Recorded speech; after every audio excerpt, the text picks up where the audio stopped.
From the BetMGM Network, it's time for The Daily Tip. This is like Disneyland for adults. If I wanted to have fun, I was going to go to Disneyland with my kids. With Michael Jenkins. Honestly, you could talk me into just about anything. Like, you want to do shots? All right, let's do shots. You want to put together a 10-leg teaser? Sure, let's put some money on it. In fact, I do a parlay with Champions League Soccer and the WNBA. And Chelsea Messenger. Let's try to beat the rest of the network at being degenerates, because maybe, just maybe, we can win in that regard. I do like the idea of a parlay. Hey, Dad, don't forget about me, the dogster. Presented by BetMGM. The sportsbook born in Vegas. Download the app today. Please gamble responsibly. If anyone can be a degenerate, it can be us. And we are off in this hour 3 of the Daily Tip on the BetMGM Network. Good morning. I'm Michael Jenkins. She is Chelsea Messenger. We are live across the country from 6 a.m. to 9 a.m. in the East. Coming up in our final 60 minutes, the Rams could be one of the better quarterbacks in the NFL this season, but only if their starting quarterback is healthy. At 8:20, make sure you stick around for a Tuesday version of this or that as we focus on some of the win totals on the board at BetMGM. We'll bring in Denton for that. And you know what time it is at 8:40. The Doctor will join us as we bring you our favorite plays of the day. I don't know if he's going to be in PJ's lap today or not. That will be a good time for all of us. We'll see how that goes in about 40 minutes. Also, welcome to our audience on Stadium during our final hour as we stream live. You can do so on the Bally Sports Live app or ballysportslive.com, along with YouTube TV, DirecTV, Amazon Prime, and Samsung TV Plus. So I mentioned it at the top of the hour, and a bit of concern, a smidge, a skosh of concern for the Rams because Matthew Stafford has missed practice this week. Now, he's been dealing with a sore back, this after throwing 68 passes during a Saturday practice. So while everyone was working out on Monday, he was seeing street clothes walking into a restorative and rejuvenation chamber.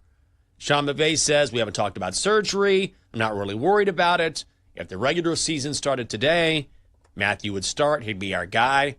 So not that you're a Rams fan, you're a Titans fan. But on the panic meter, where is this? Is this a low-end worry? Is it a high-end worry? Because Matthew Stafford throughout his career has dealt with a ton of injuries, particularly to his back.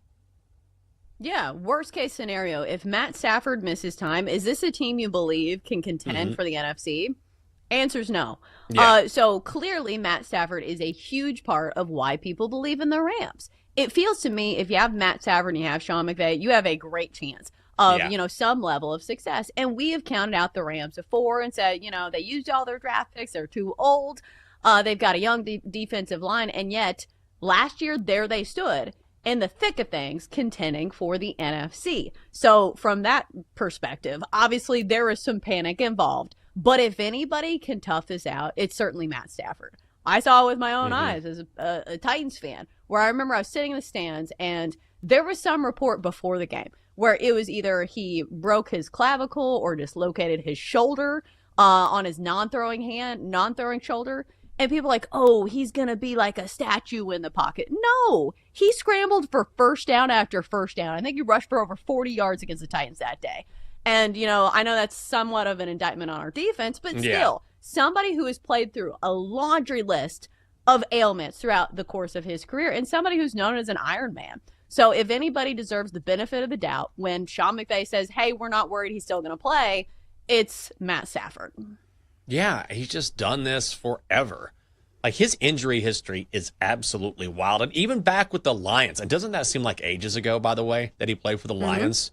It seems like forever ago. But I feel like even back then, he was always being in the lineup, gutting through something. I mean, 2019, so this is 6 years ago, missed 8 games because of back fractures. Had a spinal cord contusion in 2022. Sounds awful. So, yeah, no wonder he has a sore back. Do you know what I mean? If you've broken your back before, like, I feel like that's one of those things where, okay, it'll heal, but then you're always going to have some aches and pains along the line. Like, I had a discectomy 25 years ago where they removed a little bit of a disc in my back. I had a herniated disc, and every now and then my back will hurt because guess what? I had this surgery. Also, I've been hit a billion times by NFL defenders. I didn't fracture my back. So as you get older, of course, ailments like this start to pop up. So I don't think I'd worry about it too much. I mean, always you want to keep an eye on something like this, but listening to Sean McVay, it didn't sound like he was too concerned. So I don't think I'd be too upset about it. I would rate this maybe a 3 on a panic meter. Okay, so now here the question is, if you're an investor of the Rams, say you have futures bets that you're thinking of betting on the Rams, does this make you think twice before putting money on LA? Because I think that's the question we're all asking, because we're not Rams fans, but I am somebody who I feel like I can be sold every single year on the Rams because the odds are usually pretty long. And I feel like they have a fighting chance because, again, they have Matt Stafford and Sean McVay, and their defensive line showed flashes of being really good last year, despite being very young. So, Jenks, as my advisor, my financial advisor in my futures bets portfolio, would you say, Chelsea, this is a very volatile stock? Maybe don't put your money on it. Do you wait and see? Or is it, hey, you get a great number, throw caution to the wind, let's ride? Chelsea, let me throw out an idea, an investment idea, and I just want to get your reaction. Panthers. How do you feel about the Panthers? No. You're fired. Fired.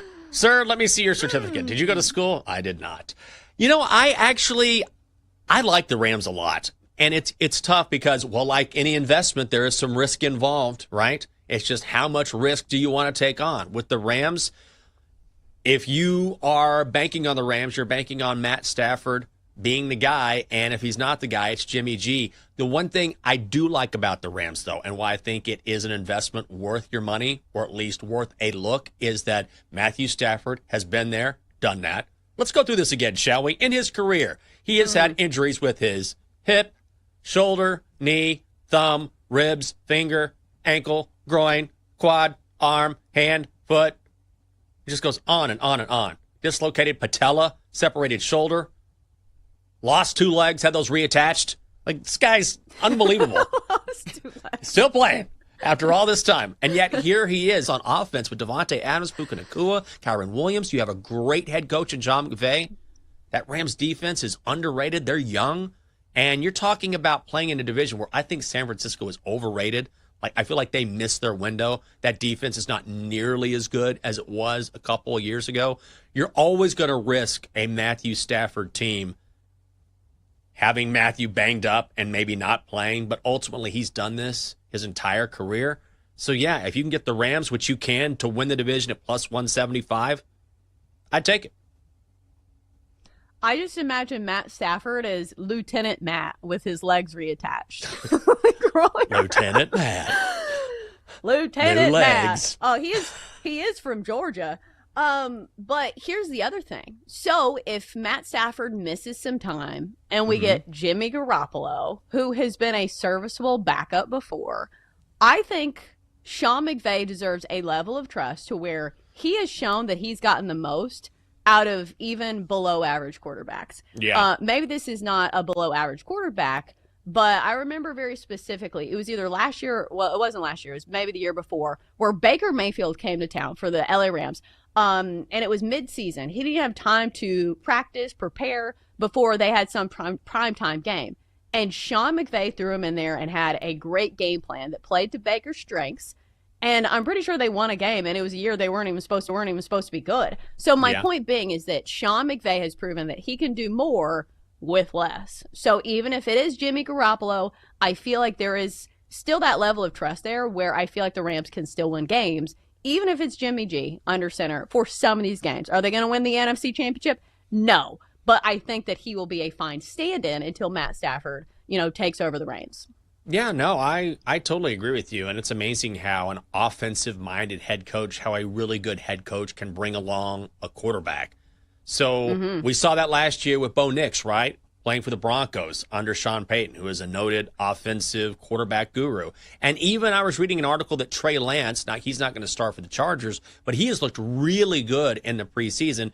and he's going to back up Justin Herbert. But someone was making the point, now he's with a head coach and Jim Harbaugh who knows how to properly bring along quarterbacks. So all that is to say that, yes, with a head coach like a Sean McVay, going to your backup isn't necessarily, sort of the step down that it would be with other head coaches. So I think that's a valid point.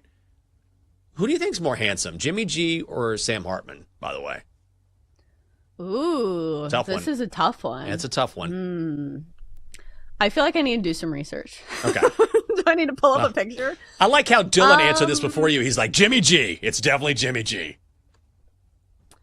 I think it depends on what type of handsomeness you're looking for. Because Sam Hartman has that, what's the word? Like the brawny man? Logsmith? What is that word? What's the word? Lumberjack. Logger? The Lumberjack. logsmith. The logsmith. Clearly, Sherlock I'm very Logsmith. Yeah. Because Sam Hartman, I wonder how much of it is his hair and his beard. Do you get what I'm saying? Like, Jimmy G can pull off the clean shaven, which I think is like the ultimate test of like, are you really good looking? Because you look at guys like Brad Pitt, like he's clean shaven. He has no crutches. Like some guys use a beard to like have a strong jawline. I don't know if that's the case with Sam Hartman. So I think I will give my long-awaited vote to Jimmy G. Man, 3-0. Logsmith. Double D and Dylan chimed in before you did, which I love. They're like, oh, it's Jimmy G. It's definitely Jimmy G. I had some thought in my response. And I'm just going to yell something out. I'm an analyst, Jenks. Yes. We answer the hard questions on this show. 3-0 for Jimmy G. Wow, a little surprising there. Let's move to the defensive side of the football now. And Steelers defensive lineman Cam Hayward, who has had a fantastic career in the NFL and coming off one of his best seasons ever. He was an All-Pro last year. He predicted I was going to be an All-Pro. He told the Steelers that. And he said, when I'm an All-Pro, I'm going to ask for more money. Well, guess what? He was an All-Pro for the fourth time in his career, now a 7-time Pro Bowler. But he has been quietly sitting in during training camp for the Steelers, or holding in. So he wants a new deal. Signed one just last year, 2-year contract worth $16 million guaranteed. But now he wants more. It's hard for me to, after the year I've had, to really justify playing at the number I'm playing at. I understand I signed a contract last year. But to be completely honest with you, when I signed that, I told them, when I have an all-pro year, expect me to come back. And you can look at the contract and see what it was, but I think everybody kind of giggled a little bit, but in my heads, I used it as motivation to go out there and prove it. This is a precarious spot for the Steelers because here he is coming off one of the best years of his career. He led all defensive linemen last year with 11 passes defended, and yet he's 36 years old. If you look at the average annual value of his contract, it's only 23rd in the NFL for interior offensive linemen, or defensive linemen, I should say. So he seems underpaid by that metric for sure, and yet he's older than most guys at his position, but also more effective. I don't know what you do here. This is a real quandary for the Steelers. Yeah, this is a tough one that has multiple layers to it. Like, on the surface, you say, okay, he's 36, but is he really going to crumble that much from last year when he was an All-Pro? Like, logic says no. Like, your aging does not happen over the course of, 6 months during the offseason? Yeah. So it feels like he should be very productive once again in the Steelers defense. But also, you just paid TJ Watt, and he is older, and you have to balance the books. You have to keep everybody happy. I will say the difference between this and a lot of the holdouts is that he called his shot, which is incredible. If it did happen, if this is something he spoke with the team about, because he delivered on his promise, and he said, hey, I took a little bit of a discount last year, and I said I would deliver. Here I did. I think a big question for the Steelers is this a year in which they really try to go for it? Because I think that's the question that a lot of people are asking, because what do you expect from Aaron Rodgers? Because if this is a very small window, because Aaron Rodgers ain't getting younger either, and what do you expect from the Steelers in the future? I don't know, because obviously the defense, they need to be on their best possible behavior, maybe that's the wrong way to put it. They need to be really good this year if Aaron Rodgers is going to have a chance to contend with some of the other quarterbacks in the AFC. Yeah, how much do they want to spend? I think it's a really good question. And, when Aaron Rodgers signed with the Steelers, it didn't really move the needle. Numbers didn't move in Vegas. Right now, the Steelers' win total is 8 and a hook. To make the playoffs, yes is plus 118, no is minus 140. So, look, the number is the number. Doesn't necessarily mean anything. But when Vegas isn't expecting you to make the playoffs, and that's a realistic expectation, how much do you want to go in on a 36-year-old football player? Fantastic football player, but that's a tough hand. I really don't know the answer to that one. Coming up next year on the show, it is time for another version of this or that. We'll debate which teams will be able to hit their win totals or which ones will not. That's coming up next in the Daily Tip, and it is here on the BetMGM Network. Come on back on a Tuesday.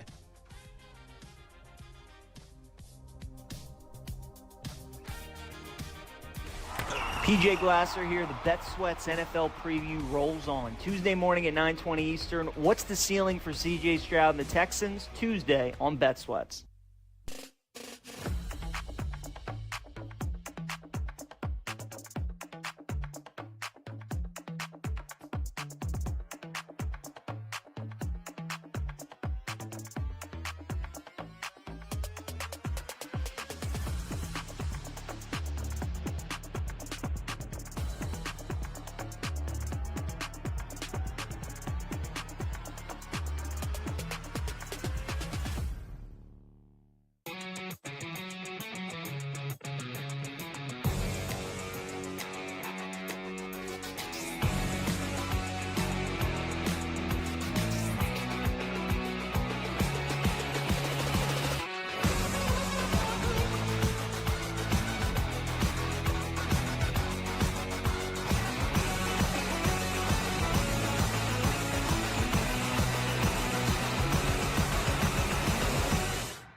by BetMGM, the sportsbook born in Vegas. Download the app today with Michael Jenkins and Chelsea Messenger on the BetMGM network. Welcome back. It is a Tuesday. Double D. You know what time it is.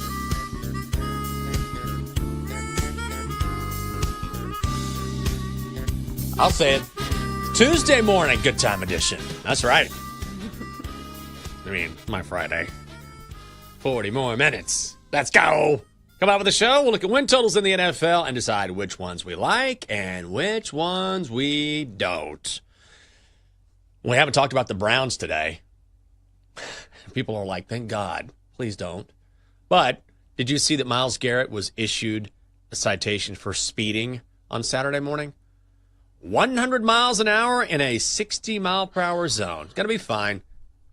He's going to pay a $250 fine, and then he's off scot-free. What is it with the Browns and speeding? Shador has 2 speeding tickets over the past month. You got Myles Garrett now speeding. And I saw this little tidbit at the end of this article. In 2022, WKYC reported 7 instances of Garrett speeding in Northeast Ohio.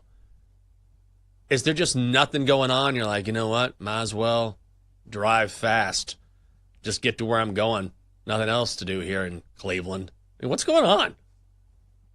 I don't know. Like, is there an Audubon in Cleveland that I'm not aware of where it's just this like long stretch of highway where everybody wants to go fast? I think the craziest part of this is that Myles Garrett had a really bad car wreck, a few years ago.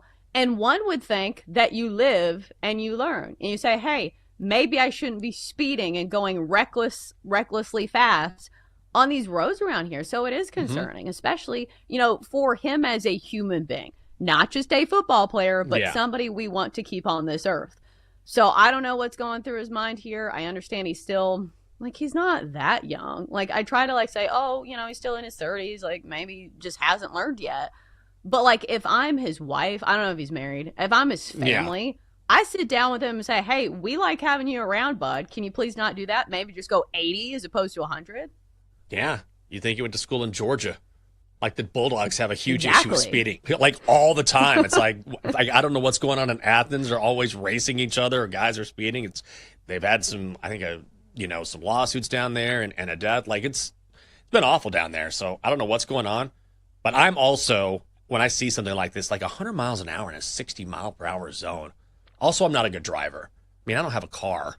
So when I drive in the fall. I'll get a zip car so I can go to Northwest Stadium for the Commanders games. I got to go out there because it's way too expensive to go out there and then try and get an Uber or Lyft back from a stadium. It's a nightmare.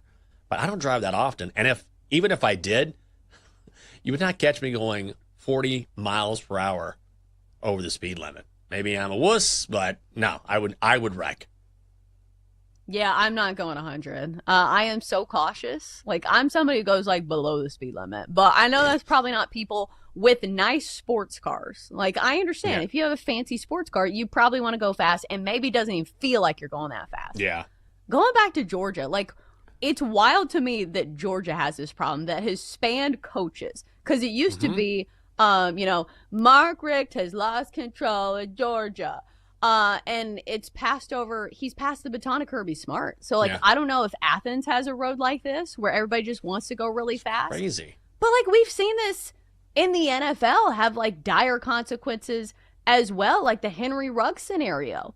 Do you not see that and be like, hey, maybe this should be a wake-up call for me? So I don't know how many wake-up calls you need, but maybe just don't go quite as fast. Or book one of those NASCAR experiences where you can drive around the track yourself.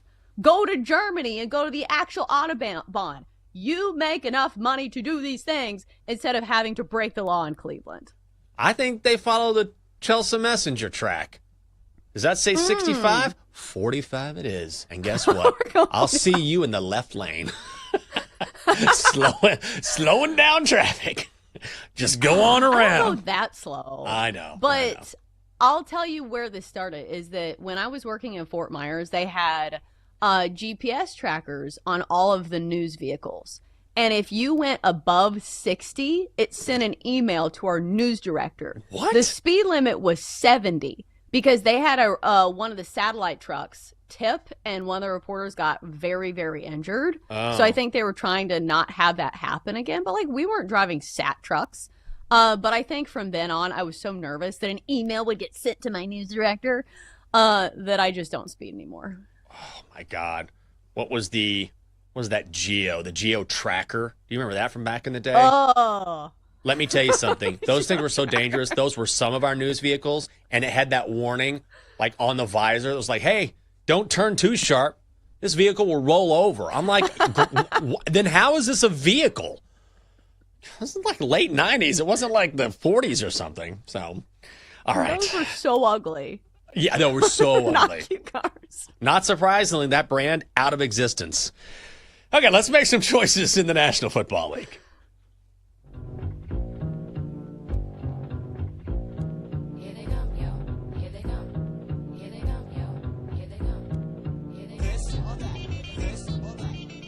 I always feel like I should fire up a blunt before this segment. Let's bring in Denton. Good morning, Denton. I do not have a blunt for you, but I do have some potential overs and unders okay. for you. Which might be the next thing, depending on how these go. Okay. All right, so I have done my best to compile teams that are what we are going to call it similar tiers. So Okay. there's a lot of numbers that are similar except for one, but both teams suck.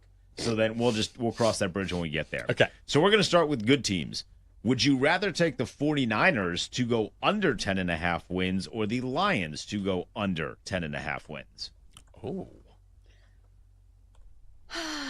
All right, so let's start with the surface level analysis, because I think the thing that stood out the most to me is that the fact that the Niners have the easiest strength of schedule of any team in the NFL this year. But 10.5 is still like a high number. And I think that's the question mark for the Lions as well. So my gut says, Chelsea, use your brain and logic. The Niners should be, the team that has the better opportunity to win 11 games. But like, I look at the Lions and I understand they've lost, their coordinators. And I think it's going to be an uphill climb, especially since they play in a really tough division.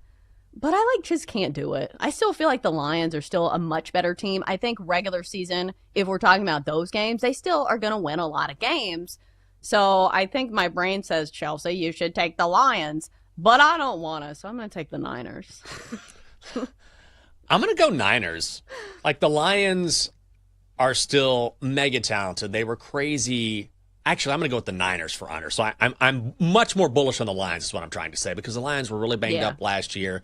They have I know they lost Ben Johnson, but ultimately they have so many tools on that offense. And, I'm just selling the Niners just based on the fact that, I said it earlier in the show, where they've lost a lot of defensive talent. They're older than they used to be. And certainly they're going to be good. I mean, they still have talent, but they're not nearly as dynamic as they were a few years ago. And I think Detroit, especially with Aiden Hutchinson healthy and some of that secondary back healthy again, which was not the case at the end of last season, I would definitely pick Detroit over the Niners here. So I'd go under for San Francisco. All right, let's take it under a win. How about the Bucks to go over 9.5 wins or the Texans to go over 9.5 wins? Ooh, I think I'd go Bucks over 9.5. I know C.J. Stroud has looked good thus far in the preseason, but he took a little bit of a step back last year. And also, I want to know the status of Joe Mixon. I think he's trending in the right direction. But at the end of last year, the Texans made that transition from sort of a pass-first offense. They were really leaning on Joe Mixon in a big way.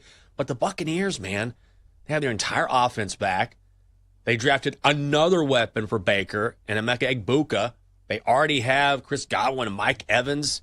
I mean, this is a dangerous team. They play in a weaker division. I know the Falcons are going to be better with Michael Penix, but I'd go over for Tampa. I think I'd go over for both of these teams, right? Because it's very similar, and Denton, you said this, they're in similar tiers, and that both these teams play in very winnable divisions. I will say I'm looking at the Bucs schedule, and they have some really tough opponents that are non-conference opponents. They'll play the Niners, they'll play the Bills, they'll play the Rams, who towards the end of the season, I feel like those are two contenders that I feel like people never talk about in the NFC. But this has been a trend for the Bucs, is I feel like nobody wants to talk about the Bucs ever. And there they sit at the end of the year, they'll win their division, they'll be contenders in the NFC. So I think the Bucs, once again, are not getting enough credit. So I definitely play the Bucs. And I think you can make a strong case for the Texans as well. Like, who's contending for the AFC South against the Texans? The Jags? Probably not. The Titans? Probably not. The Colts? Hell no. Who's their quarterback? Daniel Jones and Anthony Richardson? So I think both these teams win their divisions, and you could really make a strong case for either of these teams to go over their win totals here. All right, let's go to the top tier. The two favorites in the NFL, the Ravens and the Eagles. Which of them is more likely to go under 11.5 wins? That's a tough one, is it not? Like, you want to fade either of these teams? I will say this about the Eagles. I feel like there are stretches during the season sometimes when I don't know if they lose focus or, maybe it's injuries over the course of the past few years where sometimes they take their eye off the ball. Like, maybe you could say that, because as far as talent goes, it is still an extremely talented roster. And you can say that about the Ravens as well. I think as far as the regular season goes, I usually trust the Ravens more than any other team in football. I feel like I play their win total the regular season just about every year, because if Lamar Jackson is healthy, they are regular season juggernauts. I think they've won double-digit games in 7 of their last 8 seasons, so I'm not going under 11.5 wins for the Ravens. Maybe I'd put a sprinkle on the Eagles, but that doesn't feel great either. No, neither one feels great, but if we have to make a choice, got to go this or that, I think I would go with the Eagles for a few reasons. Number one, I think the division, the NFC East, is always difficult. I mean, I forget that stat, which we've talked about on the show before. It's been like 20-something years before there's been a repeat champion. Number two, they had a remarkable year from Saquon Barkley, and Saquon may very well have another fantastic year, another over-the-top year, but for him to replicate that, I think it would be hard to do, and he was a huge reason why the Eagles had their success, clearly. And also, look, you have a target on your back. It's just tough when you win it all, when everyone is going after you, and to replicate the same sort of success that you had previously. So I feel like the Ravens probably have a little more. I mean, that division is tough as well, but I think the Eagles, having been the Super Bowl champions, would have a tougher time getting over 11 and a hook. So I'll go under for Philly. All right, would you rather take the Falcons to go over 7.5 wins or the Jacksonville Jaguars to go over 7.5 wins? Fun. Oh, great. Duval. No, I'm not going with the Jags. I'm going with the Falcons. I think we didn't see a lot of Michael Penix Jr. last season, but I think it's pretty clear that he has a pretty high ceiling, and the Falcons have a lot of weapons on that offense. And when you have a new head coach with Jacksonville, Trevor Lawrence I feel like he keeps hitting a ceiling when it comes to, what he's been able to do in that offense, and we keep waiting for him to maybe take a step, and yet he doesn't take that step. And again, when you go back to the division, I think the Falcons obviously are going to go back and forth with the Bucs there, but over 7.5 seems small. Seems like a small number for Atlanta, so I'll go over for the Falcons. I think that's just it, is that the potential factor for the ceiling to be higher is there with the Falcons more than it is with the Jags. Like, I think the Jags will be interesting simply because we'll be watching Travis Hunter.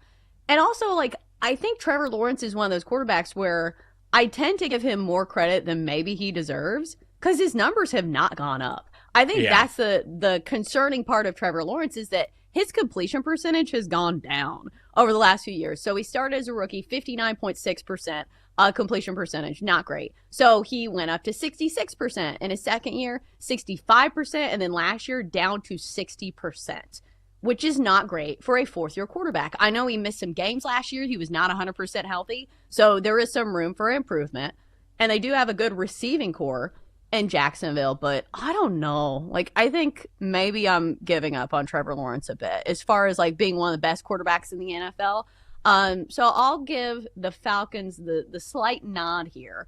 I don't really believe in the Falcons that much either, but if we're picking this or that, I'll go with the Falcons. All right, final one. This was my favorite one. Would you rather take the Giants over 5.5 wins or the Saints over 4.5 wins? Cool. Go ahead, Chelsea. It's never the Saints. It's never an over on anything Saints related. We have talked about this quarterback room being the nightmare of offensive coordinators. Spencer Rattler, Jake Hayner, Tyler Shuck. Hell no, I'm not taking any over bet, no matter how low the number is. I think this is going to be the worst team in the NFL. I know 4.5 is a very low number. I'm not saying the Giants are going to be good, but at least like Russell Wilson and Jackson Dart provide some level of promise. So it's going to be the Giants for me. Yeah, the Saints stink. Absolutely stink. Like, that's it. They're going to go back to the old days when they wore bags over their heads and they spelled ain'ts instead of saints. They're going to be bad. They're in salary cap hell. Zero talent. Well, I don't say zero talent. It's a mean thing to say, but not a lot of talent in the quarterback room. Okay? Oh, God. No, Saints. No way. Yeah, I'd go with the Giants there. Coming up next on the show. Back to baseball we go for our favorite plays on this Tuesday, and we'll find out what's going on with the Chalk Donkey. It's next on the Daily Tip on the BetMGM Network. Coming up, Jenks and Chelsea give out their best bets here on the BetMGM Network, presented by BetMGM, the sportsbook born in Vegas. Download the app today. Please gamble responsibly.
Let's get back to the Daily Tip with Chelsea Messenger and Michael Jenkins on the BetMGM Network. Presented by BetMGM, the sportsbook born in Vegas. Download the app today. Please gamble responsibly. Double D.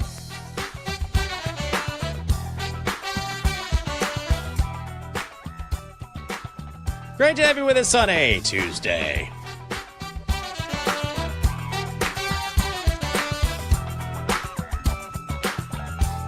I'm Michael Jenkins. She's Chelsea Messenger. It's a Tuesday. Not Friday, though. If I can just focus for the final 20 minutes of this show, Chelsea. Coming up. Oh, EJ's here. Getting ready for another episode of Bet Sweats. The Donkster is along as well. I got a question for you. You're a swimmer. This is relevant to my vacation coming up. How long could you hold your breath underwater? How hard do I want to push myself? This was something that we did in swimming because when you are swimming like a 50 freestyle, when you pick your head up to breathe, it takes time and it's not efficient. So you want to hold your breath for as long as possible. So in swimming and at training trip, which was like our training camp where it was like the hardest week of swimming, we would do these 50s, which is down and back 50 meters where we couldn't breathe at all. And I swear the sides of my vision would start to go black. And it was a true test of like your mental capacity of how hard you could push yourself because, you know, you felt like you were dying. Yeah. And a lot of it is mental. And you hear this all the time is that people don't even come close to pushing their limits when it comes to physical training, when it comes to, you know, brain output, whatever. But I do think this was pretty close to the limit. Like when you start seeing things in your vision and like little floaters, like, do you know what I'm talking about? When you see like little things out of the corner of your vision, that's when it's really dangerous. And they've had people die, you know, holding their breath and swimming where they have aneurysms. So they stopped doing this. They like made a decision. They're like, listen, too many people are having things go wrong with their brains. So this was towing the line of danger in college swimming. But unfortunately, it's come after me. So I had to do all those things. And it was terrible. That does sound terrible. No, I asked this because we're going to do this again. Last year, we went to my mom's. The lovely Catherine and I were in the pool, and we were having contests of who could hold their breath. We're like kids. Like, who can hold their breath underwater the longest? And she eventually beat me. I think I got to like a minute 2, and I was so excited. And then she got to a minute 10, and I was like, we did this for like an hour. Like by the end, we're like, we need to stop. I don't know why we're doing this. But I was just reading, the world record is 24 minutes, 37.36 seconds, which is absolutely insane to me. There has to be brain damage at that level, right? 24 minutes holding your breath? Yeah. That can't be good for you. And it can't be great for you, no. From a guy in Croatia. Did this in March of 2021. Did have some pure oxygen pre-breathing, but whatever. Like, even if I inhaled some pure oxygen and give me a couple more seconds, something like that. But yeah, it's not something I really want to work toward. Yeah, think of like the mental gymnastics that you'd have to do if you're just sitting there. Like, I don't know if you're swimming, but like think about like your thoughts just taking over. Like, this is the tough part of like running on a treadmill when you're not going anywhere. You're like, okay, how long has it been? Okay, it's been 35 seconds. How long has it been now? Okay, it's been 39 seconds. Like, that's the difficult part of like what you and Catherine are doing because you're just sitting under the water, right? Like in my case, I was actually swimming. And I will say you have to use oxygen when you're using your muscles, but still like the mental aspect is tough. Yeah, I'm just like 2 or 3 drinks in, just like underwater, being like passing out underwater. And I hope Texas has a good season. Think about something else. Hope Arch wins the Heisman. You know, like just dumb stuff in my head. So, well, good. That's why I asked, because I figured you obviously have a lot of experience with this. I do not. I'll be doing this in the pool, and I expect to not beat my time from last year. Coming up next on Bet Sweats. Kay Constable and PJ Glasser right here in studio. We'll preview the Houston Texans and look at some potential sleepers in college football. Can't wait for that. Corey Parson will join the show at 10 o'clock, and then Sean Pendergast with more Texans at 11:20. All right. Good start early on to the week, so let's keep it going with our favorite plays tonight. Time to place your bets. All right, Chelsea. The same, but different. That's where we're going. Yeah. So I kind of was trying to get creative on this one and find the number that I liked. So I think I hit the sweet spot for me. The Pirates and the Brewers today, we're going to go first 7 under 5.5 for -150. It's a little juicy, but I do think those extra runs in the couple of innings that you get past the fifth inning are important here. Because you look at these two pitchers, and obviously this gets the first impression rose for an under. Anytime you have Paul Skeens starting for the Pirates, you know he's been consistently great. Even in his worst starts, when he gave up 4 earned runs over 5 innings. Oh my gosh, the sky is falling. But over the course of the year, like, there's a reason Paul Skeens has an ERA under 2, because he has always bounced back, after those outings. Even, the last time around against Cincinnati, 6 shutout, despite giving up 7 hits. So I think I can trust Paul Skeens to get the job done. And here's the other aspect of taking unders with the Pirates. Their offense is so pedestrian, so it's the perfect combination for unders. Maybe you look at this Brewers offense and you say, okay, here's the sabotage factor, but you have a couple runs to play with, especially when the Pirates rank bottom 4 in just about every statistical metric over the last month. Freddie Peralta is a solid pitcher, and both these guys have proven that they can go longer than 5 on certain occasions. If there's ever a time for Freddie Peralta to do it, it's against the Pirates. And Paul Skeens, at least he's probably going to go 6 in this one. So a little added numbers to work with here. Under 5.5 for the first 7 innings. Let's go. Pirates, Brewers under first 7 innings for my best bet. Yeah, I'm with you here. It's going to be my play as well. I'm going to go first 5, though. I mean, similar. First 5 under 3.5. It's -135, so a little less juice. But I won't reiterate everything you just said so well. But the Pirates, worst first 5 team in the majors. And honestly, I'll happily lay the juice with 3.5. I'm surprised we're getting that. Was looking for a 4, but I knew that was unrealistic. So for me, first 5 under 3.5 is -135. I do have one lean if you're interested. And I will say, I'm not going to play this officially, but the Yankees on the run line today against the Twins, I think might be worth a look. You can get that at even money, maybe a little plus money if you shop around. You've got Carlos Rodon going for the Pinstripes. And the Twins have not decided on a starter yet. This could be a bullpen game for them, which makes me like the Yankees even more. Carlos Rodon, not great necessarily in recent outings compared to what we saw midseason, early in the season. But in the Boogie Down Bronx this season, 7-3, an ERA of 3 even. Opponents are batting 160 against him. And we know the Twins just gave up at the deadline. So I like the Yankees. Those bats got going last night. Yankees on the run line is even money if you look around. And I think -105 at BetMGM. Yeah, the only reason I haven't been playing the Yankees is because they have not been super trustworthy. Like, I know they won last night, but they're still 3-7 over their last 10 games. So I don't know what it is about the Yankees. The talent is there. They should be winning these games. But maybe the Twins can, outmatch that. And the Twins are so bad that maybe this is what it takes for the Yankees to get back on the right track of things. I can't convince you before we get to the Donkster and PJ to maybe lay it with the Phillies tonight against the Reds. I know you like that game. That almost made the card for me. But Ranger Suarez has kind of been struggling. So he has a 5 ERA since the break. So if it was a little less juice, I could maybe justify it. It's just I don't want to lay -155 with a team where Ranger Suarez, once he gets his spark back, I truly believe he's a good pitcher, but I don't think I can justify it right now. All right, fair enough. I kind of felt the same way. Just need to see a little bit more from him like we saw a few weeks ago. Well, time now to turn our attention to right here in the studio. Coming up next, we have PJ and Kate on Bed Sweats, but the Donkster's here, and once again, hanging out with his new best friend, PJ. Donkster, come on in here. Good morning. Boy, am I cozy. I'll never move again. Wow. You and PJ again there, Donkster, huh? Stop calling him PJ. He's my big boo. Oh, yeah? Oh, no. Oh, you guys going out tonight? No, sometimes it's nice to stay in and snuggle. Oh, well, Donkster, you're making this just, a little weird. Okay, then here's a wager. I've got a futures bet I'll see PJ naked this weekend. Oh, no. Oh, And there it is. Donkster, come on. PJ, I'm sorry. Donkster. It's just out of pocket. Can you please just give us a pick? Okay. Phillies, money line against the Reds. Please stop saying it like that.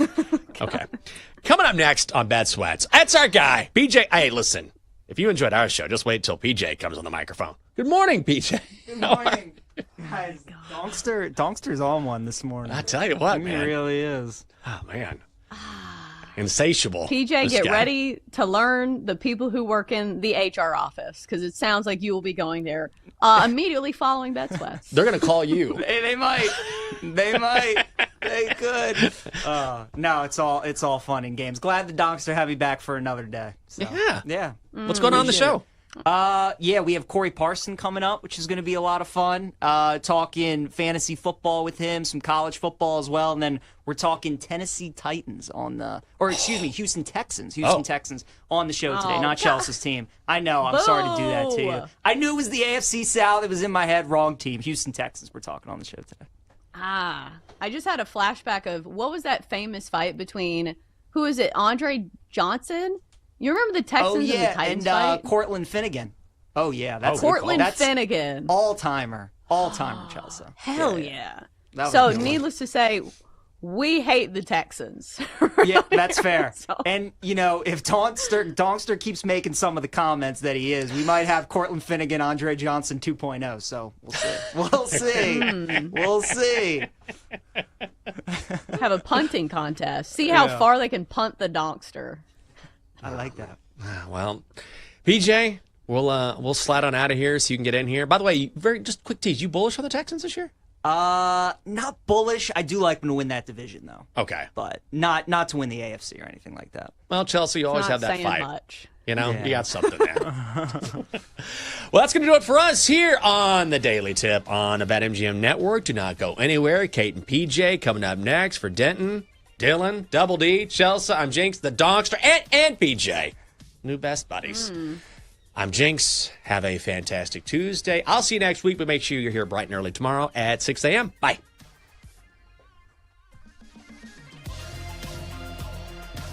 You've been listening to the Daily Tip on the BetMGM Network. Download the app today. Please gamble responsibly. If you missed any of the show, listen back anytime on the new and improved Odyssey app.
Get ready to experience the ultimate fusion of wagering and entertainment. This is the BetMGM Network. Kicking off your morning with the Daily Tip with Michael Jenkins and Chelsea Messenger. Over. It's a very simple way to look at it. It's the best way to look at it. Followed by the newly branded Bet Sweats with Joe O and Sammy P. When I stop talking, that's when you jump in usually. He said, ring that bell! He said, ring that bell! Then it's You Better You Bet, hosted by Nick Costos and Femi Abebefe. Great teams and great players get a whistle. It's happened forever. It will continue to happen. Capped off every night with the electric Brad Evans and Ryan Horvat on BetMGM tonight. Oh, that's a sexy phrase. Quote Dr. Dre, creep with me and walk with me on this one. Welcome to a new era of Wagertainment. This is the BetMGM Network. Please gamble responsibly.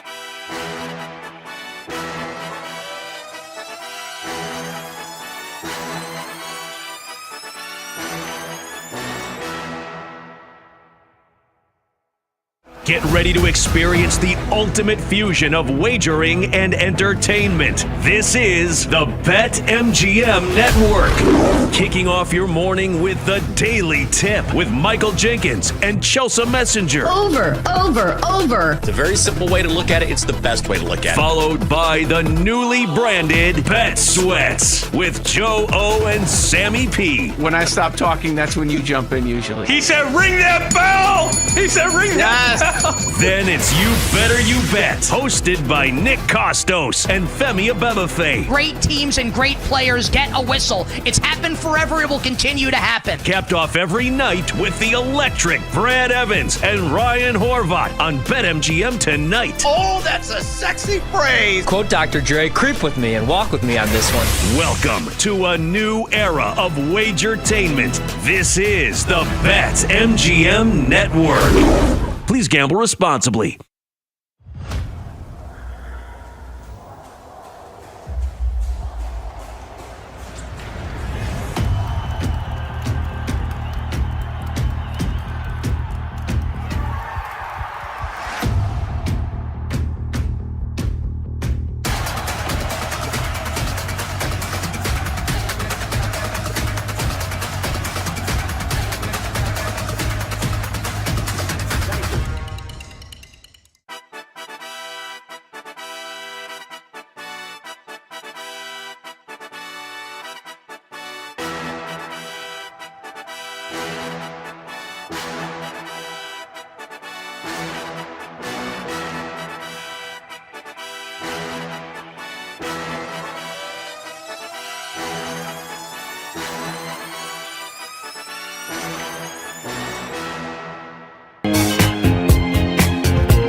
Happy Tuesday and welcome into Send It In, presented by BetMGM here on the BetMGM Network. I'm your host, PJ Glasser. We got a great show for you guys coming up today. We continue our ACC previews as we look at SMU this year, coming off their college football playoff berth from last season. We'll also look at the Kansas City Chiefs today as we start our previews of the AFC West. It's a teed up Tuesday. We got the second leg of the FedEx Cup playoffs, the BMW Championship in Baltimore. We will look at that. Our guy Nick Henyon is going to join us later on in the show, talk some golf and NFL with Nick. Then we'll wrap everything up with our favorite plays of the day. As always, any questions, any comments, any best bets that you guys have for us, let us know. Send in your questions at the BetMGM Network on Twitch, on YouTube, anything on SMU, anything college football related in general, anything on the Chiefs, golf. Let us know. Send in your questions. We'll get to it over the next 30 minutes. And if you guys miss any part of the show, make sure you check out the Send It In podcast, which is available wherever you get your podcast. Let's get rolling on a Tuesday. Glasses in session. We go to the Glasser guest line.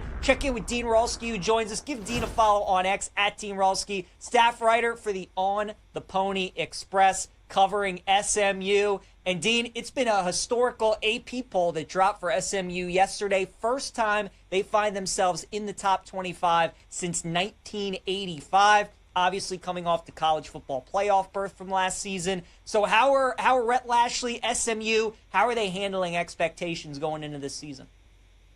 Yeah, it's exciting times for SMU. You know, they made, as you mentioned, made the college football playoff last year. And really, they're just trying to pick up where they left off. You know, they kept their entire coaching staff from last season, which has been a key reason why I think this team can really hit the ground running in 2025. And they're going to need to with some of their early tests. But so far in fall camp, you know, they're pushing the team's physicality, make sure they're ready. And, man, they are ready for the start of the season.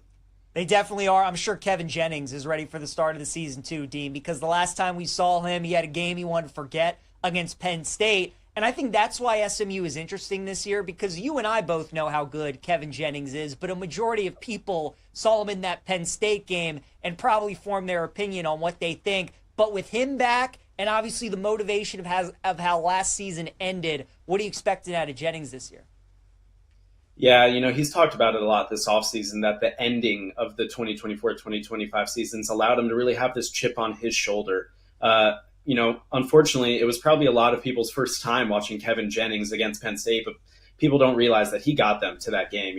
Brett Lashley made the tough decision to move on from Preston Stone and hand over the reins to Kevin Jennings after a Week 3 loss to BYU. And then Jennings went undefeated in the regular season and nearly led an incredible comeback in the ACC championship game against Clemson. So, look, he more than anybody is ready for the start of the season because he's just had that bad taste in his mouth all offseason, and he's ready to get going here in 2025.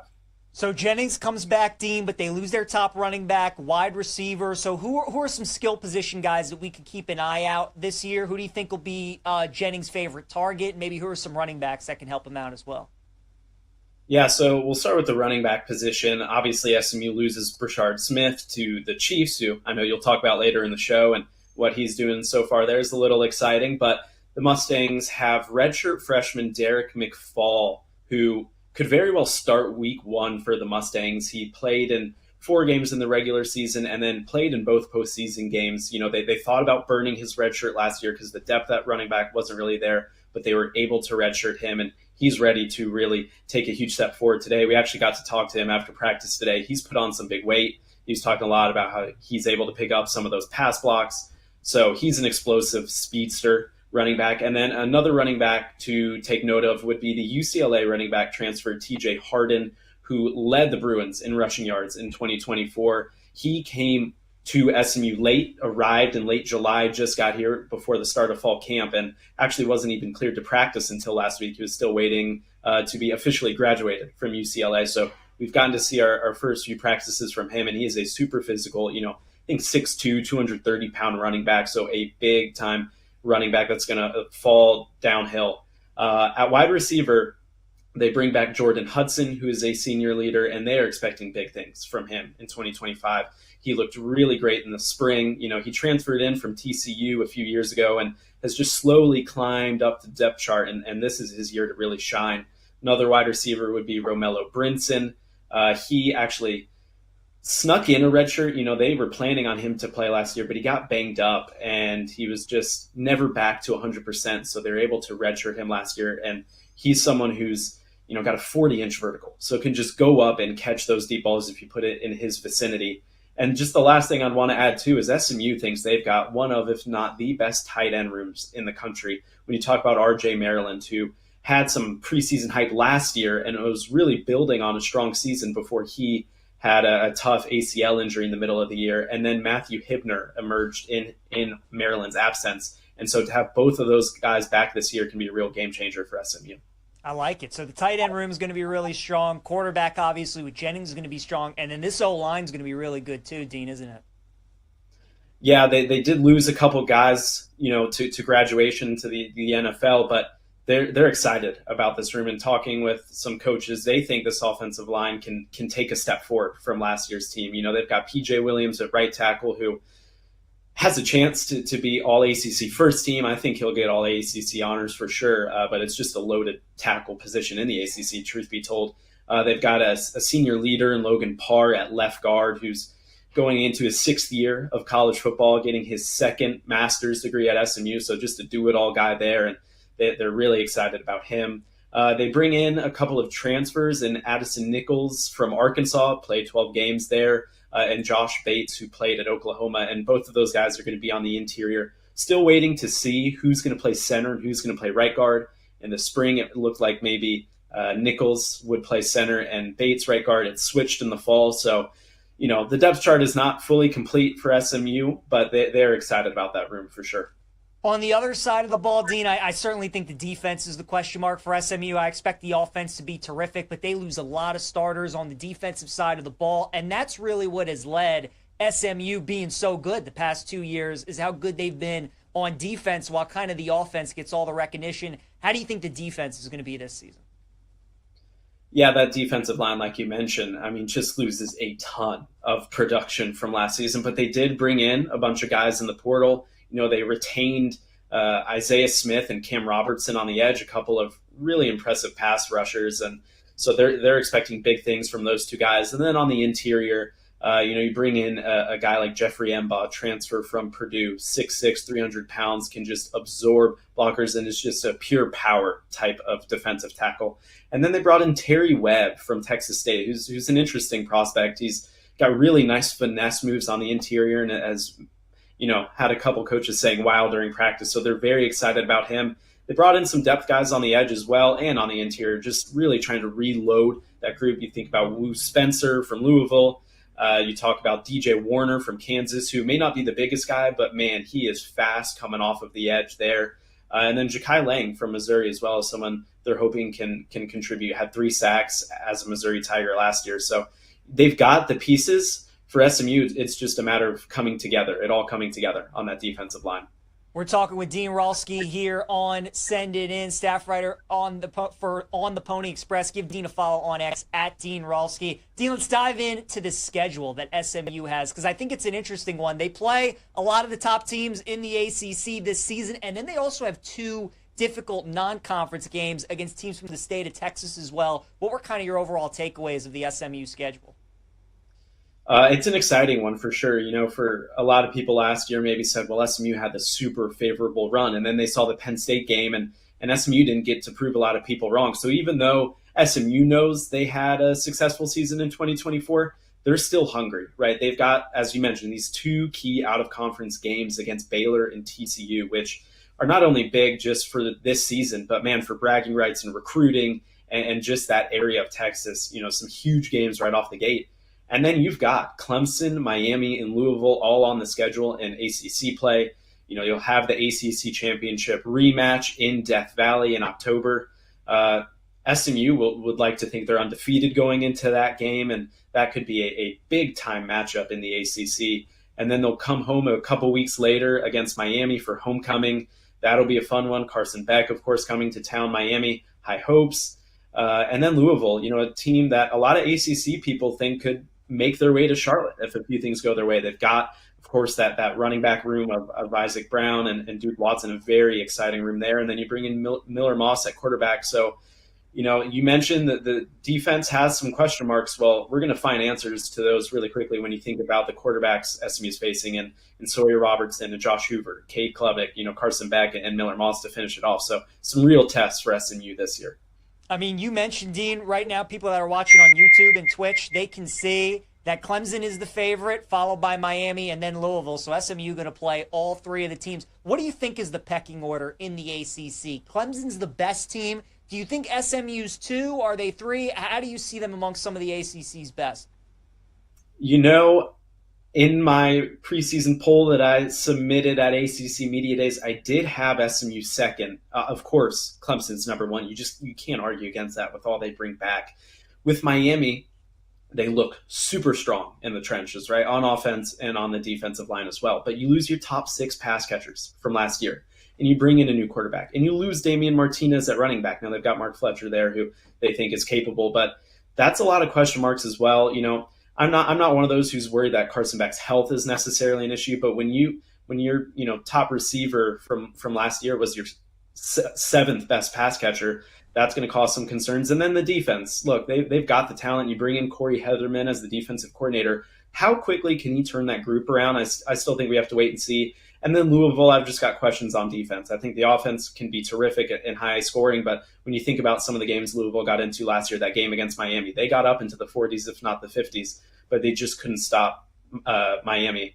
And Georgia Tech is a sleeper as well, and I think they could be right up there as well. So it is an open race for that sort of second spot. There are a bunch of teams you talk about, maybe even Duke getting into the mix, and what does Florida State look like? So it's an open race in the ACC. Dean, we got about 20 seconds. The win total for SMU at BetMGM is 8.5. Would you go over or under for SMU wins this season? I would go over. I think it's key that you get Baylor, Miami, and Louisville at home. If you want to pencil in a loss to Clemson, that's fine. But other than that, you're talking about Baylor, TCU, Miami, Louisville. You just need to go 2-2 in those games to hit the over. I like SMU's odds. Great stuff. Dean Rolski, give him a follow on X at Dean Rolski, staff writer for On the Pony Express, joining us here on Send It In. Dean, appreciate the time, man. Enjoy the season. I hope to talk to you again soon. Thank you so much for having me on, guys. Yeah, absolutely. Great stuff there from Dean, guys. Let's continue talking SMU here on Send It In. And again, interesting schedule, because in college football, we maybe see one of these Power 4 teams play like one good non-conference team, but SMU's getting two of them. They get Baylor in week 2, and then that road trip to Fort Worth to take on TCU, which will be a fun one. Obviously, a Dallas team against the Fort Worth team, which should be really fun.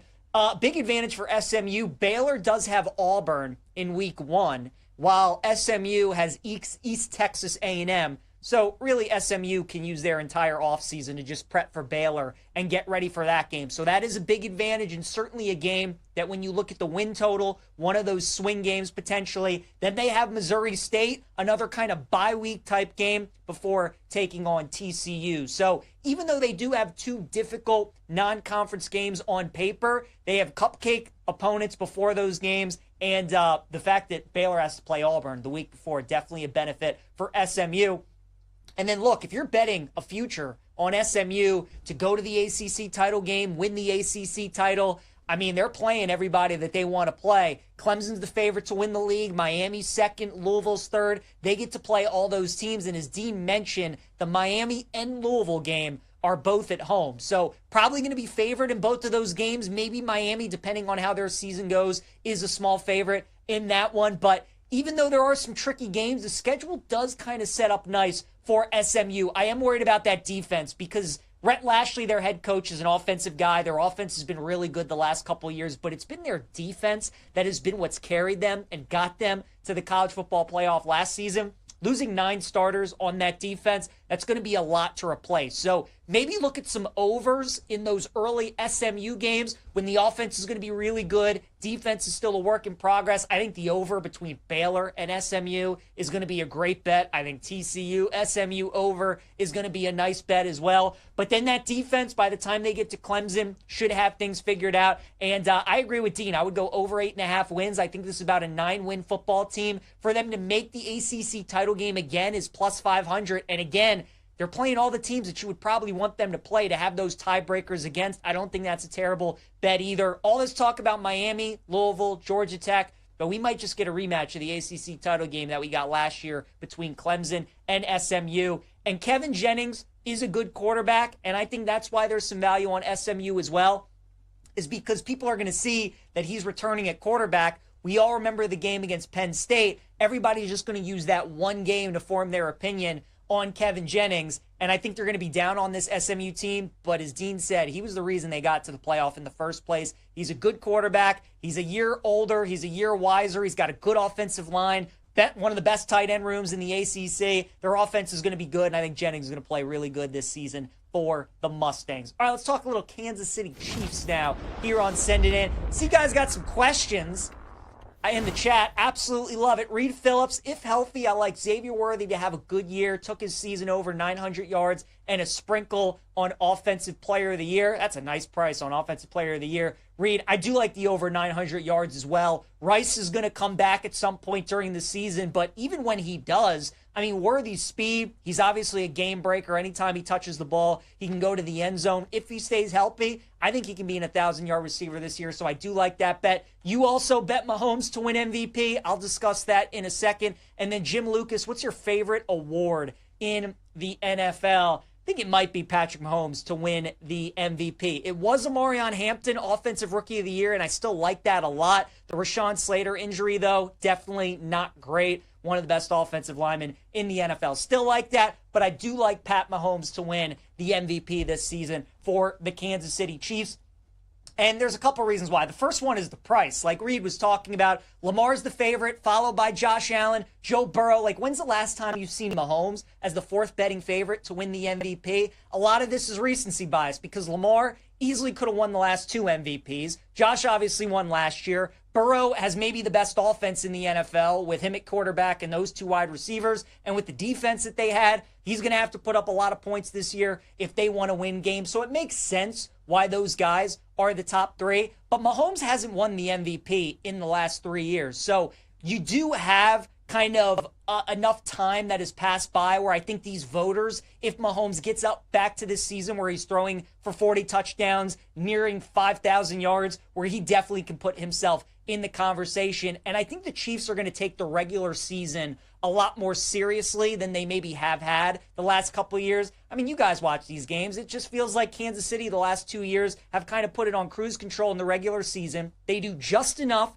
to win these games and then empty the chamber when they get to the postseason. It's why they're so bad against the spread. It's why they play just about every game close. And then when you get to the playoffs, they look like a completely different team. But with how much better the AFC West is getting, and now the Chargers are getting better, the Broncos are certainly getting better. You guys know I like the Raiders for the upcoming season. Kansas City now is only minus 120 to win the AFC West, and I think that is an absolute bet because the thing is, we all hate the Chiefs, unless you're a Chiefs fan, and we're all looking for teams that can beat them, and we're trying to end this dynasty and hoping that the Chiefs fall off.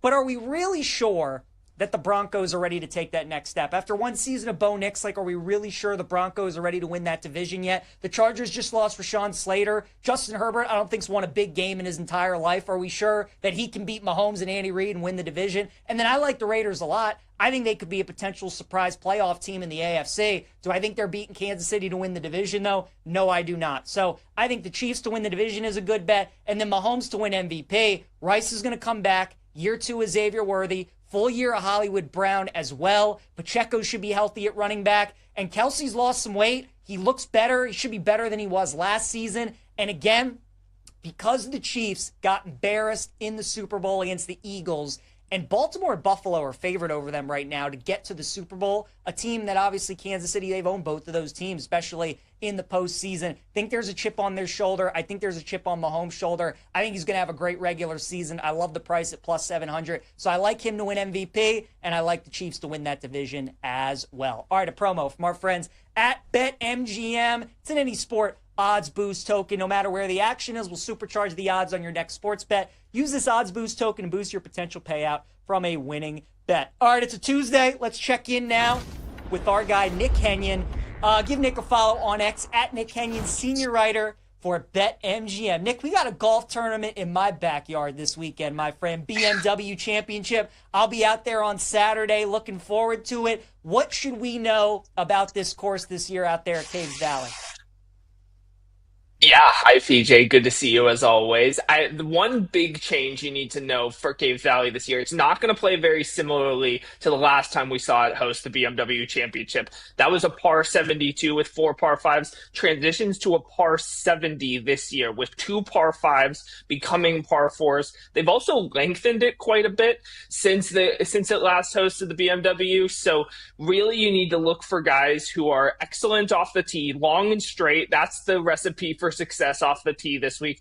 And then you mostly just need guys who have been striping it with their irons and have excelled in terms of their par 4 efficiency record in recent memory. So it's not going to play as easy as we saw. 27 under was the winning score last time. I would expect it to play a little bit more difficult, especially they've lengthened the rough quite a bit compared to last time. So it is not going to be the same story we saw when Patrick Cantlay beat Bryson DeChambeau in a playoff.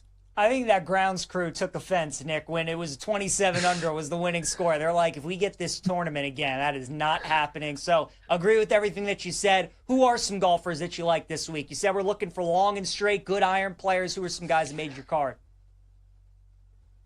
Yeah, I'll go back to the well with Patrick Cantlay. He won here last time. I know it's a different course, but he's not really regarded as one of the bigger hitters on tour, but he's quietly 12th in driving distance gained over his last 50 measured rounds. And if you look at his Memphis performance, really good iron play, +5 strokes on approach over his last 2 measured tournaments, in the United States, +11.2 strokes on approach. So the irons are clearly working. And he turned in a godlike putting performance here the last time he played, over 14 strokes gained putting the last time he played at Caves Valley. So maybe the greens just happened to suit him. So Cantlay 18-1. I think that's a pretty good price. Next up, we'll go to Kurt Kitayama at 45-1. Won the 3M Open recently, another course that requires sort of the same recipe off the tee And his approach play has just been really good recently. 8th in strokes gained off the tee, 3rd in strokes gained approach over his last 24 rounds, also 4th in driving distance, and 5th in opportunities gained. So Kitayama, 3 top 10s in his last 4 starts, no worse than 31st in any of those. So if you get a good putting performance out of him this week, I think the ball striking could lead to him outperforming his market rating. And then I'll give you one bomb, PJ. Giannis in Vegas is 125 to 1. So generally regarded as one of the bigger hitters on tour. That's why you saw him contend at Quail Hollow for the PGA Championship. He was quietly very good in hitting fairways in Memphis, 39 of 56 for the week. That might not sound like a lot, but it was tied for 7th in the field. So he gained 5 strokes on approach in Memphis and was sitting around T14th as a final finishing position. If the ball striking continues, again, you just need a hot putter from him. Given we saw him have success at Quail Hollow, there are kind of some similarities between those two courses. I think it's worth a few bucks at 125 to 1. I love it. Nick, do you like these tournaments that we're going to get this week, next week with the Tour Championship when the fields are smaller? Do you feel like it's tougher? Is it easier because there are a lot less golfers? What are kind of your thoughts? It's difficult to quantify. I think for me, I do like these tournaments where there's a more concentrated number of players in the field because you can actually find ways to, narrow your card a lot more easily than you can in these full field events. And there's also a lot of data to consider in terms of how guys perform in these smaller events. So you don't have to make as many excuses for players as you would in say, a 140-person field. So it's definitely a mixed bag, especially when you have 2 horses like Scotty and Rory at the top. But yeah, it makes it slightly easier, but slightly more difficult in ways as well. All right, Nick, let's talk a little football before I let you go. We started previewing the AFC West with the Kansas City Chiefs today. I still like them to win that division. A lot of people are high on Denver this year. There's been some love for the Chargers. Who do you like in the AFC West? Here's what I'll say about the Broncos. So when these division odds opened, the Chiefs were hovering around the same number that they are about right now. Los Angeles was around plus 220, plus 225, and the Broncos were around plus 425, plus 430. I thought that price was a little bit crazy on the Broncos. Now, here's the thing. If you disagree with me, I'm not going to take offense to it, but I don't see a path to where this defense regresses to the point where they're a really bad team. So I like taking them from a ceiling standpoint, but you're not going to see me heavily investing in them from like a win total or make the playoffs or anything like that. I think if you like them, you should just bet them to win the division. But I will say, like, if you look at the schedule, there's not a lot of teams on there where it's like, oh man, like that could be a really hard game for their defense. 9 of their 10 wins last year came when they allowed 20 or fewer points. If you're a believer in DVOA and that teams need to have played hard defenses in order to succeed against them, really the only 2 challenges on their schedule are the Packers and the Bengals. Both of those games are at home. Now, I will say they get royally screwed in both games against the Chiefs. They host them off Kansas City's bye week, and then they have a short week road game on Christmas in Kansas City. Brutally difficult schedule. So I generally agree with you that I think the Chiefs win the division, but the way the schedules align, I think you might be able to get a better number than what you're getting right now on KC. I don't think it's outside the realm of possibility that they're like a 5-3, 5-4 team entering their bye week. So I'm going to wait and see if there's a chance to get a better number on them, but betted on Denver way back when. I want to say it was in March or April, but I think they're either a team that wins 13 games or like 8 games. I don't think there's a middle ground with them. Very good. Always good talking with Nick Kenyon. Give him a follow on X at Nick Kenyon, senior writer for BetMGM. Nick, have a great week, my friend. We'll talk again next Tuesday. Sounds good. Enjoy the BMW, PJ. Appreciate it, my friend. All right, guys, let's continue talking some golf. It is a Teed Up Tuesday, and like Nick was talking about, really the big changes at Caves Valley from when they played at 2021 to when they're obviously going to tee it up on Thursday is that this goes from par 72 golf course to a par 70 golf course. One of the big reasons why Cantlay was able to shoot a 27 under. Last few years, he's been one of the best on the PGA Tour, dominating par 5s. All those par 5s were reachable. Well, now you only have 2 par 5s on the golf course. So going to play tougher. The rough, as Nick said, is going to be a bit bigger. They narrowed the fairways as well. So they definitely made this course tougher. I would expect the winning score to probably be high teens, mid-teens, somewhere in that neighborhood. 49 golfers in the field this week. No Sepp Straka. So instead of 50, you get 49. 3 guys that I'm going to look at. The first one is Rory at plus 750. Rory takes the week off, doesn't play in Memphis. Instead, is going to tee up this week. And this really is a course that fits well for Rory. Nick told you guys, you got to hit it long and straight. Is there anybody you'd rather have than Rory in that department? Finished in the top 4 when they played here back in 2021. And this really is a course that should set up really well for Rory. If he's driving the ball well this week, he's going to be a tough guy to beat. So I know it's no fun betting Scotty or Rory, but I think it's a good week to bet Rory. How about Victor Hovland, one of the best ball strikers? It feels like the weeks that everybody is on Hovland, he doesn't play well. Don't think a bunch of people are going to be on him this week. So I do like Victor Hovland. And then what about Chris Goddard up at 40-1? 7th in strokes gained off the tee, 10th in driving distance. And when they played here back in 2021, he did finish in the top 10. So keep an eye on Chris Goddard up. I think he could be a factor this week at 40-1. Of course, we'll give out our full card tomorrow. Let's wrap up the show. Favorite plays of the day. Going streaking, we're going to start. Gunnar Henderson is my play against George Kirby and the Seattle Mariners. Gunnar 6 for 13 in his career against George Kirby.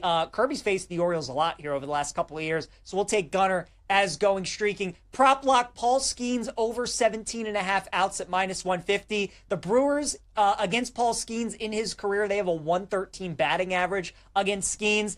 Brewers only a small favorite today going up against Skeens. I think he at least gets to the 6th inning. We'll lay the juice minus 150. O's are going to be the dog of the day, plus 145. They've been very good in those first games of a series. We'll take Baltimore today. And give me Robbie Ray and the Giants, minus 120 against the Padres today as our best bet. Thanks again to Dean Rolski, Nick Kenyon for joining us today on the show. We got Georgia Tech coming up tomorrow and the Denver Broncos. We'll see you guys then.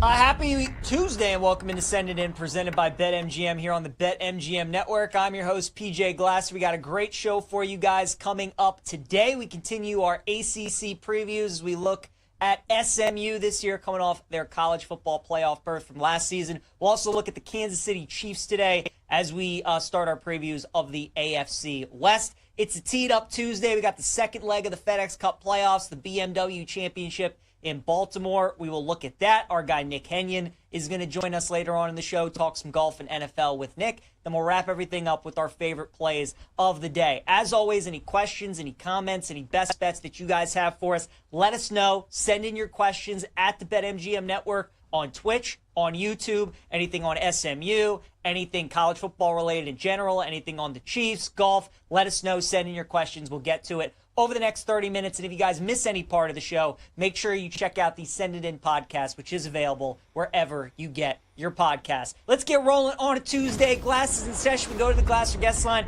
Check in with Dean Rolski, who joins us. Give Dean a follow on X at Dean Rolski, staff writer for the On the Pony Express, covering SMU. And Dean, it's been a historical AP poll that dropped for SMU yesterday. First time they find themselves in the top 25 since 1985. Obviously coming off the college football playoff berth from last season. So how are Rhett Lashlee, SMU, how are they handling expectations going into this season? Yeah, it's exciting times for SMU. You know, they made, as you mentioned, made the college football playoff last year, and really they're just trying to pick up where they left off. You know, they kept their entire coaching staff from last season, which has been a key reason why I think this team can really hit the ground running in 2025, and they're going to need to with some of their early tests. But so far in fall camp, you know, that they're pushing the team's physicality, make sure they're ready, and man, they are ready for the start of the season. They definitely are. I'm sure Kevin Jennings is ready for the start of the season too, Dean, because the last time we saw him, he had a game he wanted to forget against Penn State. And I think that's why SMU is interesting this year, because you and I both know how good Kevin Jennings is, but a majority of people saw him in that Penn State game and probably formed their opinion on what they think. But with him back, and obviously the motivation of how last season ended, what are you expecting out of Jennings this year? Yeah, you know, he's talked about it a lot this offseason, that the ending of the 2024-2025 seasons allowed him to really have this chip on his shoulder. You know, unfortunately, it was probably a lot of people's first time watching Kevin Jennings against Penn State, but people don't realize that he got them to that game. You know, Brett Lashley made the tough decision to move on from Preston Stone and hand over the reins to Kevin Jennings after a Week 3 loss to BYU. And then Jennings went undefeated in the regular season and nearly led an incredible comeback in the ACC championship game against Clemson. So, look, he more than anybody is ready for the start of the season, because he's just had that bad taste in his mouth all offseason, and he's ready to get going here in 2025. So Jennings comes back, Dean, but they lose their top running back, wide receiver. So who are some skill position guys that we could keep an eye out this year? Who do you think will be Jennings' favorite target? Maybe who are some running backs that can help him out as well? Yeah, so we'll start with the running back position. Obviously, SMU loses Brashard Smith to the Chiefs, who I know you'll talk about later in the show, and what he's doing so far there is a little exciting. But the Mustangs have redshirt freshman Derek McFall, who could very well start Week 1 for the Mustangs. He played in 4 games in the regular season and then played in both postseason games. You know, they thought about burning his red shirt last year because the depth at running back wasn't really there, but they were able to redshirt him, and he's ready to really take a huge step forward today. We actually got to talk to him after practice today. He's put on some big weight. He's talking a lot about how he's able to pick up some of those pass blocks. So he's an explosive speedster running back. And then another running back to take note of would be the UCLA running back transfer TJ Harden, who led the Bruins in rushing yards in 2024. He came to SMU late, arrived in late July, just got here before the start of fall camp, and actually wasn't even cleared to practice until last week. He was still waiting to be officially graduated from UCLA. So we've gotten to see our first few practices from him, and he is a super physical, I think 6'2", 230-pound running back, so a big-time running back that's going to fall downhill. At wide receiver, they bring back Jordan Hudson, who is a senior leader, and they are expecting big things from him in 2025. He looked really great in the spring. He transferred in from TCU a few years ago and has just slowly climbed up the depth chart, and this is his year to really shine. Another wide receiver would be Romello Brinson. He actually snuck in a red shirt. They were planning on him to play last year, but he got banged up, and he was just never back to 100%, so they were able to redshirt him last year, and he's someone who's got a 40-inch vertical, so can just go up and catch those deep balls if you put it in his vicinity.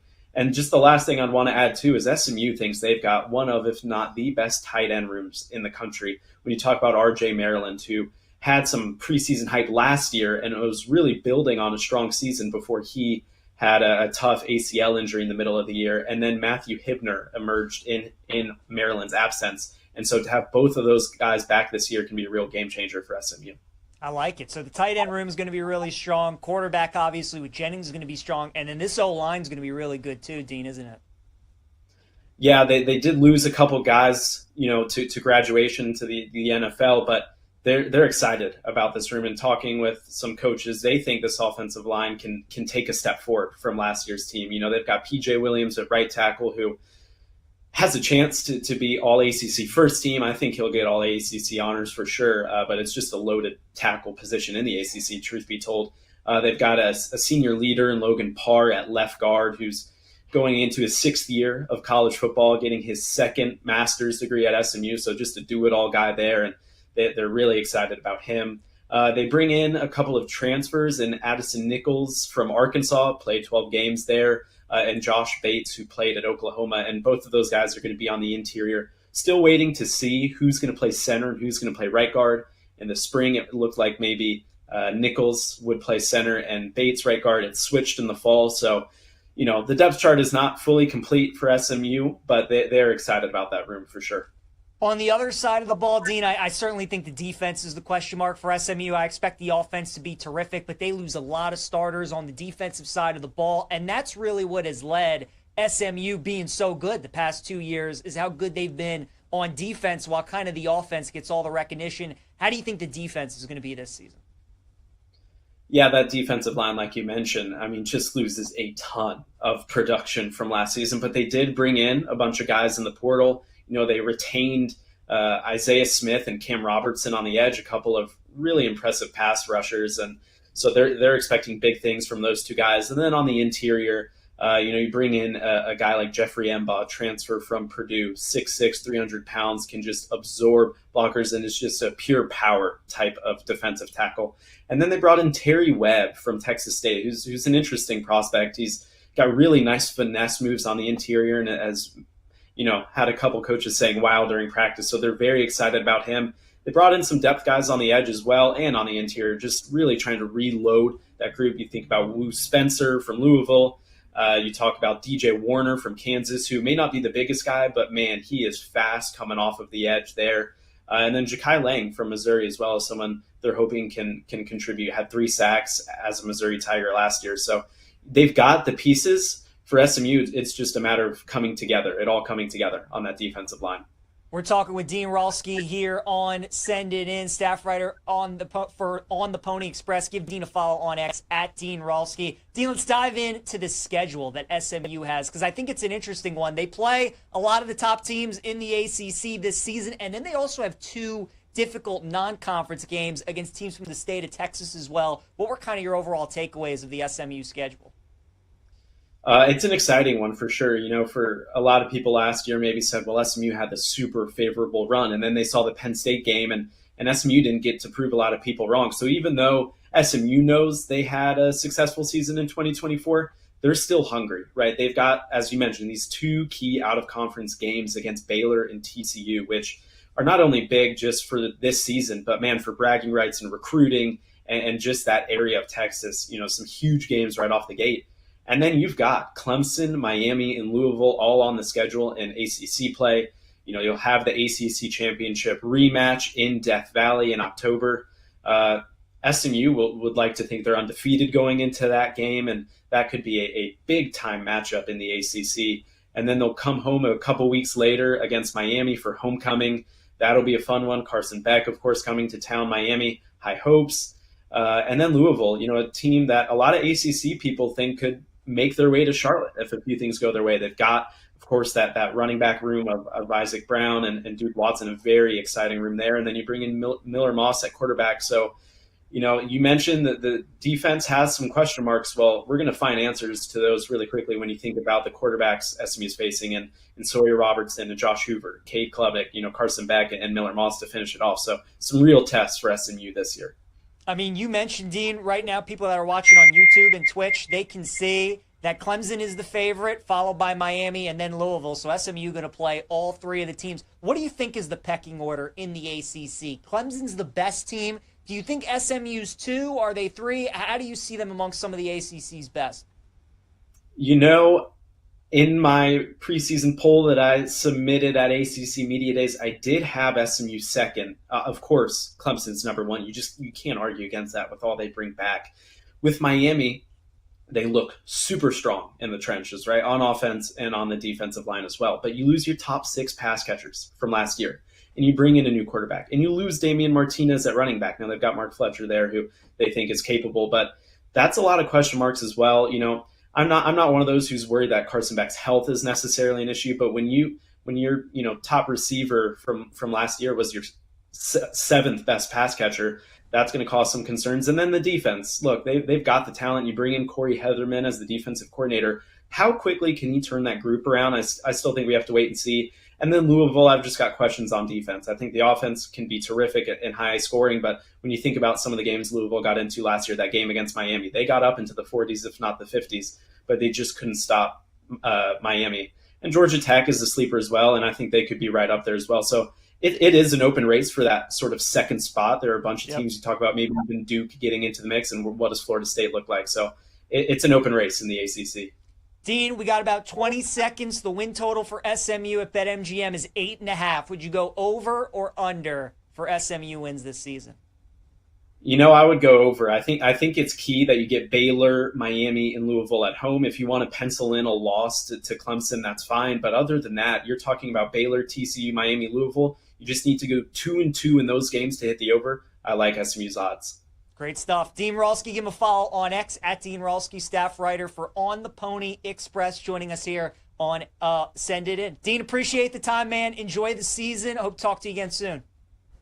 Thank you so much for having me on, guys. Yeah, absolutely. Great stuff there from Dean, guys. Let's continue talking SMU here on Send It In. And again, interesting schedule, because in college football, we maybe see one of these Power 4 teams play like one good non-conference team, but SMU's getting two of them. They get Baylor in week 2, and then that road trip to Fort Worth to take on TCU, which will be a fun one. Obviously, a Dallas team against the Fort Worth team, which should be really fun.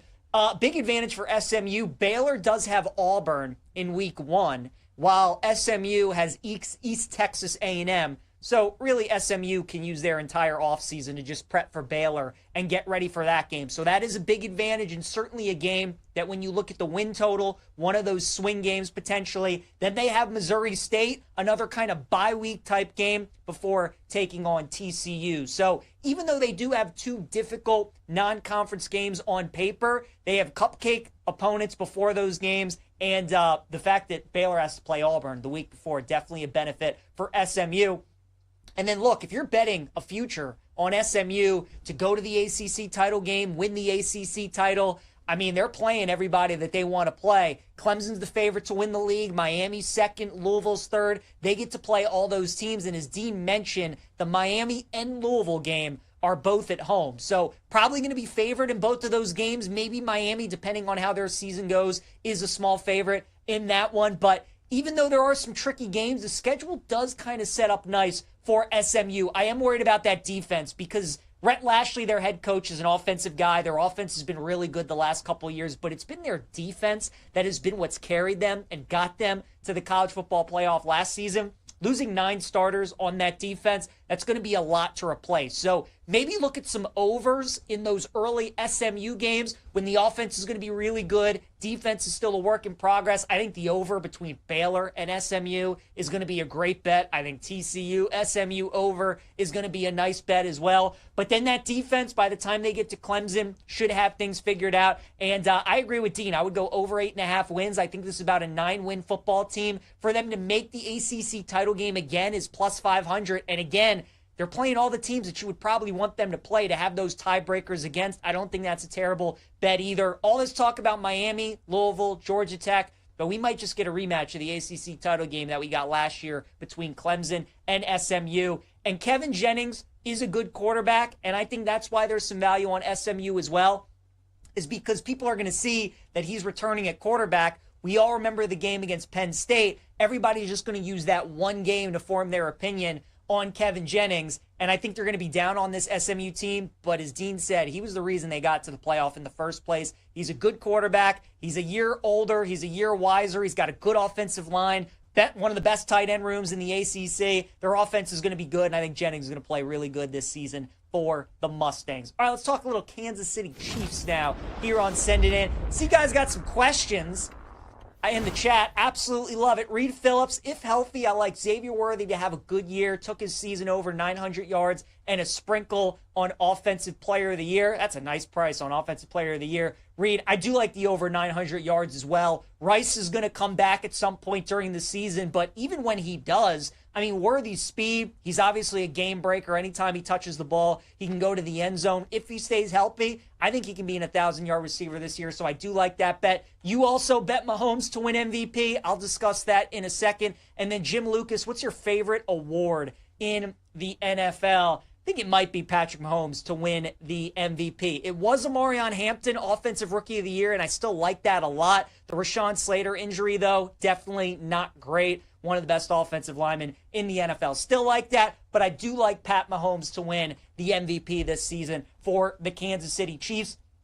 And there's a couple reasons why. The first one is the price. Like Reed was talking about, Lamar's the favorite, followed by Josh Allen, Joe Burrow. Like, when's the last time you've seen Mahomes as the fourth betting favorite to win the MVP? A lot of this is recency bias because Lamar easily could have won the last 2 MVPs. Josh obviously won last year. Burrow has maybe the best offense in the NFL with him at quarterback and those 2 wide receivers. And with the defense that they had, he's going to have to put up a lot of points this year if they want to win games. So it makes sense why those guys are the top 3. But Mahomes hasn't won the MVP in the last 3 years. So you do have kind of enough time that has passed by where I think these voters, if Mahomes gets up back to this season where he's throwing for 40 touchdowns, nearing 5,000 yards, where he definitely can put himself in the conversation. And I think the Chiefs are going to take the regular season a lot more seriously than they maybe have had the last couple of years. I mean, you guys watch these games. It just feels like Kansas City the last 2 years have kind of put it on cruise control in the regular season. They do just enough to win these games and then empty the chamber when they get to the postseason. It's why they're so bad against the spread. It's why they play just about every game close. And then when you get to the playoffs, they look like a completely different team. But with how much better the AFC West is getting, and now the Chargers are getting better, the Broncos are certainly getting better. You guys know I like the Raiders for the upcoming season. Kansas City now is only minus 120 to win the AFC West. And I think that is an absolute bet because the thing is, we all hate the Chiefs, unless you're a Chiefs fan, and we're all looking for teams that can beat them, and we're trying to end this dynasty and hoping that the Chiefs fall off. But are we really sure that the Broncos are ready to take that next step? After one season of Bo Nix, like, are we really sure the Broncos are ready to win that division yet? The Chargers just lost Rashawn Slater. Justin Herbert, I don't think's won a big game in his entire life. Are we sure that he can beat Mahomes and Andy Reid and win the division? And then I like the Raiders a lot. I think they could be a potential surprise playoff team in the AFC. Do I think they're beating Kansas City to win the division, though? No, I do not. So I think the Chiefs to win the division is a good bet. And then Mahomes to win MVP. Rice is going to come back. Year 2 is Xavier Worthy. Full year of Hollywood Brown as well. Pacheco should be healthy at running back. And Kelsey's lost some weight. He looks better. He should be better than he was last season. And again, because the Chiefs got embarrassed in the Super Bowl against the Eagles, and Baltimore and Buffalo are favored over them right now to get to the Super Bowl, a team that obviously Kansas City, they've owned both of those teams, especially in the postseason. Think there's a chip on their shoulder. I think there's a chip on Mahomes' shoulder. I think he's going to have a great regular season. I love the price at plus 700. So I like him to win MVP, and I like the Chiefs to win that division as well. All right, a promo from our friends at BetMGM. It's in any sport odds boost token. No matter where the action is, will supercharge the odds on your next sports bet. Use this odds boost token to boost your potential payout from a winning bet. All right, it's a Tuesday. Let's check in now with our guy, Nick Kenyon. Give Nick a follow on X at Nick Kenyon, senior writer for BetMGM. Nick, we got a golf tournament in my backyard this weekend, my friend. BMW Championship. I'll be out there on Saturday. Looking forward to it. What should we know about this course this year out there at Caves Valley? Yeah, hi PJ. Good to see you as always. The one big change you need to know for Caves Valley this year, it's not going to play very similarly to the last time we saw it host the BMW Championship. That was a par 72 with 4 par 5s, transitions to a par 70 this year with 2 par 5s becoming par 4s. They've also lengthened it quite a bit since it last hosted the BMW. So really you need to look for guys who are excellent off the tee, long and straight. That's the recipe for success off the tee this week. And then you mostly just need guys who have been striping it with their irons and have excelled in terms of their par 4 efficiency record in recent memory. So it's not going to play as easy as we saw. 27 under was the winning score last time. I would expect it to play a little bit more difficult, especially they've lengthened the rough quite a bit compared to last time. So it is not going to be the same story we saw when Patrick Cantlay beat Bryson DeChambeau in a playoff. I think that grounds crew took offense, Nick, when it was 27 under was the winning score. They're like, if we get this tournament again, that is not happening. So agree with everything that you said. Who are some golfers that you like this week? You said we're looking for long and straight, good iron players. Who are some guys that made your card?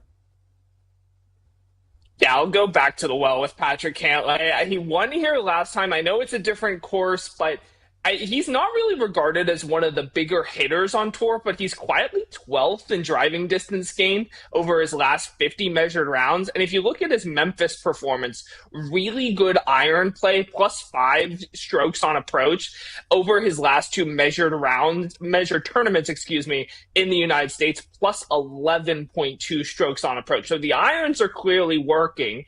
And he turned in a godlike putting performance here the last time he played, over 14 strokes gained putting the last time he played at Caves Valley. So maybe the greens just happened to suit him. So Cantlay 18-1. I think that's a pretty good price. Next up, we'll go to Kurt Kitayama at 45-1. Won the 3M Open recently, another course that requires sort of the same recipe off the tee. And his approach play has just been really good recently.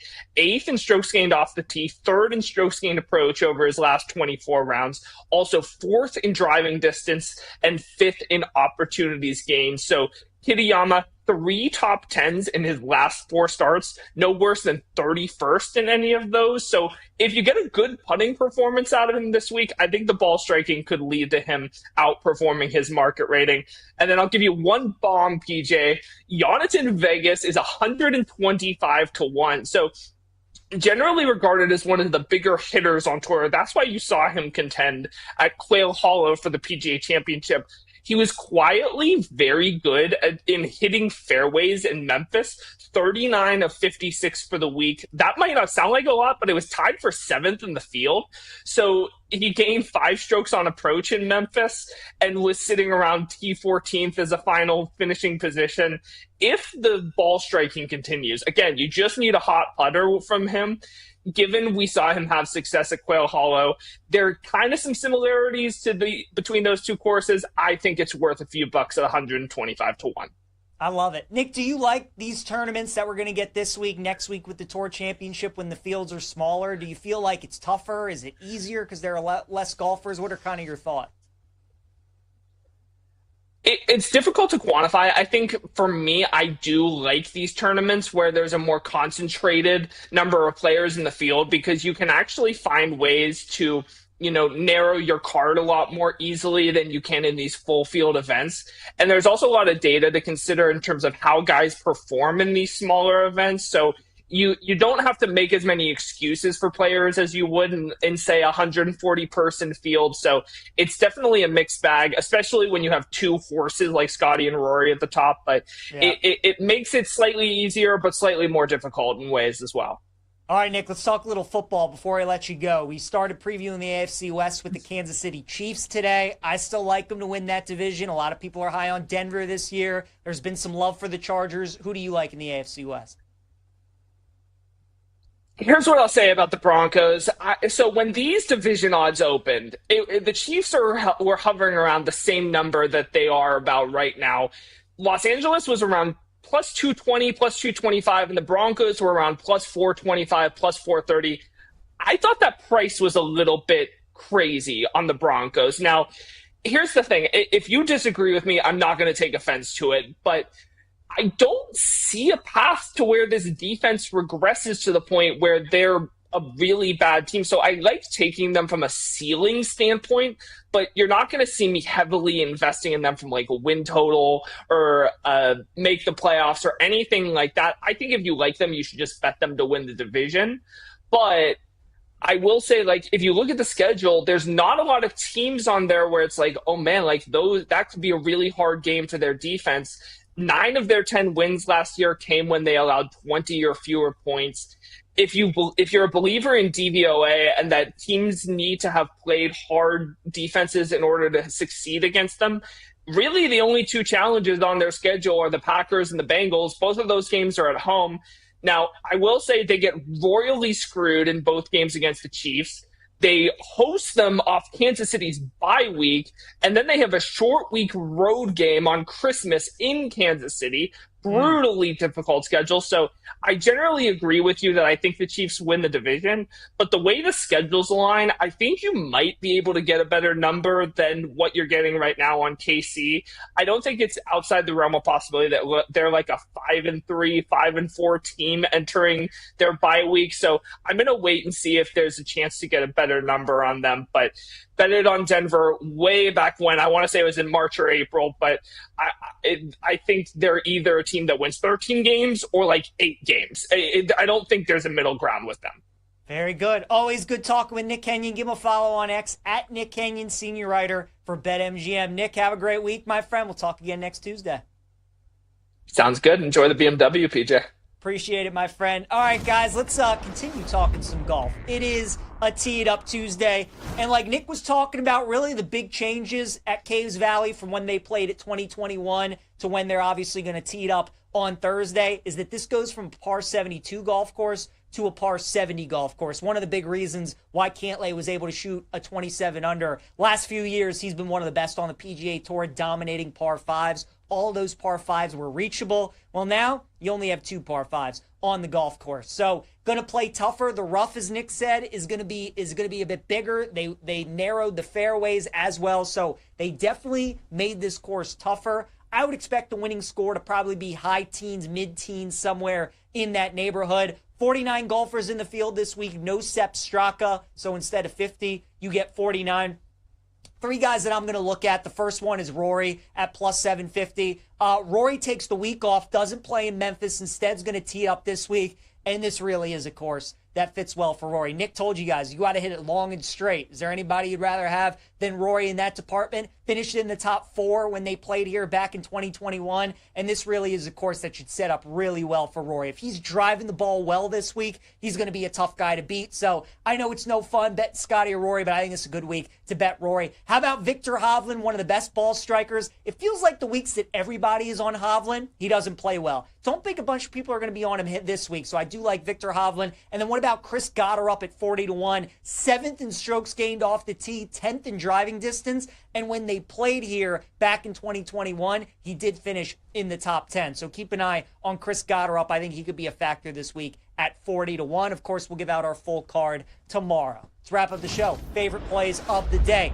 Going streaking, we're going to start. Gunnar Henderson is my play against George Kirby and the Seattle Mariners. Gunnar 6 for 13 in his career against George Kirby.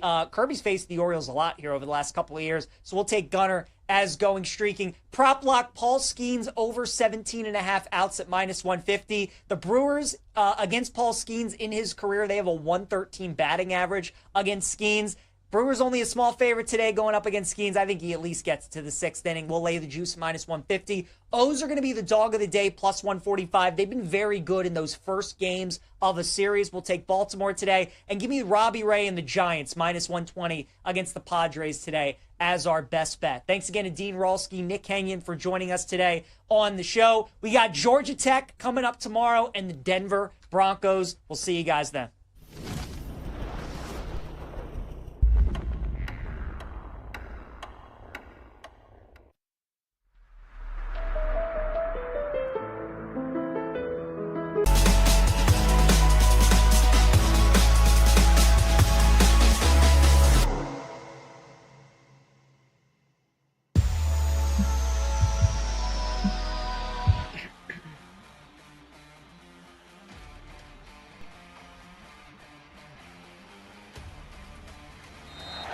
For the second time, the Vince Lombardi Trophy is headed to Philadelphia.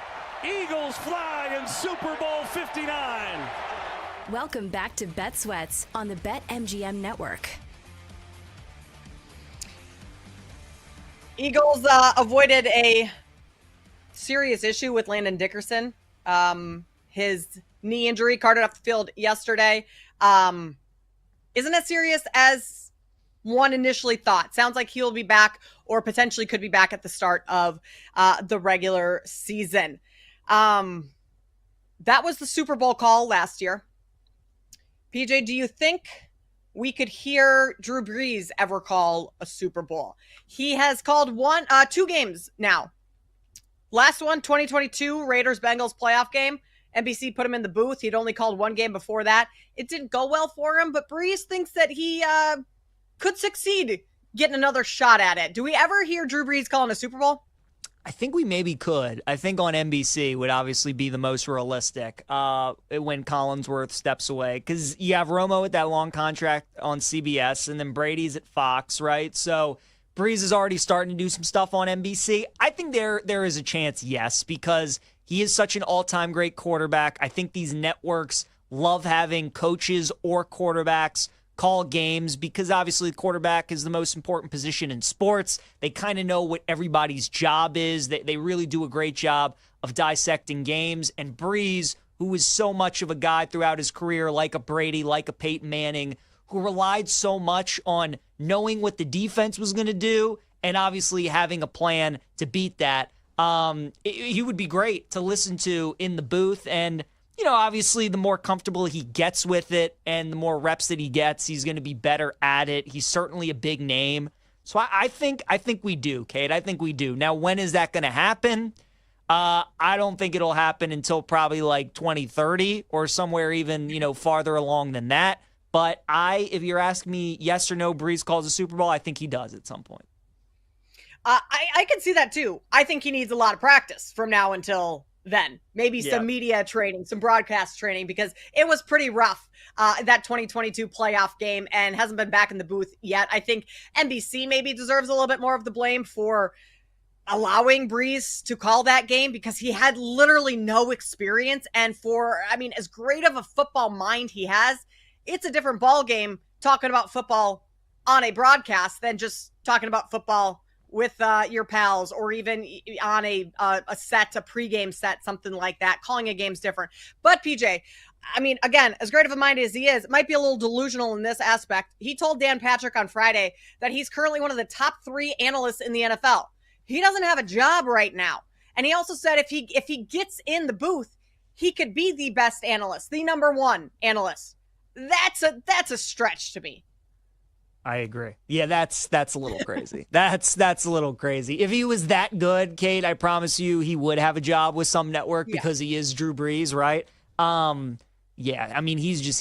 He's not top 3. With the NFL right now, I do like Collinsworth. I know people go back and forth on him, but I've always been a big fan. Greg Olsen, I think, does a fantastic job as well in the booth. He's really, really good. Brady, it was his first year. You would expect him to get better. We know anything that he does, he puts his heart and soul into it, so he gets better. Romo, after the initial love affair with him and how great he was in predicting every play, has kind of cooled off on some people, but I still think Romo is really, really good. But again, Kate, these networks want to put Drew Brees in the booth. Yeah. And if he was good enough to do it, he would be calling games. So the top 3 I think is a little much. I think eventually he's going to get a point where he is going to be a regular on one of the network stations, but he's just not at that point yet. I also love Collinsworth. I will not tolerate any Collinsworth slander. I know there's plenty out there, but I think he's great. Mm-hmm. I still think he's pretty good at what he does. You want to know, PJ, who thinks you're pretty good at what you do? Well, that would be Benji. Kate Adriani, our social manager. There's a PJ Glasser effect, and her dog Benji just loves to watch you on.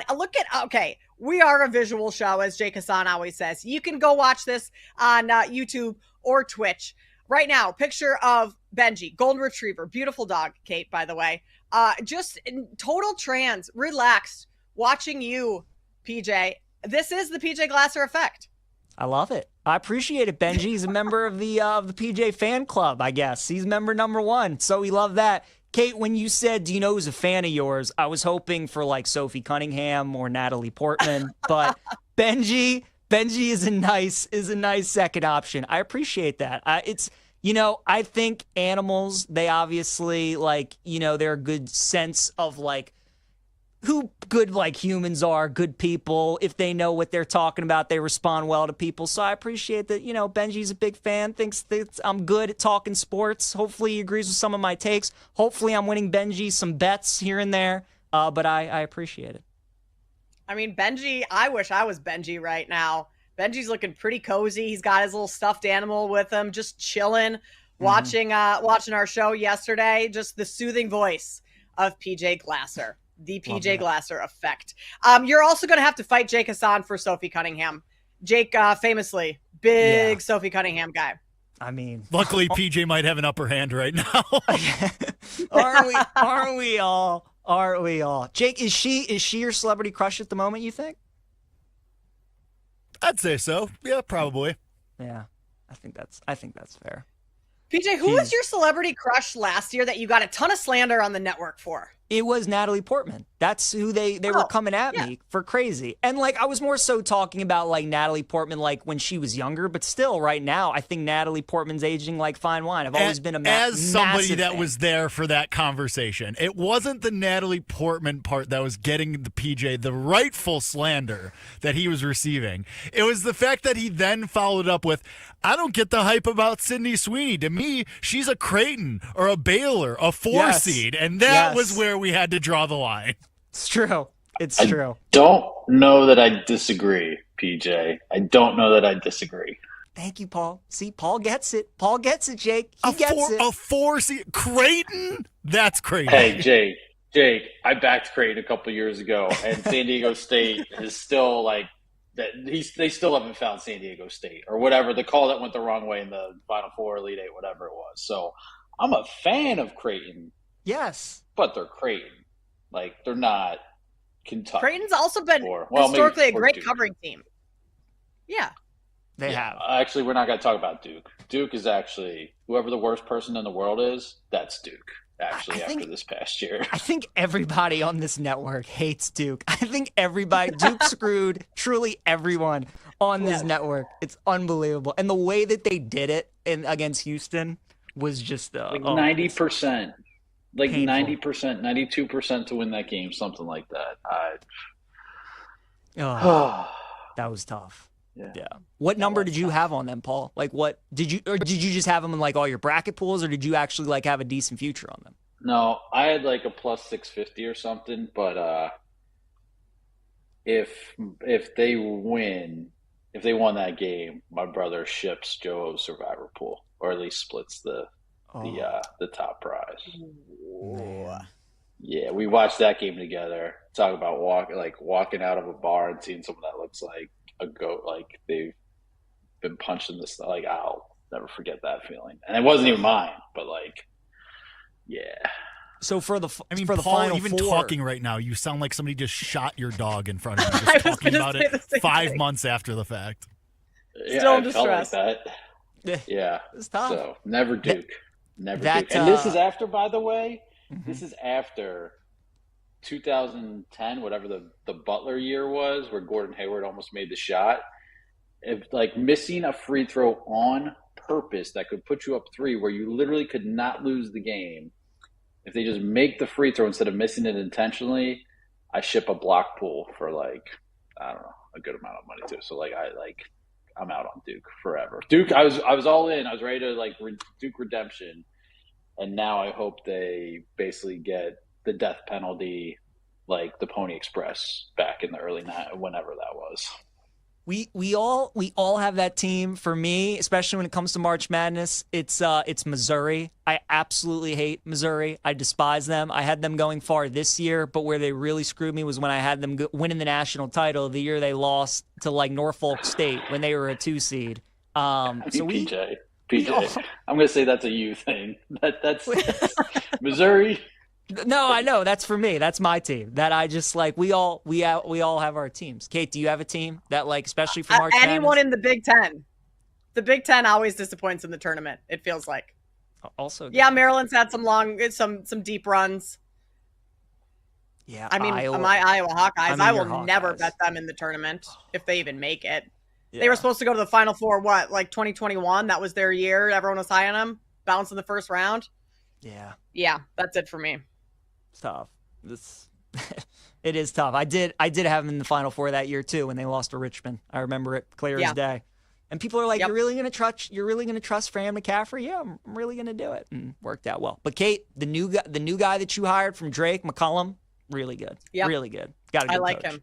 Mm-hmm. I mean, hey, between Gronowski coming over quarterback PJ this year, Iowa might be back. That offense is going to be electric. I know we're getting ready to. You're already back in, Kate? You're already back in? I'm back in on football. I'm back in on football. But, like, to what point? Like, like a playoff berth? Like I just think want to see Iowa could have a playoff berth this year. Schedule's fairly easy. You go over their win total. That defense, that's a top 10 defense in college football. I think you could say top 5, right? If the offense gets going at all, and this kid wins, Gronowski wins 2 FCS championships. Yes, FCS, 1 in high school. I'm trying to have some hope here, Paul. It's rough being an Iowa fan. Which stage? Are we already in the denial stage, or like what stage are we in right we now? might Or be. the justification? We might be. Yeah. It's so boring to watch Iowa because no one scored. Like it's like watching paint dry. Yeah. That I need something to excite me until what, like week 2, 3, and then I'm just kind of out on them again. But I need to get excited for week 1 at least. To be fair, too, for Iowa, their 3 toughest games are all at home: Indiana, Penn State, and Oregon. And I actually think there's a chance that they win 2 of those games, if not maybe all 3. I think Penn State's only loss this year is going to be to Iowa. I've been on record saying that. I think they're going to beat Oregon at home. I think they're finally going to beat Ohio State on the road. But as you know, Kate, that has been a house of horrors for Penn State going to Kinnick. Mm-hmm. I would think that's going to be the NBC night game. I think they're going to lose. Oregon, I think they're going to lose as well at Iowa, because the beauty about Iowa is that they're not a big brand enough to be that Fox Big Noon kickoff game, but they're going to play big games, and it's probably always going to be that primetime NBC game or like a primetime game, and Kinnick at night is a tough place to play. So I think they're going to upset some teams this year. So I think Iowa's Kinnick maybe is where top 10 teams go to die, especially night games. PJ, exactly. You guys just wait. A death valley of its own. Indeed. Which is tougher, Clemson Death Valley, LSU Death Valley, or Iowa Death Valley? I think we can still go LSU. All 3 are tough. But yeah, have either of you been to Kinnick? Never. No. Would like to go. Never been to Iowa. I don't know if I've ever been to the state of Iowa. Yeah. To be honest. It's an experience. Yeah. Kate, be honest. Be honest. Whose campus do you think is nicer, Iowa or Iowa State's? Oh my gosh, Iowa by far. Really? Iowa State's, gross. Mine is 10,000. That was her answer. The parking lot that you tailgate in for Iowa State's just nasty, and there's nothing to it. Like, you're in a parking lot. At least Iowa, you got these nice rolling hills a little bit. You've got the Pentecost, you're in the streets. It's just a better. I went to Iowa, Iowa State my splitting freshman hairs year. on who has the better pavement in their parking lot. Like, we got, Kate, surely we could do better Gross here. Parking lot. You're in the street. It is. It doesn't feel like football. It's just like you're in a. Where do you tailgate for Illinois, Jake? Like, what's the tailgate scene there? In a parking lot outside the stadium, but I'd never be like, yeah, Illinois' parking lot, way better than ISU's. Like, it's just not where I would start. Well, in Iowa, you have you go down side streets and there's tailgates all in those streets and everything's blocked off. And it's not just a parking lot. It's awesome. Kate, nice you're streets. explaining a football Saturday in a college town. Like, this is not unique to Iowa. The asphalt is less steamy. What are we doing here? Also, got to give Chris Mack a shout out. He'll be joining us to talk Steelers tomorrow. He replied to our current conversation. Hate to say it, but Duke has become Jennifer Love Hewitt. I don't know if I love this slander. Always going to get a default 2 seed, but just never up to those expectations anymore. Not a fan of I Know What You Did Last Summer, I guess. Also, Kate's Iowa delusions of grandeur are wonderful. Chris, obviously a Penn State fan. All right, I would Chris. put like Kim Kardashian as Duke, honestly. We can maybe talk about this more later. But What a closing Chris? shot by PJ. I just kind of think so. Kim Kardashian, Duke. We can hash that out. We'll hash that out tomorrow with Chris. I've got some fighting words for you, Chris Mack. Coming up on the other side, Sean Pendergast joins us to talk Houston, Texas, snacks and bet sweats. You're listening to Bet Sweats on the BetMGM Network.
and goal for Stroud. Deep drop, rolls out. Stroud on the run. It's caught. Touchdown, Dalton Schultz. The improvisation of C.J. Stroud. Welcome back to Bet Sweats on the BetMGM Network. Year 3 for CJ Stroud, and it is going to be a big one. He needs to hope his offensive line can hold up a little bit. We'll dive into some more Houston Texans in just moments. Coming up 20 minutes from now, lightning bets as we wrap up the show. We'll tell you where we're putting our money today. But for now, Sean Pendergast joins us. He's the host of Payne and Pendergast on Sports Radio 610 weekdays, 6 to 10 a.m. Central. Down in Houston. Sean, we appreciate you taking the time to jump on with us this morning. Love talking to you. And we do need to talk about CJ Stroud. Year 3, his rookie year, great. Kind of took a step back last year, but you could also say a lot of injuries on that team. Offensive line didn't hold up. So what are expectations for Stroud now in year 3? Yeah, I think expectations, Kate, are, and it's great to be on with you guys, by the way. Thanks for having me on. I think expectations this year is that CJ is going to look more like the CJ Stroud that he looked like in his rookie year. And I think a lot of the regression that you allude to there, I don't know how much Texan fans are blaming him for that. Certainly he's partially, he played a role in it. But the offensive line was a mess last year. Bobby Slowick did not have a good second year as an offensive coordinator, as a play caller. The league seemed to figure him out. Nick Caley has now come in, former tight ends coach with the Rams, and he's installing a different offense. It's an offense that's going to give C.J. Stroud a lot more control at the line of scrimmage, which is something that he has wanted over the last year or so. And I can tell you, I've been at every practice, including the practices in West Virginia last week at the Greenbrier. It is still very much a work in progress.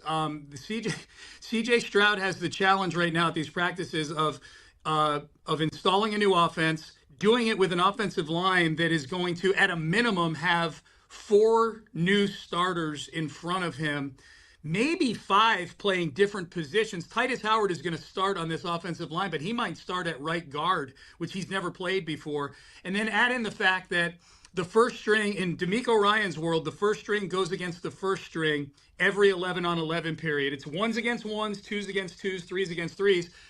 This offense is going up against Daniil Hunter, Will Anderson, Derek Stingley Jr. I can go on and on. It's a really good defense. So it's been a challenge. I think it's moving in the right direction. But yeah, I mean, this is a team that is positioning itself with the way they built this roster, the way they've used their cap before having to pay CJ next year. They're trying to make a run at a Super Bowl.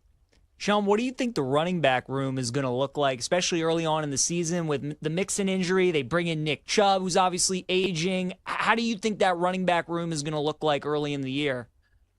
Yeah, that's a great question, PJ, because Joe Mixon has yet to practice. He suffered a non-football injury in the offseason, and he's been in a walking boot and hasn't been out at practice. Nick Chubb has missed the last handful of practices because he got hurt at the Greenbrier. He had the red jersey on yesterday, which basically meant he can do the walkthroughs, but he wasn't doing any of the 11-on-11. And then Dameon Pierce has yet to practice as well. Those are their top 3 running backs on their depth chart right now. So their running back position has been Daria Gumbawale, who's a 9-year vet, who's more of a special teamer. Woody Marks, the rookie they drafted out of USC in the 4th round, and Jawar Jordan, who is a running back they drafted out of Louisville last year in the 6th round. So come week 1, I mean, we need to talk to the doctors more than we need to talk to the coaches as to what that room is going to look like. Because the hope, I think the hope is that it's Joe Mixon as the bell cow like it was last year, but with maybe a little more depth to take some of the workload off of him, with Nick Chubb being a guy who gets in the mix. And then I think they drafted Woody Marks specifically to be a 3rd down back. As of right now, 2 of those 3 guys are not practicing. So the running back room is a huge mystery for this team right now. Sean, okay, a lot of question marks on offense right now. You know what you have on the defensive side of the ball, and that defense is going to be really good once again. How much of the responsibility week to week is going to fall on that defense to get the job done and get wins for this team? Yeah, I think early on, Kate, I think it's going to be a pretty heavy workload on the defense. The Texans have a pretty stout first 5 games of the year. They open against the Rams. Now we don't know what the situation is right now with Matthew Stafford, so we'll see about that. But then they play Tampa Bay on Monday night. They got a couple division games against Jacksonville and Tennessee, and then they play their ultimate arch nemesis, the Baltimore Ravens, in Week 5, heading into the bye week. So I think especially early on, it's going to be incumbent upon that defense, and that defense is going to have some really interesting assignments. With Matthew Stafford, if he's healthy. Baker Mayfield had a great year last year. We've not seen anything from Cam Ward, so they're going to still, they're going to get him in Week 4, and then obviously Lamar Jackson is a headache for anybody they play. So I think early on, especially because the implementation of this offense, the Texans, I think, are treating the preseason like a lot of teams treat the preseason these days, where they're not going to see a lot of live rounds against the Panthers this Saturday or the Lions the following Saturday. They do have joint practices with both of those teams, and I think that's where a lot of the work is going to get done. But I think early on in this season, given all the moving parts in the implementation of the offense, it's going to be the burden is going to rest on the defense for sure. Sean, going into the season, the Texans are the big favorites to win the division again. Who is the team that you think could be the biggest challenger to them? A lot of people feel like it's Jacksonville. Is that where you are? Do you think it could be Indy or Tennessee?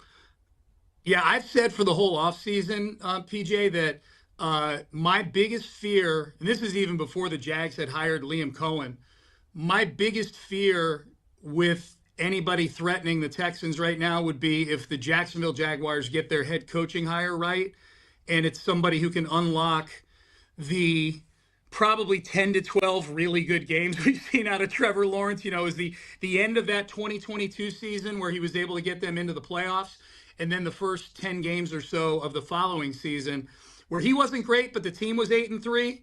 But that was a version of Trevor Lawrence that I think if they get that, they can win the division. That's been my biggest fear. Liam Cohen, as goofy as he is with the way he does the whole Duval chant and everything, is still a pretty damn good offensive coach. And they went and drafted Travis Hunter. I think there's some fun weapons there. Obviously, Brian Thomas Jr. is an ascending target at wide receiver. That's the one for me. It's the Jags, just specifically because of the Liam Cohen unlocking Trevor Lawrence factor. We're talking with Sean Pendergast. He's the host of Payne and Pendergast on Sports Radio 610 in Houston. Sean, you ran through the early part of the schedule for the Texans. Win total sit at 9.5. If you had to make a decision on whether or not they can win 10 games or if they're going to win fewer than 9, what would you do?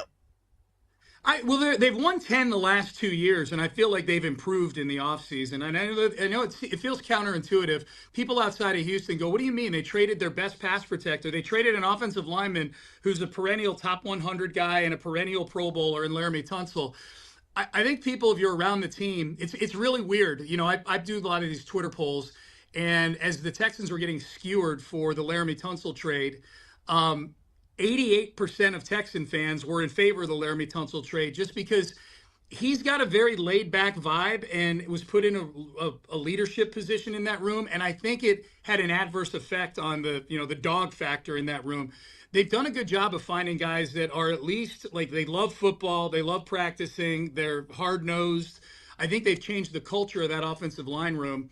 And I think they've made other improvements as well. I think Nick Chubb has depth at running back, and I think they've really recovered nicely from the injuries to Tank Dell and Stephon Diggs in the wide receiver room with picking up Christian Kirk. And the 2 rookies they drafted out of Iowa State, Jaden Higgins and Jalen Knoll, have had outstanding training camps. So I think they're just a better football team. Their schedule, too, this year, guys, is much simpler and I don't want to say easier, but last year, they had stretches where they played 3 primetime games. And keep in mind, this is a team that played noon Sunday every game the year before because they stunk. So last year, all of a sudden, their marquee, because of the year they had in CJ's rookie year, they're playing 3 primetime games in a row in weeks 9, 10, and 11. They were playing on Christmas Day. They did the 3-game and 11-day thing twice during the season because they were one of those Christmas Day teams, and you saw how that went on Christmas Day against the Ravens. They lost 31-2. I'd rather lose 31-0 than 31-2. 31-2 just feels embarrassing, as does 31-0. I just think they have a schedule that's a little bit friendlier in how it flows. I think they're a better football team. I think C.J. Stroud's going to be a better version of himself, and I just like the hires they made in the coaching staff with Nick Caley. So I am going over the 9.5. I think I've got them at 11-6 this year, but I wouldn't be surprised if they went 12-5. I think 12-5 is the ceiling, And I think the floor, assuming health at the quarterback position, is probably something like 8 and 9.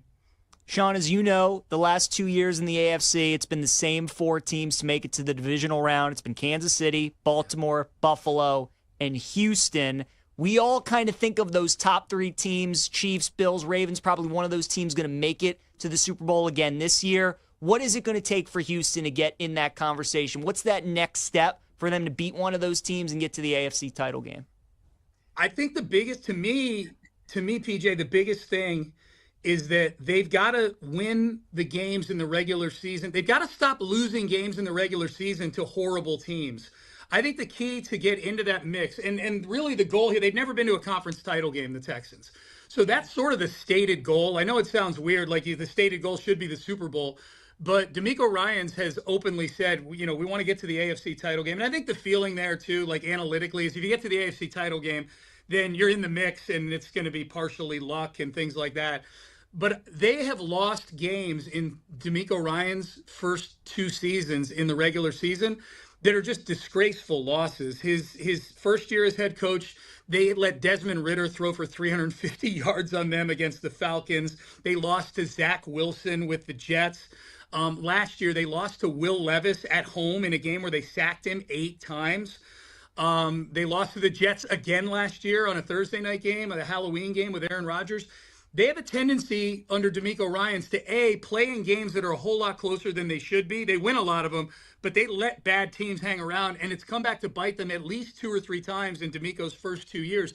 To me, the key for them in getting to at least the conference title game is getting home field in the divisional round. They've always, every time they've been in the playoffs and they've won in the first round, they have to go on the road because they're a 3 or a 4 seed. And I think the key is being either a 1 or a 2 seed. And the key to that is you've got to take care of the business that you're supposed to take care of against bad teams in the regular season. So that to me is the biggest one. And I think if we're just picking a side of the ball, like the offensive line has to be average. If the offensive line is a middle of the pack offensive line, this will be a good offense this year, because when CJ Stroud gets time to throw, he can be deadly. Sean, they also have to take care of the games where their opponent throws 5 interceptions. They still lose those games against the Lions last year. No, Kate, I'm so glad you said that. And this just kind of goes into my point here. It's not just losing to bad teams. The Texans had at least 2 or 3 games last year where after the game, you see those tweets where they go, since the merger, teams that did this, and this are 0 and 114. Now they're 1 and 114. Like the Texans' opponent. Like that was one of those games, Kate, that you're talking about, where Jared Goff throws 5 interceptions and you lose on a last-second field goal. The Packers game in Week 7 had some weird metric like that. That Lions game, the Will Levis game I just alluded to. Yeah, the Texans had a pick 6 and sacked him 8 times and lost 32-27. And the whole thing surrounding that was like quarterbacks who got sacked 8 times and throw a pick 6 in a game were 3 and 33 since 1975 or something. Now they're 4 and 33. You can't lose games like that. You can't lose games where all these important metrics all lean in your favor, and that all goes back to the offense. This was a horrible second half offense throughout the year under Bobby Slowick. Halftime adjustments looked like they weren't even made. And so, you got the offense has to get better, and you get better. I think you win games like that instead of losing them. That's a great reference. Yeah, you don't want to be those 1 or 2 teams in those stats. That's never talk about embarrassing losing 33-2. That's kind of embarrassing to be the 1 and 33 or whatever on the other side. That's the thing. Like for a team that was 10-7, won their second straight division, embarrassed the Chargers in the opening round of the playoffs. The Texans, they left a lot of meat on the bone, man. There were so many winnable games for them last year that I think, again, a team that just doesn't let their quarterback get killed on a weekly basis wins those games. Sean, we appreciate you taking the time. Enjoyed talking to you. Hopefully this Texans offensive line can hold up this year, and we'll talk to you down the road. Sounds good. Always good coming on with you guys. Thanks for having me. Hey, Sean. That's Sean Pendergast, host of Payne and Pendergast on Sports Radio 610 in Houston. PJ, I always wonder, who's the intern that has to look up those stats? Do they have those on deck? Because that's got to be a bad job. Yeah, it does. It's true. I mean, some of these numbers and stats that they find are truly incredible. It's a good question, and that was a fun interview with Sean. He's right though. The Texans, every time they've won the wild card game, they've had to go on the road for the divisional round. So if we could ever see what Houston looks like with a top seed in the AFC, make a Kansas City, a Baltimore, a Buffalo go to them, it'll be interesting to see if they can finally break through, get to an AFC title game, get to a Super Bowl potentially. We will have to wait and see, and hope for good health in the running back room, because that sounds like a disaster right now. As we wrap up the show, on the other side, we'll give you our best bets for today. Lightning bets coming your way next on Bet Sweats with PJ Glasser and Kate Constable.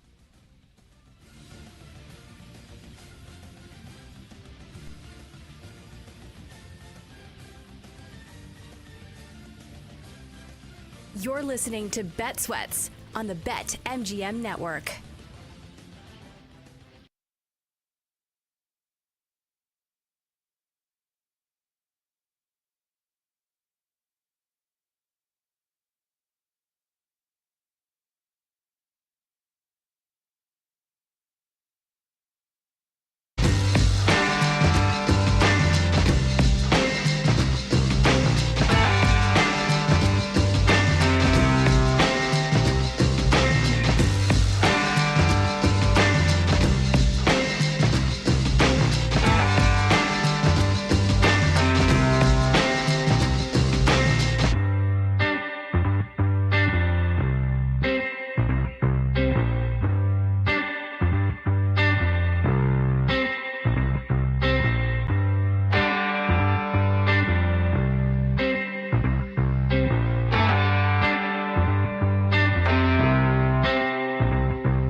Welcome back to Bet Sweats on the BetMGM Network.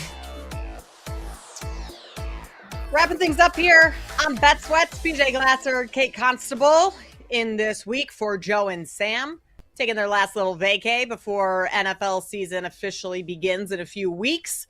PJ, we'll get to lightning bets in just a second, but one of the bigger podcasts in sports right now just had probably the biggest superstar on the podcast to announce a new album. Like, if Travis Kelce and Jason Kelce weren't already popular enough, obviously the Travis and Taylor stuff is at the forefront of every conversation amongst pop culture and sports. But now Taylor goes on the New Heights podcast with those two to announce her new album. I mean, the ratings on that, the ad sale, like, oh my gosh, what are we doing? That's out of this world. It's all that's been over my timeline the entire morning is just that, and all these different outlets that are picking it up. So it's going to break. I mean, it's going to break records, Kate. That's going to be the most viewed podcast episode of all time. I believe it drops tomorrow.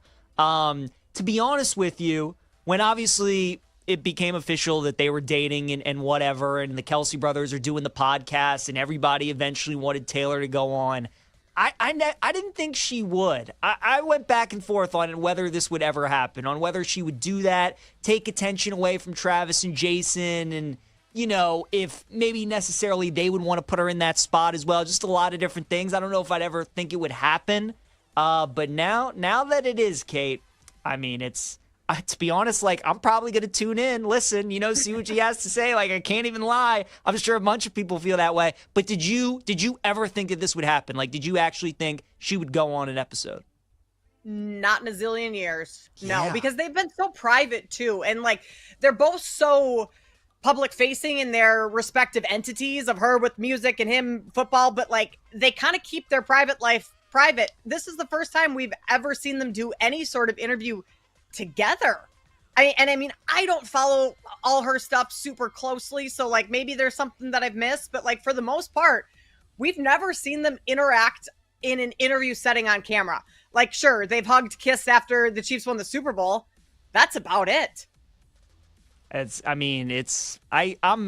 interested to see what it is. Like, do you think the conversation is going to be like, is it going to be like a puff piece type thing where they kind of just give her layups and don't give her any hard hitting things? Do you think this is like a PR stunt a little bit from her people to like, what kind of thing, what do you think the conversation is going to be? 1,000% a PR stunt.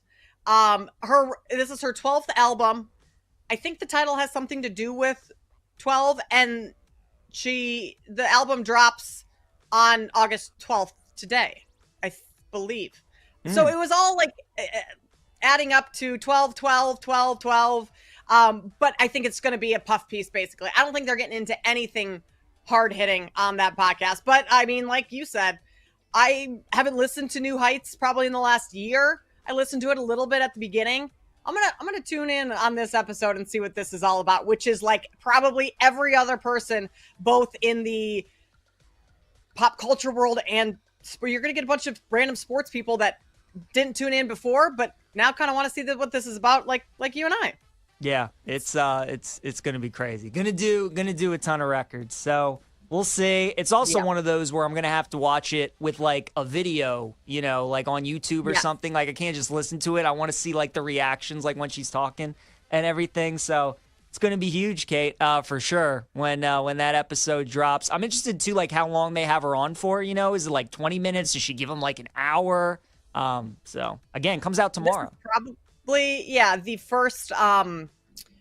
first of many now public appearances for the two. Like, I would imagine they'll start to do more interview-type things. Maybe not, because this is something that she could fully control with Travis and Jason. Like, they're not going to try and pry too much or anything. So maybe I'm wrong on that front. Who knows? We'll have to wait and see. What would you put the odds at that they announce that they're engaged? 20-1? 10-1? Like how stunned would you be if that happens? If it happened on the podcast? Yeah. I would be 50-1, 100-1 for this to happen on the podcast. Not happening in that setting. I would bet money that they'll get married. I think that's the way that they're going. I mean, I know nothing about their relationship, PJ. I don't follow this stuff, but they seem pretty happy. So I would bet that they do get Paul's looking at me. He just popped on camera. Yes, Paul. Can I bet announce the engagement on the podcast and never actually get married for Taylor and Travis? What kind of odds you give me on that? Get the clicks, get the views. She gets a breakup album out of it. Wow. Breakup album would be good.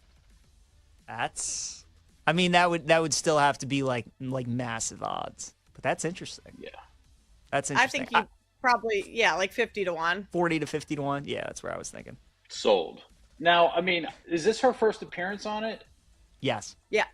Yeah. Yes. Like the Band-Aid has been ripped off. Like that Rubicon has been crossed. So I think now anything's on the table. But do you think they're not going to go on Good Morning America, right? She goes on this because she can control the narrative. She owns it. Well, she doesn't, Travis. but the IP is in the family or whatever within their immediate circle. Why would you give that content to Good Morning America or? Oh, right. Yeah. You're saying she'll be back on the podcast a whole lot more. I don't even know. No, not even that. I just think her going on it for the first time sets the precedent for the first time doesn't have to be when they announce their engagement, assuming that happens. Now we've seen Taylor on the New Heights podcast. I think it opens the door for it, I would say. And why wouldn't you they're both savvy-ish business people. Yeah. Why wouldn't you do it on that platform? That's a very good point. You might as well monetize it even more so because both of them need more money, Paul. Obviously. And not only do you get a breakup album out of it, the breakup episode, oh man. Now you will lose all the Swifties. You will lose all the Swifties after that episode. But that episode itself. Will you, though? Might Because do I record feel like the numbers. Swifties hate follow a lot of her exes still. Online, the exes pop up quite often still. Are they buying the albums? I don't know. There was a Jonas brother in there, right? Something like that. Are they buying the albums? Well, I don't know. Now we've gone outside the scope of my knowledge. So I'm not sure. I have questions. I'm going real deep on this. Are the Swifties buying the breakup album? Of the Taylors? Absolutely. No, was that your question? What was your question? Who's buying the album? No, I'm saying with her, would they still Of listen the to exes. the podcast? For example, they're not buying Joe Jonas or whoever the hell's album after they break up. They're buying Taylor's breakup album, but they're not going to keep listening to the podcast or listen to it. They might troll him on X or whatever. But yeah, that's a good point. There are layers to this. A lot of layers. And Jason Kelsey gets to be the cool, goofy uncle or brother-in-law or whatever. The good guy. He does. Jason Do you Kelsey's got a great do you think there's a chance that Travis announces his retirement too? Brings her on and being this is my last year. This is the plans that we have set out. Do you think that's a possibility as well or no?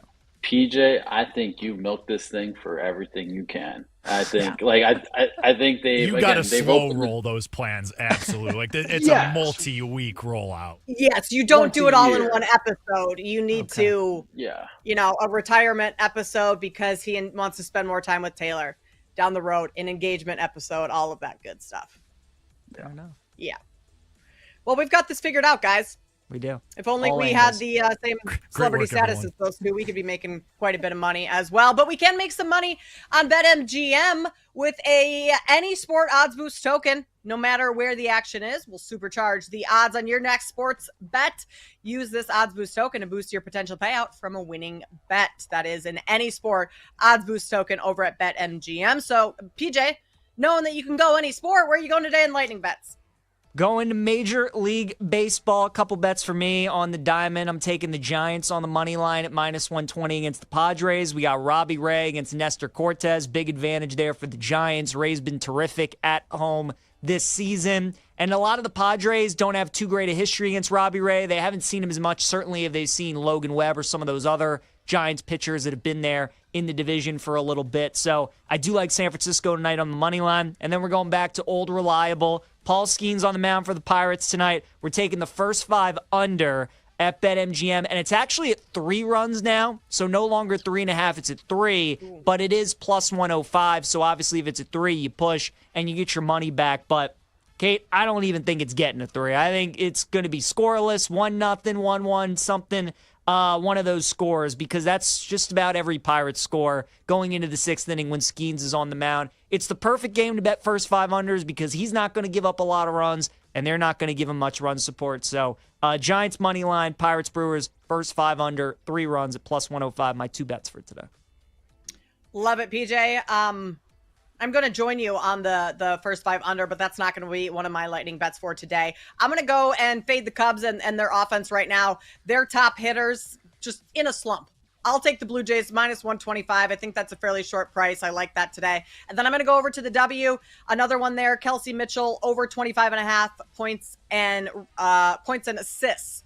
She's kind of, her production's gone up. This Fever team decimated with injuries right now. I think she has another big game, gets over that. Paul or Jake, you guys want to add anything in the next 60 seconds?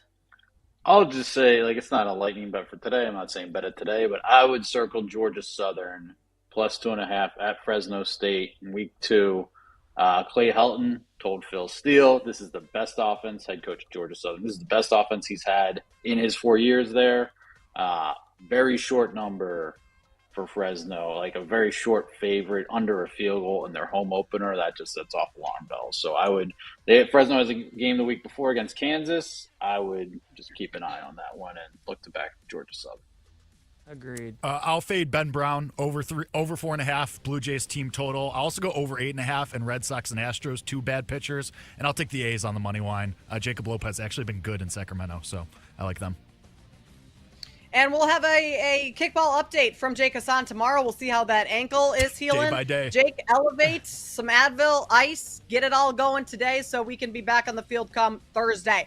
That's going to do it for us here on Bet Sweats. For Sean Pendergast, Jake Hassan, Gertch, Paul, PJ, I'm Kate Constable. We'll see you back here same time tomorrow.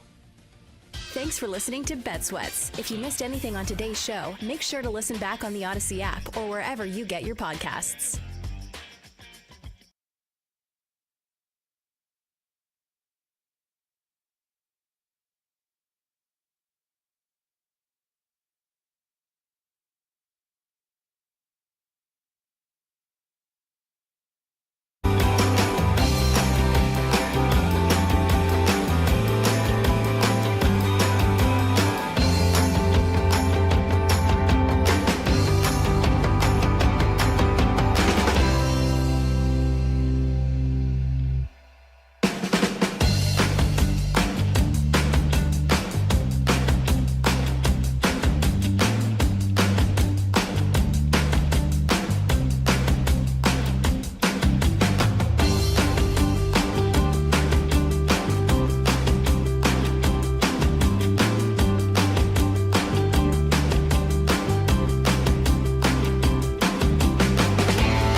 BetMGM Network. Kicking off your morning with the Daily Tip with Michael Jenkins and Chelsea Messenger. Over. It's a very simple way to look at it. It's the best way to look at it. Followed by the newly branded Bet Sweats with Joe O and Sammy P. When I stop talking, that's when you jump in usually. He said, ring that bell! He said, ring that bell! Then it's You Better You Bet, hosted by Nick Costos and Femi Abebefe. Great teams and great players get a whistle. It's happened forever. It will continue to happen. Capped off every night with the electric Brad Evans and Ryan Horvat on BetMGM tonight. Oh, that's a sexy phrase. Quote Dr. Dre, creep with me and walk with me on this one. Welcome to a new era of Wagertainment. This is the BetMGM Network.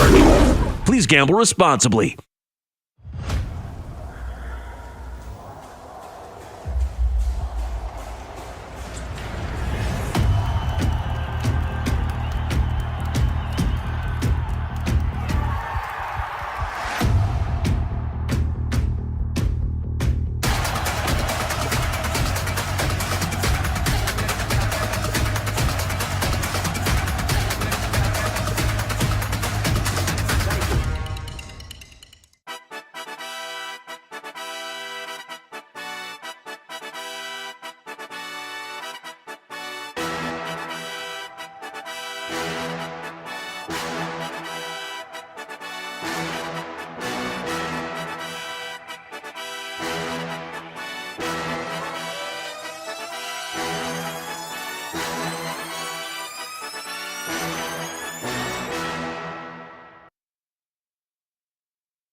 It's time to laugh, to win, and to live the thrill of the action. Hey, baby, let's go out there like a bunch of crazy dogs. What the hell's going on out here? No idea what's going on, but I am excited. Every pick, every play, every game-changing moment.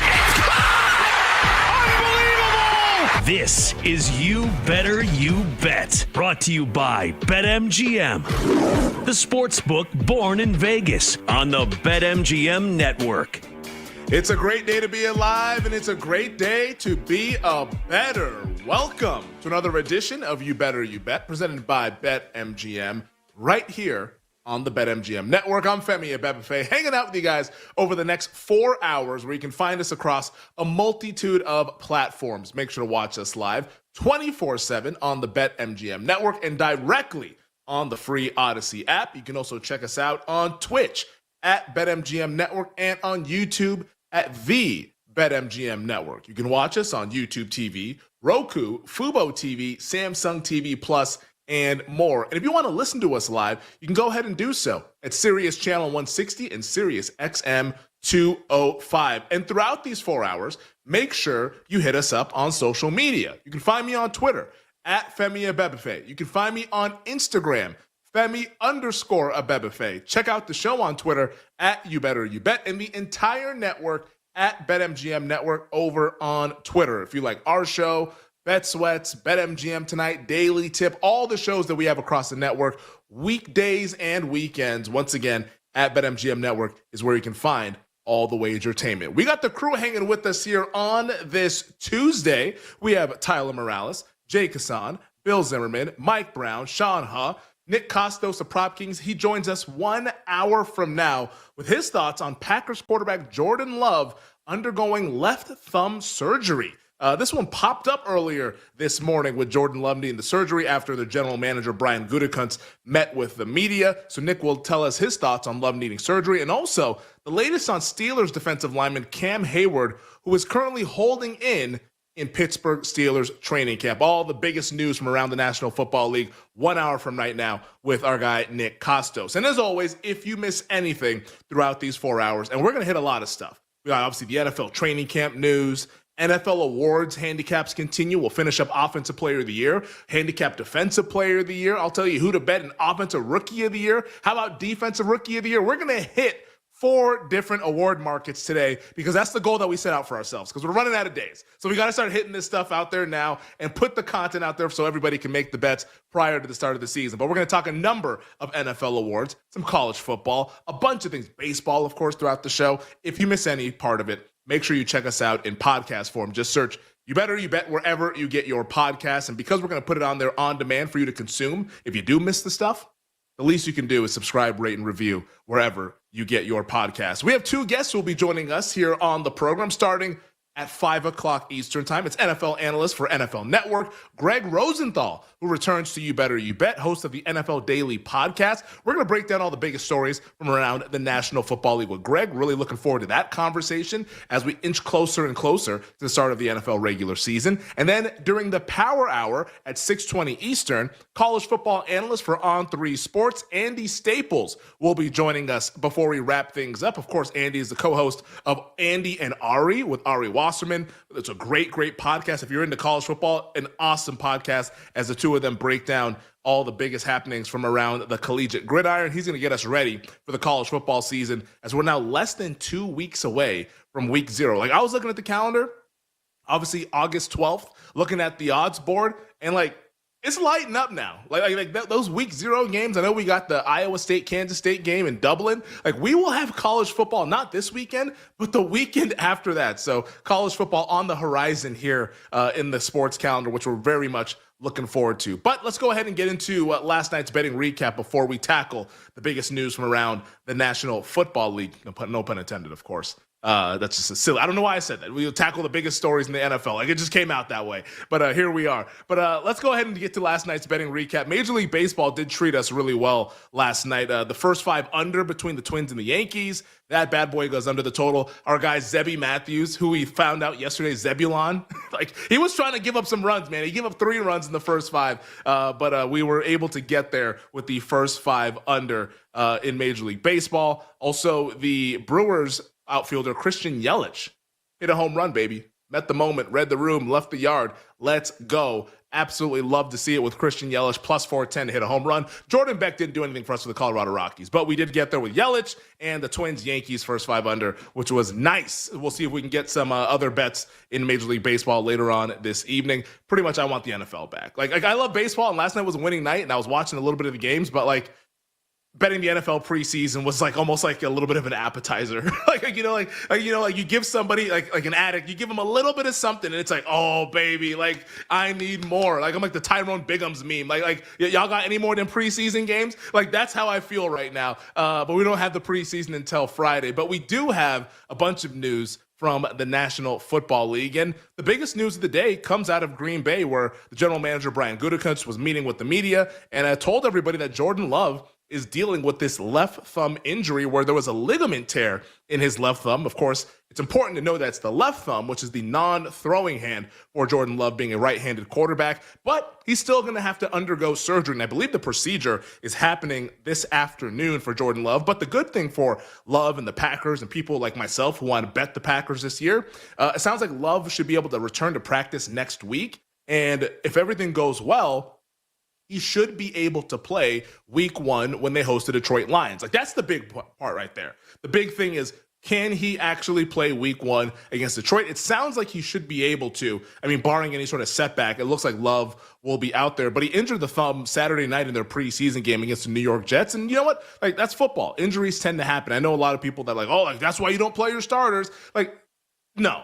Like guys get hurt in practice. Like, I mean, shoot. I mean, Matthew Stafford hasn't even practiced at all. And he's been hurt. He got hurt in the offseason, apparently, doing God knows what. But, like, guys get injured. It's football. These things happen. Luckily for Green Bay, though, that it's not like his right thumb. Because if it was the right thumb, then it's like, okay, crisis, like DEFCON 1. We're pushing all the panic buttons. Like, this is not going to go well. But the fact that it's the left thumb is a good thing, and at least allows you to take a deep sigh of relief if you're someone who is interested in the Green Bay Packers. But this is kind of the big thing with Green Bay. Going back a couple of years now, honestly, going back a long time with the Green Bay Packers, they could just never put together a healthy season. So, like, we have this Jordan Love thumb injury, which sounds like it's all going to be good.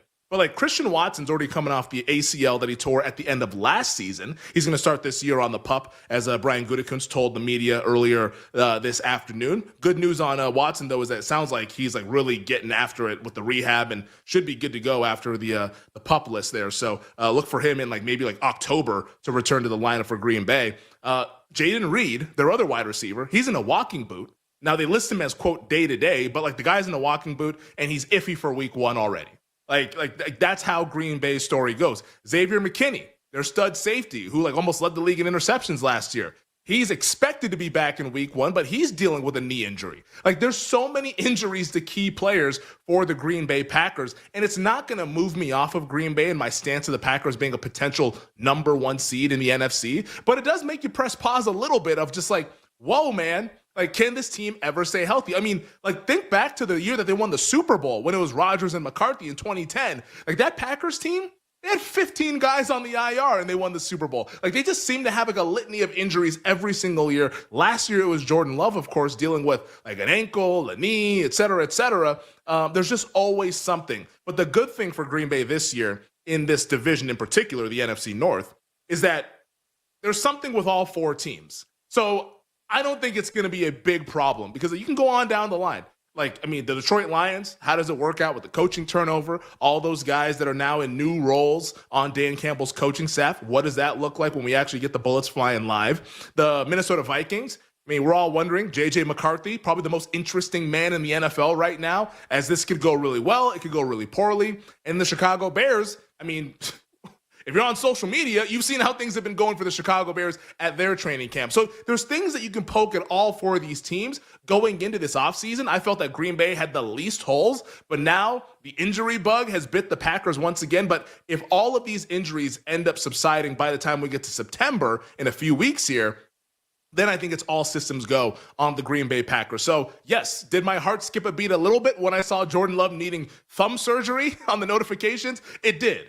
But then when I found out that it's his left thumb, we calmed down, and it's still Green Bay Packers to win the North, and it's still Green Bay Packers to be the 1 seed in the NFC. And as we discussed yesterday when we're talking our NFL awards, it's still Jordan Love at a fun long shot price of 25-1 to be the NFL MVP.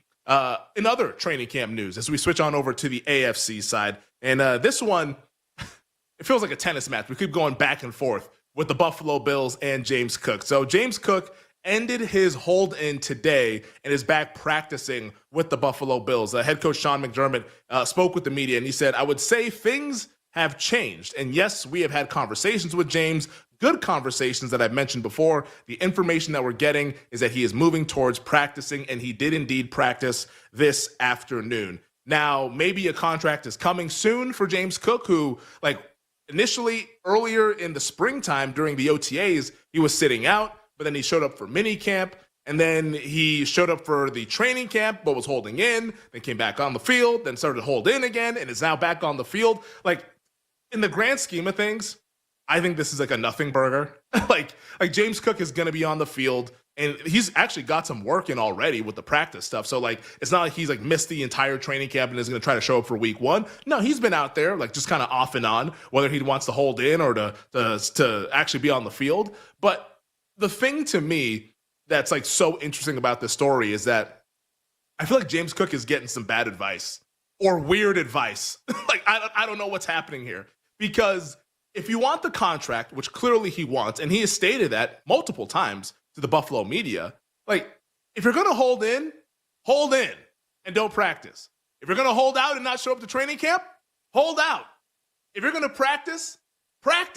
Like, doing the mix and match, and one day I do this, next day I do that, like, that to me, it feels like it's a little bit of like a poor leverage play here. Like, it almost feels like you're just like doing anything and throwing stuff at the wall to see what sticks instead of being strong in your convictions. Like, dude, like, if you think holding in is the best way to get your money, then why are you out there on the field? Now, maybe he feels at this point that, all right, we're so close to the finish line on reaching an agreement that, all right, like, I'll go back to the practice field and all is well. But he's already practiced this training camp and nothing happened. That's what sparked the most recent hold-in. So, like, I don't know what's changing. I'm sure maybe we'll find out something over the next week or so. Maybe it's early as this afternoon and James Cook gets a new contract. But it just feels like this situation is just very, very odd. And if I was Sean McDermott, the head coach, I'd be like, dude, like, just pick one, man. Like, just pick a side. Like, we're good. There's no animosity, but just stay on the field or stay off the field. Whatever the hell you want to do, because the contract's going to eventually come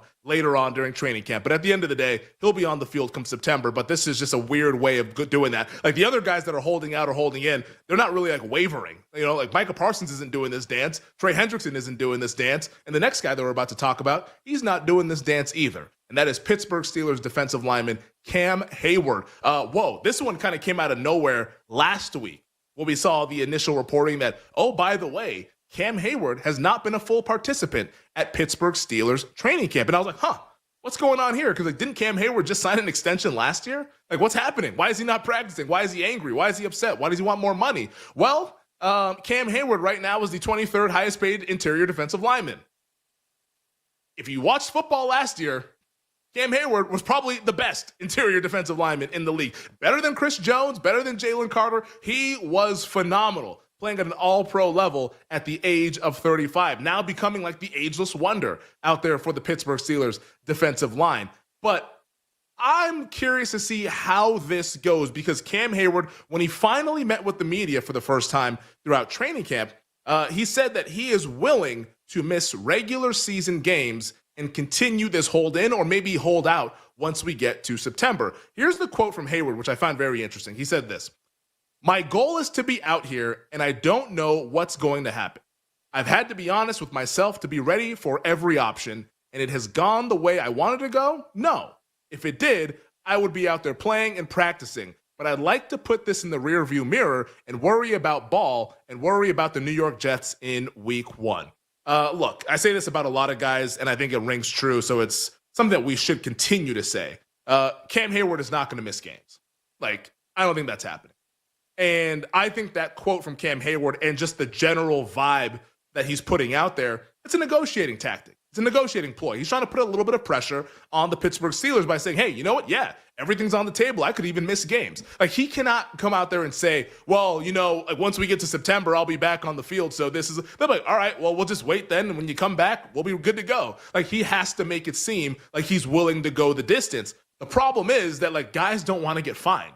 And unless you're Le'Veon Bell, who the Steelers actually did that dance about a decade ago, like, most guys are going to come back and return. However, the thing that's so interesting about this is that the Steelers need Cam Hayward probably more than he needs them. Because for Cam Hayward, like, he is the leader on that team. And if they're going to go to the playoffs in a year where their head coach, Mike Tomlin, is on a hot seat locally, like, you want your best defensive lineman on the field in congruent with TJ Watt, what he can do as an edge rusher. And if those tandem and they are getting going after the quarterback, like, I think the Pittsburgh Steelers actually have what it takes to make the playoffs. But, like, get the big boy done and let's get him back on the field. All right, we'll get to the other headlines from around the world of sports on the other side. It's You Better You Bet coming at you here on a Tuesday. We'll be right back with You Better You Bet, presented by BetMGM, the sportsbook born in Vegas.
So if you look at the last 2 drafts, they've taken Skoronski at left guard and Latham at right tackle, 2 very high-level offensive linemen. And then this offseason, they go out and get a left tackle, Dan Moore from Pittsburgh. They bring in Cushenberry from Denver to play center, and their new right guard is from Detroit, Kevin Zeitler. So they have built a monster, no pun intended, on the offensive line. That is a big deal for a bad team because a lot of bad teams have bad offensive lines. There's a lot of correlation there. Oh, you stink? You can't move the ball? Oh, your offensive line probably stinks. This is one of the better lines of the league now. So now, when you get through the snap, what do your skill guys do? And they have a rookie quarterback and a bunch of new pieces on offense. You got Tyler Lockett from Seattle. You got Van Jefferson, former Ram, former Steeler. And Calvin Ridley is back in the fold, along with some guys that they like that they got in the draft. 3 receivers, actually, that they added in the offseason. 2 in the draft and then 1 free agent. That's Restrepo from Miami, who played in college with Cam Ward. So this offense is going to be a lot different than it was last year. I don't know that it's good enough to get to 6 wins, but of the 3 teams we've talked about so far, the 3 trash teams, if you will, the Browns, the Saints, and the Titans, I'm more inclined to lean over with this one because I think the division is much easier. A lot like how we talked about with New Orleans, where, all right, like, we know Tampa on the surface is decent, but do we really trust Atlanta? Do we like Carolina? In this division, I have questions about a lot of the teams. When you drop off Houston, of course. I don't know what Jacksonville is, and I really have no idea what's going on in Indianapolis with Anthony Richardson and Daniel Jones. So if I had a head-to-head market, if somebody gave me a price on who will have more wins, the Colts or the Titans, I might take Tennessee. And maybe I look at them to finish 3rd in the division instead of last. That's sort of where I'm at least early.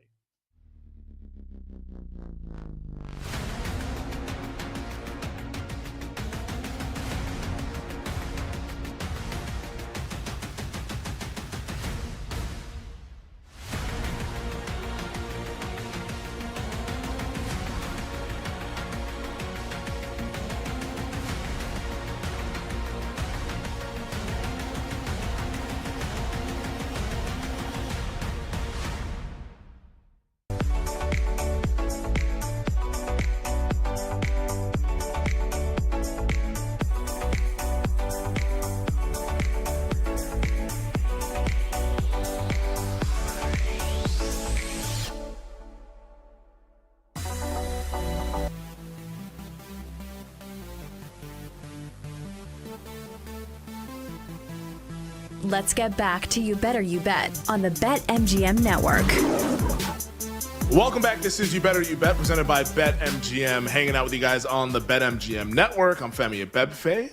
This Tuesday afternoon. It's not Monday. It's Tuesday, actually. 2 times Tuesday. On this Tuesday afternoon, we'll be joined by Nick Kostos in about 40 minutes with his thoughts on the Jordan Love surgery needed for the left thumb and also Cam Hayward's hold-in at Pittsburgh Steelers training camp. Nick also has some news about the Dallas Cowboys that he'd like to get to as well. But that's coming up in about 40 minutes here on the program. 20 minutes from now, we'll get to the marquee games tonight in Major League Baseball. And there's some other news and notes from throughout the NFL with some training camp items that we got to hit before we wrap up the hour. But joining me right now, like he does each and every weekday here at 3:20 Eastern, it's our executive producer, Bill Zimmerman. Bill, what's going on? You're back in the flesh. You know, like obviously yesterday was your first day back. Today, now day 2. How was the sports viewing experience last night? Did you even get back into sports or did you just chill? Because I watched a little bit of baseball, but for the most part, I was just like relaxing and listening to music. Like, yeah, I need football back. I need football. Yeah, flipped around, watched a little baseball, but not too much sports viewing. Yeah, I mean, we're going to dive fully into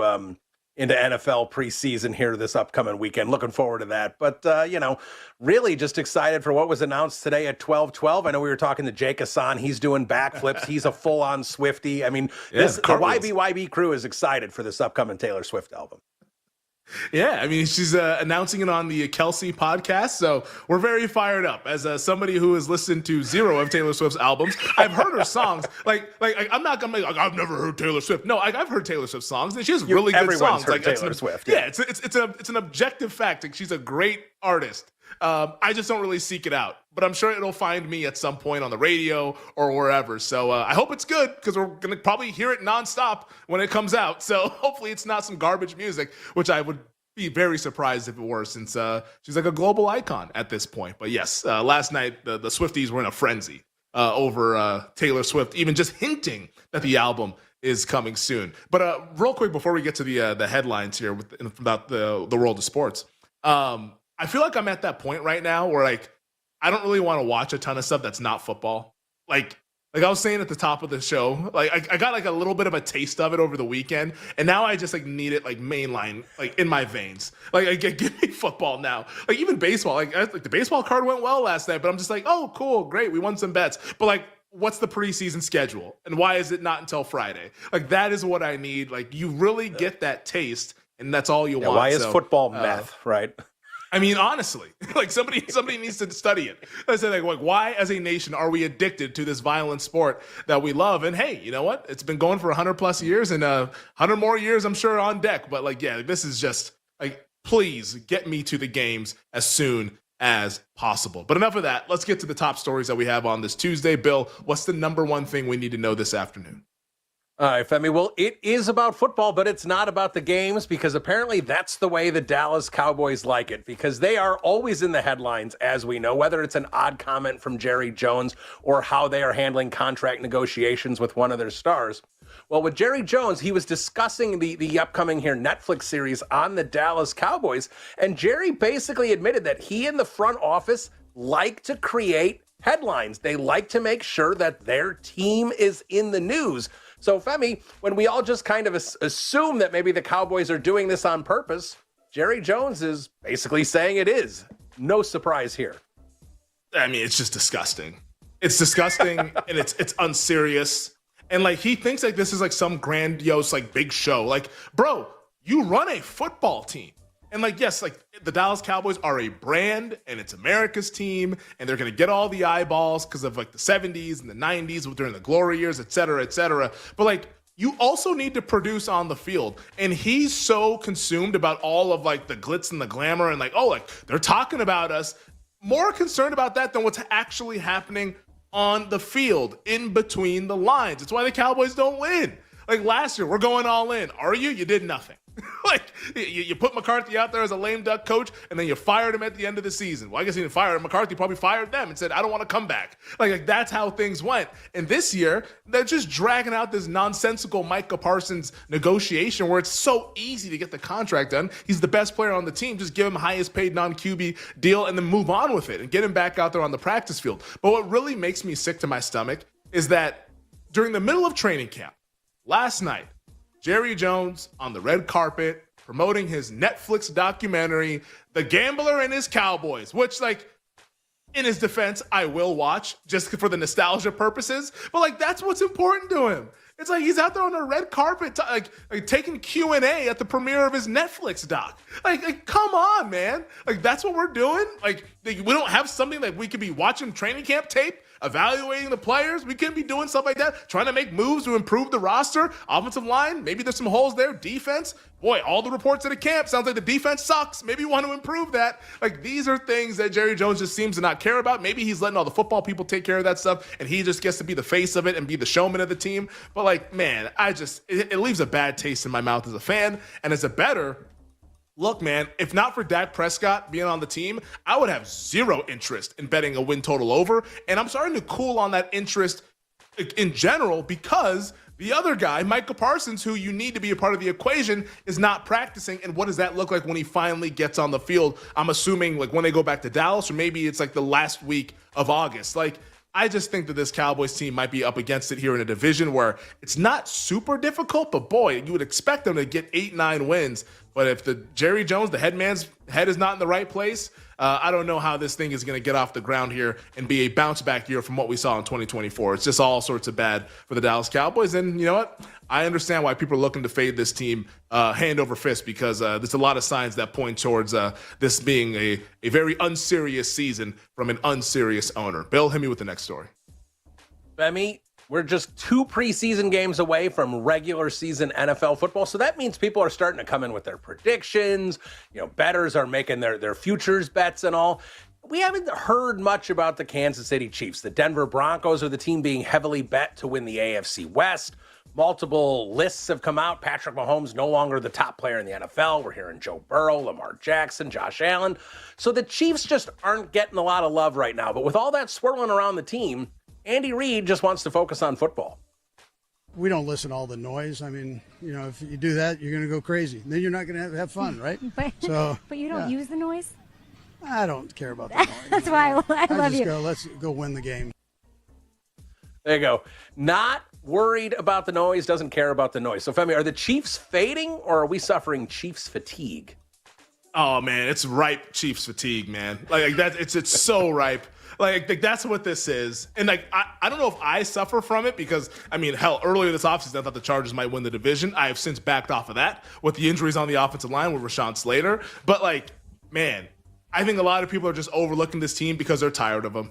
Like, the Chiefs have been in the AFC title game every single year since 2018 when Mahomes took over as the starting quarterback. Like, they win a bunch of games every single year. They likely go to the Super Bowl every single year. They've been in the last 3. I think a lot of people are just sick of seeing this team have so much success. It's just why, Nick talks about it all throughout the season, the Chiefs derangement syndrome of people saying, the refs are helping the Chiefs, this and that. You know who's helping the Chiefs? The fact that they have the best player in the league in Patrick Mahomes. That's who's helping the Chiefs. Mahomes is the best. And there's been a lot of talk circulating around football spaces about is Josh Allen the best quarterback? Is Lamar Jackson the best quarterback? Guys, we don't have to do this. It's clearly Mahomes. And it's not just fake talk. Madden in their NFL ratings, they didn't have Mahomes in the quote unquote 99 club. They have Mahomes or Josh Allen and Lamar in that club. People are tired of this dude, and they're sick of it. And I would just caution everybody and saying, you know what? Even if you're tired of something, it doesn't mean that it's not the best. It's still the best, and Mahomes is still that guy. And I think the scary part about this whole setup is that I could see this being a Mahomes revenge season. Best believe, Mahomes is one of those sneaky psychos. Michael Jordan was not sneaky about his being a psycho. He was just a psycho. But Mahomes is cut from the same cloth there, to where I 100% believe that this guy is putting the list together of, this person said this. This person said this about our team. We're going to prove these MFs wrong. We're going to go out there and stick it to everybody. Just be careful. This seems like we're on deck for a Mahomes revenge season coming off of last year when everyone said that his play had dipped down and he was no longer the best quarterback in the league. So, yeah, I think that right now, if you're looking to fade Kansas City, go the other way, do something else with your money, because I think this team's going to come out like a bat out of hell to start the regular season. Bill, hit me with the next one.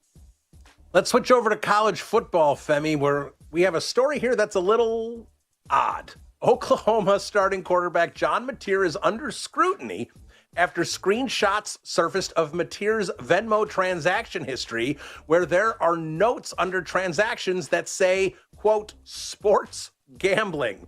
Mateer denies the allegations, of course, and says those notes were simply an inside joke with his friends. But Femi, this one is just a bizarre situation in Norman. Yeah, I'm trying to figure out what's the joke for sports gambling. It could be anything. If you believe John Mateer, it could be anything. If you think John Mateer is covering his ass and just said, guys, don't look here, it's just a joke, man. Does the joke go as far as putting USC versus UCLA in parentheses? That's how far the joke goes? Attached to your sports gambling reference on the Venmo? Look, it could be a nothing burger. It could be a big old burger. I think we're going to have to wait and see on this one. The thing that I think is so interesting to me, though, about this story is that, I don't know, is it rare to have your Venmo be private? Is that a rare occurrence here? Because, my Venmo's private, at least when I used to use Venmo. Don't use it now anymore. But, I was never putting on, Here's exactly what I was paying for the whole world to see. Like, dude, just put the thing on private. And I know he's a young kid, so like, you know, you don't make the smartest decisions when you're in like your early 20s or in your late teens or what have you. But like, come on, man. Like, if you're doing something that is illegal, potentially, like, you're not going to try to cover that up. Like, man, like you're not like 7 years old, man. Like, you're like 20. Like, just get it together. And also, too, because you know what? Like, I hope the feds are not listening to this. Like, yeah, I've been in situations where like I have been placing bets in a state where it was not legal. And you got to send some money to some folks to make sure they can help you get down. You know what you do on the Venmo reference there? Like, you put anything.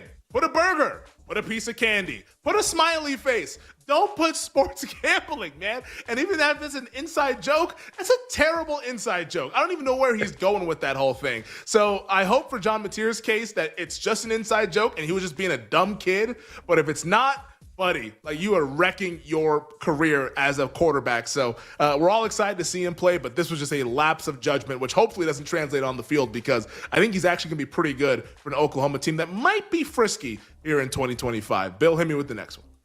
All right, Femi, a little more college football. Let's talk about the Alabama Crimson Tide, because they have announced their starting quarterback for the 2025 season, and it is Ty Simpson. The junior quarterback was the team's QB2 each of the last 2 seasons, and Femi, he beat out Austin Mack and Keelan Russell to earn that QB1 spot.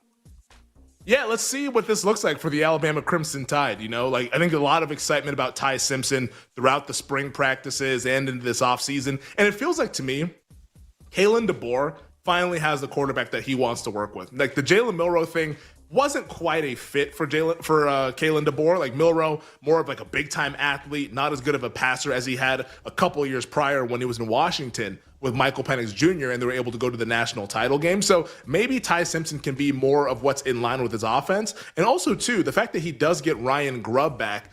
DeBoer and Grubb made magic together. Now, I mean, on this show, You Better You Bet, you know, Nick Kostos has said it might have just been Michael Penix Jr. That was the kind of the straw that was stirring the drink and making everyone else look good. I'll push back on that. Like, DeBoer's been a winner every single place that he's been, whether it's in the NIA or at Fresno State or at Washington. Like, he's won at a very, very high level. Like, honestly, like, in his coaching career, I think he's lost like 18 games over like a decade plus. Like, that's it. Like, he's been very, very good. So I still trust in him as a coach. And if this is the guy that he wants, I would trust that Ty Simpson's going to be really, really good for the Alabama Crimson Tide. And maybe, just maybe, Ty Simpson can throw his hat into the Heisman Trophy ring, which is something that has been talked about quite a bit here on the BetMGM network. Shout out to our guy PJ Glasser, who was on with us filling in for Nick. He was talking about Ty Simpson a few weeks ago, might have even been a month ago, when Simpson was like 66-1 to win the Heisman. Those prices are no longer available. He's now in that 20-1 range or so. And especially now that he's the Alabama starting quarterback,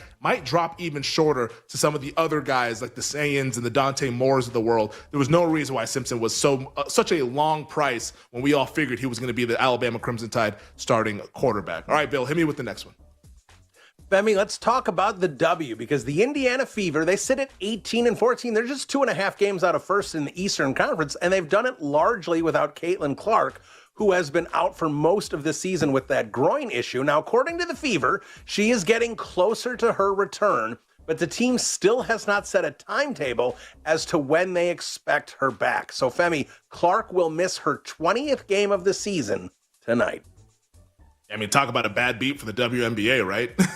And it's not just Caitlin Clark. It's been all these star players: Brianna Stewart, Nafisa Collier, Angel Reese. Asia Wilson was missing time earlier this season. Now she's back kicking ass, taking names. But for the Indiana Fever, kudos to them, because they've been actually staying afloat and keeping this thing on the right tracks without Caitlin Clark. Looks like they're going to make the playoffs. Does Clark come back for the playoffs? Is she able to get back late in the regular season? We're running out of days, because September 11th is the final day of the WNBA regular season. If she does come back, I'm not even sure how useful she'll be, given the fact that every time she continues to come back, she aggravates the injury, and this being a pretty serious injury. All right, we'll talk about the marquee games and some NFL training camp news on the other side to wrap up the 3 o'clock hour here on You Better You Bet.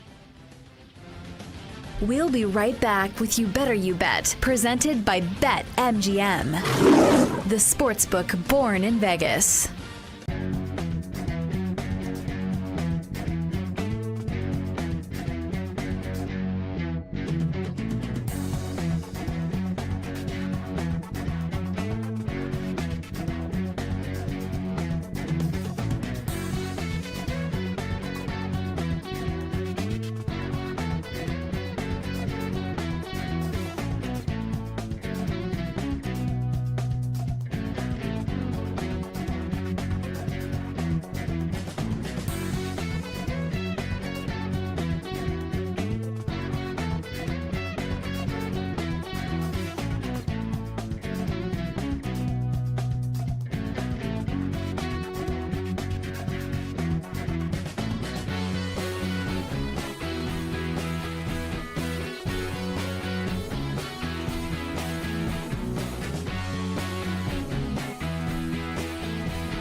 So if you look at the last two drafts, they've taken Skronsky at left guard and Latham at right tackle, two very high-level offensive linemen. And then this offseason, they go out and get a left tackle, Dan Moore from Pittsburgh. They bring in Cushenberry from Denver to play center, and their new right guard is from Detroit, Kevin Zeitler. So they have built a monster, no pun intended, on the offensive line. That is a big deal for a bad team because a lot of bad teams have bad offensive lines. There's a lot of correlation there. Oh, you stink? You can't move the ball? Oh, your offensive line probably stinks. This is one of the better lines of the league now. So now, when you get through the snap, what do your skill guys do? And they have a rookie quarterback and a bunch of new pieces on offense. You got Tyler Lockett from Seattle. You got Van Jefferson, former Ram, former Steeler.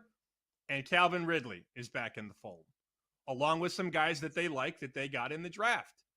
3 receivers, actually, that they added in the offseason. 2 in the draft and then 1 free agent. That's Restrepo from Miami, who played in college with Cam Ward. So this offense is going to be a lot different than it was last year. I don't know that it's good enough to get to 6 wins, but of the 3 teams we've talked about so far, the 3 trash teams, if you will, the Browns, the Saints, and the Titans, I'm more inclined to lean over with this one because I think the division is much easier. A lot like how we talked about with New Orleans, where, all right, like, we know Tampa on the surface is decent, but do we really trust Atlanta? Do we like Carolina? In this division, I have questions about a lot of the teams. When you drop off Houston, of course. I don't know what Jacksonville is, and I really have no idea what's going on in Indianapolis with Anthony Richardson and Daniel Jones.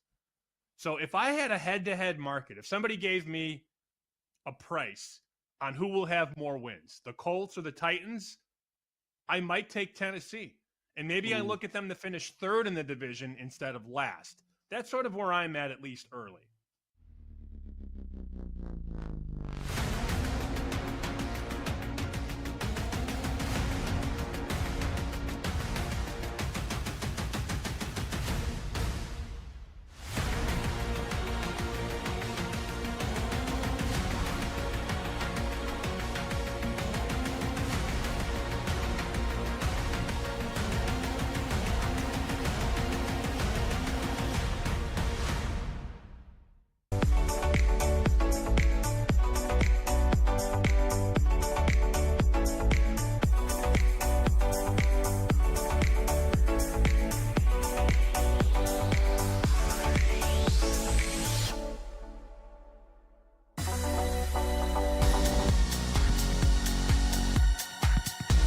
Let's get back to You Better You Bet on the BetMGM Network. Let's get back to it here on a Tuesday on the BetMGM Network. It is You Better You Bet. I'm Femi Abebefe, hanging with you guys this afternoon. 20 minutes from now, we'll be joined by Nick Kostos with his thoughts on Jordan Love and the Packers. Jordan Love set to undergo a procedure later on this afternoon on his left thumb, banged his left thumb on a scramble Saturday night in their preseason game against the New York Jets. Crisis averted, though. I feel like at least it seems like it for Jordan Love. Brian Gutekunst, the general manager, said that Love should be able to practice next week, and all should be good for week 1 when they host the Detroit Lions. So Jordan Love will have his surgery, but Nick will talk about the Packers as well as the Pittsburgh Steelers' Cam Hayward, who is currently holding in at Steelers camp. But I wanted to get to a few NFL training camp news items before we broke down some of the marquee games that we have tonight in the world of sports. But what is this, day 75 of Matthew Stafford missing practice? And we're not going to spend too much time on this one because we've talked about it ad nauseum. But Matthew Stafford was not at practice today with the other quarterbacks at the start of the session. So, hey, Sean McVay can say whatever he wants to say, as I've been saying for the last 2 weeks here. But I think the big point here, and we're going to talk about this a little bit later on with the awards. We're going to get into Offensive Player of the Year some more, Defensive Player of the Year a little bit more as well. We're going to do Coach of the Year tomorrow. This Stafford injury impacts like all of those. And maybe it boosts up Sean McVay a little bit if Stafford had missed some time and the narrative starts to build of McVay getting it done while Stafford was injured. These things can go in so many different directions, but just want to go ahead and pass along that news item that Matthew Stafford did not practice today as we continue to wait and wonder and I guess hypothesize when he's going to return and what he's going to look like when he returns for the Los Angeles Rams. So that is item number one. Item number two, out of Cincinnati. Bengals wide receiver T. Higgins was actually on Adam Shine's show over on Mad Dog Sports Radio and was asked about the slow starts for the season. And he said that the narrative about the slow starts, that the Bengals need to start fast to have a good season, is kind of tired. He said, quote, personally, I really don't like the narrative, saying that the team just needs to execute. I would tell T. Higgins, you know what, sometimes things, they become narratives because they're just true. What is it? Every cliche is true. That's right. That's why it becomes a cliche. It's just true. You guys have not started the season well. And last year in particular cost you guys a playoff spot. That is a fact. And 2 years prior cost them a chance to make the playoffs. Now you could point to the Joe Burrow injury as why the Bengals did not make the playoffs. But hey, let's say they start that season fast and Burrow gets hurt. The way Jake Browning was playing, they might have snuck in as a 7th seed in the playoffs. Now, would they have done anything? No. But they might have made the playoffs if they had started the season fast. But we remember, because we have so much attention on what happened last year, where I believe they started 0-3. 2 years ago, I think it was 1-4 that they started, and then they started to get a little bit hot. They beat the San Francisco 49ers in a hell of a game, one of the best performances by a team in that 2023 season. And then Thursday Night Football, Burrow gets the wrist injury against the Ravens, and then it shuts down for the season. It's over at that point. But they put themselves into these corners to where it's by the time they get to Halloween, they're playing playoff games where it's oh man, this is a must-win game. That's the old adage that a lot of sportsbook odds makers always talk about. Must-win must mean that you're not that good. If you need a must-win game, must not be that great. And the Bengals haven't been that great. And I think the fact that T. Higgins is kind of dismissive about this, I get that he doesn't want to make this into the biggest thing ever and wants to kind of downplay it. But I would prefer he takes this thing head on and be yeah, man, we've been terrible the first couple weeks of the season. We need to get going early. It is imperative that we actually win in September because they're the worst team in weeks 1 through 2 since 2020 when Zach Taylor took over as the head coach. I believe he took over in 2019, but since Joe Burrow arrived as the quarterback in 2020, this team has been very, very bad. And it's not just a tired narrative. It's just factual. And it's why the Bengals were on the outside looking in last year. Now, Higgins also added saying this, and quote, stop with the narratives, just go out there and just play football, execute as a team. That's really all I can say about it. All right, man, I wish you the best of luck. As an offense, you're going to need to do more than execute. You're going to need to light the world on fire because the way that we saw that defense look this past weekend in the preseason game against the Eagles, whew, man, it's 40 points a game if you want to make the playoffs, man. That defense was barbecue chicken against Tanner McKee in the Eagles' second-string offense. That was the Bengals starters who were out there, and it did not look good for Cincinnati. So, yeah, you can say it's a quote-unquote narrative, but, man, it's also a big deal, the fact that these slow starts have kind of put them up against it. Even in seasons where they've had good years, it's kind of put them up against it when we talk about seeding in the playoffs in January. This last piece of news out of the Meadowlands with the New York Jets, and this is it's unfortunate. It's very predictable where this player is at in his career. But Jets quarterback Tyrod Taylor is going to miss the rest of the preseason with a knee injury. The hope is that Taylor will be ready to go week 1 against the Pittsburgh Steelers. I've been saying it for 3 years now. I think Tyrod's a shot fighter. We all see it. If you're a fan of boxing or a fan of MMA, there's just that guy in the ring where you just know, what was a couple of years ago, Cowboy Cerrone in the UFC, where it's just he steps into the octagon. It's all right, this is done. He ain't doing nothing. He's about to get clipped and it's going to go poorly for him. That's Tyrod Taylor right now. It's just, he can't stay healthy. And I think he could actually be a very, very good backup quarterback and actually be a solid quarterback in spot duty, maybe having to play a game or two, keep the ship afloat while the starter is out. I mean, hell, you can make an argument that Tyrod Taylor might be better than Justin Fields. That's an argument that you might be able to make. But the problem with Tyrod Taylor is that any hit or any wrong step, and he's going to miss multiple weeks.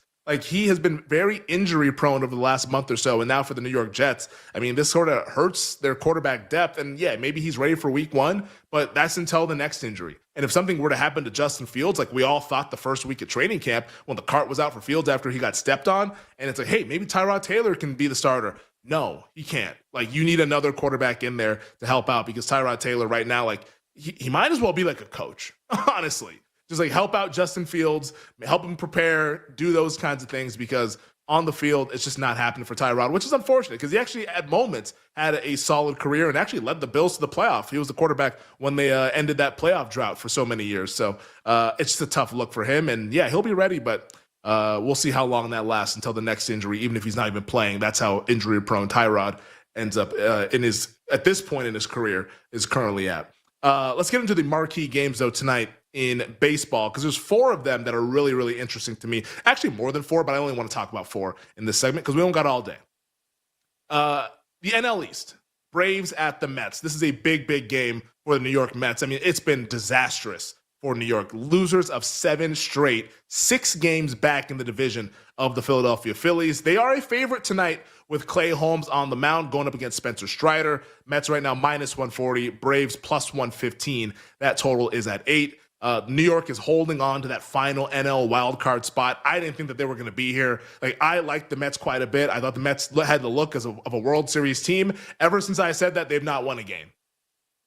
Maybe I put the kibosh on them. I don't know what's happening. But it's been really, really bad for the New York Mets. And it was, for a long time, overshadowed by the Yankees' mishaps. And the Yankees are still struggling. But now the Mets, they just keep stacking L on top of L on top of L on top of L. And it's really getting to the point of panic time in Queens. So we'll see if they can get back on the right track. But boy, the Braves have been the team that have had their number. And it's been a bad season for Atlanta. But wouldn't it be fitting if the Braves took 2 or 3 from the Mets? Or maybe even swept them, just given the fact how that rivalry has played out over the last few years. North of the border, we have a really fun game as well between the Cubs and the Blue Jays. Toronto -125, Chicago +105. That total is at 9. It's Ben Brown versus Jose Barrios. You guys know how I feel about Jose Barrios. In fact, I'll be looking to bet something Cubs related before we get to first pitch up there in Toronto. I just do not have any faith in this guy. And honestly, the Blue Jays pitching staff is why I don't have faith in the Blue Jays in October. The lineup's awesome. They've been playing some great baseball, but I don't think this team has the look of a World Series team. I think the pitching staff will let them down when it matters most. How about the game, though, in Milwaukee? Hottest team in baseball. The Brewers, winners of 10 straight.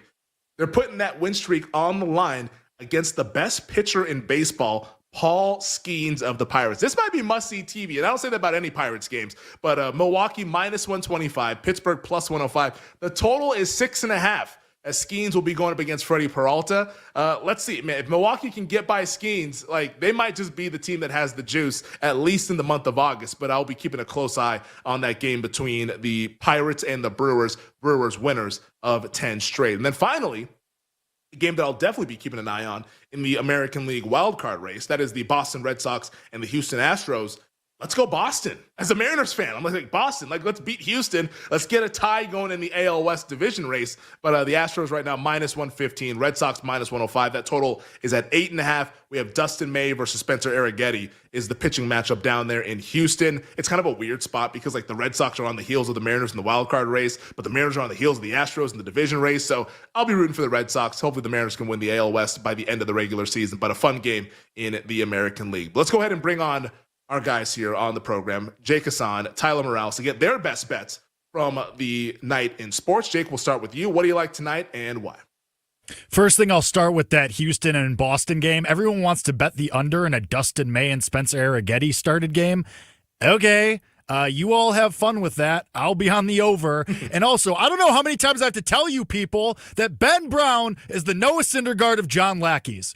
Blue Jays, first 5, team total, over 2.5. They're betting the under in that one, too. Okay, y'all have fun with that. C'est la vie. God bless. So Blue Jays team total, we like it there for against the Ben Brown-led Chicago Cubs. And also Red Sox, Astros over. Yeah, I mean, Dustin May has not been anything close to what we thought he was going to be a few years ago. So I can get down with you on that one. Tyler, what do you like tonight in sports?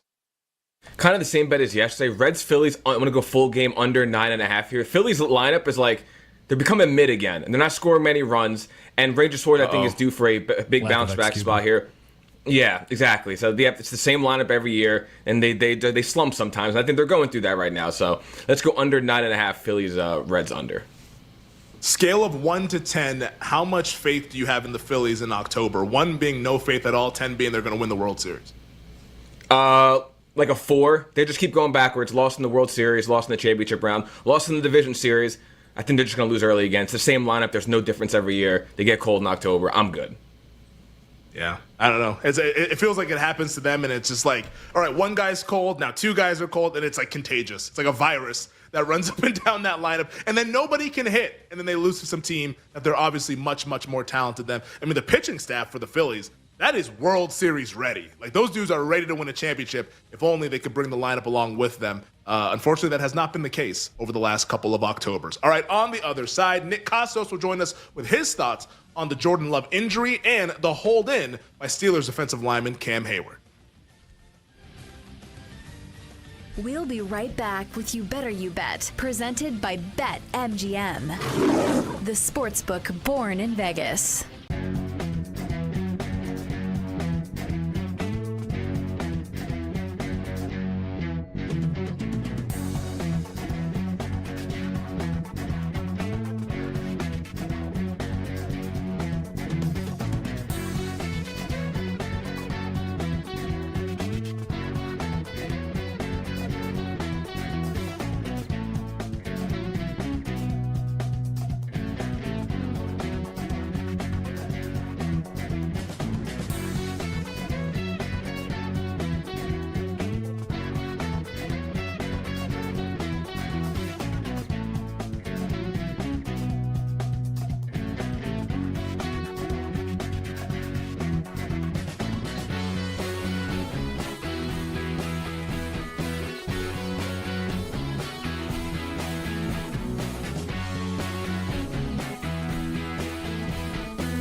I mean, if the NFL red zone is crack for a lot of people, then college red zone for me would be, is there such a thing as double crack? I don't know. But whatever is more powerful than crack, that's what it would be for me. I would love that. Yeah, I need to study the gateway of drugs. Like, remember in school they taught us, like, the gateway? It's like, oh, yeah. Well, beer leads to weed, and weed leads to cocaine. Like, I don't know what the next rung is. I need to ask my local DARE representative. But just to be a negative person about this, would college football be different for red zone? Because I think of this. I feel like there are more long touchdowns in college football. Am I wrong? Like, maybe it's different for the big teams that play actually closer to an NFL brand of football. But, like, think about watching, like, Maction. How many of those touchdowns are, like, run-of-the-mill touchdowns? Like, they ain't punching it from 1 yard. Like, it's like a punt, blocked recovery. He's going to scamper for 47 yards down the other way and then throw up on the sideline. Like, that's why I feel like the red zone in college football might not hit as good as well as the NFL.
Network presents to you the most unique show in sports. This show kicks ass. Oh, hell yeah. A show so unapologetically original, it needs its own word to describe it. Wagertainment. Money won is twice as sweet as money earned. Featuring the prop king himself, Nick Costos. Some people are addicted to drugs. Cam Ward's addiction is getting in front of the media after Titans practice and declaring the entire team, including himself, to be mid. If you told me Travis Hunter's playing this season fully at wide receiver, I am running over women and children. Not my child. She's precious. To place bets on Travis Hunter. This is You Better You Bet. Brought to you by BetMGM, the sports book born in Vegas. On the BetMGM Network. What's up, everybody? Happy and merry, terrific Football Tuesday to you and yours. This is You Better You Bet on the BetMGM Network. Nick Costos, Femi Abebefe, our crew, and you here on the Odyssey app, on SiriusXM, on YouTube, on Twitch, on radio stations nationwide. We are in your hearts and in your minds as we bring you the fastest show in all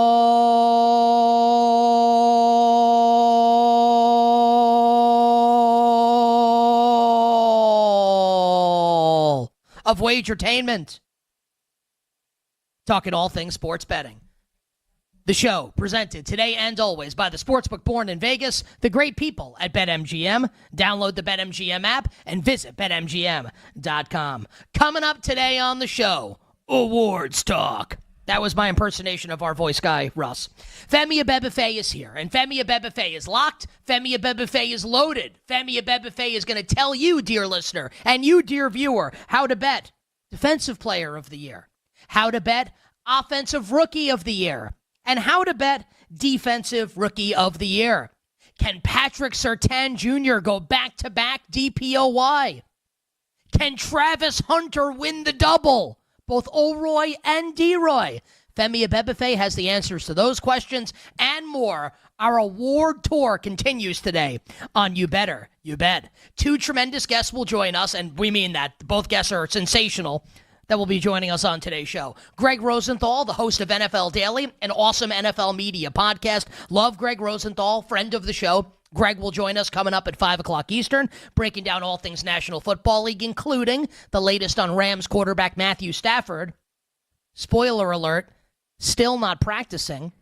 Greg Rosenthal coming up in an hour. And then our friend Andy Staples, friend of the show from On3 Sports, a phenomenal job for them covering college football. Andy Staples will join us in the final hour, the power hour of the show. And one of the questions that we will ask Andy Staples, are people sleeping on Bill Belichick and the North Carolina Tar Heels this season in the ACC? Greg Rosenthal and Andy Staples join us as we move along. And all our bets for tonight coming up in the power hour, the final hour of the show, where if you want to get rich quick, and I don't mean this sincerely, the bet can lose, but I feel like it's going to win. The Yankees own the Minnesota Twins. Last night we bet Yankees run line. You don't even have to watch the game. Yankees win 6-2. Yankees win. The Yankees cover the run line and beat the Twins again. Yankees are playing Minnesota tonight. You know what to do. We'll finalize all our bets coming up to close the show. We officially start the terrific Football Tuesday edition of You Better You Bet. Tuesday, August 12th, year of our Lord 2025, with one of my favorite things. We start with love. We all need a little happiness in our lives. We all need a little comfort in our lives. We all need a little warmth, a little tenderness, a little TLC in our lives.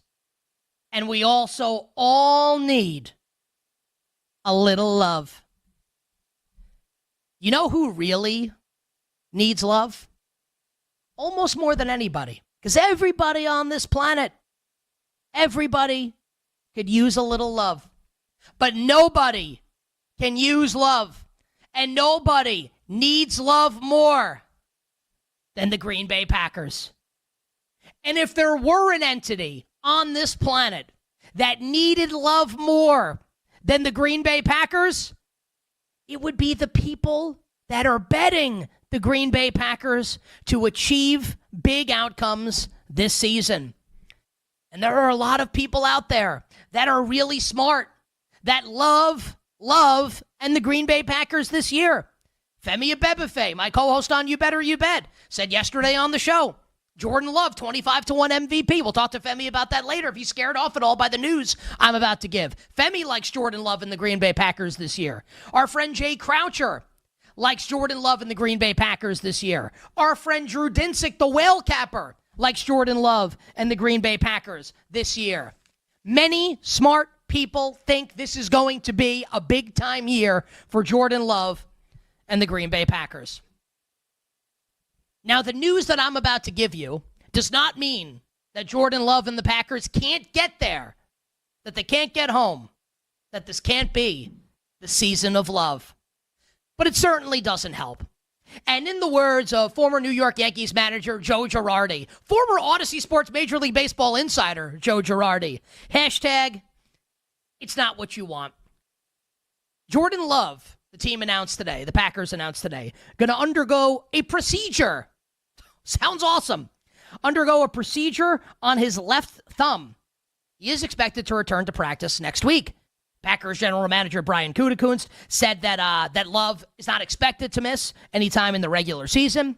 Love hurt the thumb in the final play that he was in the preseason opener last week against the New York Jets. So that's bad luck for Jordan Love and the Green Bay Packers. Now, to be fair, head coach Matt LaFleur was way more optimistic than GM Brian Gutekunst on Jordan Love's potential availability for Sunday, September 7th at home against the Detroit Lions. LaFleur saying, quote, Love will be ready for week 1. The quote was he, but I can't say I need to say Love. People understand that, right? Oh, you misquoted him. He's obviously talking about Jordan Love. So Matt LaFleur seems optimistic that Jordan Love is going to be in the lineup. So look, it's never good news when a guy gets hurt, and that's been like a thing with all the NFL insiders on Twitter. It's like, great news, like Tyler Guyton's only out for 4 to 6 weeks.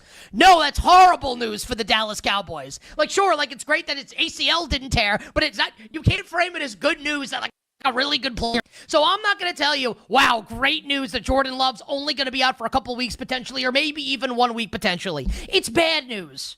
It's bad news that this is the case. It's bad news even if it's not his throwing hand. It's on his left thumb, not his right thumb. It's not good news. Matt LaFleur saying, like, we need Jordan out there. He needs to be getting reps. They got 2 rookie receivers that are going to play a huge role on the offense this year. And first-rounder Matthew Golden and mid-rounder Savion Williams. You obviously want to have Jordan Love out there in training camp. You want to have him out there in the preseason if they choose to play him. And you want to get him as many reps as possible so he's ready to go. Because coming into town week 1, the reigning defending NFC North champion, the Detroit Lions. And when you look at the Green Bay Packers, it's not just Jordan Love. That's not the only injury that Green Bay's dealing with right now. How about Christian Watson? Going to start the season on PUP, and apparently he looks really good at practice. My friend Pete Prisco from CBS Sports was at Packers training camp last week. He said that the Watson, like watching him work out, looks like he never tore his ACL.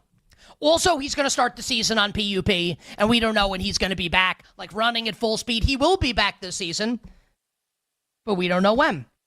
Jaden Reed, probably going to miss week 1 for the Green Bay Packers. Like, they signed Nate Hobbs this offseason, and I love Hobbs from Calvin and Hobbs. I had a dog named Hobbs, my favorite dog of all time. Shout out to Hobbs, the homie, rest in peace. Died like 12 years ago. Who cares? Honestly, not even me. It's been a long time. Forget. Nate Hobbs might miss week 1. Like, there are things that the Packers are dealing with right now from an injury perspective. I don't like this right now for the Green Bay Packers. So while I acknowledge that the Packers' upside is not just to win the NFC North, but win the NFC. I acknowledge that. I acknowledge that the ceiling is really high for this team. And when it comes to the NFC North, I need to stay consistent.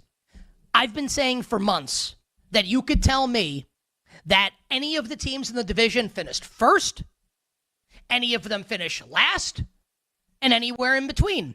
So I have to say then that the Packers can absolutely win the NFC North. Of course, they can win the NFC North. But I also think they could come in second and in third and potentially in last.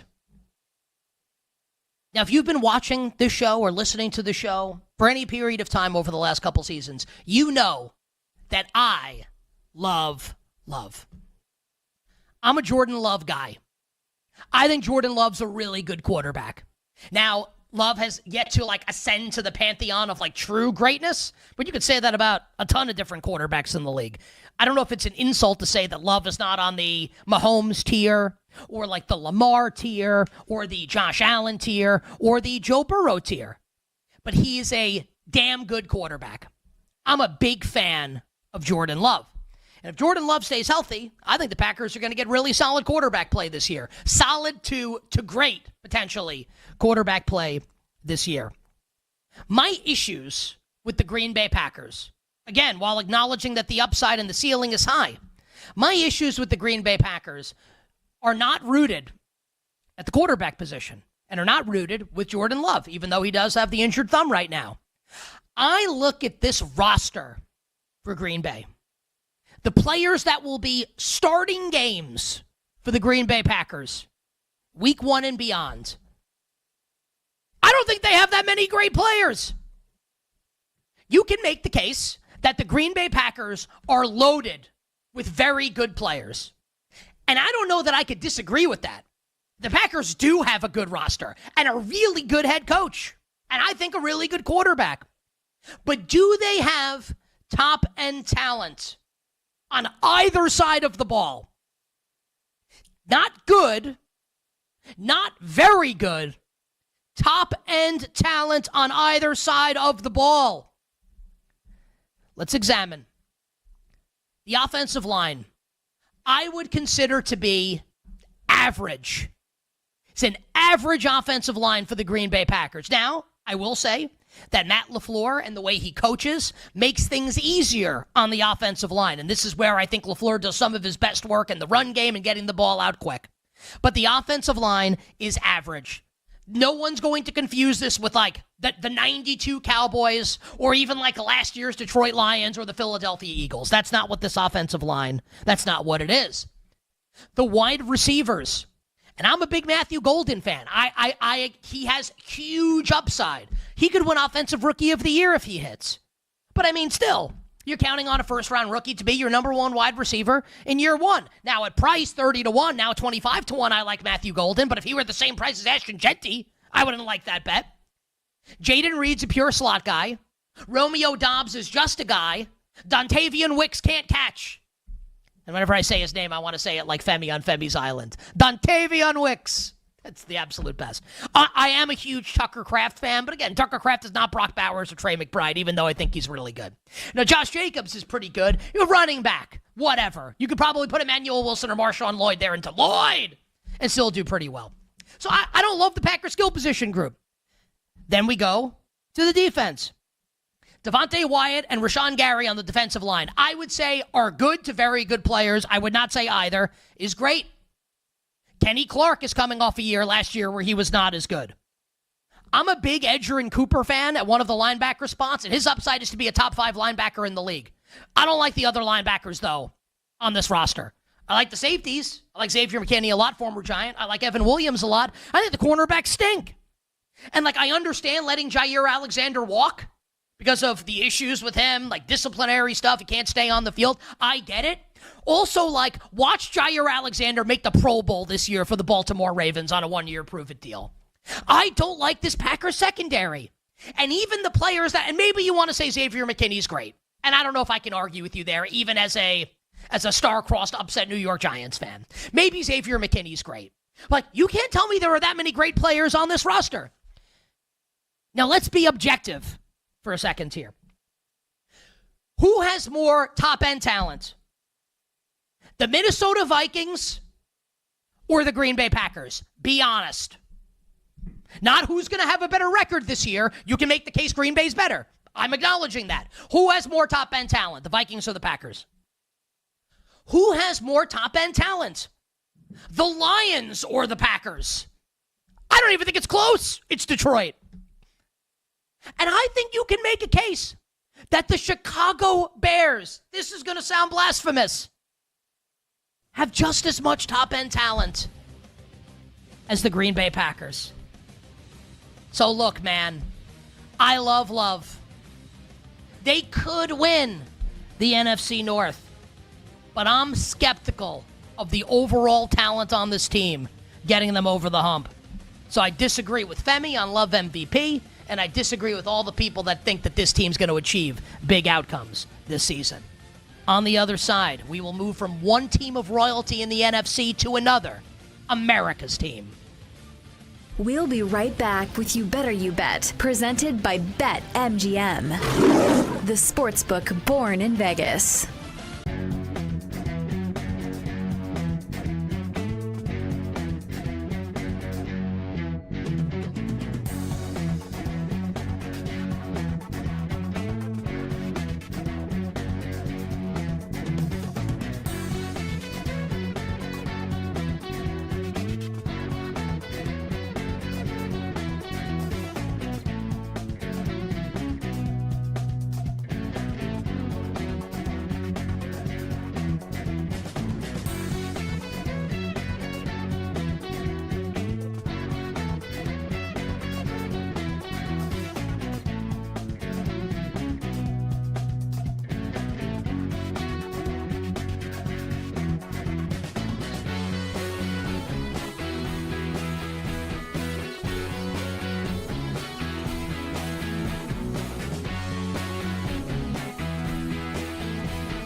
Let's continue talking Tar Heels here on Send It In. And again, that week one opener against TCU, going to be a fun one on Monday night. Right now, TCU about a 3-point favorite in that game at Chapel Hill. But look at the schedule. We had Joe Giglio on to preview NC State a couple weeks ago, and he talked about North Carolina being one of his dark horses in the ACC, and it was because of the schedule that North Carolina has. And you can see why he thinks maybe they could be a dark horse, because look at the schedule that North Carolina has. All they really play is Clemson. There's no Miami. There's no Louisville. There's no Georgia Tech. There's no Florida State on that schedule. They pretty much play all of the bottom teams in the conference, and then the one good team they do play is Clemson, and they play them at home. So really favorable schedule for Bill Belichick and company in year one. I think Andrew's right. There are probably going to be some games that they lose that they'll probably be favored in, that people maybe don't expect them to lose in. But that's a really favorable schedule for Bill Belichick and company in year one.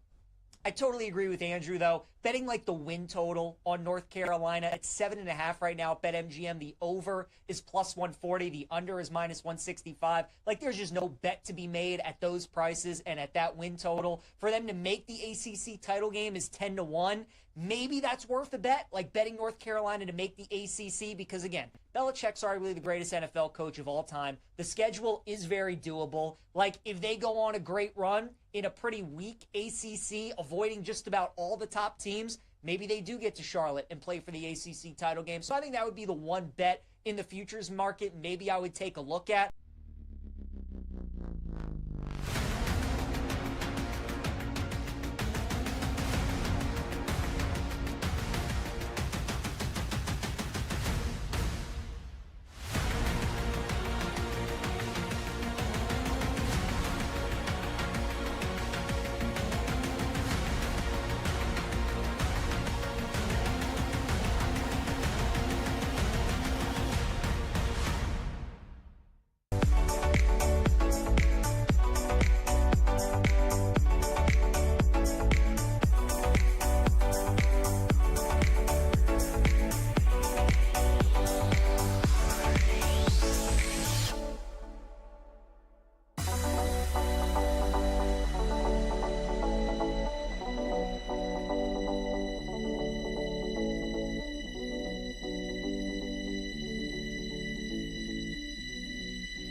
I do believe if we're not being looked at, then I'll do my part to get us looked at. You're tuned in to You Better You Bet with Nick Costos and the crew on the BetMGM Network.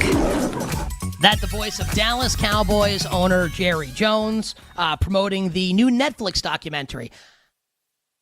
How many documentaries have there been about this team? I get it. They're America's team. I understand. And I don't even want to, I kind of actually enjoy the Cowboys, even though I'm a Giants fan. But they haven't won in 30 years. I'm not saying that to be a jerk. Just I get it. They're really interesting. Do we need, there's been 17 documentaries already about Jerry Jones. And do we need more documentaries on Jerry Jones and the Dallas Cowboys? Well, if you think the answer to that question is yes, I've got great news for you. Because another Jerry Jones Cowboys documentary is on the way, and it is coming to Netflix. And Jerry Jones speaking yesterday, promoting this documentary. And man, this quote was an absolute doozy from Jerry Jones. And good job from Jake Hassan pulling the audio that was good to play. Some of the other sound was not as good. So the quote from Jerry Jones in full.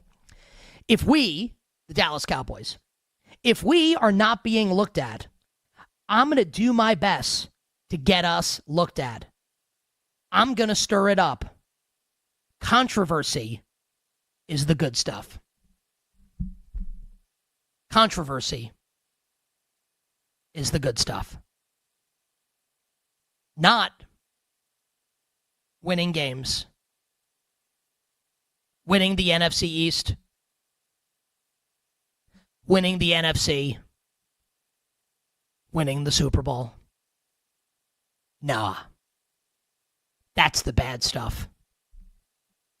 The good stuff. Alienating your best players. That is the good stuff. Jerry Jones is 82 years old. I want people to think about this. What would Jerry Jones do if he were 22 instead of 82? Because I've got a pretty good idea as to the answer. I think he'd be on Twitter every day posting fitness and mental health tidbits for everybody in the hopes of getting retweeted. Shirtless selfies by the pool on Instagram with Drake quotes as the caption. Here I am flexing next to a waterfall. And the caption says, the way I feel right now, I feel like we need to be all alone. He's addicted to engagement. Addicted to clout. He needs the clout. He doesn't want clout. He needs the clout. He feeds off the clout. If Jerry Jones were an X-Man, he would be the male Rogue. Except instead of Rogue stealing life force from people, Jerry Jones would take your clout. Jerry Jones would touch Logan Paul, and Logan Paul would turn into Daniel Jones. He takes your clout away. He's got to have the clout. He needs to have the controversy. He's got to have everybody stirred up. Controversy's the good stuff. Let's talk about the bad stuff. The bad stuff, left tackle Tyler Guyton. We don't know when he's coming back to the lineup for the Dallas Cowboys. The bad stuff, is Micah Parsons going to be on this team? Is Micah Parsons going to be playing for this team in week 1? Jerry Jones thinks that's good. I would argue it's bad to have the best defensive player in the league furious at you. Less than a month until the season opener against the reigning defending Super Bowl champion Eagles in their house. The other bad thing for the Dallas Cowboys as it concerns this season, the defense. Oh boy, this defense is going to be a problem. And not in the way that like my wife's 13-year-old cousin says, oh, this is going to be a problem, and he means it in a good way. No. I'm using the word problem the way a boomer like me, I guess I'm a millennial, the way a 42-year-old uses it. It's a problem in the traditional sense of the word. It's a bad thing. Micah Parsons is good enough that he could be the deodorant to mask all the stench coming off this defense. He's that good. We don't know if he's going to play. We don't know if he's going to be happy or not. I don't know how this is going to look. It'll probably look really good. Is it going to be as great as it could be? Who the hell knows? Who the hell knows? Mozzie Smith is a recent first-round pick of the Cowboys at defensive tackle. Every day, it seems like a training camp video is tweeted of Mozzie Smith getting moved off the ball like me. Like I'm out there going one-on-one against the Cowboys offensive lineman. It's a disaster. Kaiir Elam is slated to start at one cornerback spot. We don't know when Trevon Diggs is going to be back. Now, look, like maybe Deron Bland could intercept 15 passes this season and return 6 for touchdowns. What if that doesn't happen? I said this with the Packers. The Packers don't have a lot of great players on defense, but they got some good players on defense. Outside of Parsons, a disaster for the Dallas Cowboys. Now, they could be a fun over team this year, meaning like they give up tons of points, and then here's Dak in catch-up mode, and I love that with George Pickens on the offense, and CeeDee Lamb, obviously. I think Dak's going to have a big year throwing the football for the Dallas Cowboys. But as the days tick by and we get closer and closer to week 1, I have to admit, and I'm not a hater. Like I said, I'm a Giants fan who happens to enjoy the Cowboys. I'm down on this team. I'm down on them right now. I don't want to go as far as to say that they will be worse than the Giants this year in the NFC East because the Giants play like the schedule gauntlet from hell. But I don't think it's impossible that could happen. And the whole division could be pretty good. The Giants are going to be better. It's just that the schedule is impossible. Every team in the division could be decent this year. I think Dak's too good, if he's healthy, for this to end in disaster for Dallas. But I'm struggling to find the upside case right now, like the big-time upside case right now for Brian Schottenheimer, Dak Prescott, and the 2025 Dallas Cowboys.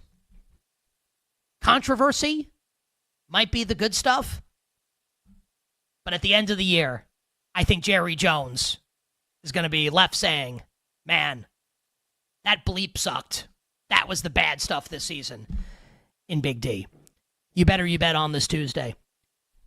So we've touched on a couple teams of NFL royalty thus far on the show. The Green Bay Packers and the Dallas Cowboys. Let's talk about another. And actually, are these maybe like the 3 preeminent teams of NFL royalty? You could throw like the Niners in there, but they're more recent. The Patriots in there, they're more recent. Like if you want to talk about dating back to the 60s, and I don't do pre-Super Bowl era, okay? Not that, I mean, we're in 2025. I don't know if anyone even remembers anything past 20 years ago. So, whatever. You want to start with the 60s? There's 3 teams, really, that inhabit NFL royalty for the duration of the Super Bowl era. The Packers, the Cowboys, and the Pittsburgh Steelers. And the Steelers right now are one of 3 teams, and I'm not going to include Dallas in this with Parsons because we've talked about that a lot. And I don't think there's no need to relitigate it now because nothing's changed. But the Steelers front right now, they front 3 teams right now. They are the primary one in my estimation now that are dealing with holdouts or hold-ins from key players this season.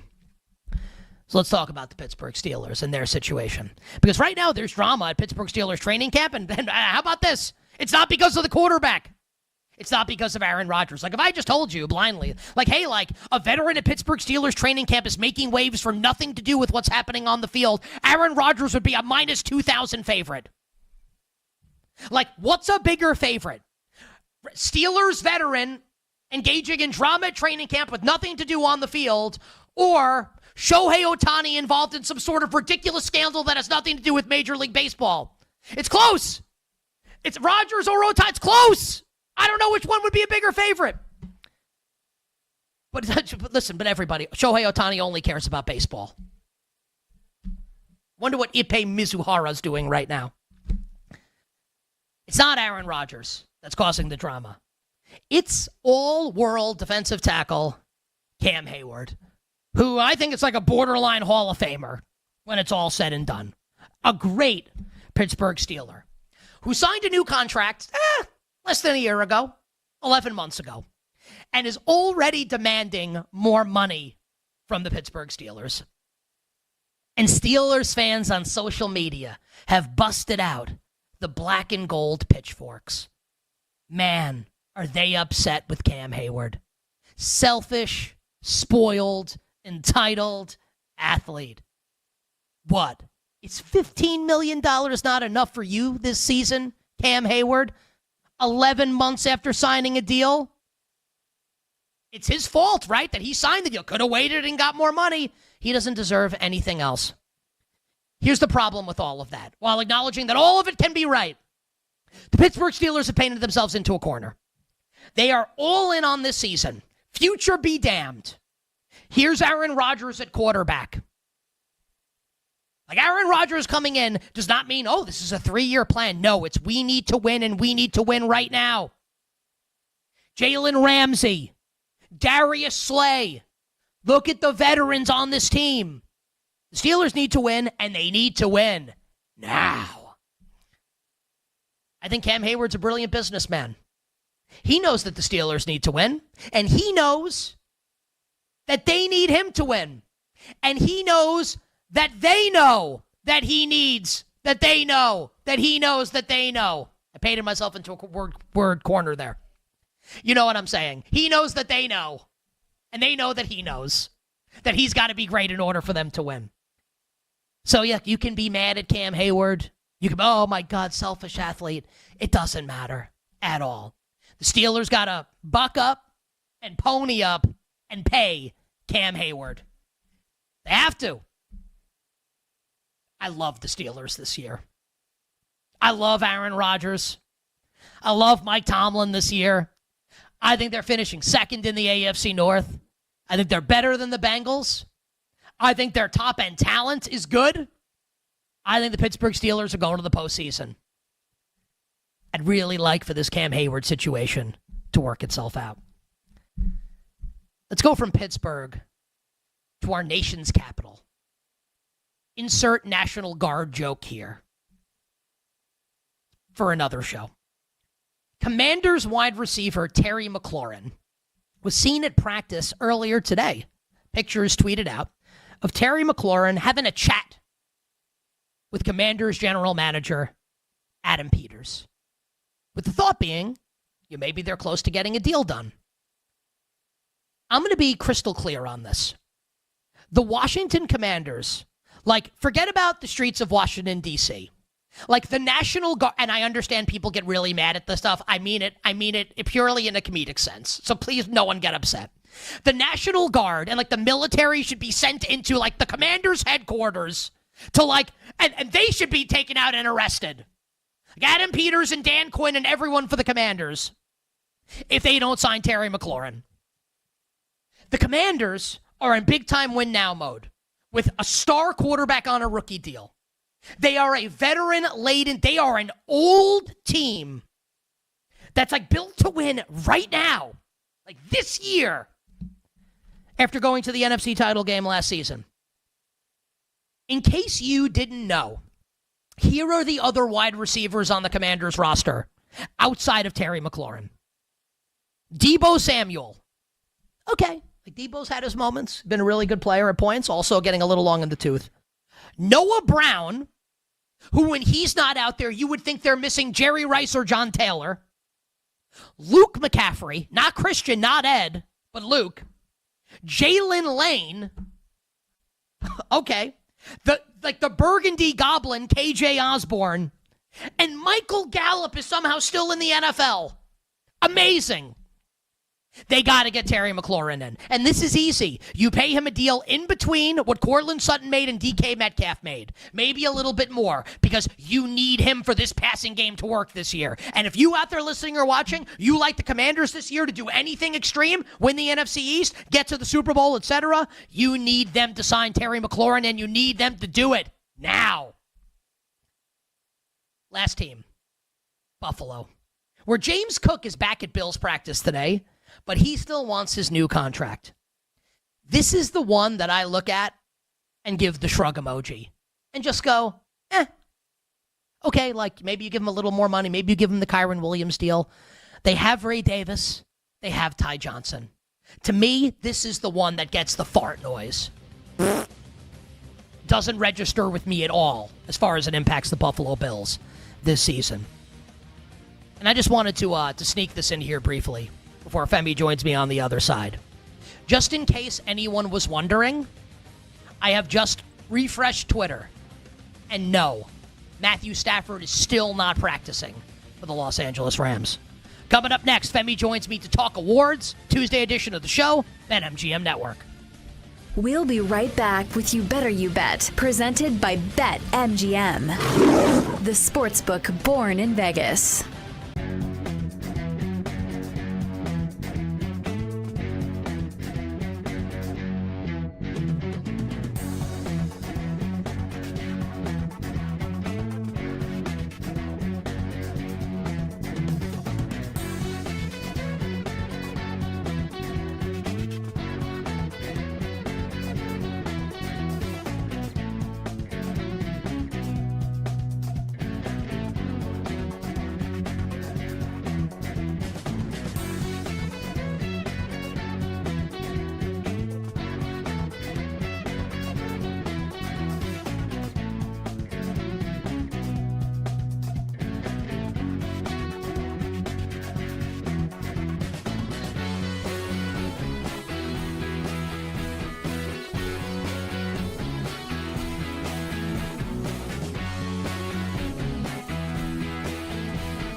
This is an interesting one because obviously it's a very narrative driven award, but what type of numbers does he have to put up as a receiver and as a defensive player in order to get this award? Because I do think you have to be able to hang your hat on like something, whether it's interceptions, whether it's receiving yards.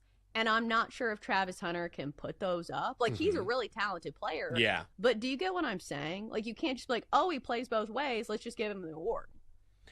I think he's going to have to make some dynamic plays on offense. I think that's the real challenge. Like, defensively, he doesn't necessarily have to make a bunch of big plays, even though I think that's his more natural position. Even the Jags earlier in camp are playing him on offense more just because it's harder to learn an offense, right? Have to learn a new system and have to learn how he's going to fit into that system, whereas defensively, it's a lot easier to turn him loose.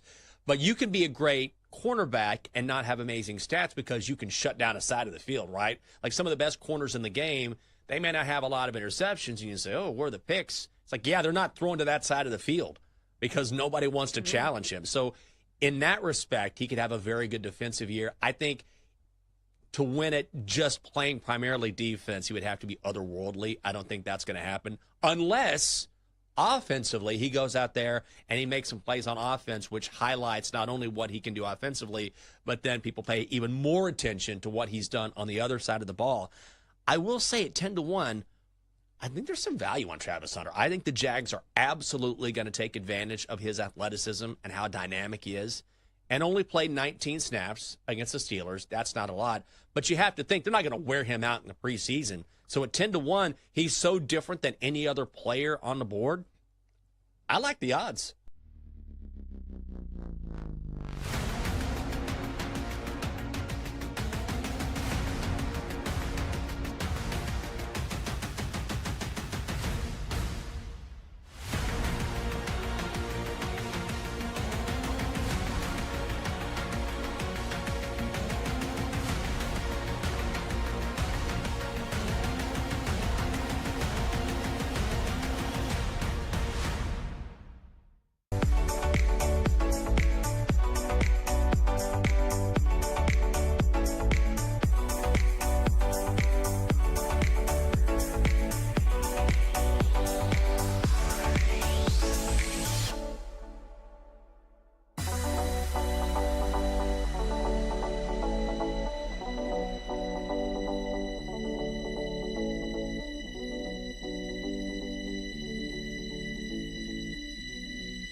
Watson in motion on 3rd and 10. Love steps up on the run. Wide open, Jaden Reed. Make a man miss.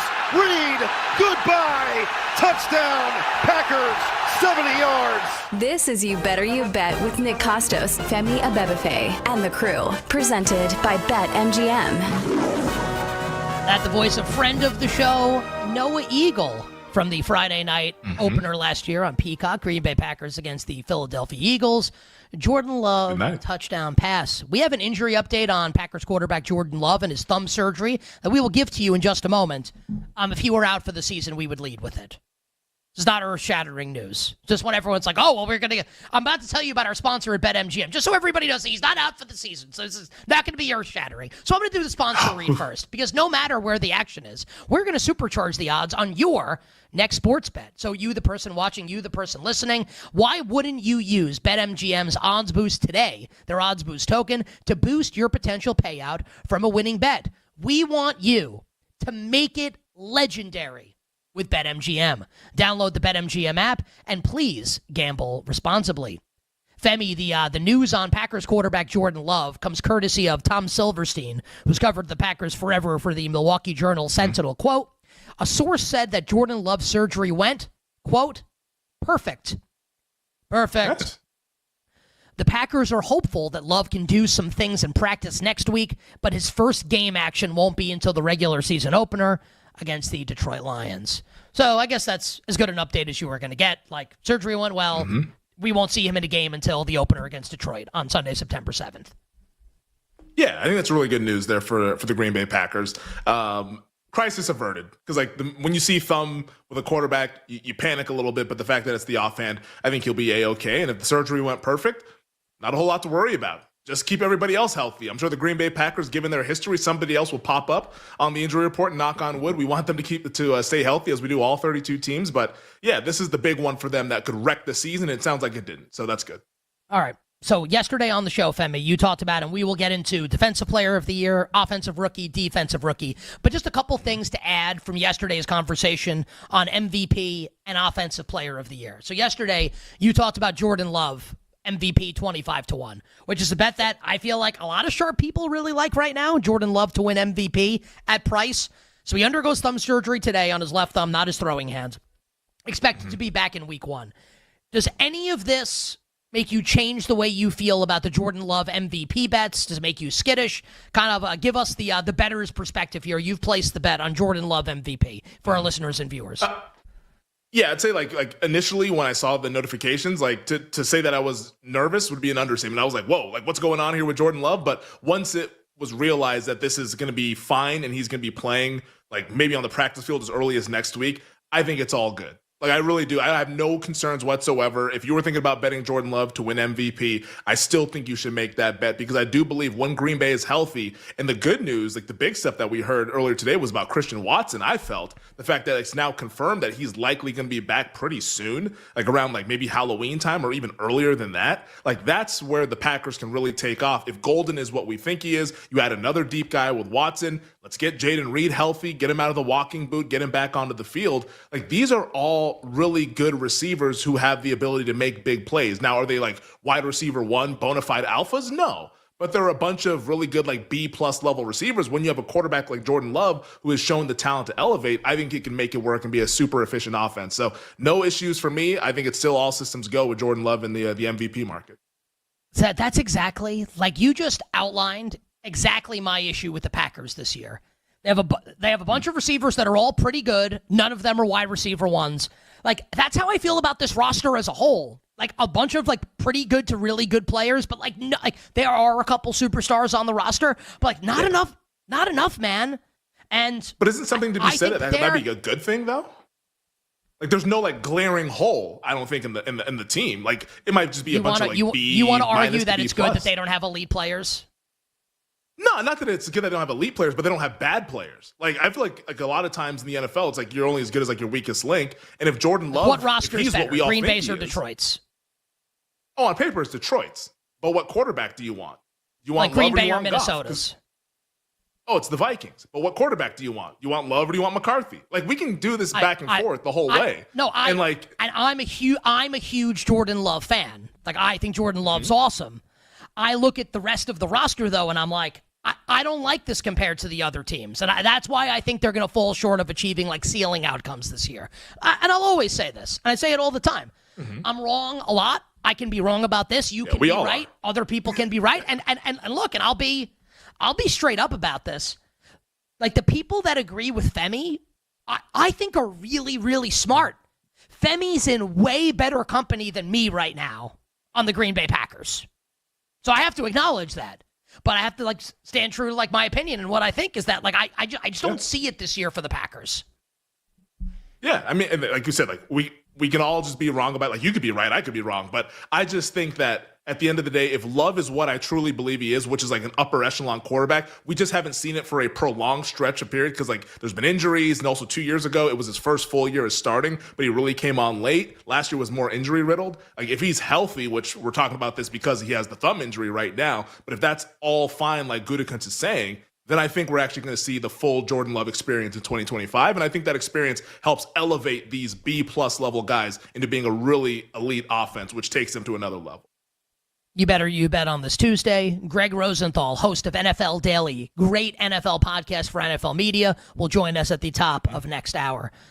Femi, let's talk Offensive Player of the Year. There were a couple guys that we did not get to yesterday that we just want to discuss.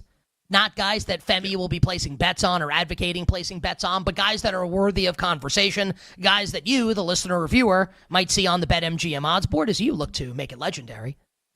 And maybe you want to plunk your hard-earned money on. Let's start with Los Angeles Rams wide receiver Puka Nacua, who's 16-1 right now to an Offensive Player of the Year. What about Puka, Femi? Yeah, this is like a big red flag for me with Puka Nacua. Like, the guy that's supposed to get Puka Nacua the football has not practiced at all in training camp. And it continues to be, a few days here, this and that here. Like, he'll be back on Monday. Actually, he's not on the field. He's in the immortal chamber or whatever the hell they call it. Like, it's just, I don't think you want anything to do with any of these Rams guys. I'm curious to see what's been happening in the fantasy streets with the Rams, like ADPs and all that stuff with Devontae Adams and Puka and all that. Because, like, right now, it's very much like a house of cards with Matthew Stafford's back. So Puka Nacua, awesome wide receiver, bona fide alpha, number one wide receiver. I just don't have enough faith in, like, the quarterback situation to ever want to get involved with Puka Nacua. So plays in a fun offense on paper, but right now in reality, the QB is a massive, massive concern. If that's the case, you got to be out. Just some fun with with technology and BetMGM and like other sports books. So on the ticker right now, what's this thing called on the rail? I've only been doing sports television for over a decade. The right rail on the side of the screen, for people that are not watching, has Offensive Player of the Year up, and Puka is referred to as his middle name is here also, Puka Makea Nacua, which I didn't know that. We're using government names. I was gonna say which I think is the title of a Lion King song, Puka Makea Nacua. Honestly, like, I thought about it. I was like, is this too lame? I swear to God, I paused because I thought to myself, is this too lame a joke to make? But it made me laugh, so I said it. Puka Makea Nacua. What a wonderful phrase. And just like Puka's also a nickname. So Makea is his first name. Bill, is that his first name? Okay. Makea Nacua. So is that? That's a cool name too. Makea is a cool name. What was the pitcher yesterday? Zebulon? Yes, our guy Zebulon. Zebi Nacua? Zebi Nacua is a good name. So yeah, Makea is the first name. Makea Zebulon. Makea Zebulon Nacua. Makea Zebulon Nacua. Throwing gas and catching touchdowns. Just do I love that, like, Ja'Cory Krosky Merritt wants to go by Bill. Like, that should be, Puka should be like Joe. Puka Nacua. Also call me Chris. Chris Nacua. Chris Makea Nacua. And also a Defensive Player of the Year, like Will Anderson has HOU next to his name. Is there another Will Anderson? Not that I'm aware of. I'd have to football It's reference just like Will that one. Anderson. That and then might also, parentheses, like, that might also crash my computer. in case you thought you were betting this other Will Anderson at 12-1 to win Defensive Player of the Year, we're going to let you know that it's the Houston Texans' Will Anderson. Anyway. So if you put it into football reference, there is the most recent Will Anderson was Willie Anderson, the offensive tackle for the Bengals. The Bengals offensive lineman? Yeah. Yeah. So like I don't know why it doesn't need the HOU. Shout out H-Town. Let's talk about 11-1 Justin Jefferson, Femi. What about him for Offensive Player of the Year? It's a risky one because we don't know how good the quarterback is. Like, that's the problem. And also, by the way, Justin Jefferson dealing with a hamstring injury. I know I was watching a little bit of the Vikings preseason game over the weekend with my father-in-law, and like they had Justin Jefferson on like during the whole third quarter, which was really cool for him to offer up that much time out there for the broadcast. But like he seemed to be in really good spirits. Doesn't sound like he's too worried about the hamstring. So I'm guessing he's going to be on the field week 1. But also, like, once again, the quarterback is a massive uncertainty. Not to say that Jefferson can't have the 16, 17, 1,800-yard season like we're growing accustomed to seeing. But like if J.J. McCarthy is a disaster, do you want to be holding 11-1, 12-1 on Justin Jefferson to win OPOY? I wouldn't want to do that. And also in a really difficult division as well. Like you already have a short price. There's already a tough hurdle to climb to win the North. I think there's just much better bets to make. Let's see what happens. Now, if he plays really well, the price is going to shorten and sometimes you miss out. But if it's bad, you don't want to be holding that either. So I think it's a stay away from me on Justin Jefferson. Would you rather have your name be Zebulon Abebefe or Puka Makea Abebefe? Puka Makea. Because, like, if you're Zebulon, you're going to go by Zebi, and I don't want to be Zebi Abebefe. Well, you don't have to go by Zebi. You could be like, I want to be Zebulon. I mean, I feel like you got to go by Zebi. Yeah, you can't be like you meet Zebulon? a girl at the bar. Like, I'm Zebulon. Yeah. You'd be like, What's your you're the name? FBI's most wanted list. Like your pictures in the post office. Zebulon. Like, it's like, no, you're not. It's not going to work. Which works better with Schmaltz? Zebi Schmaltz. Zebi Schmaltz. Dude, Zebi Schmaltz is strong. That's strong. I'm willing to bet that there is someone out there in this country doing local news named Zebi Schmaltz. We should take bets on, like, what city is that person in? Zebi Schmaltz. Like what Albuquerque city is or something like that. Albuquerque's way too big a city. No way. Not in today's news hour era. 1 done, hour 2 for you. Coming up on the other side, Greg Rosenthal of NFL Daily kicks it off, then more awards talk. You better, you bet. We'll be right back with You Better You Bet, presented by BetMGM, the sportsbook born in Vegas.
Boise State's going to win double-digit games, which right now is why you're seeing that win total over 9.5, greater than minus 200. They have to replace Ashton Genty, huge loss, obviously, but they have 13 starters back, and seven of them are on the offensive side of the ball. Last year, they averaged 37.3 points per game, and their starting quarterback's back. Maddox Madsen last year threw for over 3,000 yards, so it wasn't just the ground game. He also had 23 touchdowns, protects the football, only 6 picks. They have a Fresno State transfer, Malik Sherrod, coming in to replace Genty. They have their tight end, Matt Louderback. He had 7 touchdown receptions last year, 47 grabs. They have Caples, one of their top receivers, coming back. He had 38 receptions last year, over 400 yards, 5 touchdowns. So they're still going to be solid on the offensive side of the ball. They're going to average over 30 points per game, but it's going to be tough to replace 2,000 yards in your backfield and Ashton Genty. The defensive side of the ball is, I think, why they win double-digit games, though, man. Jaden Virgin Morgan had 10 sacks last year. As a team, they led the country with 55. He had 15.5 tackles for loss. They did have a huge loss right after the spring. Andrew Simpson, who had 11 tackles for loss, decided to transfer out, but their secondary's loaded. I mean, the schedule, October 4th, a road game against Notre Dame in the non-con, that's going to be a loss. But other than that, I don't see a for sure loss here for Boise State. So I think they win 10, 11 games, and I think that the over is the play.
The biggest names in the business are on You Better You Bet with Nick Costos and Femi Abebefe. Hey, this is Joe Buck, and you have done it. You have found it. You are listening to You Better You Bet. Great decision. The great Iron Eagle. Nick and Femi are such close friends.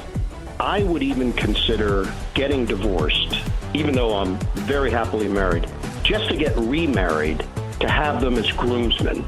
That's how much they mean to me. Hi, this is Kevin Harlan of CBS, Westwood One, and TNT, and I'm listening, as you do every day, to You Better You Bet with the most handsome single man in the radio business. A man who, if I was not married for 38 years, I might consider myself the kind of guy that can electrify a listening audience and a crowd of bystanders watching him do what he does so well each and every day. Continue to listen right here on You Better You Bet. This is You Better You Bet, brought to you by BetMGM on the BetMGM Network. The terrific Football Tuesday edition of You Better You Bet rolls on. Nick Costos, Femi Abebefe, our crew, and you here on the BetMGM Network. 20 minutes from now, we get back to NFL awards, and we will begin with Defensive Player of the Year. Can Patrick Surtain go back-to-back? Spoiler alert, probably not. He's 40-1. But we will talk about Defensive Player of the Year coming up in 20 minutes, and we will also get into Offensive and Defensive Rookie of the Year. Can Travis Hunter win the double? We will get into it coming up 20 minutes from now. All our bets for tonight coming up at the end of the show. Andy Staples joins us next hour from On 3, breaking down all things college football. But joining us right now, talking all things National Football League, one of my favorite NFL podcasts that I would recommend to anyone that asks me, hey, Nick, what podcast are you listening to? I'm a huge fan of NFL Daily, hosted by our guest at this time, my buddy Greg Rosenthal. NFL Daily is obviously a daily podcast about the National Football League, as you can infer from the title. And it gives you everything that's happening in the league and a really smart recap of it, and it's fun. I love the music, like the interlude music sounds like it's something from like a tropical island. I really just I like everything about it. So check out NFL Daily wherever you find your podcast, fronted by our guest, Greg Rosenthal, on Twitter at his name, Greg Rosenthal. Greg, of course, spelled with 2 G's. What's up, buddy? Welcome back to the show. How are you? Yeah, appreciate you, Nick. We go back a ways, and I'm jealous of that Kevin Harlan intro. Like your career is going better than mine because you have that intro. But dude, you front basically a ton of stuff for NFL media. You can't get Kevin Harlan to do something like that for you. You're not some slappy jabroni here. I should have tried. We actually did have him on this summer. It was only the second time ever. We did have him on to do it. We did top 25 players of the last 25 years, and he's given me great stories on Aaron Rodgers and Brett Favre and all this stuff. I should have asked him, but then again, I'm not as good looking as you. But we won't worry about that today. Yeah, well, I really like having you on the show, so we'll gloss over that one. I feel like Mugatu right now from Zoolander, Greg. I feel like I'm taking crazy pills, and I actually feel like you feel like you're taking crazy. I'll speak for you right now that you feel like you are taking crazy pills. Also, I know that you agree with me on this. I can't believe how collectively the media, fans, I'll even take this to sports bettors, keep getting bad pieces of news about Rams quarterback Matthew Stafford and his bad back at age 37 and just are no big deal. I'm ready to slam the alarm. I'm very concerned about the Rams, especially with Will Anderson and the Texans defense rolling into town Sunday, September 7th, week 1 in LA. Tell the people how you feel right now about this Matthew Stafford situation and if it changes your view on the 2025 Rams. It absolutely does. They were projecting confidence, Nick, and I think that was part of it. And Matthew Stafford has been through this back injury before, and he even started camp slow a few years ago, and that's happened before. This feels different this time, and I actually thought Sean McVay had a very clear change in tone on Monday that I think Rams fans, bettors, whoever should pay attention to, because I think the optimism is starting to drain out of that building. They will not be the same if Jimmy Garoppolo has to start a game. And what really stands out to me, Nick, that I think people just forget was he was not the same guy a year ago as he was in 2023. He had some great games, but man, he looked like an older quarterback more weeks than I'd ever seen him look like an old quarterback before. So I am very worried. They're projecting confidence about Jimmy Garoppolo, but I'm definitely concerned about week 1 and beyond. Reminds me a little bit of the Puka Nacua situation. The difference is Puka Nacua wasn't 37 years old entering last year. Eventually he was going to come back. This time, I don't know what's going to happen and what Matthew Stafford's going to look like when he does return to the field. This can be a pencil, not pen answer because more new information can present itself. If you had to say right now, will the Los Angeles Rams be a playoff team this season? Yes or no? Which would you say and why? I'd probably go no because of the quarterback uncertainty and the depth of that division anyways. To me, they are such a boomer bust team that if everything goes right, I think they can make the Super Bowl. So I'm not feeling super strong. If Stafford, this ends up being just a blip, that's possible. But if you look at their tackles, Nick, really their offensive line in general, but especially their tackles and a lot of their defense in the back seven, to me, it's a very boom or bust type of team, and Stafford is symbolic of that. And so in a tough division, in a tough conference, I'm leaning no, at least right now. Yeah, the Alaric Jackson blood clots do not seem to be, obviously we want him to be healthy, but if he's not out there week 1 against the Texans, 37-year-old quarterback, bad back, doesn't feel great. Another quarterback, Greg, in the NFC dealing with some injury stuff. It comes out today, Green Bay Packers starter Jordan Love, and just apparently underwent surgery a couple hours ago on his left thumb. Injured it in the preseason game last week against the Jets. So it looks like Love's going to be good to go in week number 1 when the Packers host the Detroit Lions. So I'm not sounding alarm bells right now about Jordan Love. But that news kind of like made me think a little bit about the Green Bay Packers today and how I feel about them. I'm not down on the Packers. I think they're going to be good. I just don't know if the Packers can be great this season. I just don't see the top-end talent on this roster. Where are you at right now on Jordan Love and the Green Bay Packers? It's funny how similar we are in this one because I am big on the Vikings. And if the Vikings are going to be as good as I think they can be, and I'm still big on the Lions, then someone has to fall in that division. And I look at that defense, and I just think, is this a defense I can see going deep in the playoffs? Have they made enough changes? It was very vanilla, not a great pass rush a year ago. And then on offense, Jordan Love, to me, is symbolic of an offense of a lot of really good players. Like, where are the great players? I'm not worried about that injury. The fact that he practiced after the injury and actually was giving it a shot, and then I think they just decided, let's clean this up and not have to worry about all season, makes me not worried about that. The one point in their favor is if everything goes well, their offensive line could be a top 5 unit. And when I'm looking for surprise teams, best offensive lines is a good place to start. So they do have that going for them. That could be the one great thing about this team. But I'm with you. They just seem in that middle range of NFC teams where if they had a shock, season and didn't make the playoffs at like 9-8, that wouldn't be that surprising to me. Well, I don't think too many people are going to be surprised if this team that doesn't make the playoffs that we're about to talk about here, that being the Dallas Cowboys, coming off a 7-10 season last year. This year, 2025, early in the offseason, I felt at least, Greg, that they could maybe bounce back. But the closer we get to the regular season, Micah Parsons still not on the field with the contract issue, the defense reportedly getting torched in training camp. Where are you at on the Dallas Cowboys this year? Is this a team that you think could be a playoff team, or is this going to be more of the same of what we saw last year where maybe the defense is lit on fire? I think they can rebound, and I'm trying to hold on to that. The offseason is so long that you're right. You get this new information in camp, and you start going off what your original takes are. I was with you that, to me, you get Dak Prescott back, which to me is still a top 5 quarterback with improved weapons. I know the running game's not great, but it's a good receiving group, absolutely. And then an upside-laden offensive line. Now, they've had some injuries already on the offensive line, but I think the upside of these young players could be really good. The defense in camp and the cornerback position specifically is a big-time concern. So I think I'm backing off maybe the Cowboys can actually win this division. You never know, a little Super Bowl hangover I think they still can make the playoffs. It might be a team that looks better in November and December. And I feel like I'm the world's only person that believes Brian Schottenheimer might be a better head coach than he was the offensive coordinator. We will see if that comes to fruition. And look, if you're a big football fan, especially of a certain age, like you see the last name Schottenheimer, and you obviously want to root for the guy. Because Greg, there's a gleam. You bet on this Tuesday. Greg Rosenthal, the host of NFL Daily with us, one of my favorite NFL podcasts. Search NFL Daily wherever you find your podcasts. Greg, I'm not really concerned, and I should preface this by saying I love the Steelers this season. I think Pittsburgh's the second best team in that division, behind only the Ravens. I think they'll be better than the Cincinnati Bengals. I think Pittsburgh's going to go to the playoffs this year. I'm not that concerned about this Cam Hayward contract situation, but I don't want any drama lingering around this team. What do you make of this as Cam Hayward wants more money 11 months after signing a new deal? And how do you feel about the Steelers this season?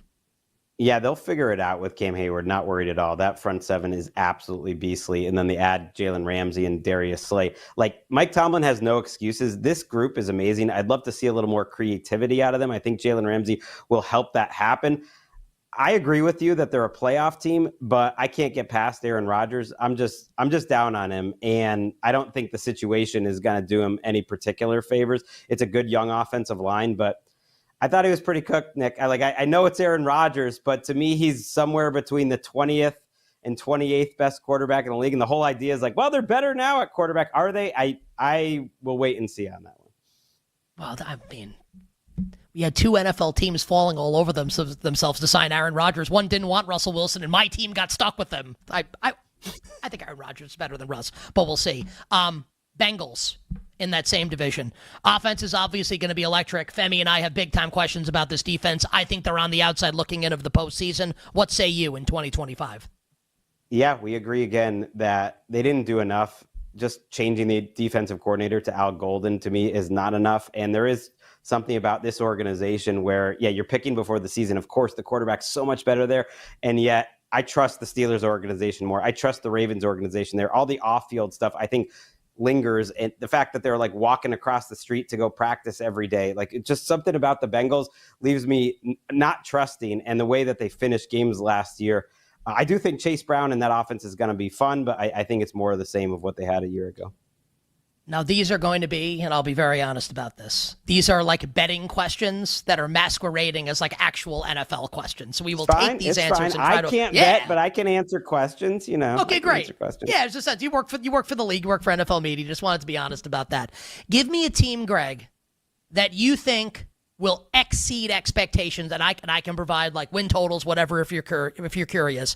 A team that you think people are a little more down on this season, maybe in terms of winning a division, doesn't have to be that they're going to stink, but a team that you think could exceed and surprise this year, maybe win a division, make a playoff run, etc.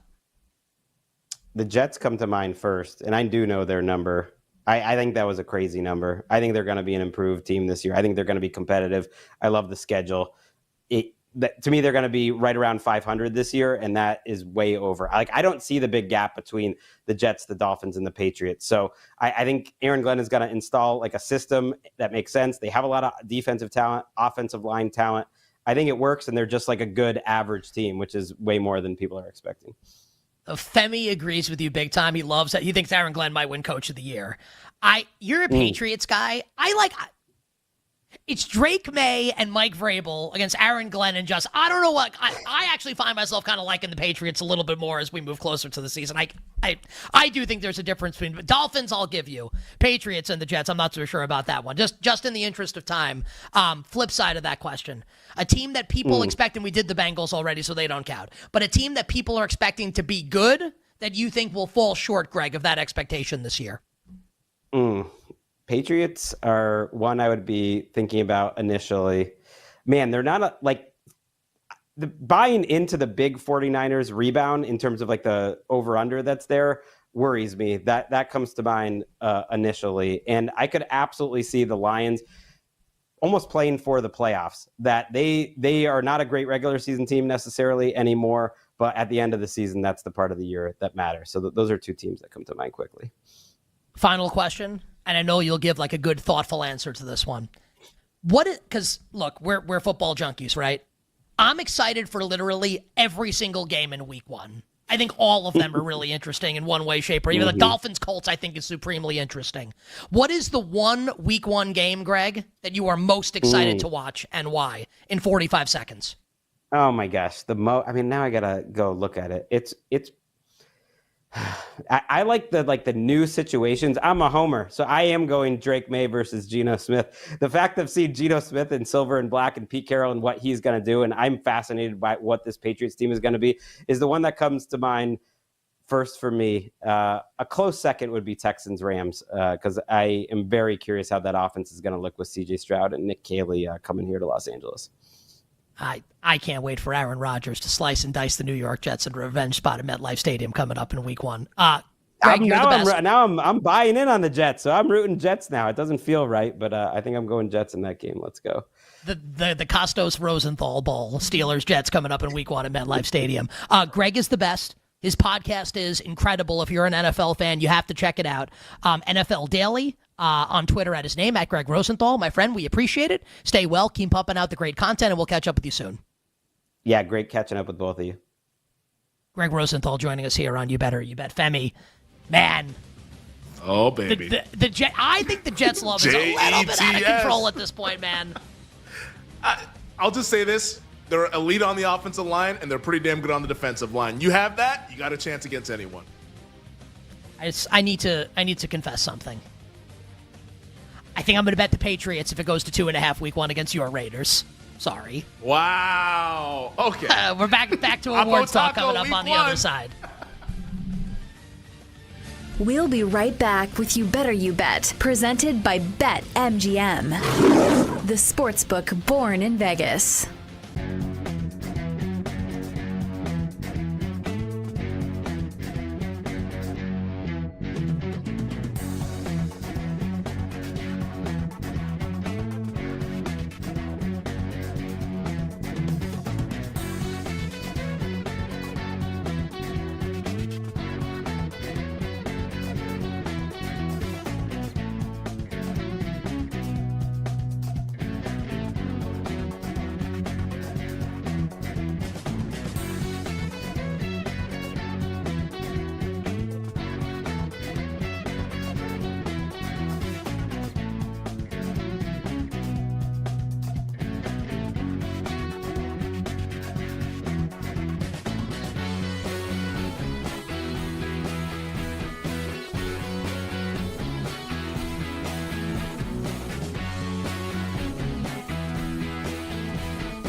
his ego is holding them back again. And if you look at what they've done, we've talked about this now for a month, and we hit it again on Monday. When Dak and Micah are on the field, this team is very, very efficient on both ends of the field. Dak has become a very good quarterback, and Micah is one of the best pass rushers in the league. That run from 21, 22, 23. They go 12-5, 12-5, 12-5. That's because you had Prescott and Parsons for the majority of those seasons. When you don't, trash. 7-10, 6-10, 8-8. That's the reality. So knowing all that, the owner does not want to compensate or make one of the best players in the conference, in the league, happy. He's under contract. I get it. But he's not playing without a deal, a new one. He's not going to play. Like, I've been told that multiple times. If he does not get what he wants, he's not going to play. And you look at these books, you look at the betting market, we try to always bring it back to betting.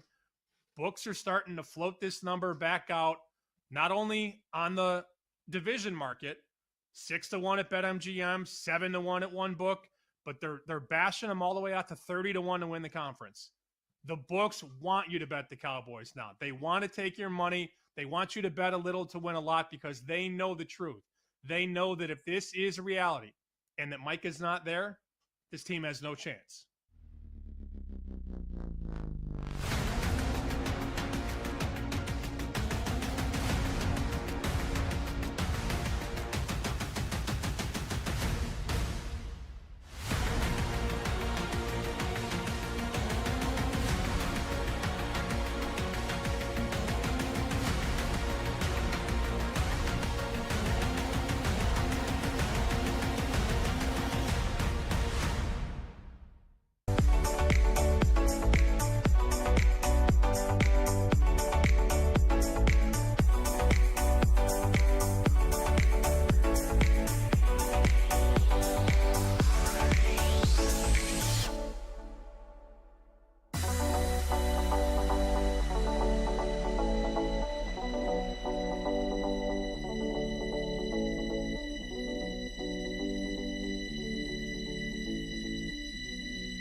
Play action. Minshew looking, throws intercepted by Surtain. Pat Surtain on the run.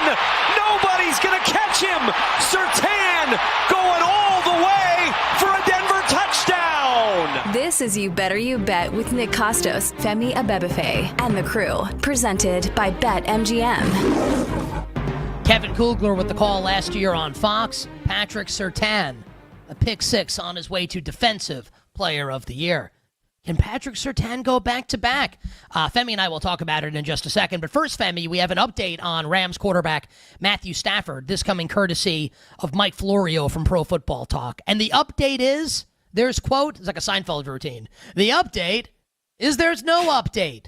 But we do have a quote from Rams assistant head coach and passing game coordinator Aubrey Pleasant. That's a name. If Aubrey Pleasant was not the passing game coordinator for the Los Angeles Rams, what would Aubrey Pleasant do for a living? I mean, in the entertainment industry, right? Like it feels like a stage name. Yeah, porn star, right? That is exactly what Aubrey I was Pleasant. Yeah, entertainment industry. This is really funny. That's okay, yes. Aubrey Pleasant. Aubrey Pleasant is the passing game coordinator and assistant head coach of the LA Rams. So Aubrey Pleasant was asked about it. It's like that name, Aubrey Pleasant. That's quite the name. Aubrey and Pleasant. honestly, Yeah. just as an aside, Unisex. I think pleasant is my favorite word. And this is not like the setup to a joke. When I describe things as pleasant, it's like the ultimate compliment. So like, on like a Sunday, right? If like you're sitting by, like Femi, you have a pool at your new place. If you're sitting by the pool and it's nice outside and you've got like good music on, like you don't have to, it doesn't have to be like a crazy time, but you would describe that as pleasant, right? Like how great is it when things are pleasant? Just, it puts you in that right when I see pleasant, I think of sunshine and palm trees. Like it puts you in that like vacation mode of like we're in a great time. Now on the opposite end of the spectrum, like what's a worse word? Because like everyone always says moist is like a word that they hate. Is it moist or is it like soak? Like where did this come from? We were talking about pleasant words, and how did we get from point A to point B? How did that happen? Like moist my and brain soaked. went to the How opposite. did we get to that? Okay. My brain went. You were like, hey, I love this word, and I was like, ooh, what's a word that I actually hate? Like the word that if you use it, like, oh, soak or moist. Like people always say those are gross words that they hate them. I was like, I'm curious to think which one's worse. See, when I look, obviously there's like sexual undertones here. Like when I think moist, I think of like cake, like a nice moist piece of cake. Like the cake is a little bit moist, or like a piece of pie, something like that. Pie should not be moist. Like pie, like the crust of the pie should not be moist. Like cake should be moist. Well, not the crust, but like if you have like a pumpkin pie, like isn't it a little bit moist, like the body of it? But if it's not moist, then it's gonna kill you. It's crunchy. It's horrible. Yeah, like that's not what pie is though. It's Captain Crunch pumpkin pie. But soaked is like, for example, soaked. like I used the word soaked like 15 minutes ago in real time. Or like maybe it was before the segment started, the hour started. My daughter right now is outside with my wife, and we have a water table outside that my daughter loves. And sometimes my wife will give my daughter the hose and like flip the switch on the hose so it just like stays on. My daughter can't like push it and hold it. Yeah. And my daughter literally like she's soaked right now. My daughter like from the held the hose. Yeah. She thinks it's funny. I was like, oh, like she's soaked. I didn't think there was any like bad. I don't dislike either word. Speaking of that, like, dude, there's a splash pad that's like 2-second drive away from me in our neighborhood. The kids love it every single day. Yeah, of course. It's absolutely jammed. Like there's like a birthday party there every Saturday. Every day of the week, it's jammed with kids. It's obviously it's summertime, so it's hot. It's like literally like 110 degrees outside right now. Like it's like that splash pad is lit. Like it is packed. But and I'll say it, man. Like it's not just kids. But like adults love it too. Who doesn't like to get wet? What is a better word? Like, is there a better word than pleasant to describe? Like, if you could like script a time that you would have on like a whatever. Like, it doesn't have to be Sunday afternoon at any point. Like, what's a better word than pleasant?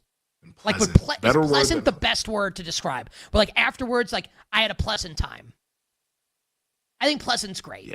It's a really nice way to describe things. Like, I mean, fantastic. I like that word, but like it doesn't hit the same as like pleasant just sounds like easy, smooth. Yeah. Like easy, like Pleasant. Sunday morning kind of vibe.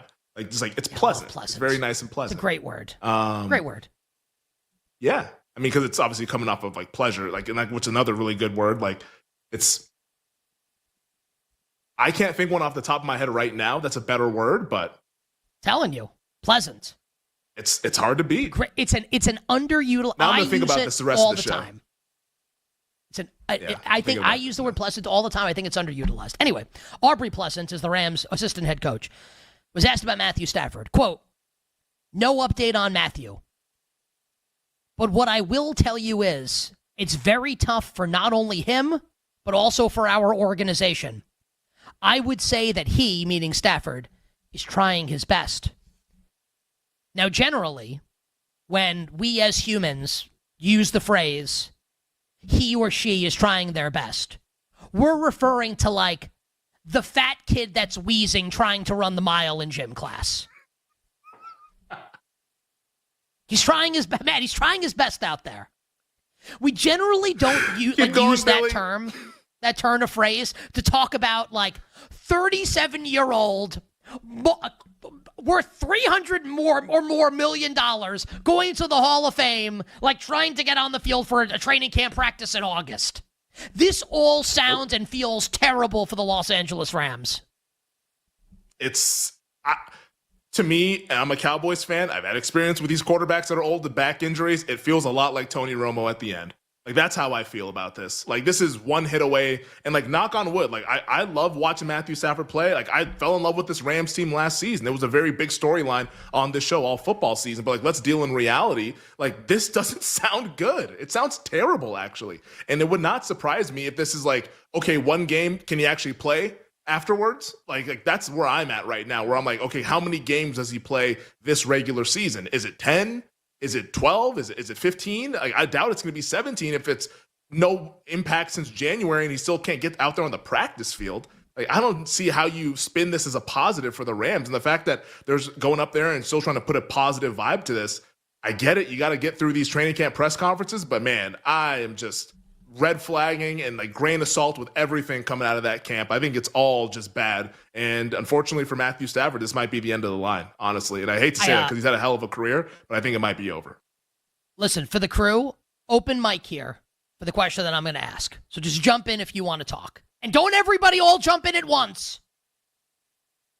Is there any instance where you can use the expression, he's trying his best, and it can be spun as anything other than, this person is failing miserably? No. I'm going to say no. No. Why? Yeah. Why? Literally the first thing that popped into my head was a small child like struggling with a mundane task. And he has a helmet on. That was the first image that popped into my head. A helmet? Why does the kid have a helmet on? Interpret that how you will. I mean, no, we can't do that. I'm thinking of like a child riding a tricycle, and is struggling to ride a tricycle. Okay, fair enough. You rescued that there. You did rescue. You pulled that one out of the fire. It's very clutch. Tyler says, yeah, but Bill, obviously, children trying their best is okay. I'm talking more of if you're not a child. Yeah, when you get to adults and you're saying he's trying his best, it's simply because whatever is the goal of what he's trying to accomplish, he's not getting there. So, he's trying his best. When you go to effort, like you said, the person is failing. When you focus on the effort, it's a way to give someone a pat on the back on their report card. Basically, it's not a good thing. Tyler tried his best last week. He did. And Bill, would you say that when the open of today's show played, and it was the same one that's been playing for 47 straight days, did you try your best to get the open of the show updated today? Did I try my best on the open of the show? No. Did I try my best on the show? Yes. I prioritize. That's okay. That's okay. I thought it was Bill, when do you think we can get across the Odyssey landscape? When do you think we can get the Cam Ward line out of the open? There will be a new open tomorrow. I was actually already talking to Tyler and Sean about some cuts. So yeah, we will have a fresh open tomorrow. Honestly, what? How many Cam? Should I talk about Cam Young? Maybe Cam Newton. Are there any other Cams? To be Cam fair, Jurgens, though, your Travis Hunter line about not running over your own child, she's precious. It's a great line. I don't want it to leave the open. But there's a problem with that. Is that I think that what needed, because I said I wouldn't run over my child, but I would run over yours. I kind of made the line. I don't know. You can't have a 35-second cut in the open, Nick. No, but we can run the same one for 35 straight days. We'll have them more in the open. Okay. Thank you, everybody. We all tried our best just now for the last couple of minutes. Cam you bet on this Tuesday. Yeah, we love that. Well, Cam Brink. I would like to try my best. Yeah. Yeah. I would say that Cameron Diaz and Cameron Brake, they don't try their best. You get their best. Ooh, you do. Yeah. 101 on the corner. Every day of the week. At least the days that end in Y. You bet on this Tuesday. So you get some I just got to tell you. I can nail myself. I'm sorry. The show is way too horny sometimes. Just it's really unnecessary. Okay. Defensive player of the year. Aiden Hutchinson, Femi, coming off a serious injury, is the favorite at plus 700 at BetMGM, followed by Micah Parsons, who doesn't have Like, we don't know if he's going to play in week 1. Plus 750. Myles Garrett plus 850. TJ Watt 9. And TJ Watt was Jay Croucher's pick, right, a couple weeks ago on the show for Defensive Player of the Year. Max Crosby 11. Will Anderson and Jared Verse last year's Defensive Rookie of the Year, both at 12. Nick Bosa at 15. Jalen Carter and Trey Hendrickson, who's also holding out, are at 20. Nick Bonito of the Denver Broncos is 35. And his teammate, the reigning Defensive Player of the Year, Patrick Surtain, is at 40. And as Bill Zimmerman writes in our chat, just as like oddities with technology, TJ Watt on our right rail is listed as Trent Jordan Watt, a.k.a. TJ. If you had asked me, like, what does TJ stand for? I guess, like, Trent Jordan, you'd be able to get that after, like, maybe like a couple guesses. Yeah. Maybe. Thomas Joseph. I would probably, like Thomas or Tyler. Like, those are, like, the most popular T names for males. Like, is that true? Is that not a common name? Tyler's not popular? Let's see. Most popular there's literally a Tyler on our stat. Names Tyler's very popular. T. You don't know a Tyler? Most popular boys' names that start with T. Here's what came up: Tristan, Tate. Come on, knock it off. I hate this. Yeah, yeah. Close out of that. Close out Tate. of that. That's Tate. Who wrote that? Come on. When I think of Tate McRae, just to reinforce the thing that I said about 2 minutes ago. Put a bow on that one. How do you break down Defensive Player of the Year, the compass, etc.? Yeah, I think this is an award that I don't know if it's like really straightforward, because I think a lot of folks get a little bit confused with what actually wins here, but it's kind of similar to MVP and Offensive Player of the Year, that it's coming from a big-time player with a big-time pedigree, and probably even more so, just given the fact that defensive players and defensive stats haven't caught up to where offensive stats are. So a lot of people who vote on these awards, who are people who cover the sport or commentate on the sport, they kind of lean on reputation. Like, who do we believe already is a great defender? So you have to kind of clear that hurdle first before you can then clear the final hurdle, which is winning the award. So it's an award that, like, it's former All-Pros that win this. And if you're not a former All-Pro, you better have won like Defensive Rookie of the Year or been like a multiple-time Pro Bowl. Like Nick Bosa, he had never been an All-Pro. He won it. He was Defensive Rookie of the Year. Like, we've seen guys do that. Like J.J. Watt, Aaron Donald, they've done that as well. So, like, that's how you got to go into this. Like, those types of players are what win. Like, random person here that, like, not many people have heard of outside of, like, the football junkies, a.k.a. Andrew Van Ginkel last year, those guys never win. So, like,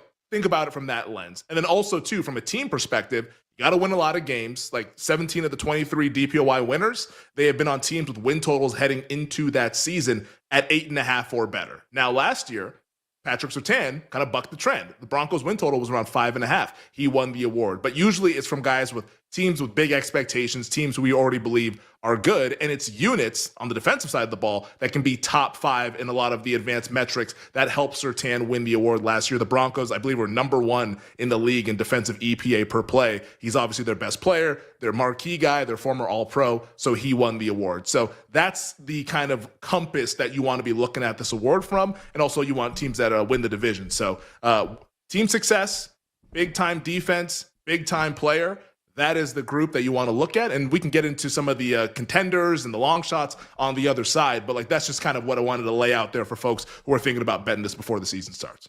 Really awesome breakdown, and our crew is doing amazing work right now supporting Femi with his stuff on Defensive Player of the Year by telling us that C.J. Stroud, the C stands for Coleridge. Coleridge! I like that. Is he Coleridge Cool Jr.? Name. That's what the CJ is, or what is this?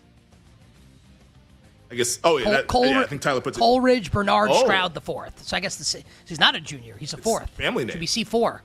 The explosive. Right. On the other side, Defensive Player of the Year and Offensive Rookie of the Year, rolling through awards. You bet on this Tuesday on the BetMGM Network. We'll be right back with You Better You Bet, presented by BetMGM, the sportsbook born in Vegas.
people who were getting excited over Justin Fields, because I don't know if you saw the one play that people were, recirculating of Justin Fields with this great scrambling play.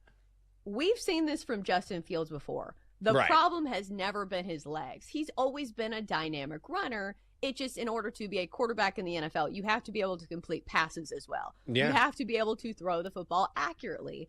And that's been a trouble for Justin Fields. Part of the reason is sometimes he hangs on to the ball a little bit too long. So I feel like a lot of the questions we had about Justin Fields still aren't answered. Like, I feel like I keep thinking that it's like his second year in the NFL, and it's not.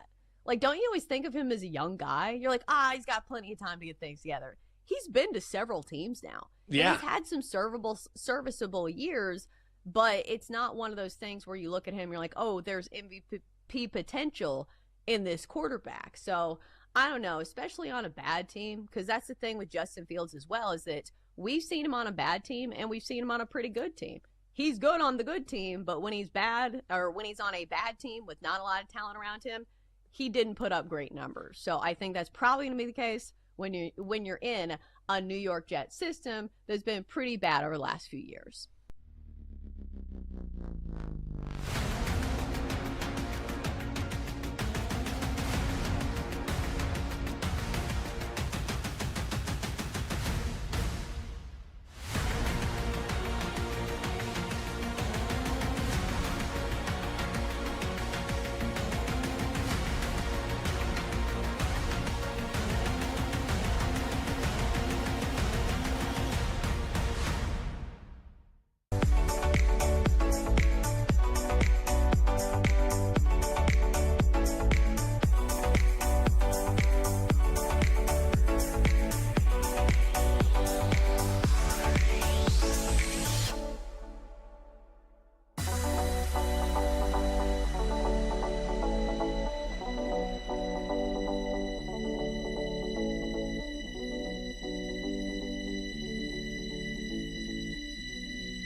This is You Better You Bet with Nick Costos, Femi Abebefe, and the crew. Presented by BetMGM. No matter where the action is, we're going to supercharge the odds on your next sports bet. Use today's BetMGM odds boost token to boost your potential payout from a winning bet. Make it legendary with BetMGM. Download the BetMGM app, and please gamble responsibly. All right, Femi, Defensive Player of the Year. Just to reiterate the odds. Aiden Hutchinson, the favorite at 7. Micah Parsons, 750. Myles Garrett, 850. Trent Jordan Watt, 9. Max Crosby, 11. Will Anderson and Jared Verse, 12. Nick Bosa, 15. Jalen Carter, Trey Hendrickson, 20. Nick Benito, 35. Patrick Surtain, 40. Other players obviously behind them, but that's where I chose to draw the line. Who are you betting, Femi? What is your advice for Defensive Player of the Year? Yeah, we outlined the criteria, the compass that you want to be using to find your way to the winner in the last segment. If you missed it, make sure you check it out in podcast form. But let's get into the guys that I like. The real deal contenders, in my opinion, for this award before the season starts. This isn't to say that these are the only guys that can win. It's just these are the guys that I would consider betting before the season starts, or at least maybe one of them. Aiden Hutchinson, the favorite, has to be on the list because I do believe the Lions' defense will be improved just based on the fact that they'll be healthier this year than they were last year, especially in the back half of the season. The way that Hutchinson's been playing in training camp, all the reports out of Detroit, it sounds like he's even better than he was prior to the leg injury that he had last season against the Cowboys. So Hutchinson, of course, is one of the guys. He's the favorite. Will Anderson Jr. at 12-1. He is another real deal contender, in my opinion. Awesome pass rusher. Texans defense is supposed to be really good. Also, rave reviews about Anderson coming out of Texans camp that he might be even better than what we saw over the last couple of seasons. Nick Bosa is on this list as well. If he can stay healthy, Robert Saleh now is a defensive coordinator. I think that's a guy who has big-time pedigree, already won the award a couple of seasons ago. And then Jalen Carter, who everybody says this guy is the next guy in line at the defensive tackle position, and I agree with it. We all watched the games over the last 2 seasons. Incredibly talented for a top-notch defense in Philadelphia, coordinated by Vic Fangio. Why can't they be the best defense in the league? I mean, secondary is the big question mark there, but if the secondary works and Fangio kind of puts his magic on that thing, this defense might be as good as what we saw a season ago. So those are the real deal contenders. Amongst that group, the guy that I bet to win DPOY, it is Will Anderson Jr. at 12-1. I think Houston has the cleanest path to being an elite defense. They were kind of in the conversation with Denver last year, all right, who's the best defense in the league? I think they're going to be in that conversation once again this season. And Will Anderson Jr. now in year 3, it feels like he's kind of on the Nick Bosa arc, to where we saw in the third full season for Nick Bosa, because I believe it was year 2 or year 3 where he had the ACL injury. Then he came back, had a bounce back year, and then it was after that when he had the Defensive Player of the Year season. I think Anderson's kind of on that trajectory. Won Defensive Rookie of the Year his rookie season, was even better last year, and sounds like he's an absolute monster at Texans training camp. The biggest fastball for the Houston Texans, the best fastball, I should say, it's the pass rush. Everybody knows this is a defensive-minded team with their head coach, DeMeco Ryans. I think Anderson, in a weak division, mind you, where the team success should be there for Houston, with a clear path to win the division and also maybe be a double-digit win team and a great defense, I think Will Anderson Jr., if he gets into that 14, 15 sack range, will definitely be a finalist. And at 12-1, amongst the guys that are in that short range, he's the guy that I want to bet on. So Will Anderson Jr. for me at 12-1. I have another guy that's a little bit of a long shot, but amongst the shorter shots, it's Anderson. All right, so that begs the follow-up question, right? Will Anderson is the guy towards the top of the board at 12-1 for Femi. Femi, who's the guy a little bit further down the board for Defensive Player of the Year? Yeah, there's a couple of fun long shots at 50-1, which kind of get everybody excited about that, because it's always cool to bet some 50-1s out there. Fred Warner has to be considered. It's a little bit tougher for off-ball linebackers to win the award. It's been a while since we've seen an off-ball linebacker win DPOY. I have him on a list. I have not bet him. But Fred Warner can definitely win, because obviously I think he's known as the best off-ball linebacker in all of football. But the guy that I will be betting before the season starts to pair up with Will Anderson Jr. is Kyle Hamilton of the Baltimore Ravens at 50-1. Kyle Hamilton has been awesome in his 2 seasons. He's a former All-Pro. He plays on a Ravens defense that might be even better than what we saw last year. And it's so interesting. Baltimore's defense, first half of the season, we were all talking about Baltimore overs. They couldn't stop anybody in the passing game, explosive plays left and right. Once Zach Orr, the defensive coordinator, moved Kyle Hamilton to that free safety role, then the defense became lights out. And in the back half of the season, they were the best defense in the league, actually. If that continues into 2025, he's the reason why he's the big time star. If these pass rushers end up on teams that are not good like we saw last year, maybe Hamilton can kind of fill the Patrick Surtain II role this year as a DB that can capitalize and win DPOY. So a little bit of a longer shot. You need more help, but that's why it's also 50-1 on a quality player like him, because those kinds of players typically don't win the award. So Will Anderson Jr. 12-1, Kyle Hamilton as the fun long shot at 50-1 if you want something to get excited about. Anyone else worth talking about right now in Defensive Player of the Year? Or do you want to move on to Defensive Rookie? Yeah, lastly, I'll say this about some of the heavy hitters that I have not mentioned here. My issue with them, and I have them under the guys I'm skeptical of list, Micah Parsons at plus 750, might be the best defensive player in the league. Cowboys defense and the Cowboys team success, that aspect is very flimsy. We don't know if this is going to be a good team or not. And Parsons right now also he's not on the field. He has a contract, but he's not on the field. And we've heard numerous guys say in those holdout seasons, they're not quite like themselves. So I would steer clear of Micah Parsons at plus 750, especially at a price that's that short. Myles Garrett plus 850, pretty self-explanatory. The team sucks.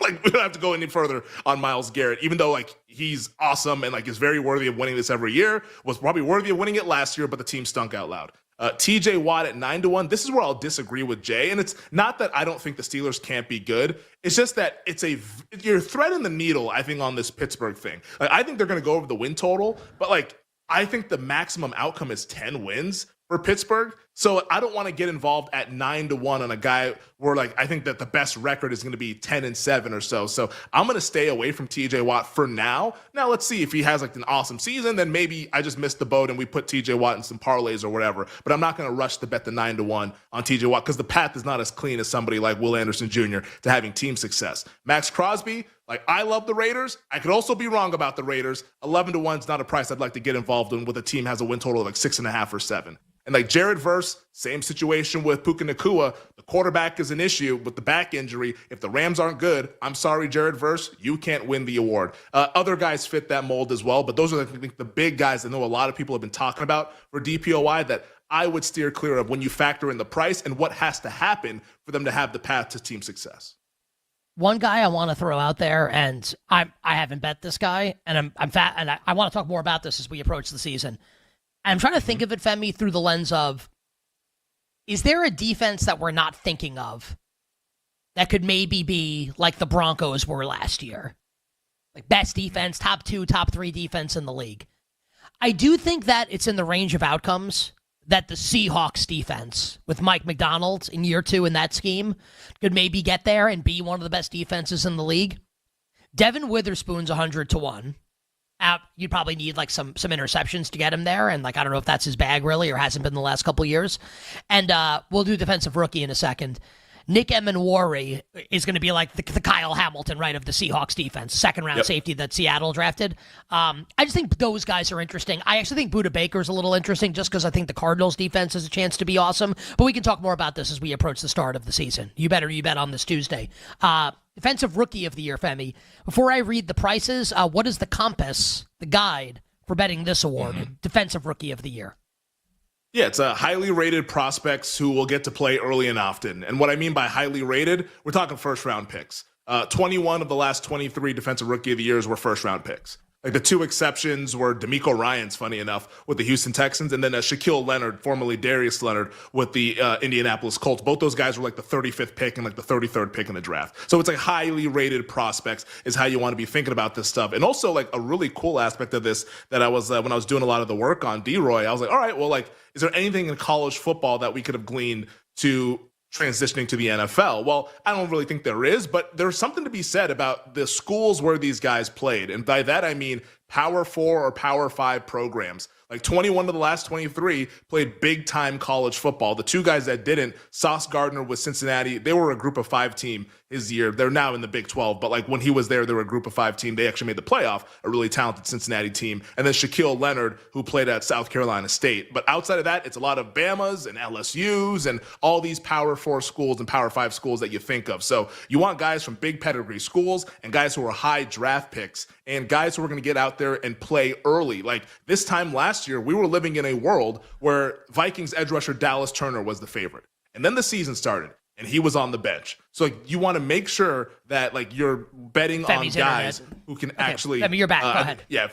Gotcha. I was saying, we want to make sure that you're betting on guys that have a chance to play early and often, like we saw last year with Jared Verse. Like Nolan Smith kind of falls into that Dallas Turner category as well from a couple years ago. Nolan Smith was thought of as like, hey, look what he's doing in training camp. Look at all these great plays. And then the season started and he barely played. Not to say that he can't be a great player. He's turned into a great player, but the Eagles had a bunch of other pass rushers who were ahead of him. So he kind of got the short end of the stick there. So with all that being said, like, let's look at the real deal contenders. I think there's 3 guys who are real deal contenders and probably one on his own tier. Giants edge rusher Abdul Carter plus 250. We've all seen the videos throughout training camp. We saw the videos from Saturday afternoon. He's an ass kicker. Like that dude's going to be really good, man. And I don't want to bet against him. He's plus 250 right now. I think that's right. He can definitely win.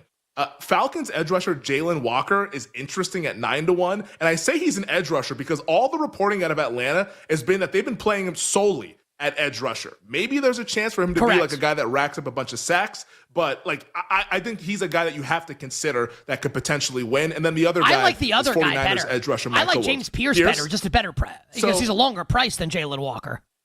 So Pierce I have in the fun long shots range at 18-1, which for D-Roy, 18-1 is a long shot, given like the pedigree on the guys who win this award.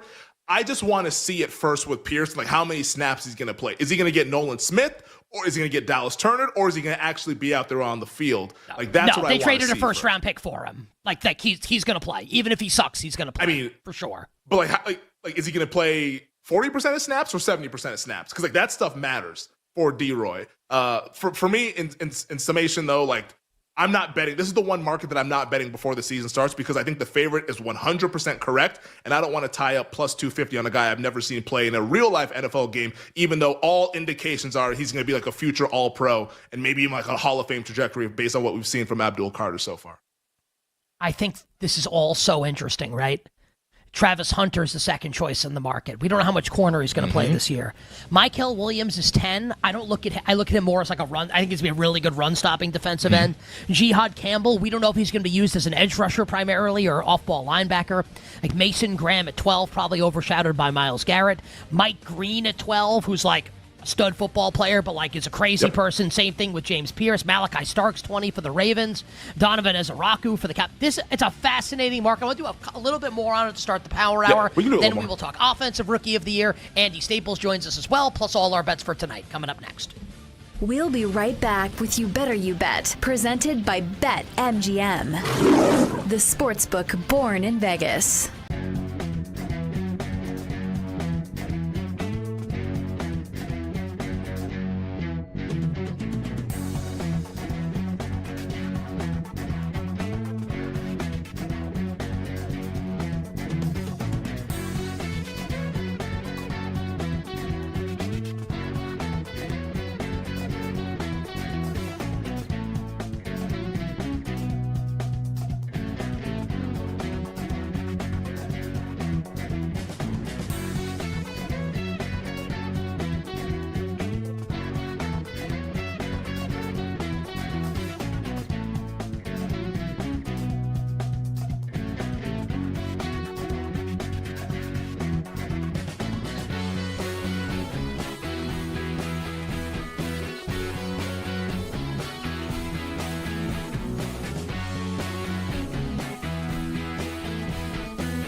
People who were getting excited over Justin Fields, because I don't know if you saw the one play that people were, recirculating of Justin Fields with this great scrambling play.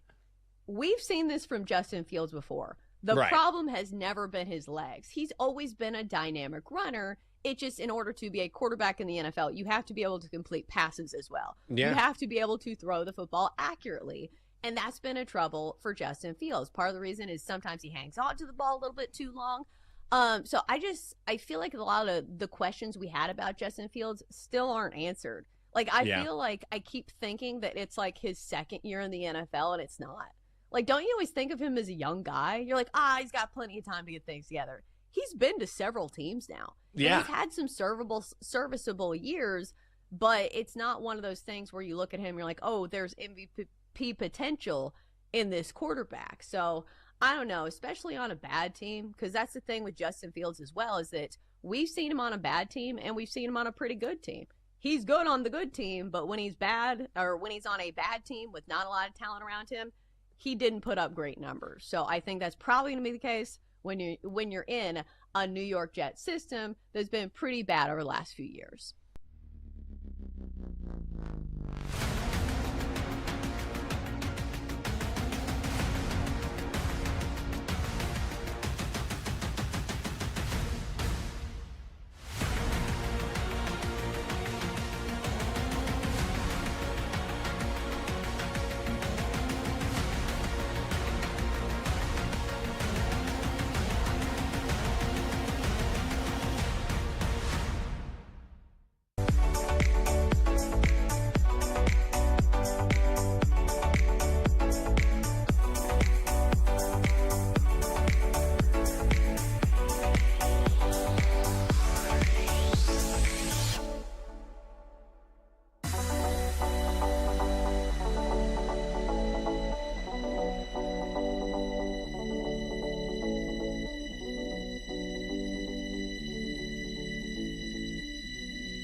This is You Better You Bet with Nick Costos, Femi Abebefe, and the crew. Presented by BetMGM. Bring it up, Jake.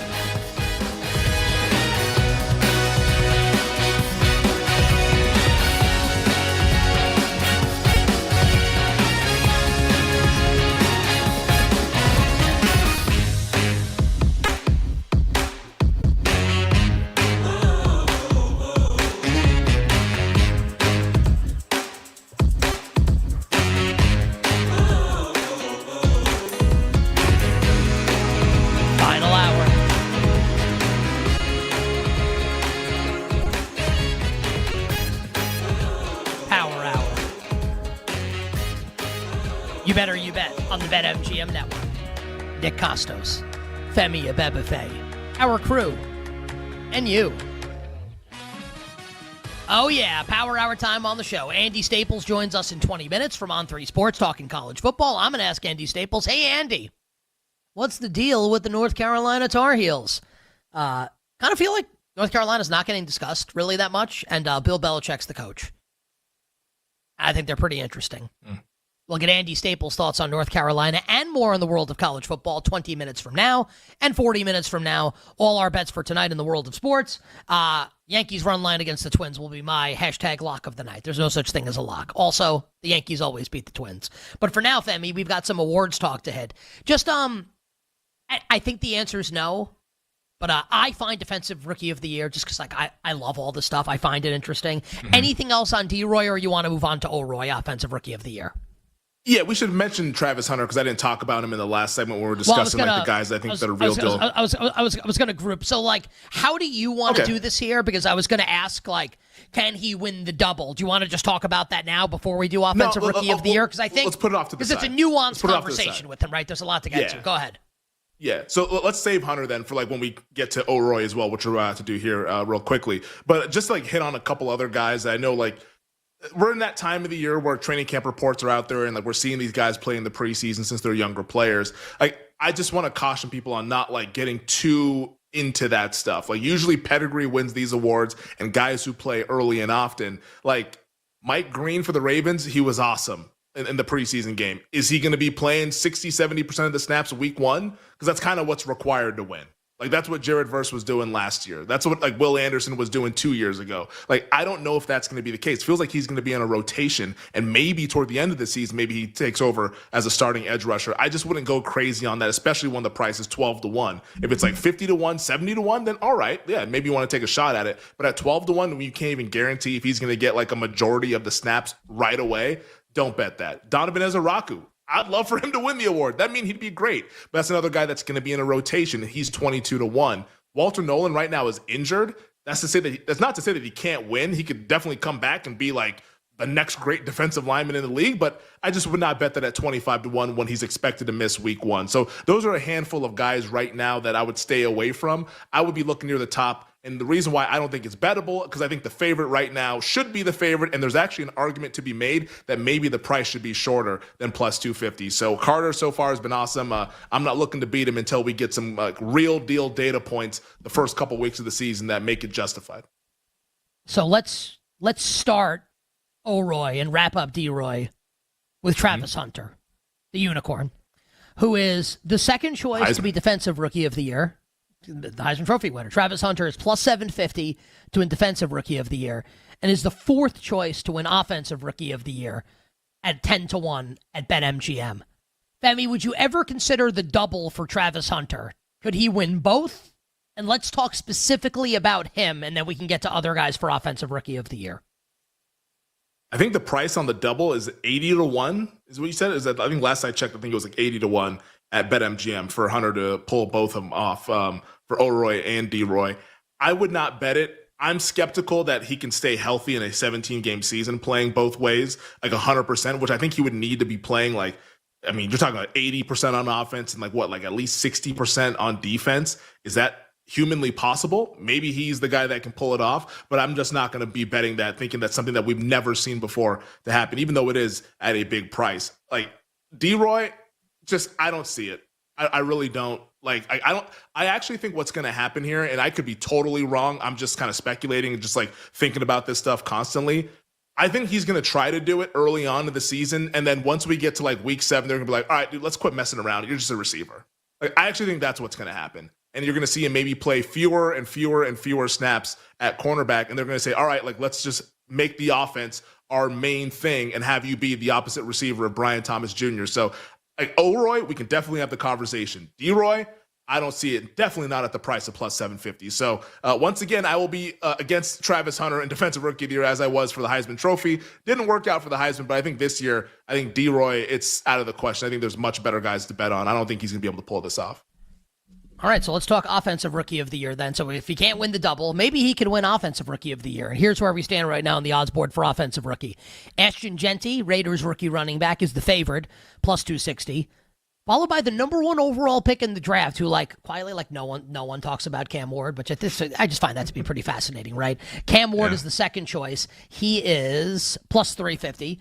Omarion Hampton's plus 700, and we have a piece of news on Omarion Hampton. This came down moments ago. Quote from Chargers offensive coordinator Greg Roman when asked about Najee Harris and if Najee Harris would be back by week 1. Obviously, the eye injury on the 4th of July. Quote, "There will be a rotation no matter what happens. The day of the one running back taking every rep, it's kind of gone the way of the prehistoric creatures."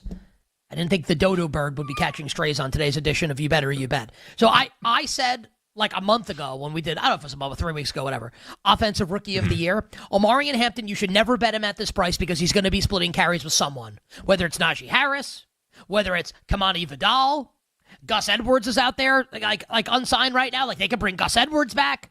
Like, who knows what's going to happen here? But they're literally saying to you that Omarion Hampton's never going to be like the one. He can be the 1A, but there will be a 1B in the backfield. So I would never bet Hampton. Femi, I'm guessing you agree at 7-1. Travis Hunter is at 10. Tet McMillan, he hates that name, by the way. He told the media that he either wants to go by Tetaroa or T-Mac. I like Tet. Tet McMillan, 15-1. Tyler, it's a super cool. Tyler Shuck, 16. Travion Henderson, 16. So that price has moved off of his 100-yard kickoff return touchdown in the preseason last week against Washington. R.J. Harvey, 20, and he played ahead of J.K. Dobbins in the Broncos opening preseason game. Shadur Sanders, 25. Matthew Golden, now 25. He was 30. Caleb Johnson did not look good in the Steelers' first preseason game, 25. Emeka Egbuka did look good for the Bucs. He's at 25. Quinshon Judkins is at 30. He's still not signed to the Browns and is going to get suspended. Jackson Dart and Tyler Warren at 35. Colston Loveland, 40. Luther Burden, 50. Jaden Blue, Jaden Higgins, Cam Scadaboo has a hamstring injury, also at 50-1. Femi, if there's anyone beyond those you'd like to discuss, let's do so. I'll say Isaac Tesla is 150-1, and he looks awesome thus far. Yeah, people in training camp in the preseason. What's the compass for O'Roy? And then how are you betting these guys?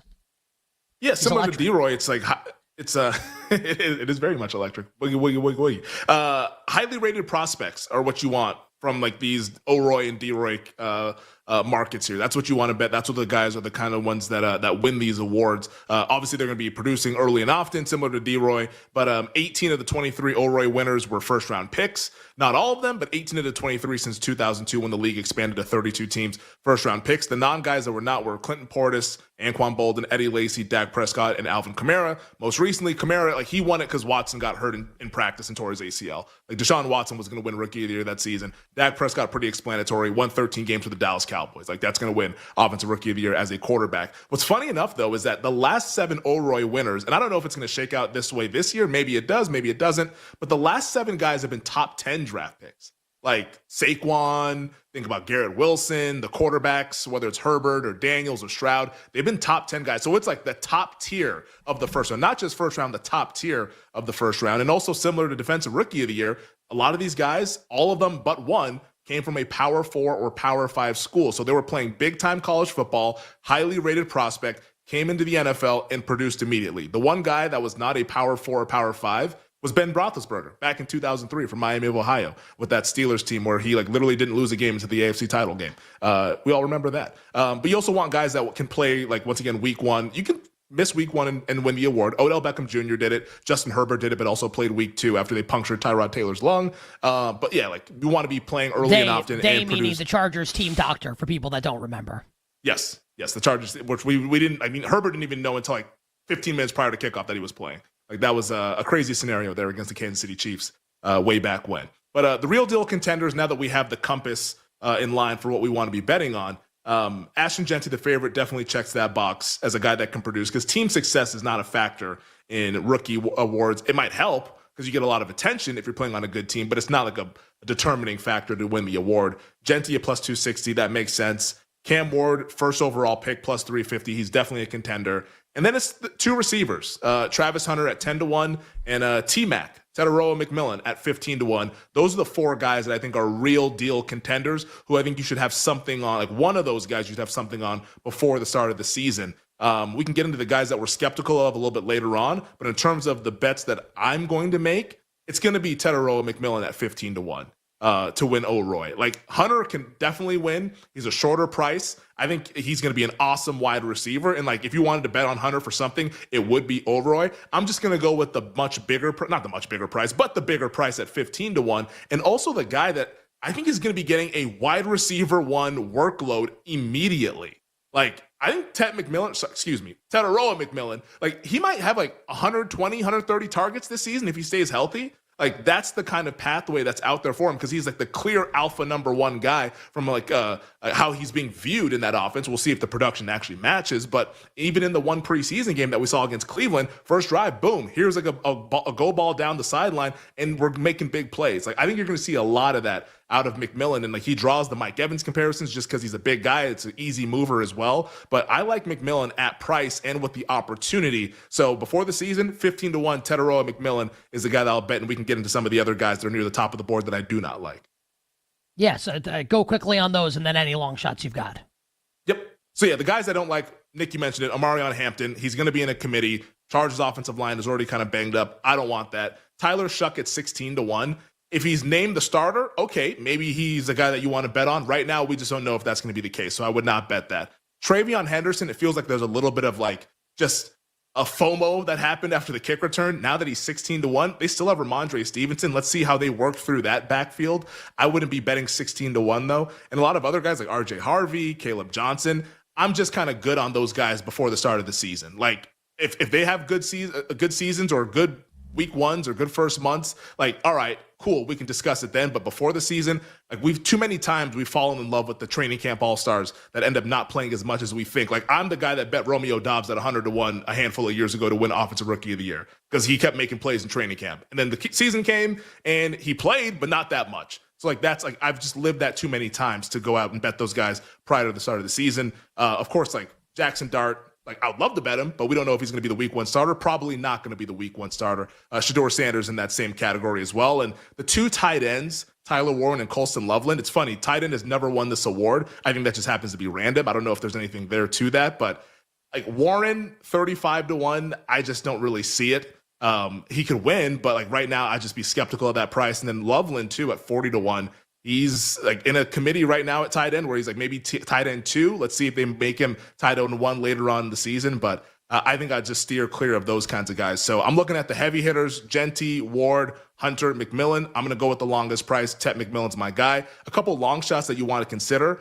Matthew Golden, 25-1. He could be the wide receiver 1 for Green Bay early, given the injuries. Will it sustain that way throughout the rest of the season? Let's see. But he has a path early on to maybe grab control of that wide receiver room. And then Emeka Egbuka at the same price. Like the stuff out of Tampa is that like this guy is like Jerry Rice, essentially. And he was really good at Ohio State. And they're going to use him all over in all sorts of different positions. Even when Godwin comes back, they're already getting him ready to like be like an outside guy. Maybe Godwin works the slot. Like Egbuka at 25-1 and Golden at 25-1. If you want a fun long shot, I think those are 2 guys to consider. But for me, it's McMillan because I think we know for sure he's going to be a triple-digit target guy for a team that maybe has to pass a lot if they're trailing in games. And I think he could put up some big numbers if he stays healthy. I love it. Any love for Phil Maffa? No Maffa love for me. I would love for it to happen. Phil? I'm a Cowboys fan, but I don't know what Shotty was feeling, but I'm not feeling it. I'm not. I'm not feeling it. And also, it's another guy that too, like he's in a rotation. It's like these are the guys that like you want to really fall in love with it. Like it's, oh man, this guy's 100-1. This guy is 80-1. And then the season starts, and then you look, and it's like, oh, they were playing on special teams and maybe got like one snap in the fourth quarter of a blowout game. You know, it's like it's tough to bet those guys. I want to bet on the guys that I know for sure that are going to be playing early and often, and it's the 4 up top that we've talked about, and McMillan's the guy I want to go to war with.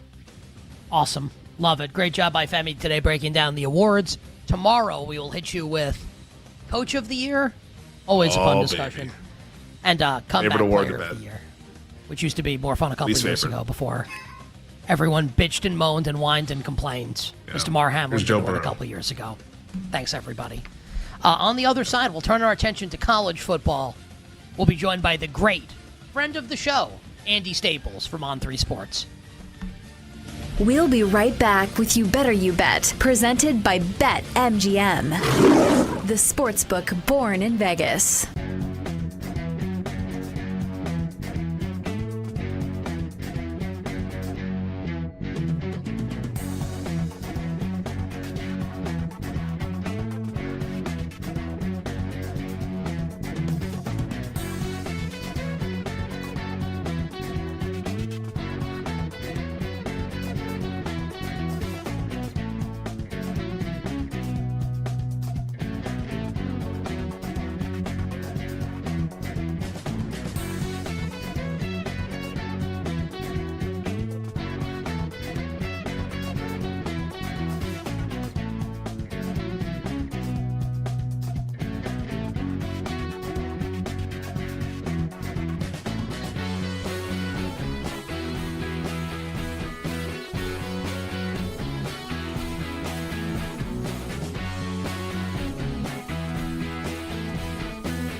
I really think the Browns could win like 3 or 4 games this season. So under 5.5 wins for the Browns is minus 150 for a reason. It's juice quite heavy. I would just take the fewest wins in the league at plus 450. Last year, everybody thought the New England Patriots would be the worst team in football. That's what everybody thought, and they ended up being the 3rd worst team in football. This year, everybody thinks the Saints are going to be the worst team in football, and I kind of tend to think the Saints are probably going to be like the 3rd or 4th worst team. I think the Browns are going to be the worst at plus 450. There's really not a lot to like about this team. Their defense is pretty good, but again, how many games are the Browns going to be up to let Myles Garrett pin his ears back, get after the quarterback, to let Mason Graham get after the quarterback? Like, they do have some nice pieces on the defense, but they'd be a lot better if they were playing with the lead. I don't know if that's going to happen very much this season. Now, Burrow has obviously struggled against the Browns in his career, and Joe Flacco could be making a potential return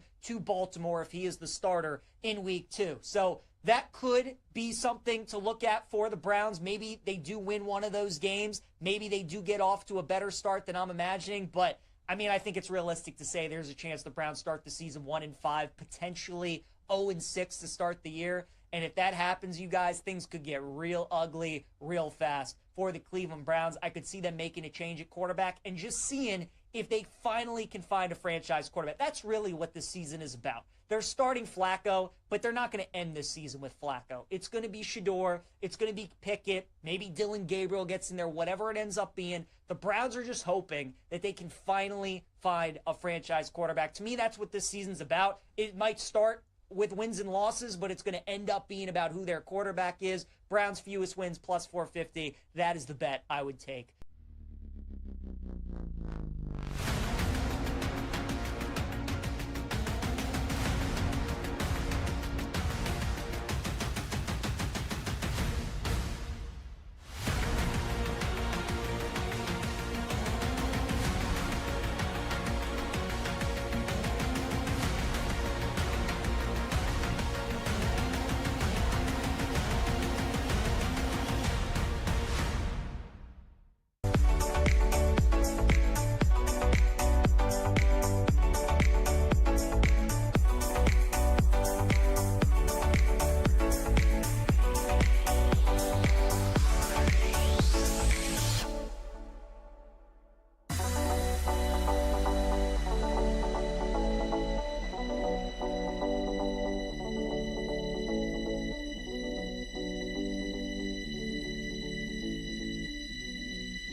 This is You Better You Bet with Nick Costos, Femi Abebefe, and the crew. Presented by BetMGM. All right, all our bets for tonight coming up 20 minutes from now. We look forward to that. But right now on the show, it's been a couple months since we've had him on the show. And honestly, it's been too long. One of the best in the game when it comes to breaking down college football. And we just found out, I didn't know this, their podcast, not that their show, if you watch it on YouTube, you can find it in podcast form, not that their show wasn't legendary before. That's the new tagline for our show sponsor, BetMGM. But it will be even more legendary now because it's now sponsored by BetMGM. One of the stars of On3, which for my money is the preeminent college football content source right now. One of the stars of On3, along with our friend Brett McMurphy, who joined us on the show last week. The great Andy Staples joins us now here to break down the upcoming college football season. On Twitter at his name, at Andy Staples. Andy, welcome back to the show. Congrats on the BetMGM deal. How's it going? It's great. I will say that one of the best things about that is they start sending you all these insights where you get the biggest handle and a lot of the kind of insidery stats on this stuff.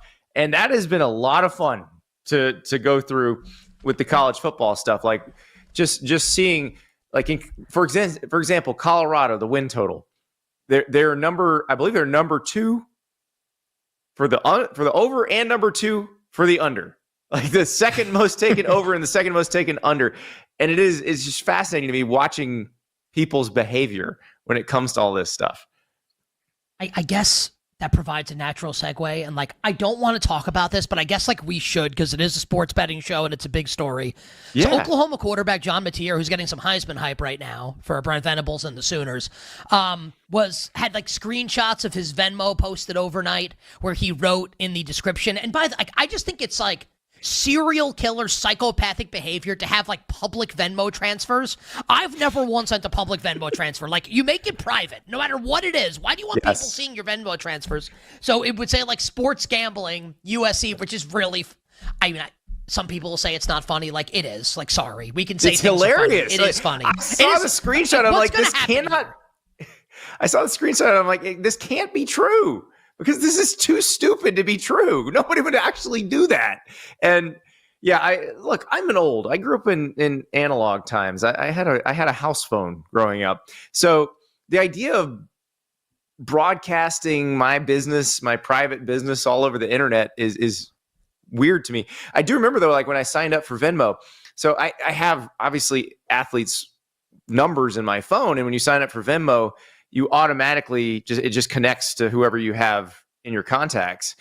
And so I was seeing these NFL players, what they were buying. It was all pizza, by the way. But I was like, why are they letting me see this? And I immediately went to the settings and was oh, okay, I have to set this to private too. Wait. I don't want them to see my stuff, but I would want to see what they're doing. I think that's kind of fun, no?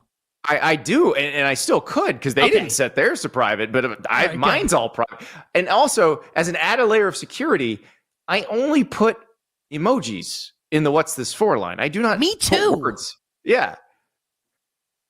My God, I don't understand people, man. Anyway, in the BetMGM insights, like you said, people love to bet Colorado. I'm guessing, Andy, people also love to bet North Carolina. I actually think, I can't believe I'm saying this right now. I actually think, and in your world it's probably different, I don't think anyone's talking about North Carolina right now. And I think they're the most fascinating team coming into the year. Yeah, 7.5 win total. What do you think about North Carolina? Yeah, they were the third most taken under in the one we got last week, which I'm not surprised the public is on Belichick. I was surprised that they took the under because North Carolina's schedule is fairly easy, but it's not that easy, and I have no idea how this is going to go.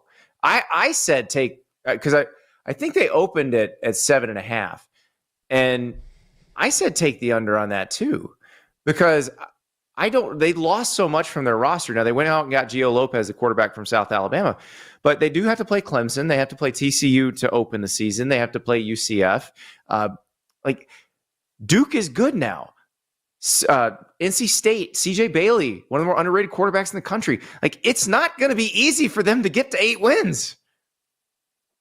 I guess the way I would frame it, Andy, because I'm trying to think about it and like spin it into a positive with North Carolina, because I think obviously it's not like an opinion. Like Belichick's one of the great football coaches of all time. Yeah. Where if we don't know how it's going to go, right, then I kind of want to bet an extreme outcome. Because what if it's great and Gio Lopez is really good? I am contemplating betting North Carolina to make the playoff at a huge price. What would you say to me or anyone who wants to take a big shot with North? Not bet them to win 8 games, but bet on, hey, if this is really good, maybe they could get to the playoff. What would you say to people like me who are considering making that bet? Enjoy lighting your money on fire. It's your money, and I'm glad it's not mine. So like, no way, you think? No way for Carolina. Yeah. No, because one, they've got to beat. They'd have to beat Clemson either in the regular season or in the ACC championship, or they'd have to beat, say, Miami in the ACC championship. See, the thing is, other than Clemson, they missed most of the better teams in the ACC in the regular season. So they still have to probably beat them. If they didn't beat Clemson in the regular season, I'm not sure their schedule would be strong enough to get into the playoff as an ACC championship loser in that scenario. So, like that's the issue right there. That it's a kind of a double whammy because they don't really have a challenging schedule, but that could also hurt them if they're good. Yeah, fewer opportunities to impress the committee, which is a problem there for the North Carolina Tar Heels. Andy, every year when the top 25 poll comes out, I think it's like the best exercise to try to figure out which team that is highly rated is going to be the team that disappoints this season. I believe it's the last 22 seasons, a top 10 team from the preseason ended up finishing the season unranked with the final rankings. And our top 10, it's Texas, Penn State, Ohio State, Clemson, Georgia, Notre Dame, Oregon, Alabama, LSU, Miami. If you had to pick one of those teams to really disappoint and finish unranked, who would it be and why?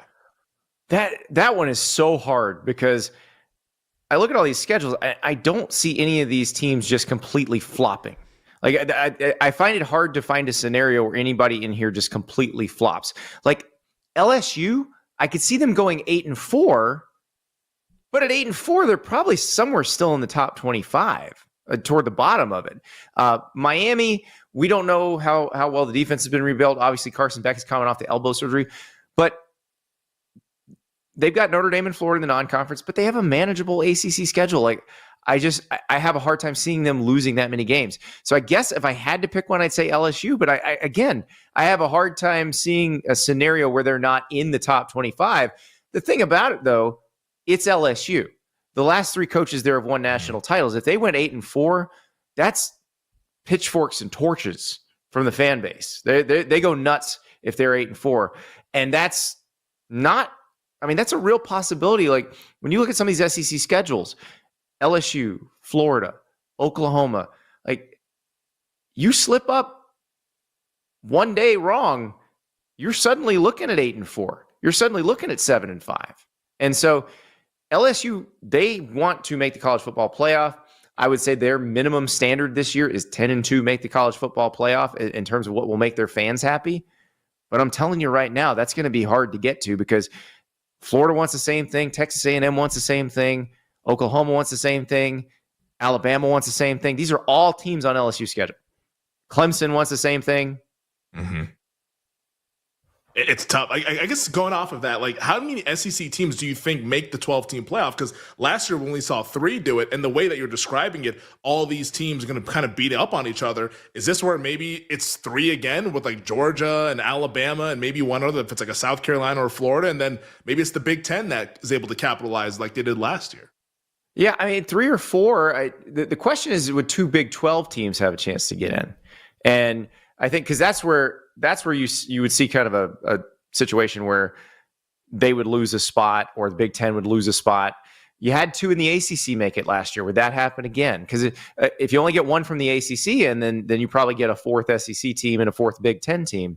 But I think that we don't know how long the playoffs can be 12. By the way, it could be 16 as early as next year.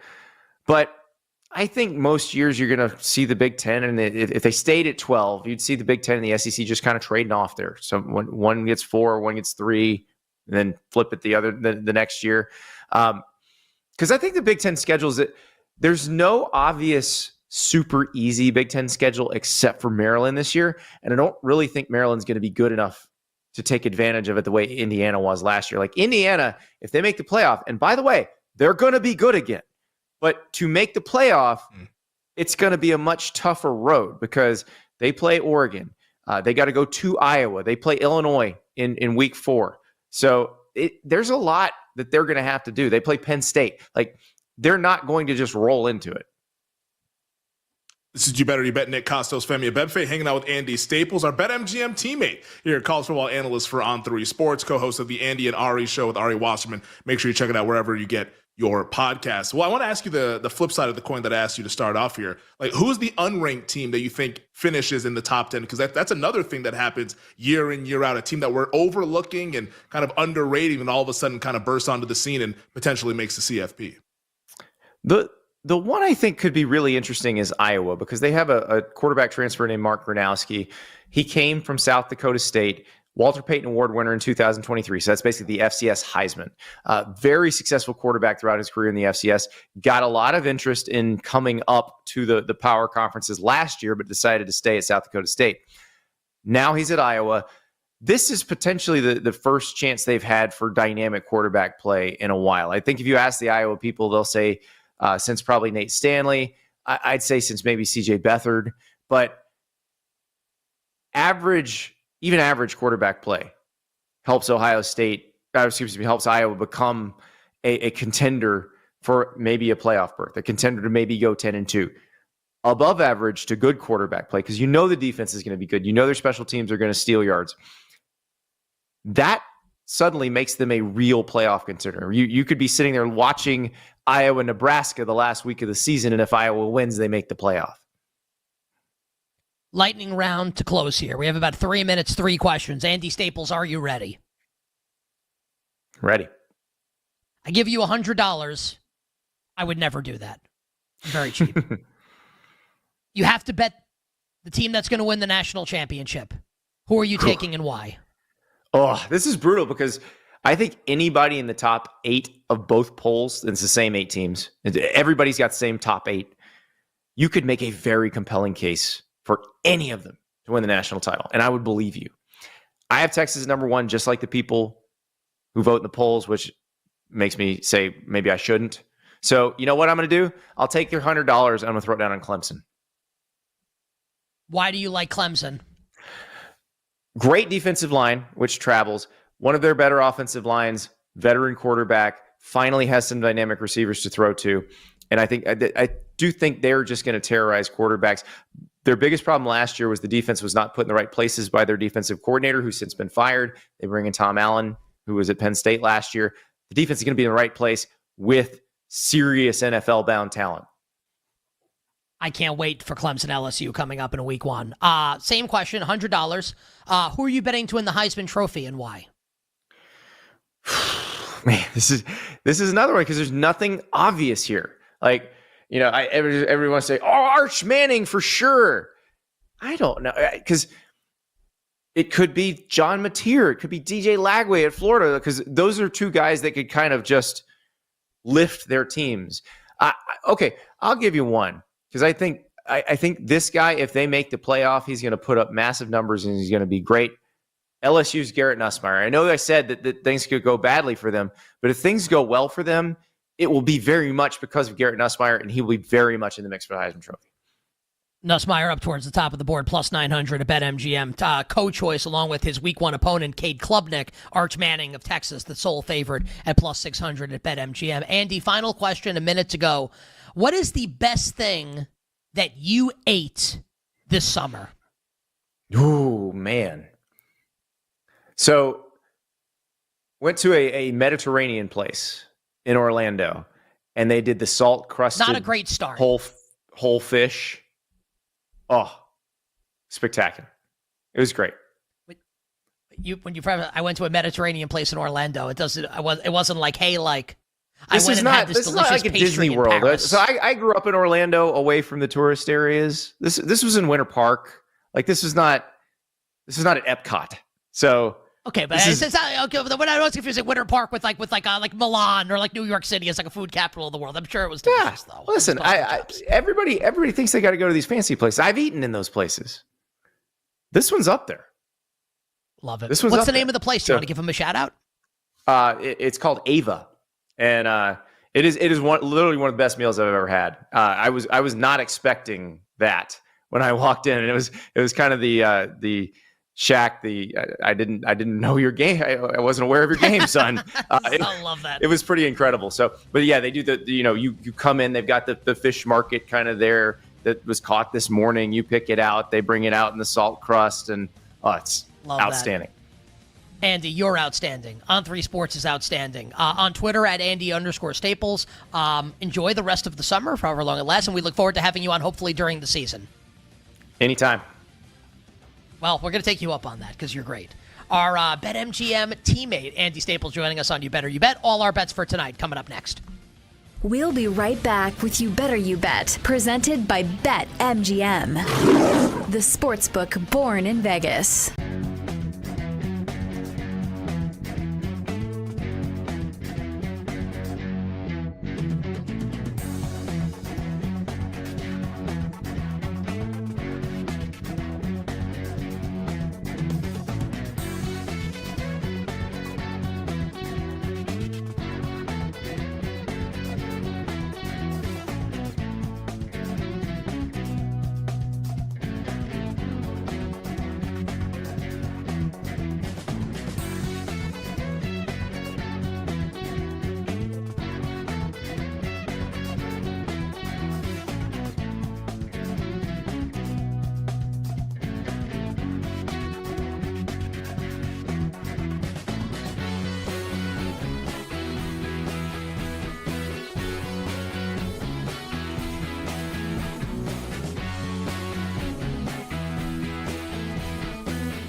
I mean, it's possible. A team can do it, but will they do it? Because my first reaction to this sentiment was, do they not play South Carolina anymore? This year, South Carolina looks to be pretty good. South Carolina was good last year. You know, and I understand Clemson beat South Carolina last year, and that was a good South Carolina team. But, like, this is a rivalry matchup, and I feel like it always presents a challenge for both sides in this game. But 6-0 is different. Like, Clemson can still win a national championship and lose a game. Like, they do have an easy schedule, but we see this in the NFL probably more than college football. Yeah. That there's always a team that shouldn't scare you that actually does. Actually, we see this in college football a lot. You know, Clemson will probably mess around and lose to, like, Boston College or somebody, but beat, like, LSU and SMU and South Carolina. That's just kind of how things play out.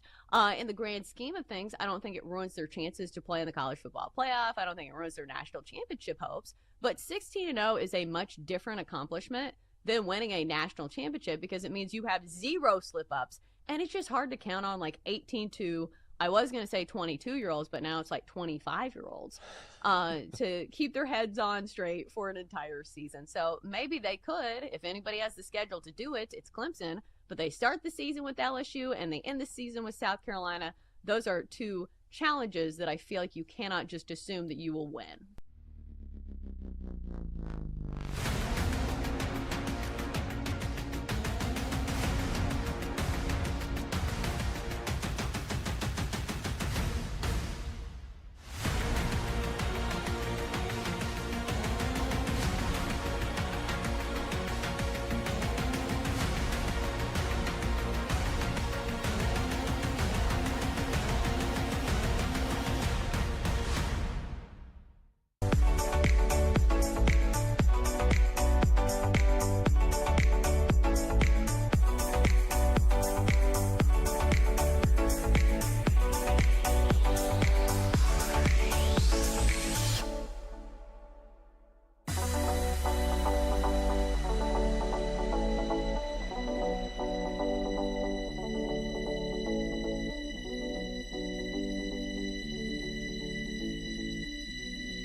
This is You Better You Bet with Nick Costos, Femi Abebefe, and the crew. Presented by BetMGM.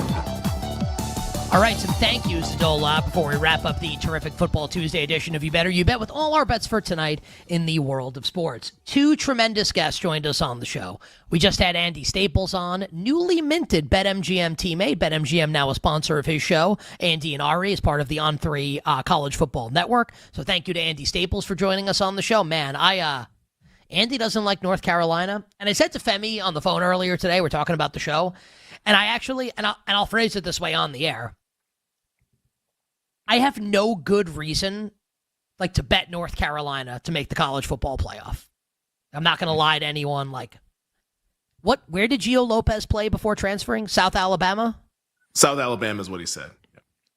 Yeah, I've never watched one of their games. Go Jaguars. I don't know who he is. That I did know. People think he's pretty good. I have no reason to bet them other than I want North Carolina to make the playoff, and I think it'd be awesome if they were good. So I'm going to bet on North Carolina to make the playoff this year, and I will do something on that on the show probably next week. We'll have a longer conversation about North Carolina year one with Bill Belichick. Andy Staples said I should light my money on fire. Then he proceeded to extol the culinary virtues of Orlando, Florida.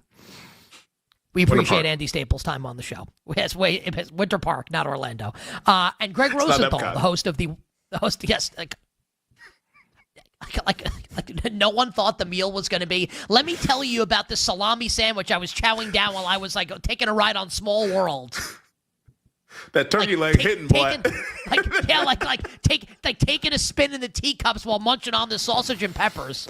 No one thought that's what it was going to be. I love me a sausage and peppers. Greg Rosenthal joined us on the show as well, the host of NFL Daily and NFL Media. We love our friend Greg Rosenthal. Our executive producer is Bill Zimmerman, and today he tried his best. Our technical director is Tyler Morales, our engineer Jake Hassan, our video producer God's Perfect Creation, downtown Mike Brown. BetMGM tonight follows us here on the BetMGM network. It is a 4-hour live betting extravaganza featuring our friends Ryan Horvath and our guest at this time, the one, the only, Brad Evans. Brad, happy Tuesday. Welcome back to the show. Hola, amigo. Hola, amigos. How the hell are you, fine gentlemen? How are you doing today, my friend? I'm doing splendid, spectacular, guys. I have been churning out all kinds of fantasy football content at thegamingjuice.com. So the brain juices have been flowing with the written word all diggity day long. What is the best thing that you have eaten this summer, Brad Evans? The best thing that I've eaten all summer? I'm a big fish guy. So honestly, anything naturally caught, preferably like a mild whitefish, prepared in just a very simple way with some vegetables, a little bit of lemon, some peppers, some standard seasoning on it, and I am a happy camper. Now, I've had that repeatedly at several different places. Is there one that truly stands out for the others? No. Again, it's a simple dish, but that simple dish is my go-to every single time this time of year. What's the best? So you said what's the best fish? The fish that Brad Evans wants to order is what? I have a really strong take here. I like cod. I really do. I'm a big, if I can find it, Atlantic cod guy, which is a rarity right now. There's a lot of Pacific cod that's out there, but cod, and more cod. I'll take it fried. I'll take it grilled. I'll take it any damn way they serve it to me. So you like a fat fish? I do. The bald freak. That's right, baby. I like red snapper. I like red snapper. Brad, what is your best bet tonight, Delicious. my friends, in the world of sports? Oh, gentlemen, let's go with Corey Seager. I'm going to take the over 1.5 total bags tonight against Arizona Diamondbacks. Not plus money at a minus 115, but I ain't scared of that minus juice. Why is going against Arizona and Anthony Desclafani, a guy he's got a great history against. 5-9 lifetime with a home run. He has gone over 1.5 total bases in 4 of his last 5 games. Desclafani, a very May 4.20 ERA in 10 games this season, and Seager too, batting .291 at home with an .898 OPS. So giddy up and high silver with the Ranger. Corey Seager taking the over 1.5 total bases minus 115. Brad, have a great show tonight coming up on BetMGM. What can the people look forward to tonight on BetMGM tonight? Oh, we got all kinds of insider interviews. Giants guy Howard Cross is going to be stopping by. We have Super another Bowl insider champion as well. Howard Cross. He does the sideline reporting for the Giants game broadcast for WFAN. Yeah, we're gonna get some inside information about what's going on with Malik Neighbors, his scoop on the running back situation. We're also talking to a Raiders insider as well. Should you be concerned about Ashton Genty and that whopping -1 yard performance he had in the preseason opener? Again, we're all breaking down on all kinds of fantasy football details tonight on BetMGM tonight. And I'm excited to check that out and what Howard Cross has to say about the Giants running back group, because Jordan Renan of ESPN last week said that there is no competition. Tyrone Tracy is going to be the number one running back. But Cam Scadabo's got a hamstring injury right now, and he was starting to practice with the ones before that injury. So I'm fascinated to hear what Howard Cross has to say tonight on BetMGM tonight. Brad, have a great show. We'll catch up with you tomorrow. Cameron Brink, 5+ rebounds, +100 against the Liberty. I'm out. So Brad Evans joining us here on You Better You Bet. I am all for, this is just like what I said earlier on the show. I'm in favor of all things. I like when Cameron Brink gets mentioned on the show. Cam Brink, Cam Diaz. That's who would play her, right, in the movie? Be Cameron Diaz? Cameron Diaz is beautiful. Cameron Diaz is like 30 years older than Cameron Brink. Oh, man, it's Hollywood, man. They'll make her look young. Oh, easy. Easy money. That's easy money. Well, I do agree that they're both like blonde and beautiful. So I guess you can kind of see that. I mean, we haven't seen her in like a decade. She's 30 years probably, older, but right? Yeah, she's 52. God bless. Yeah. Oh, Hollywood could definitely pull this off. Yeah. If there's How a Cam tall Brink is movie, Cam Cameron Diaz. Brink? I want to say like 6'3" or 6'4", I think. Can you look it up quickly? Yeah. Cameron How tall Brink. is Cameron Brink? 6'4". Okay, now New I'm Jersey. happily married. Princeton, New Jersey. Oh, how about that? This means nothing. If Marvel was right, and there were a bunch of multiverses, right? Just like a ton of different universes. Is there one of them where Cameron Brink would consider going out on a date with a guy that she was like more than half a foot taller than? I'm gonna go ahead and say no on that one. It's probably no. I think it's 6 minimum to enter that room. It might be more than that, right? Might be.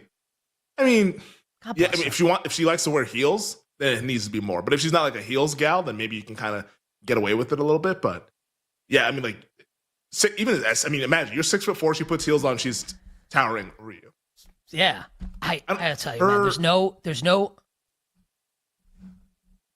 I was gonna say her fiance, I think it was like a swimmer at Stanford. I don't know how tall he is, but I'm assuming he's pretty tall. Like most of those swimmer guys are pretty tall. I would guess so. Man, let me tell you, there's no greater example of like a raging Napoleon complex, which I have, than like I used to love dating girls that were taller than me, and they would like be and would wear heels, and like you walk into like a restaurant or a bar, and the hot girl is so much like that's real power. Like, man, like you want to be really tall, like great, that's cool. You want real power? Not stopping me. Be short. Yeah, screw you. Let's get to our bets for tonight in the world of sports. Jake, please drop the. He was a rower, by the way, and he's 6'7". Of course he was. No matter where the action is, we're going to supercharge the odds on your next sports bet. Use today's BetMGM's odds boost. Why can't I say this? Use today's BetMGM odds boost. Use today's BetMGM odds boost token to boost your potential payout from a winning bet. Make it legendary with BetMGM. Download the BetMGM app and please gamble responsibly. Femi, the Major League Baseball card tonight features both New York teams in action, and I've got bets on both of those games, including my New York Yankees and the Mets trying to end their losing streak hosting the Atlanta Braves. They just demoted Frankie Montas to the bullpen and may be promoting one of their stud prospects to start this weekend. We will see. Femi, how are you betting Major League Baseball tonight? We'll be going back to the home run well, looking to meet the moment, read the room, leave the yard later on tonight. I'm going to go with 4 guys hit home runs tonight. The first one, Pete Crow Armstrong, plus 415 against the Toronto Blue Jays and Jose Barrios. You know how I feel about Barrios. Like Fangraphs is telling you I'm telling you with your eyeballs, like, this guy serves up barrels. Pete Crow Armstrong is a guy that can take him yard. I like the price as well, plus 415 tonight. I'll also back Luis Robert at a plus 455 against Jack Flaherty and the Tigers. Jack Flaherty also serving up a lot of barrels. That game's in a rain delay right now, so there's still time to go ahead and get that one in. And then give me Bobby Witt Jr. at plus 425 against Mitchell Parker and the Nationals. And then finally, Ketel Marte plus 330 against Jack Leiter and the Rangers. So PCA plus 415, Luis Robert plus 455, Bobby Witt Jr. plus 425, Ketel Marte plus 330. Let's meet the moment, read the room, and leave the yard. All right, 2 baseball bets for me tonight, Femi. Yankees run line against the Twins. It's minus 110. The Yankees own the Twins. Carlos Rodon, hashtag toe in the slab. Yankees run line. And the Braves always beat the Mets. Even when they don't, they still do. So how about this? Let's reverse run line this, because the Braves are dogs in the game with Spencer Strider on the bump. Braves minus 1.5 on the run line at the Mets, plus 185. So Yankees run line at home against the Twins. Braves minus 1.5 on the road at the New York Metropolitans. Femi, 2 games tonight in the WNBA. The Indiana Fever hosting the Dallas Wings, and the Sparks hosting the New York Liberty. Any bets in the WNBA tonight? Tonight, we'll be backing up the Brinks truck. Give me Cam Brink and the LA Sparks tonight as a home dog, plus 4.5. LA's actually been playing really, really well. Cameron Brink's a great interior presence, good rim protector. I think this team could be good tonight. Let me just settle down. The New York Liberty without Breanna Stewart, it looks a little bit clunky. They're going to get Stewie back a little bit later on, so I'm going to go with the Sparks, plus 4.5. They might be live to pull this off, so maybe a little bit on the money line as well. So I'm going to back LA at home against the Liberty. Caitlin Clark is still out, right? Yeah, no timetable on the return either. Season ends on the 11th of September. I would have been into Caitlin Clark versus Paige Beckers tonight. We don't get that though. Yeah. All right. We missed it all year. That sucks. Femi, have a great night, and I'll talk to you tomorrow on the wonderful Football Wednesday edition of You Better You Bet. Coach of the year, looking forward to it. Oh, Coach of the Year, Comeback Player of the Year tomorrow. Yeah, and we'll preview Week 2 of the NFL preseason. Until then, dear listener, dear viewer, I'm wishing you minimal sweats, winning bets, the absolute very best of luck. And my name is Nick Costos. Thanks for listening to You Better You Bet. Up next, it's BetMGM Tonight on the BetMGM Network.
a lot of their key players just not available.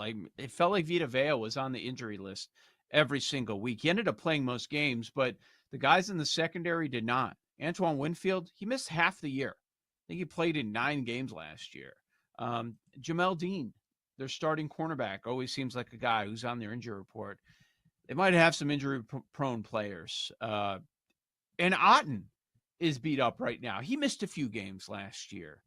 So Now, if you look up the average age, they're not going to pop as one of the oldest teams, even though it feels that way. They've gotten younger on the line offensively, but we know that some of the playmakers are old, and that's why they go out and draft Ibuka. Like you were talking about the state of some of these players, the injury status, they might need him to do a whole lot more than they wanted from the outset. And that's going to be a big ask. Like you may like him as a player, but to step in for a team that just won the division, a team that is expected to make the playoffs, they're minus 144 to be a playoff team. That's a big ask stepping in, like in an offense that is now changing the offensive coordinator a little bit, but they have continuity because he was there. I don't know. I have a lot of questions, man, about this team. I think it's arrow down for them. And obviously we stated how we feel about Atlanta.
Betting show. There is no other show on the planet that packs in more picks nightly. With the big noise, Brad Evans. Oh, sharp action!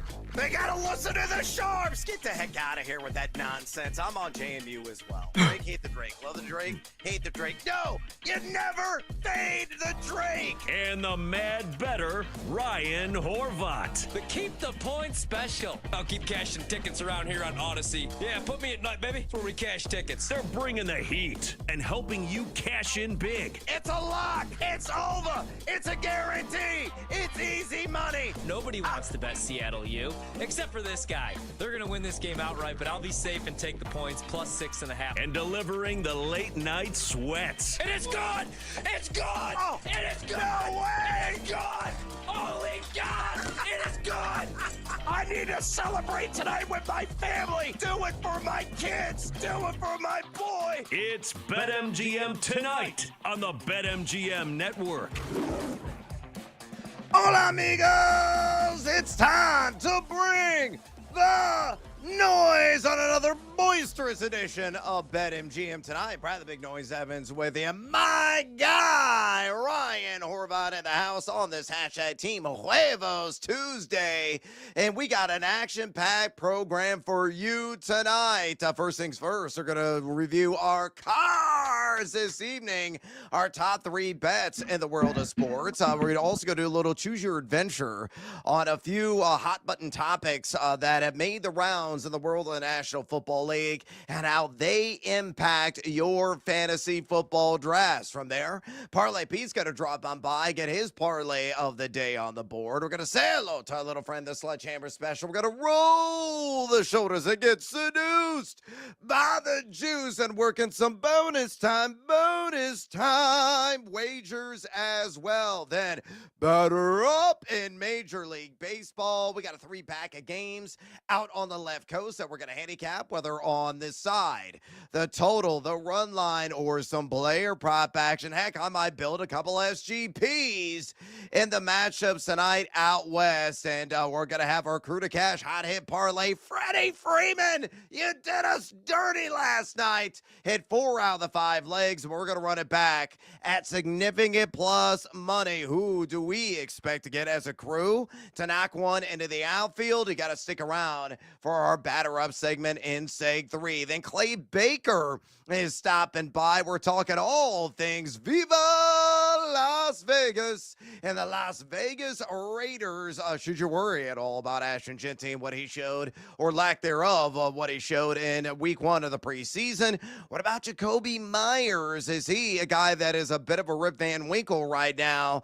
How does Geno Smith look? What about Brock Bowers? Is going to be rinse and repeat from the breakout season that we saw in his inaugural campaign. Again, Clay Baker is going to be breaking all of that down for us. Another edition of College Cash. And we're going and rocking and rolling through the Mountain West Conference. We got another 4-pack of teams tonight. We're going to be talking over-unders on Fresno State, Wyoming, Colorado State, and Marshall Falk U, and I have to say that very closely to make sure I pronounce it correctly, San Diego State and the Aztecs. Of course, Ryan Horvath's going to be breaking all that down, and the numbers nerd is going to come out and maybe support his reasoning. Then fade or follow. We're talking about wide receivers who may or may not haul in 8 or more touchdowns this year, all at plus money all the time. A few brand names in there.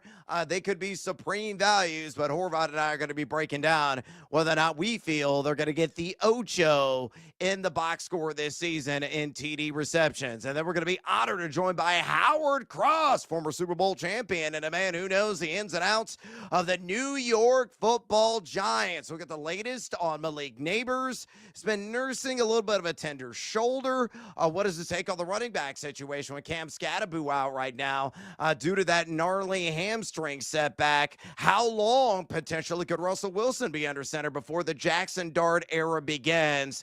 Again, we're going to be asking Howard Cross all of those pertinent questions. Then you spin me round, round, baby, round, round, like a record, baby, round, round, round, round, marching on. Round 9 of 12-team fantasy drafts. I got about ADPs in the top half of that phase of the draft with guys like Travis Etienne.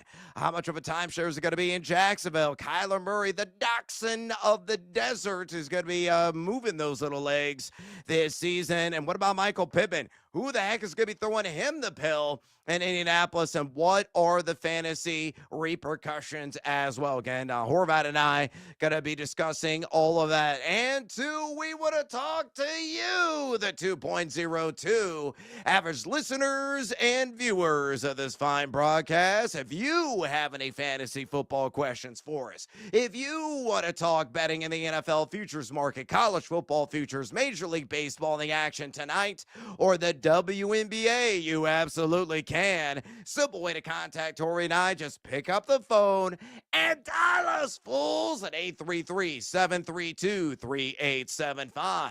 Again, 833-732-3875. You can also hit us up on the X or the Twitter at BetMGM tonight, where we have our pole dancing poll question of the day. And it's asking you this: who among the following plus money wide receivers has the best chance to end zone dance 8 or more times this season? Your options are, and these odds pulled from BetMGM, Tyreek Hill at plus 100, Drake London at plus 105, Brian Thomas at plus 110, or Nico Collins also at plus 110 so far. Nearly 170 votes cast.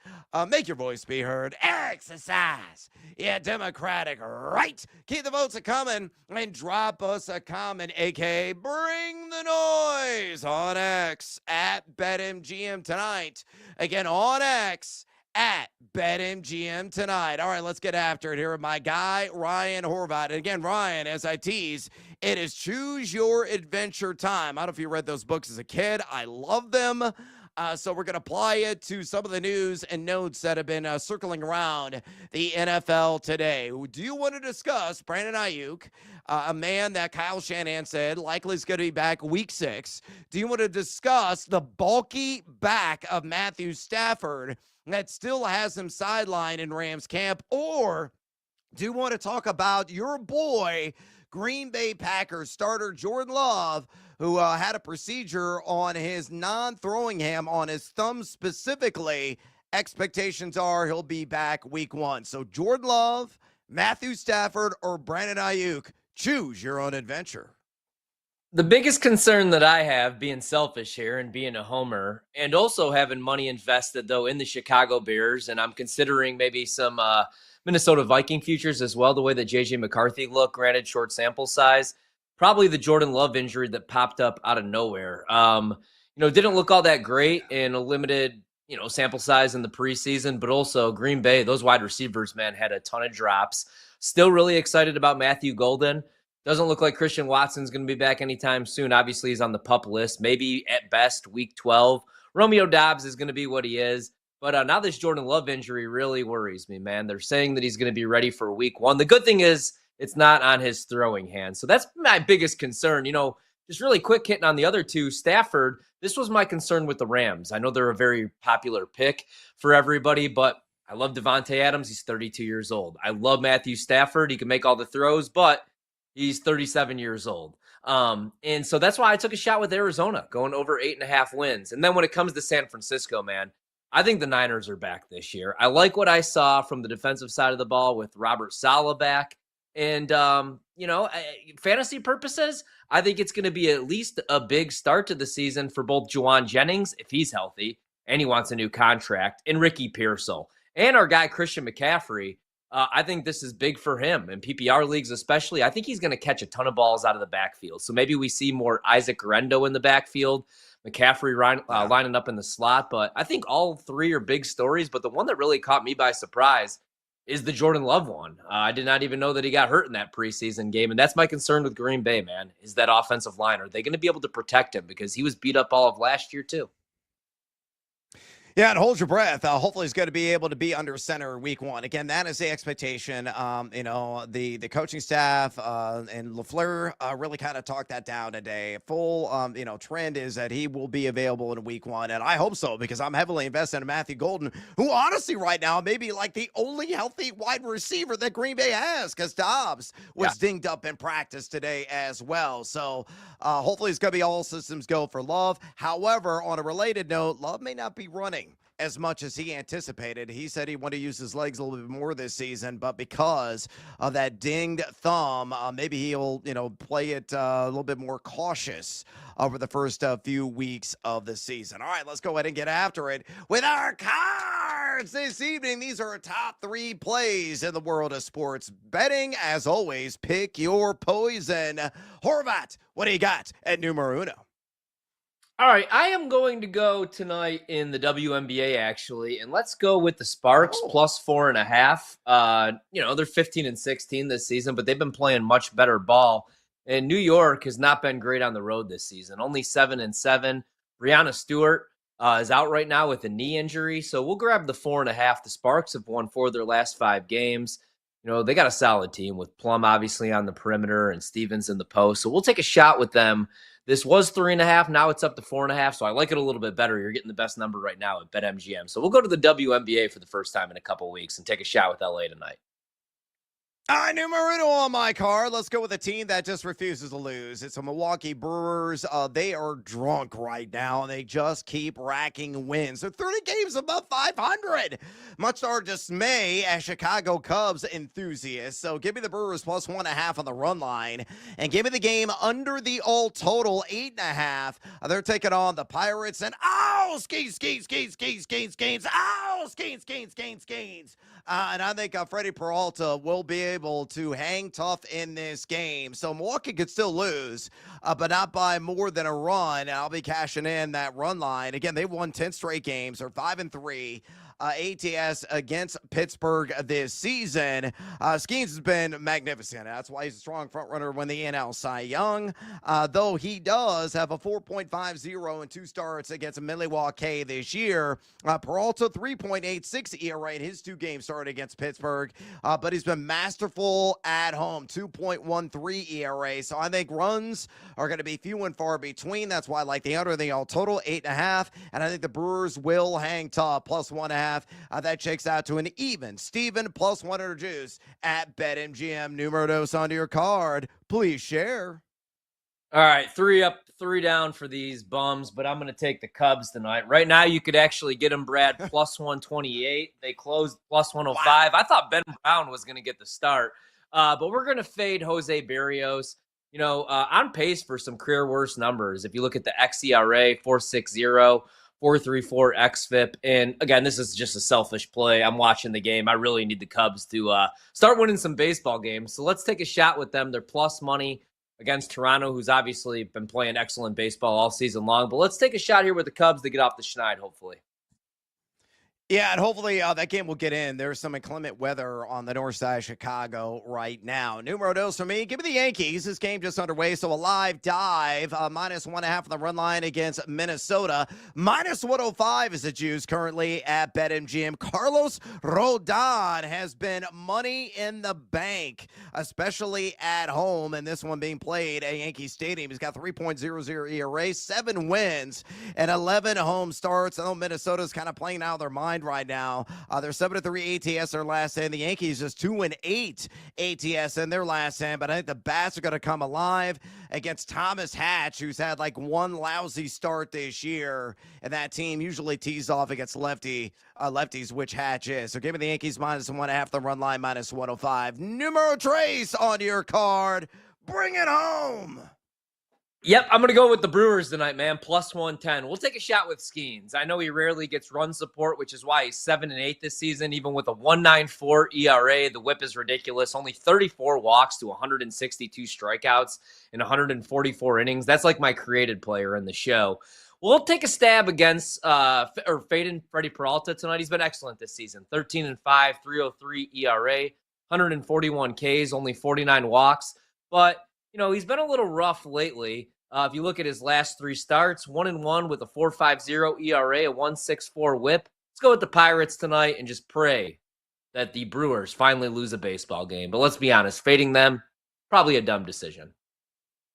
Yeah, we're going to have to sacrifice a lot of beers of baseball gods, I think, to make that happen. Yeah. Numero tres for me. Let's go with the IG star and Cameron Brink. 5 or more rebounds against a Liberty. Also even Steven plus 100 juice. This is a mother of all matchups. The Liberty over their last 10 games have allowed the most opponent rebounds per game in the WNBA, 36.7. Brink only averaging 3.7 rebounds per game in 6 games played this year, but she has cashed in, hauling in 5 or more rebounds in 2 of her last 3. All right, we got to take a little siesta here on BetMGM tonight. When we come back, bets, and more bets. That's how we roll, baby. Sledgehammer special parlay piece got to drop on by. We're going to roll the shoulders and get seduced by the juice.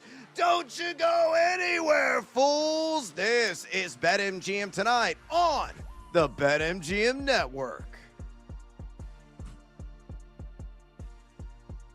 You're listening to BetMGM tonight on the BetMGM Network, presented by BetMGM, the sportsbook born in Vegas.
Evans and Ryan Horvat on the BetMGM Network.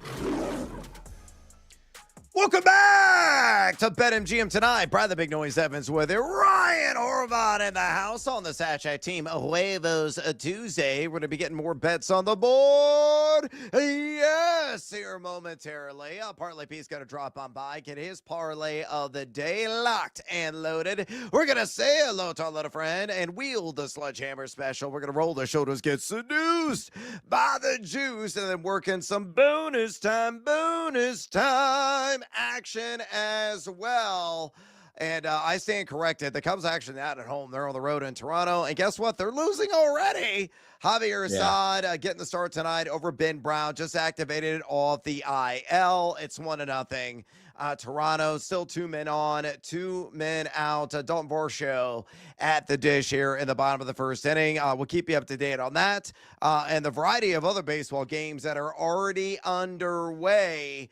But before we dive into some more bets, I got to remind you, we got a pole dancing poll question of the day live right now on the X or the Twitter at BetMGM tonight. And it's asking you this: who among the following plus money wide receivers has the best chance to end zone dance? Oh, see the rhyme there? 8 or more times this season. Odds are pulled from BetMGM. Your options are Tyreek Hill at plus 100, Drake London at plus 105, Brian Thomas at plus 110, or Nico Collins also at plus 110. So far, nearly 170 votes cast. Make your voice be heard. Exercise your democratic right. Key the votes, a comment, and drop us a comment, aka bring the noise on X at BetMGM tonight on X at BetMGM tonight. Speaking of BetMGM, swing big on your next MLB parlay.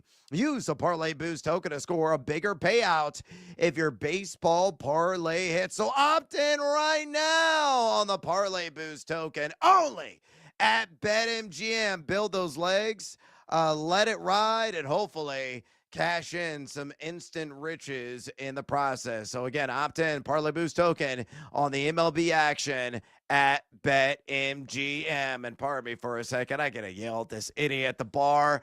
Hey, weird and bizarre pirate guy, get over here. Yeah, shiver me timbers. I'm here to make some booty. Yeah, Parlay Pete is in the house and he's itching to get a little bit of action in the WNBA on this same game parlay. Leg numero uno. Parlay Pete is going to go with the Indiana Fever on the alt line.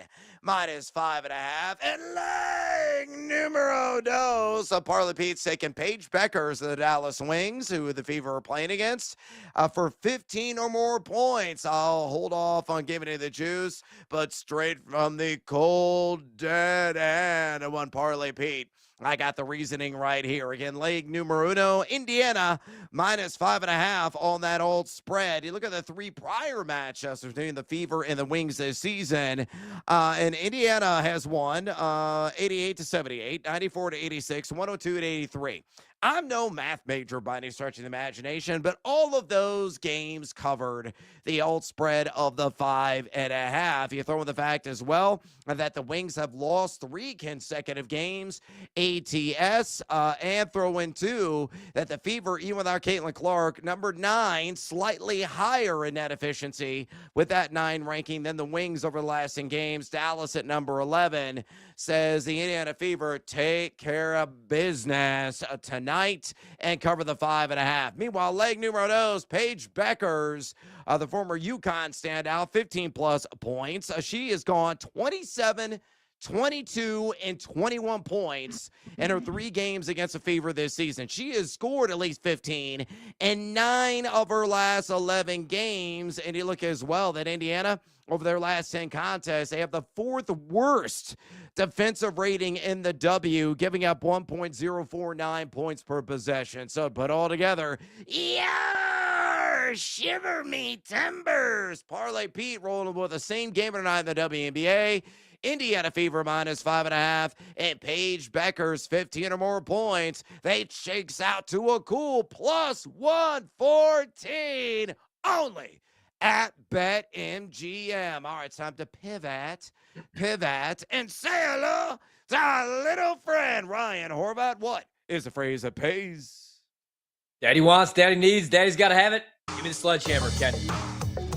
There it is. There it is. You know what's coming up, guys, in 10 days, 17 hours, 33 minutes, and now 42 seconds?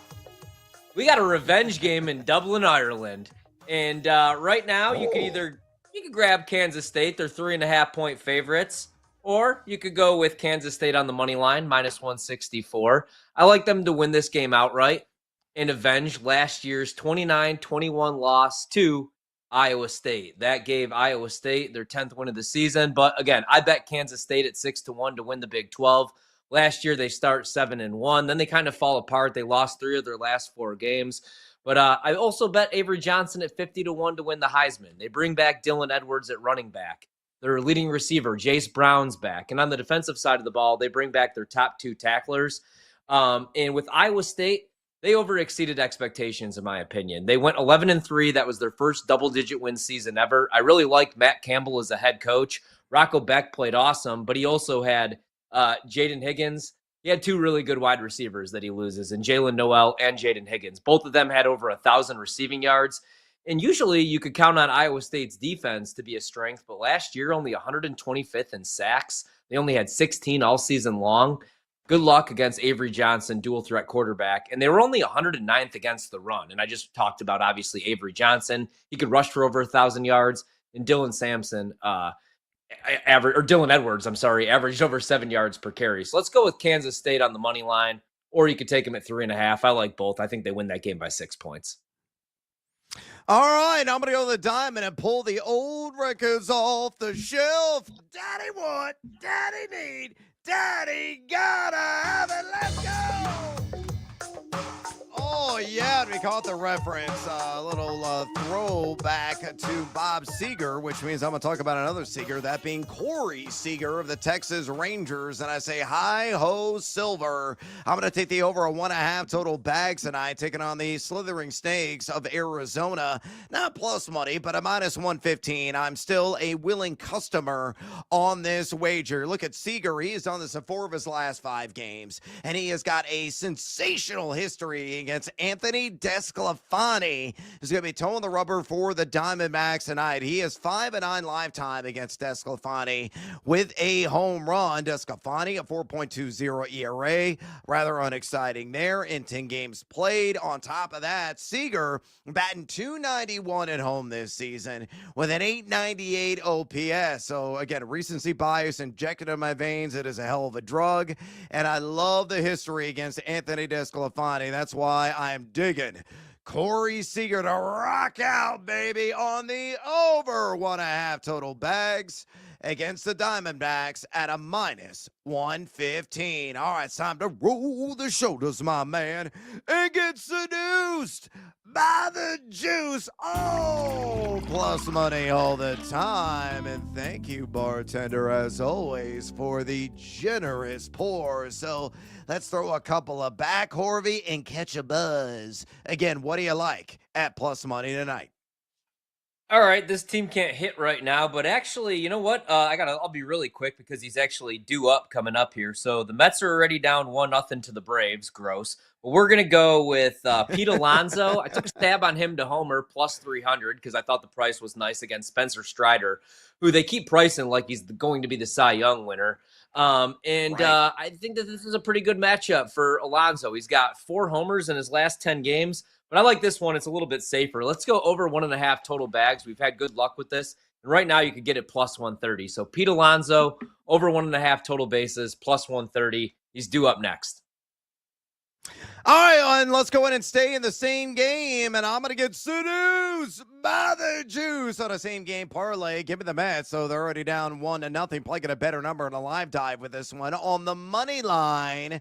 And let's go and find some Nimmo, shall we? Give me Brandon Nimmo to get a hit. So again, Mets on the money line. Nimmo to get a hit, plus 160 there. at BetMGM. Here's why I'm backing this one.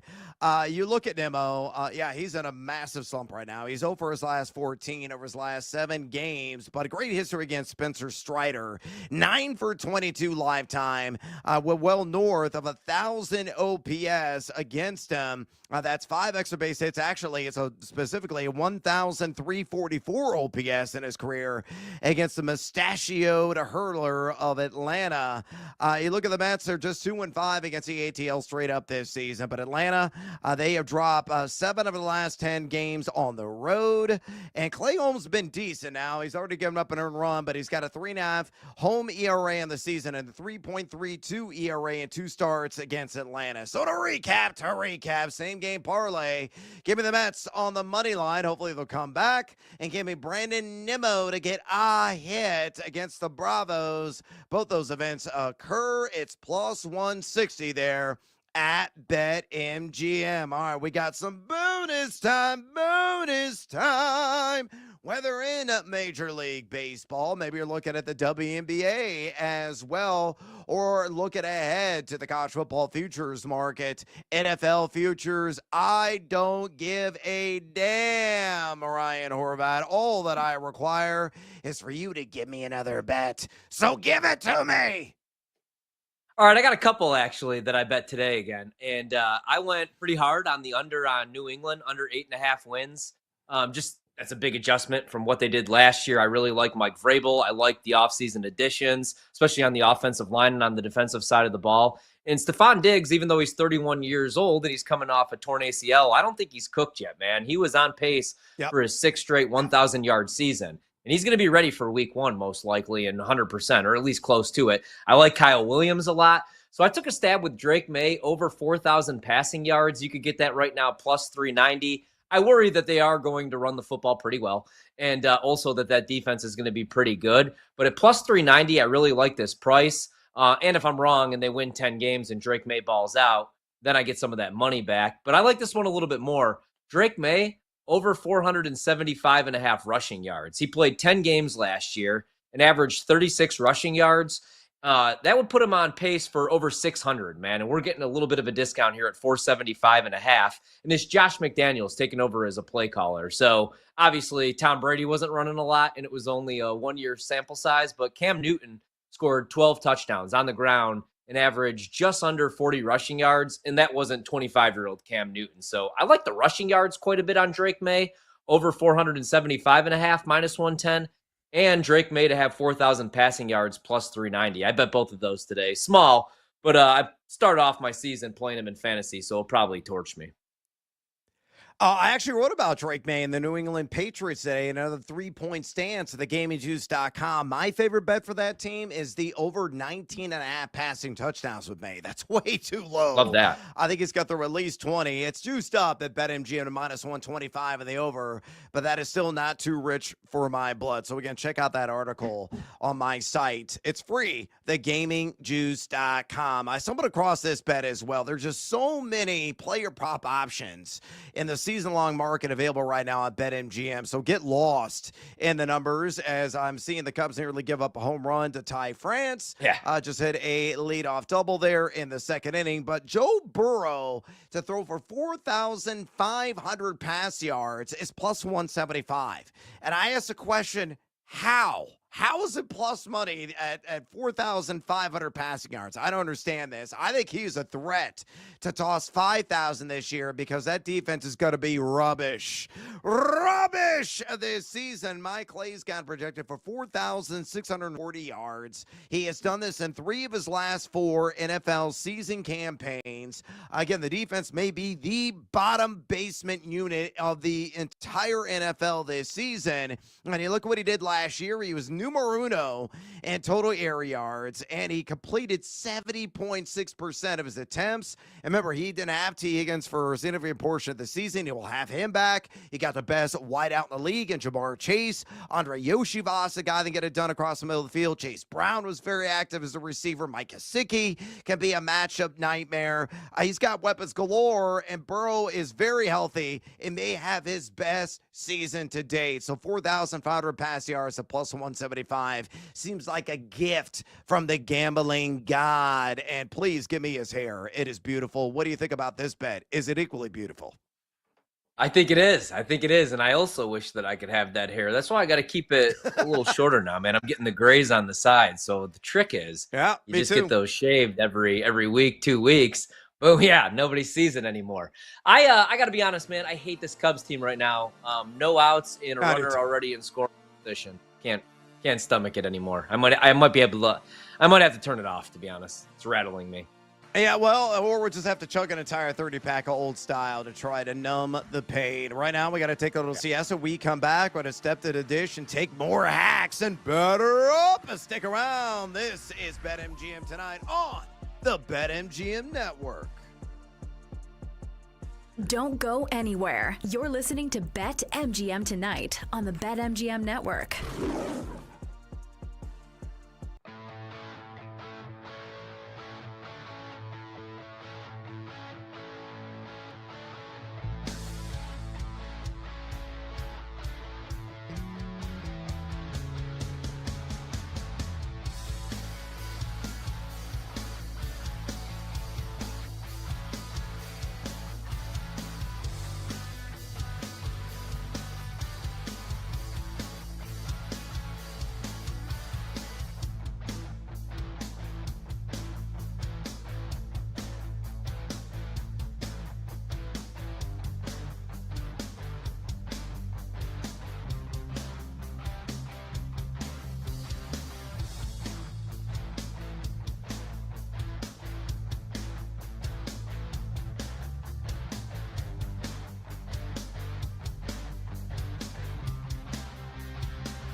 Let's get back to the madness. This is BetMGM Tonight with Brad Evans and Ryan Horvat on the BetMGM Network.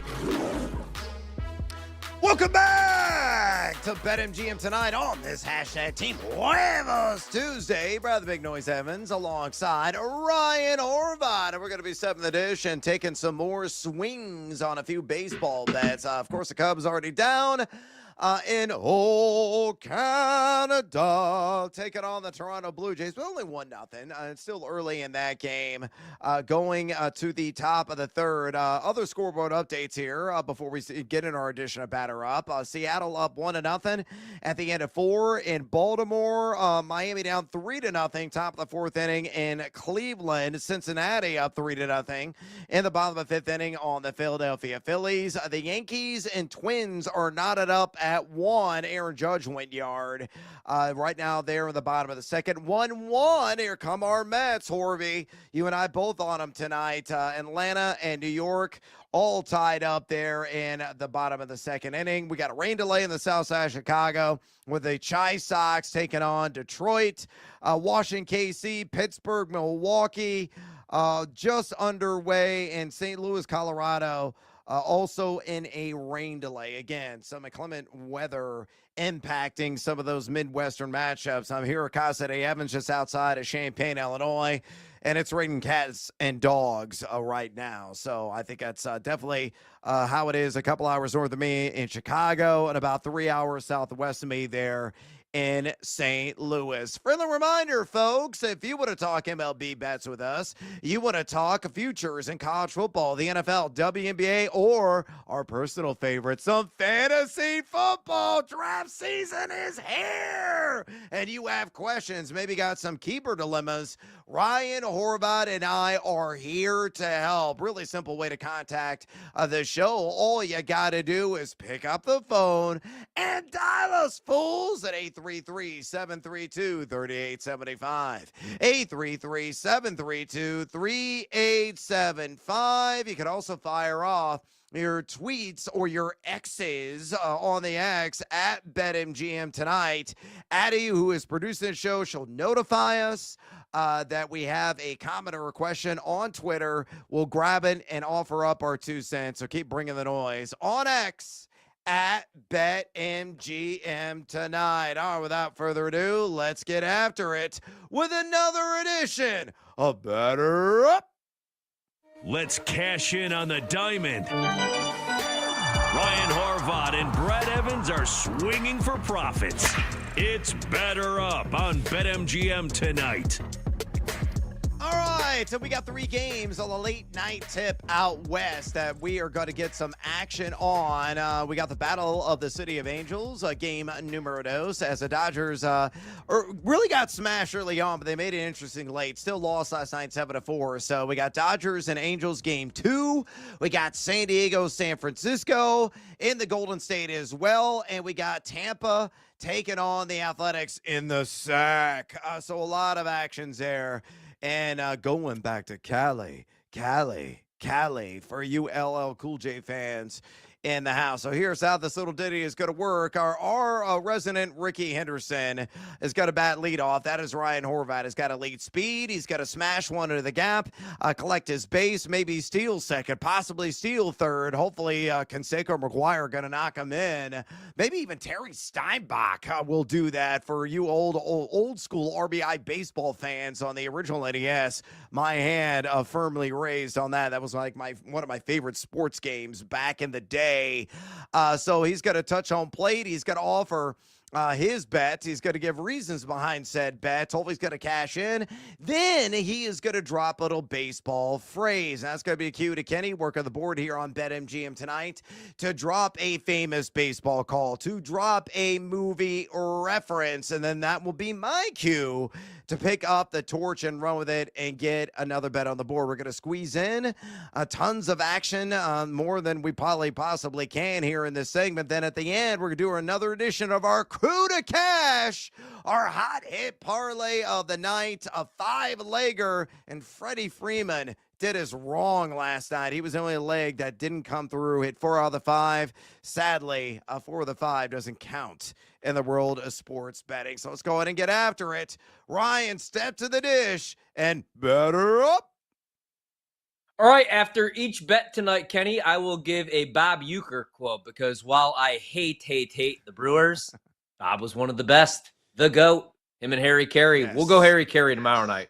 All right, so let's jinx the Brewers tonight. We already gave that bet out. We're on Skeens and the Pirates. I was thinking about doing a little parlay action, maybe going like 6Ks, 7Ks, and the Pirates, but instead, I'm going to go with this one. Let's go with the hitter prop, and we are going to tonight fade DeScalfani, as we like to do here on this show, and we're going to do it with former Cub great, joking, Jock Peterson.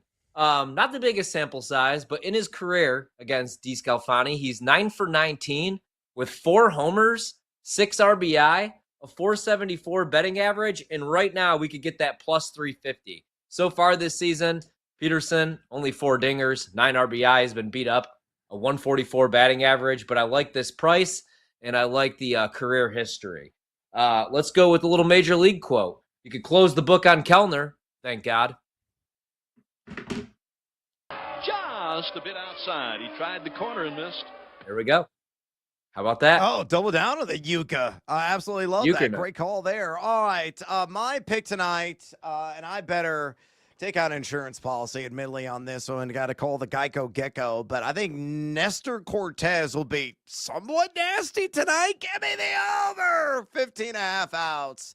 It is matchup by the Bay against the Giants. A plus 130. Yeah, I got seduced by that juice. Cortez has only gone over this in 1 of 3 starts. He's only had 3 starts this entire season. So it's been a little bit rocky in the early going. Last time out against the Arizona Diamondbacks, had 76 pitches. Hopefully he's going to throw at least 85 tonight. That's the goal.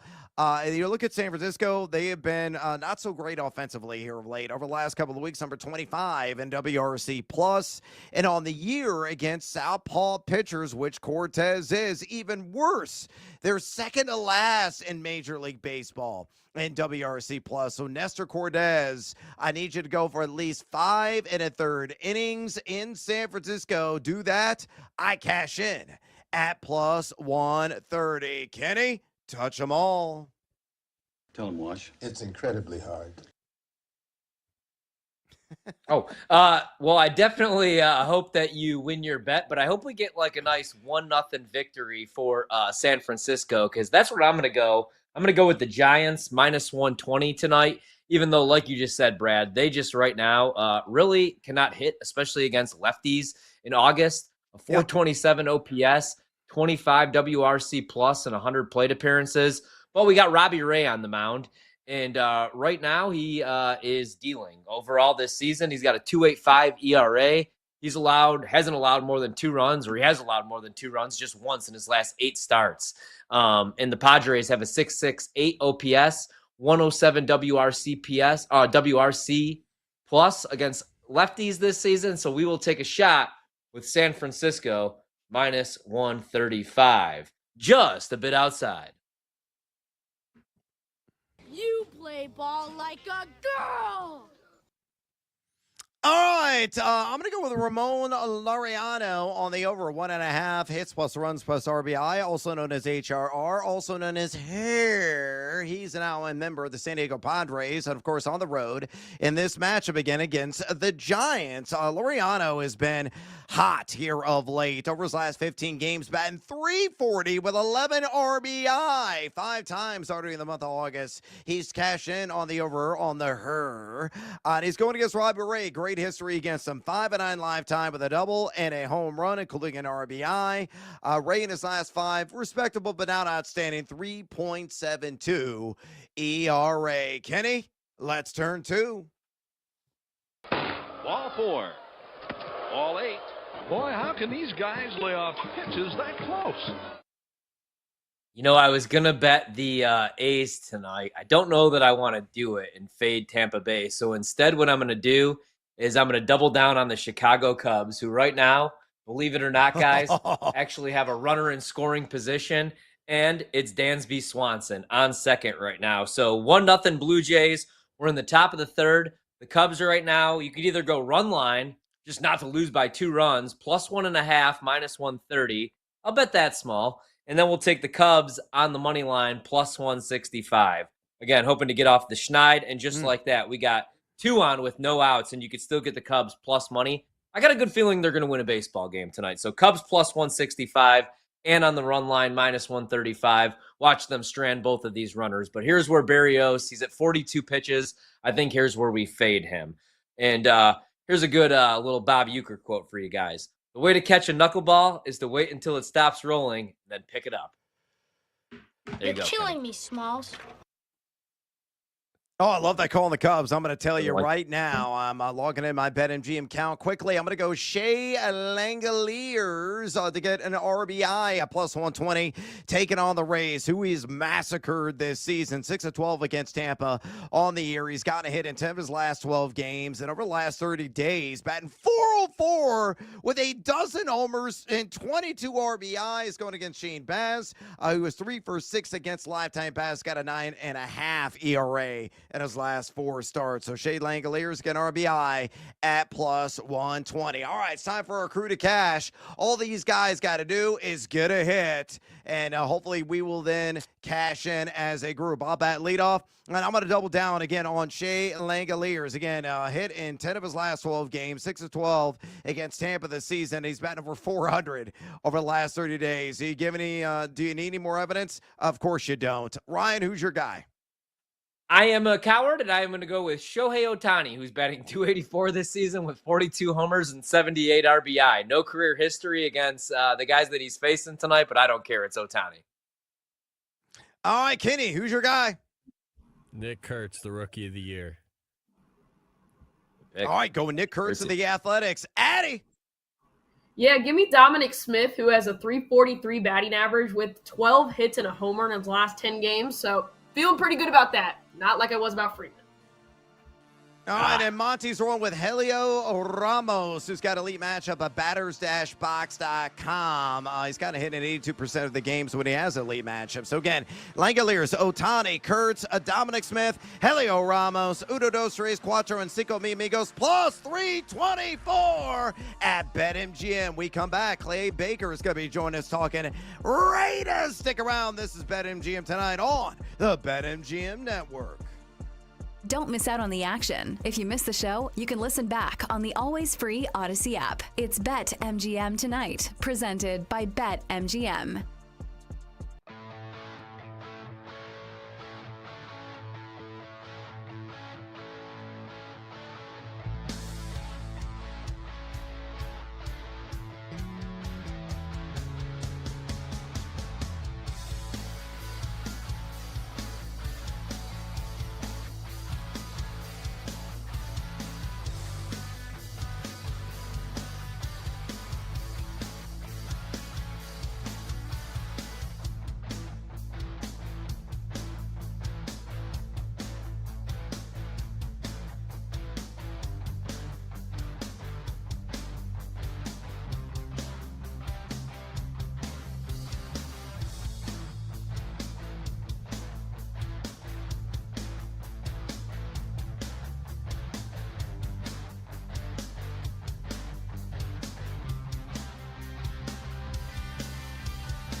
the betting show. There is no other show on the planet that packs in more picks nightly. With the big noise, Brad Evans. Oh, sharp action!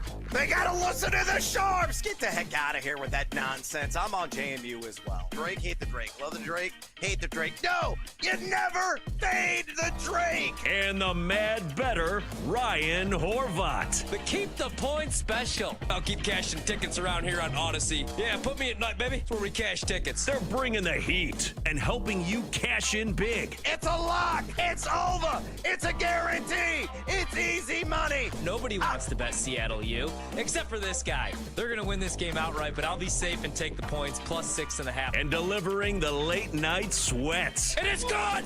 It's gone! Oh, it is gone! No way! It's gone! Holy God! It is gone! I need to celebrate tonight with my family! Do it for my kids! Do it for my boy! It's BetMGM tonight on the BetMGM network.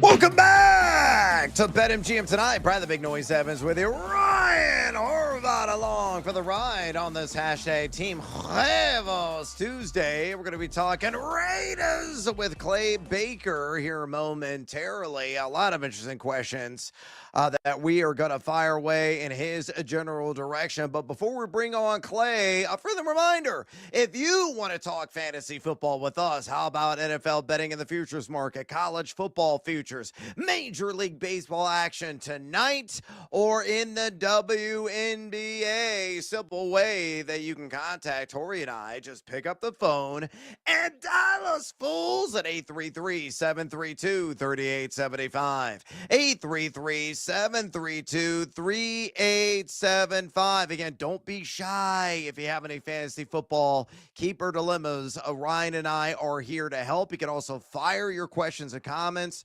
Share those on the X or Twitter at BetMGM tonight. Again, on X at BetMGM tonight. Horvey is going to be ecstatic because Pete Alonso went yard. He called it. He had a round tripper as the Mets already up 5-1 right now against the Bravos. The Cubs are the bases jammed. Carson Kelly, revenge game. Well, I'm hoping that's going to be the narrative. 2 outs. They're down 1-0. Hopefully they can knock this thing up or possibly get the lead. But right now we got to abandon baseball and go to the National Football League. Let's out the phone lines right now and talk to Clay Baker, host of the Morning Tailgate on Raider Nation Radio. Make sure you follow Clay on X, or he's always giving it to you there at Clay Baker Radio. Again, on X at Clay Baker Radio. Clay, welcome to BetMGM tonight. Straight away from me, the fantasy football community is harshly overreacting to the first preseason game, specifically on Ashton Genty, who finished with -1 yard on 3 carries. Often in the past few days, I've seen him slip it around 2 of 12 team exercises. What gives you optimism? He'll be among the league leaders in total yards and touchdowns this season.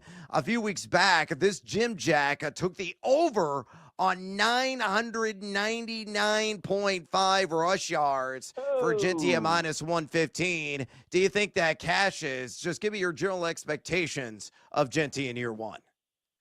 Yeah, I think it's like the overreaction is there after week one where you see a, kind of a collapse on the Raiders offensive line. They can't get anything going.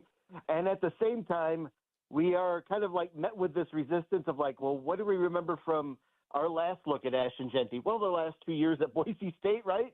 You got 2,600 plus rushing yards. You got, massive numbers and touchdowns scored on the rushing. So you'd have to think, even though that there has been 6 running backs since 2020 that have got, rookie rushing yards over 1,000 yards a year, you would have to think that Ashton Genty is a prime candidate for that. So I would rather light a candle than curse through darkness. Yes, I think he can get that over. But it's going to be a sweat, man, because even in the division of the AFC West, Kansas City Chiefs 4th in points allowed, Denver 3rd in points allowed, Chargers 1st in points allowed. What? So it's like at the same time where you have this great mix of philosophy with Chip Kelly, offensive coordinator, and Pete Carroll as a head coach. That's a run-first philosophy. You think that he's going to be the man. I'm just saying it's going to be a hard test to get to that 1,000. You may be sweating it till the final month.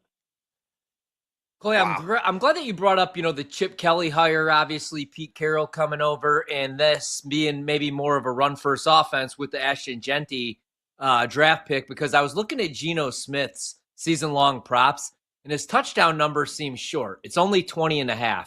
Last year I know the interceptions went up, but he still threw 21 touchdown passes. Now he has this offense with Brock Bowers and with Jacoby Myers and with Ashton Genty. What kind of season are you expecting?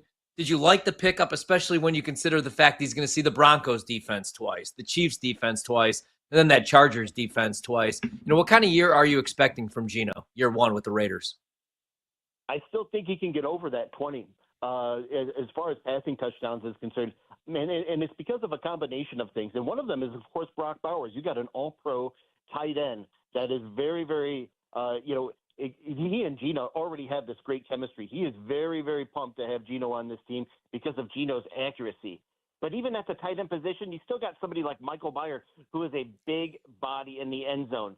Couple that with Jacoby Myers, 1,000 yards receiving last year, and Trey Tucker, who is a guy they drafted out of Cincinnati in 2023.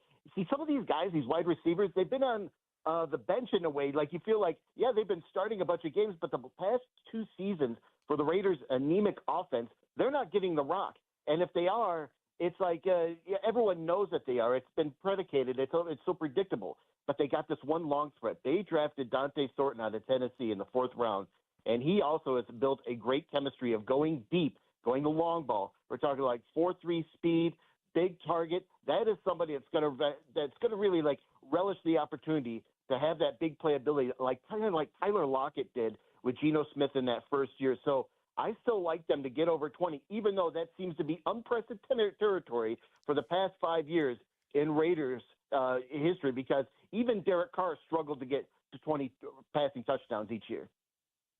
Yeah, I completely agree. And we all love Max Crosby, but some concerns, about that defense, especially in that division. If they're in shootouts, he's probably dropping back more. So I do like the over on the touchdown passes at 20.5. You brought up Brock Bowers and kind of hit on him, but, for fantasy owners, some people have him rated number 1. Some have him right behind McBride. Last year as a rookie, 112 receptions, over 1,000 yards and 5 touchdowns. Can he duplicate those numbers or have an even better season? Or does he maybe take a back seat, with more weapons in this offense? What are your expectations for him? They're using him a lot. From what I see in the portions of practice that they give us, and what we're getting a sense of is that he's getting a lot of run, and he's getting a lot more looks. In fact, they're more quality targets now.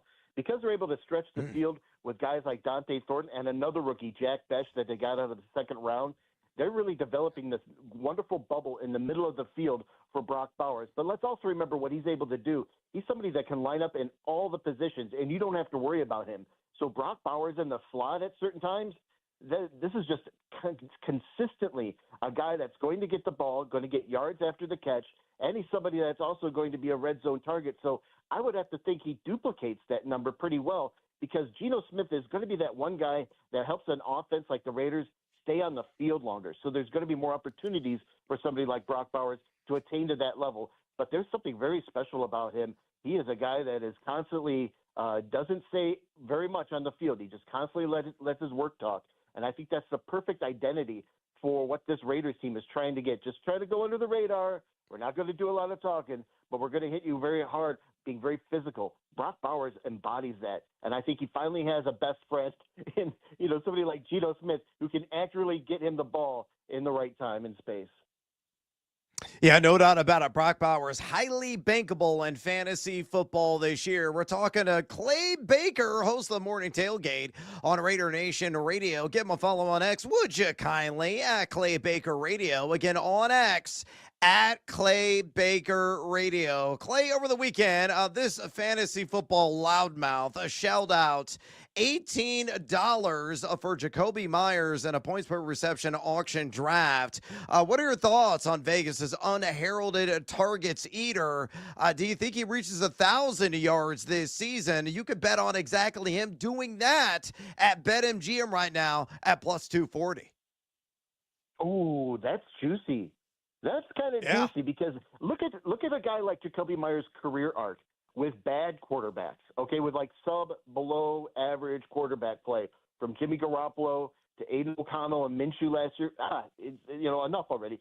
This guy now has somebody that has Geno Smith in the fold. And what we've seen already with Jacoby Smith is that guy, Jacoby Myers, is a soldier. Jacoby Myers is a guy that is constantly on the field. He never comes off the field. So given time with somebody that can go and actually show you, even with poor quarterback play and very predictable offense, I can still attain 1,000 yards receiving. I think he's going to be one of the go-to targets. I think that is a guy that's going to be, kind of under the radar, but somebody for a PPR, like you got to really relish somebody that can stay on the field that well and finally get a chance to be determined as someone that could be your number one receiver outside of Brock Bowers in the wide receiver room.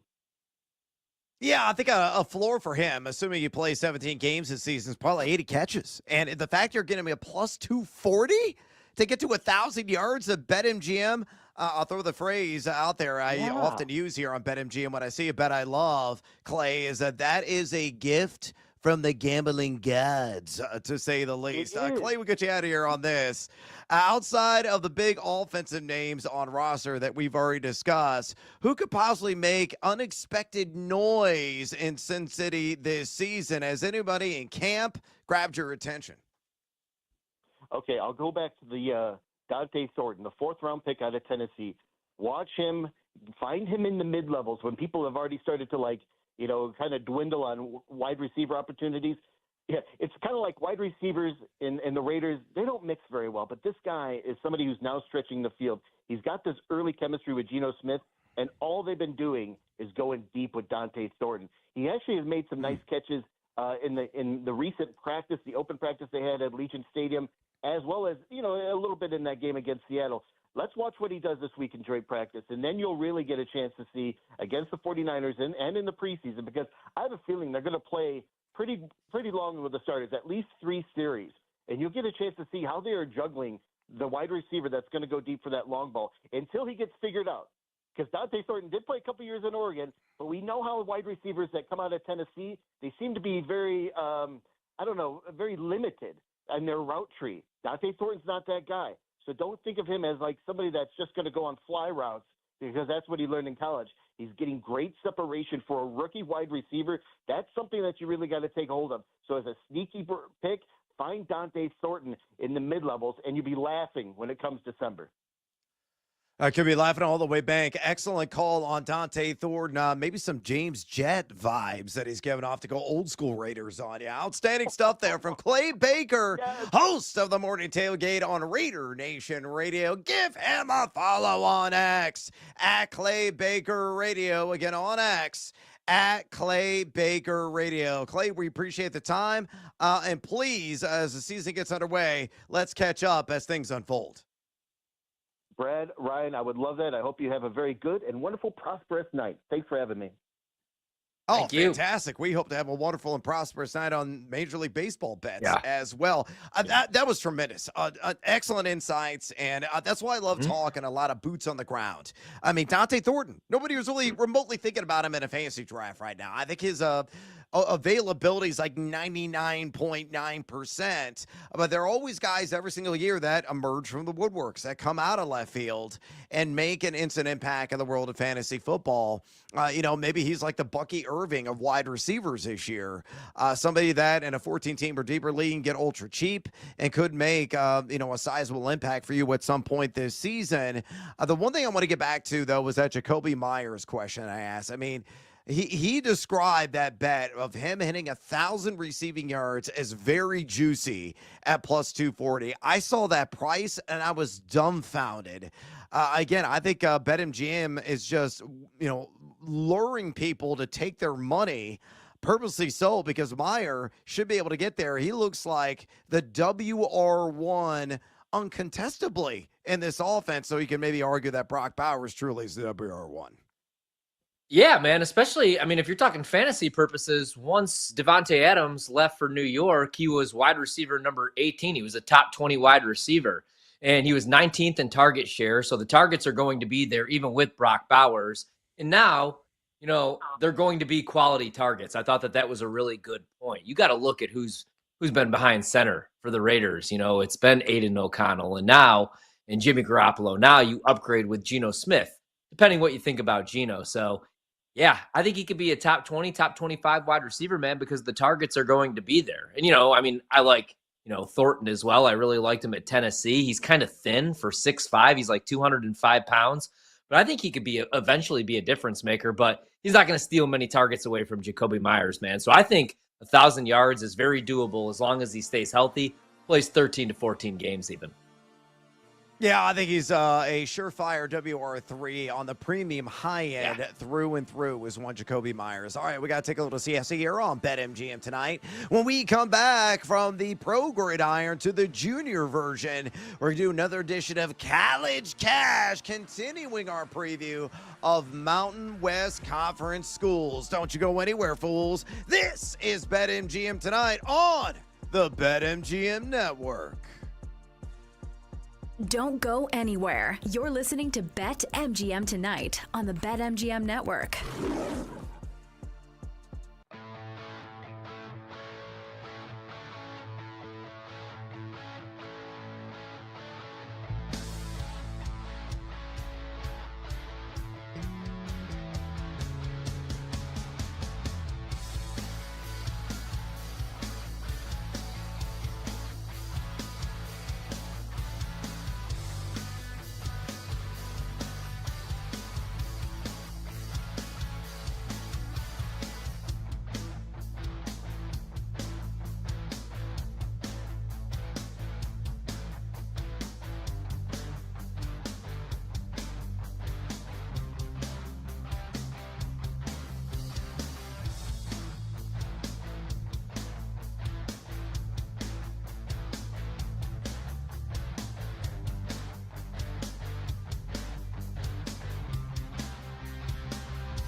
time to place your bets. This is BetMGM Tonight on the BetMGM Network.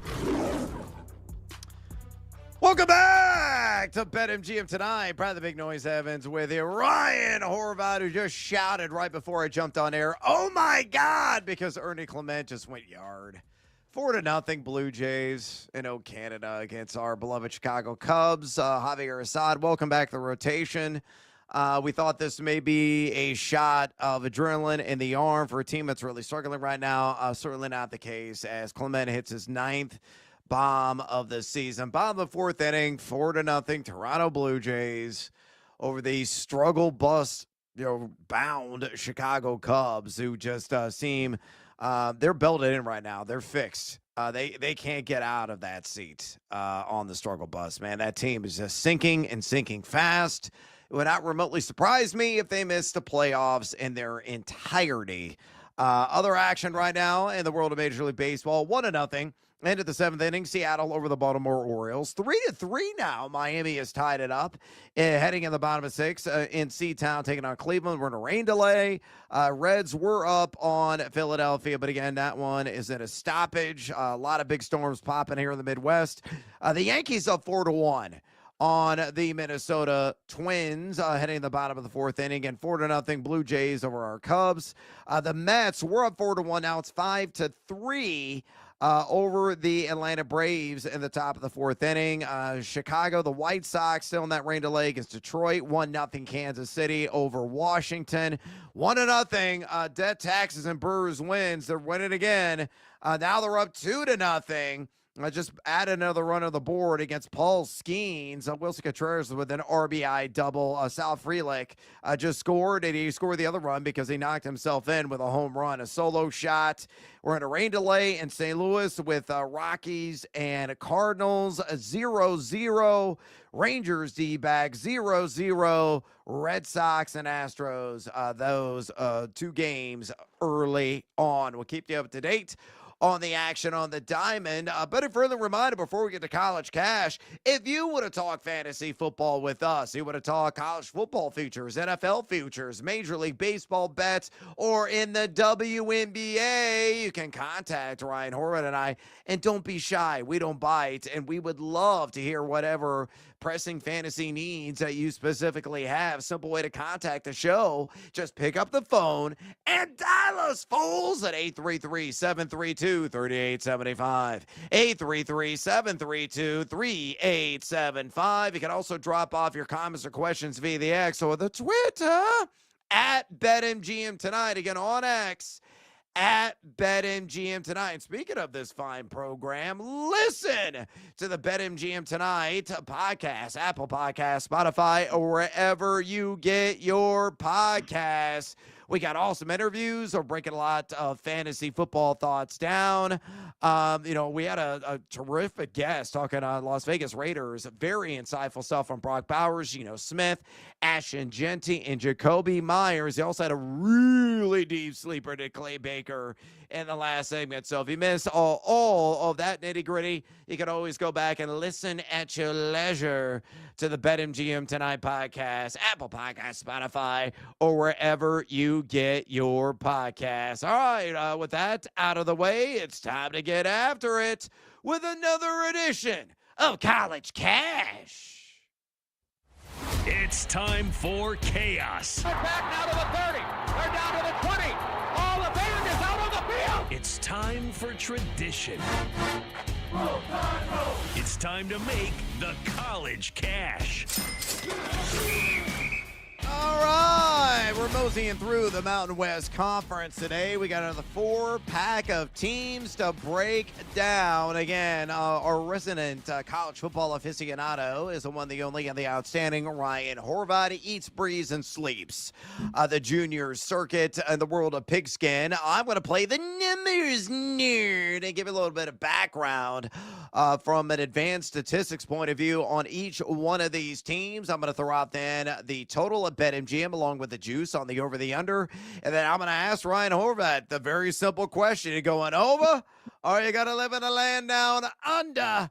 And we'll get his thoughts and we'll move on to the next team and I'll recap all of the teams that we cover here in this segment. All right, Horry, let's get after with the Fresno State Roof Bulldogs at 6.5 wins right now. The projected win total at BetMGM. It is used on the over at -140, the under at +115.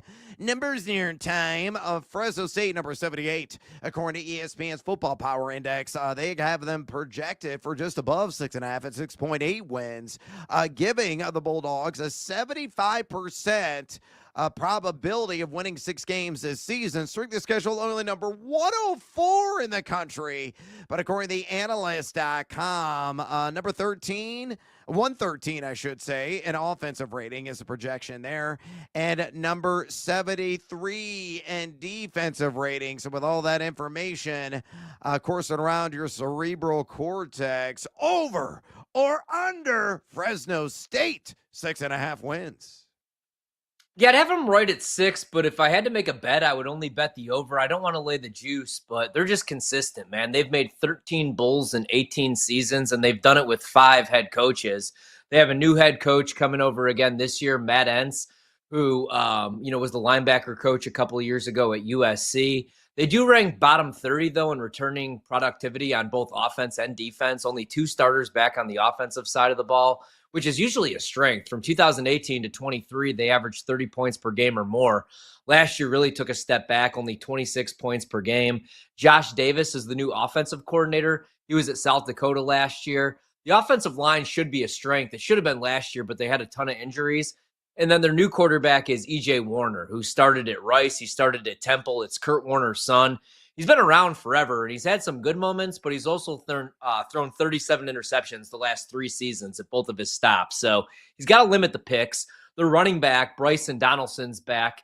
He really had a good final 5 games of the season last year, was only a freshman, and he put on 10 pounds of muscle. The defensive side of the ball, they only bring back 3 starters, but that's what Entz's strength is. He was in charge of the defense at North Dakota State, and like I said, he was a former linebacker coach at USC. They get a couple tough games. Non-con at Kansas, at Oregon State, both before we even hit September 13th. And then they're on the road November 1st against Boise State, who I do still think wins the Mountain West, even without Genty. But I would lean over, man. It's just a lot of uncertainty because this is a brand new roster with a brand new head coach. But Fresno State's usually pretty consistent to win 6-7 games and at least make a bowl.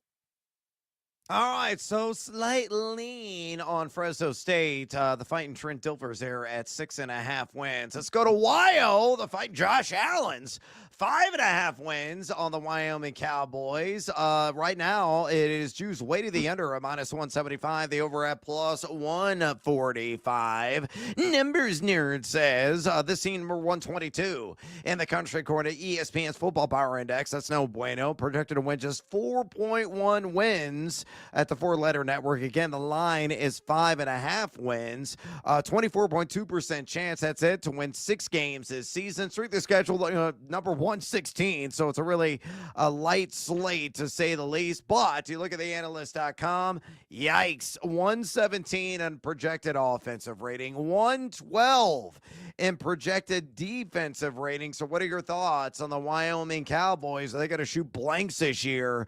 Over or under 5.5 wins? Again, juice to the under at -175. Yeah, unfortunately, Josh Allen's not walking through that door to take snaps, and neither is Kyle Allen. It's Caden Anderson, who got thrown into action last year. He was Mountain West Player of the Week in his first career start against New Mexico, had 342 passing yards and 3 touchdowns, but then he was terrible against Colorado State, and then got knocked out for the year with a concussion against Boise State. In high school, he was Quinn Ewers' backup. There's a little fun fact for you. They don't lose much in the portal. They bring back most of their offense, man, but I don't know if that's a good thing. They only average 19 points per game. Sam Scott, I never trust a man with 2 first names. He's their running back. He had 1 carry last season, or he's the only running back, I should say, to come back that had a carry last year. He had 435 yards. Their defense had a ton of injuries last year, only 1 starter back this season. They were 3-9 last year. If you want to make the case for them to win 6 games, they don't have to play Boise State, and 4 of their first 6 games will be at home inside War Memorial Stadium, but I couldn't go over. I think they're a 5-win team, so under lean for me on Wyoming this year. All right, under lean at a minus 175 there in Fort Laramie. All right, let's go to Colorado State and Fort Collins, also known as Fort Fun. Been there, love Moby Coliseum like a young son. But we're talking football and not basketball. So you're going to ram it home with CSU on the 6.5 wins. If you're going to ram it home on the over, it's plus 140. The under at minus 165. Numbers Nerd says Colorado State, number 86 in ESPN's Football Power Index, projected to win just above the 6.5 at 6.7 wins, a 73.5% chance to win 6 contests this year. Their strength of schedule also north of number 100, like many Mountain West teams at number 105. The analyst, though, number 111 projection on offensive rating, a little bit better in defensive rating at number 82 in the country. So CSU, Colorado State, 6.5 wins. Horvat, over or under? Again, juicy under a minus 165. Yeah, this one I actually did bet. I don't bet a whole lot in the Mountain West anymore with the transfer portal, only because a lot of these teams get hit hard, man, and that's what happened here to Colorado State with the defensive side of the ball. But I like them over 6.5. I think they win at least 7 games, and I like the plus money price. Jay Norvell got them back to a bowl game last year for the first time since 2017. I think they build off that. Like I said, they do lose some pieces on the defensive side of the ball, but they might have the best quarterback running back combo in the conference. They have Braden Fowler Nicolosi back.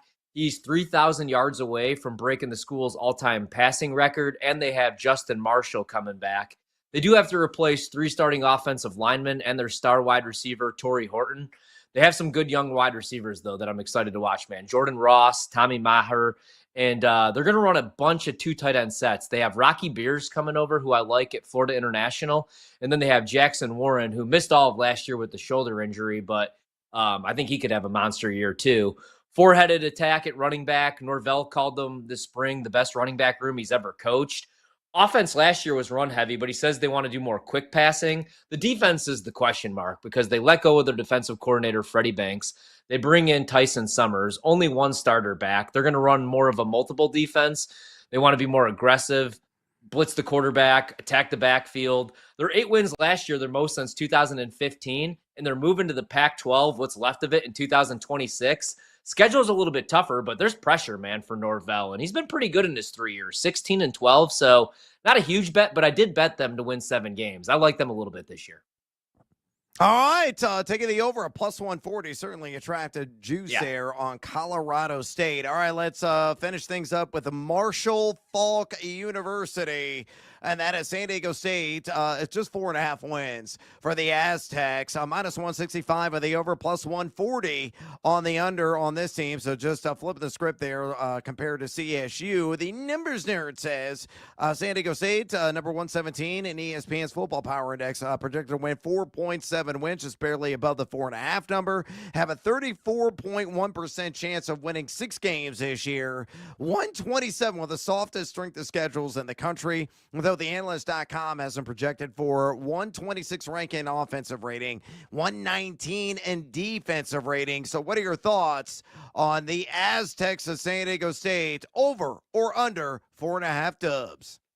I want to lean over. I wanted to bet the over, man. I wanted to be a believer last year because I actually liked the hire of Sean Lewis, but year 1 was a bust. They went 3-9, and the offense, which I thought was going to be their strength, only averaged 21.3 points per game. So now they changed play callers. Matt Johnson comes over. He was a quarterback years ago at Bowling Green, and he did work with Lewis at Kent State. But they only have 3 starters back on that side of the ball, a former Michigan quarterback transfer, and then on the defensive side of the ball, they bring back 10 starters. I really like their edge rusher, Trey White. He had 18.5 tackles for loss last year. He'll probably be a pro. That was the 7th most in the nation.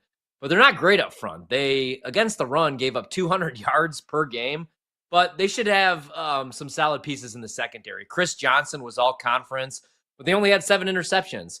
Fewest in school, I was going to say school history, but they did have 8 interceptions or less 50 years ago. But I would lean under on San Diego State, man. Just too many unknowns again. Like, it's a completely new team, only 3 starters back on offense. I do like Sean Lewis, but looks like it's going to be a longer rebuild than I thought. So I think they're a 4-win team. I go under. All right, to recap. Horvat has got to roll with the over on Fresno State at -140 on 6.5 wins. Leaning to the under on Wyoming, 5.5 wins at a -175. His favorite bet of the group, Colorado State on the over 6.5 wins at a very sexy +140. And leaning under on San Diego State, 4.5 wins also at +140. They're going to round out the Mountain West conversation tomorrow. Show another 4-pack of teams. Right now, we got to take a little siesta here on BetMGM tonight. When we come back from the junior gridiron to back to the pros, we're doing another edition of Feed or Follow, talking about wide receivers who may or may not catch 8 TD passes this season. Stick around, fools. This is BetMGM tonight on the BetMGM Network. Don't go anywhere. You're listening to BetMGM tonight on the BetMGM Network.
my money.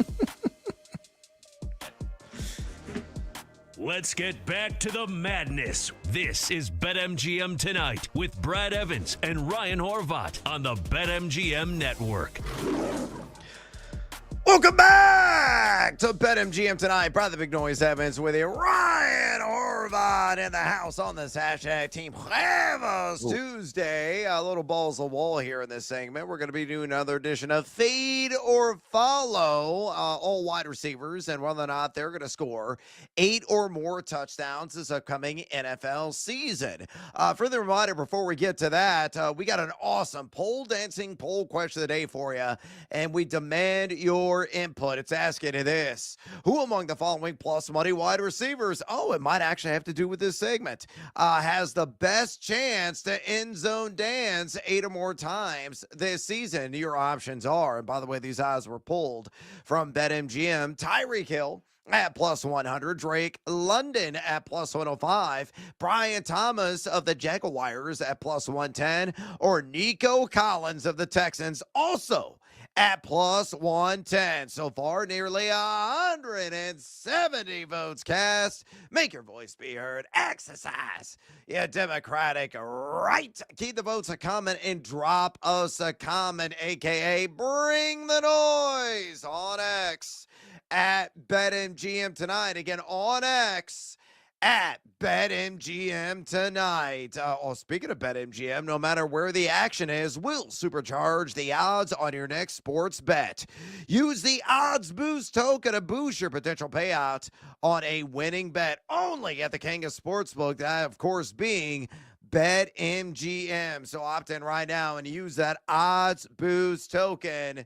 Hopefully you fade living daylights out the Cubs on one of those legs, because they're down 4-0, bottom of the 5th, 1 out. Javier Assad, first start of the season for the Cubbies, already out of the game. Ben Brown in, and he's in trouble, though they just turned a double play and got out of it. Still, the Cubs bats have been dead on arrival for the last several weeks running. Hopefully, they can somehow flex a little WRC plus or the rest of this game to at least make it muy interesante. We'll keep you abreast of all of that. Elsewhere in baseball, it is still 1-0 Seattle against the Orioles in the top of the 9th. 3-3, Miami and Cleveland out up in the bottom of the 7th. Phillies and Reds just got out of a rain delay at the end of 6. The Reds up 6-0. The Yankees have extended the lead to 5-1 over the Twins. Again, Toronto up 4-0 over Chicago. 8-5 now, the Mets up on the Atlanta Braves. Sox and Tigers did get underway. That was in a rain delay, 0-0 in the top of the 2nd. 4-0 Kansas City over Washington in the top of the 5th. The Brewers just keep brewing. 3-0, bottom of the 4th against Paul Skeens and the Pittsburgh Pirates. 0-0 St. Louis and Colorado. That was also rain delayed. That's in the top of the 2nd. 1-1 Rangers and Arizona. The top of the 3rd. 0-0 Astros, Addie's Astros, and the Red Sox in the bottom of the 2nd. Of course, we got 3 games that we already previewed that are going to be underway a little bit later on tonight, all in the great state of California. So there you have it. With that business put to the side, it's time to get after it with another edition of Fade or Follow. Will you fade or will you follow? Whose car are we going to take? On BetMGM Tonight. All right, this is a very simple game, folks. I've got 4 players, and these are props that are live on BetMGM. There are just so many options. I love the depth of player prop action that they have on the site, a lot of threshold bets, and, it could be in yardage, could be in touchdowns. Tonight, we're going to be focused on guys that could have an end zone spike.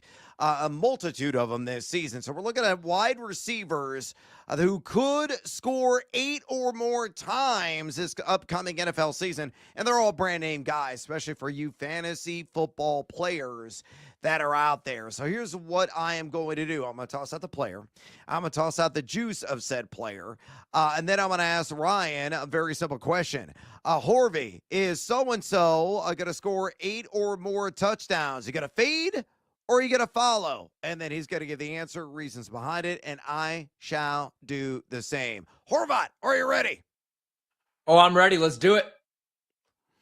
All right, let's go with Tyreek Hill. Is he still going to be Tyreek the Freak? A lot of question marks about him. A lot of question marks about the Miami Dolphins offense as a whole. Tyreek Hill right now plus 100 to score 8 or more touchdowns this season. So I ask the age-old question, Horvat, Tyreek Hill 8 or more scores this year, fade or follow? I will fade. I am out on Tyreek Hill right now. Just bad vibes in Miami with Tyreek Hill and Mike McDaniel and Tua. Also, he's dealing with an oblique injury. He's missing practice. He's 31 years old. He continues to spin off this planet. He's coming off one of his worst seasons as a pro with 81 grabs, 959 yards, and 6 touchdowns. Last year, also 36 in yards per route run, 34th in target share, 33rd in receiving yards per game, 28th in separation, 48th in route win rate. He's 31 years old and he looks 31, man. I'm out on Tyreek. Maybe he proves me wrong, has a double-digit touchdown season. Maybe they move him. He just needs a change of scenery, but I think the Dolphins are going to be a disaster, and I think he goes under 8 touchdowns this year.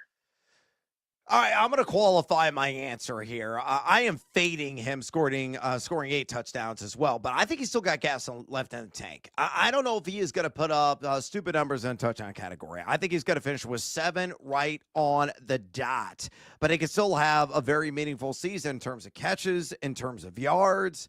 Mike Clay is kind of projected for 136 targets, 94 receptions, 1,187 yards, and also has him for 7 touchdowns. The strength of schedule stinks.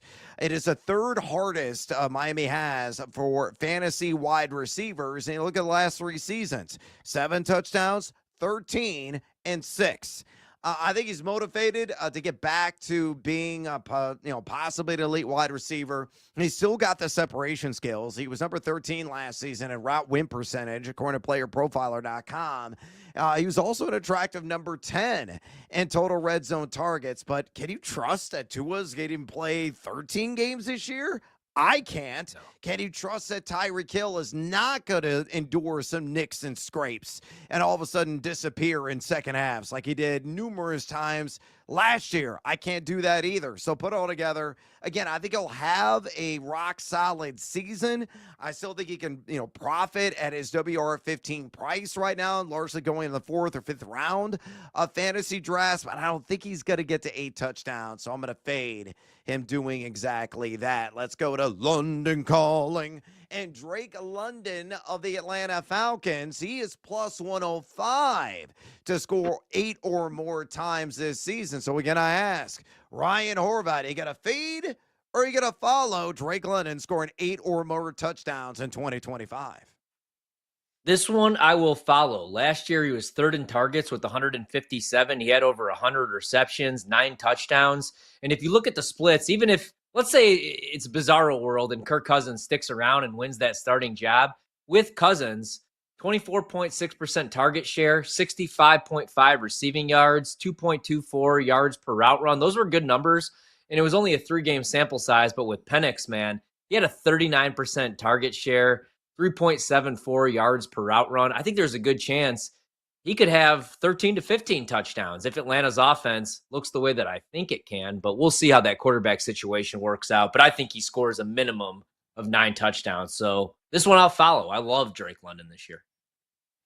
Yeah, I'm with you, man. I'm going to follow that as well. That guy is going to be a targets hog, and I'm a buyer of Michael Penix. I know some people are kind of down on him. Yep. They think, maybe Kirk Cousins is going to threaten him. But, he's going to be a little bit of a roller coaster ride. He's a young quarterback. He's still got, a sizable learning curve. But Mike Clay's got London for 154 targets. That's pumped up volume there. 97 catches, 1,198 yards, and 8 scores. He's got him at the 10th most wide receiver valuable line out there. So, again, WR10, 10th easiest fantasy wide receiver projected strength of schedule. He had 9 TDs last season. Again, 9.2 targets per game a year ago. He's number 3 in total red zone targets, number 7 in total route wins. He's got the goods. He's got the skills to pay the fantasy bills. Got to stick out like a sore thumb in the red zone. I think he's going to score 10. He's got to blow this away. So plus 105, he should be plus money. Should be like minus 125 for him to score 8 times this year.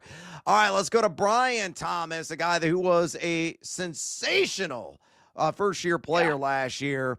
He is plus 110 for the Jacksonville Jaguars to score 8 or more times. So, Horvey, fade or follow?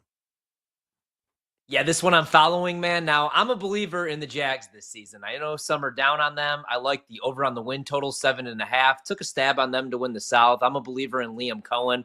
Look what he did even at Kentucky. He convinced people that Will Levis could be a starting quarterback in the National Football League. Trevor Lawrence bet the over on his touchdown passes at 21.5.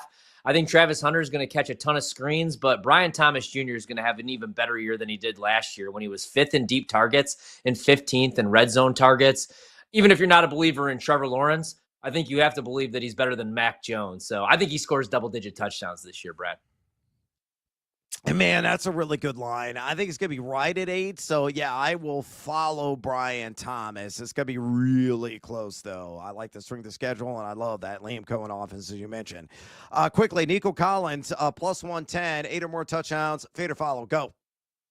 Yeah, I'll be quick, man. I'm going to go over, right? Especially if C.J. Stroud bounces back. Jaden Higgins, Christian Kirk, Jalen Noel could take away some of the attention. I think he could be a top 3 receiver in this league. So double-digit touchdowns, and he's going to see a ton of targets. Mike Clay's got projected for 143 yards and 8 touchdowns. I think he's going to get there as well. You look at the strength of schedule, the second hardest among fantasy wide receivers this season. He did score 8 touchdowns 2 years ago. He had 7. Remember, he missed a handful of games last year due to injury. So the volume is going to be there. He wins consistently on his routes. He was number 18 in route win percentage a season ago. And though missing some action last year, he was still top 30 in total red zone targets with 13. So he's got the established chemistry there. It's all boils down to the offensive line and how well C.J. Stroud is going to be protected. But I think Nico will go nuclear this year on occasion. He will score at least 8 touchdowns at plus 110. All right, we got to take a little siesta here on BetMGM tonight. When we come back, the legend himself, Howard Cross, is going to be joining us talking New York Giants of football. Lots to discuss with him. Stick around, fools. This is BetMGM tonight on the BetMGM Network. You're listening to BetMGM tonight on the BetMGM Network, presented by BetMGM, the sportsbook born in Vegas.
There is no other show on the planet that packs in more picks nightly. With the big noise, Brad Evans. Oh, sharp action!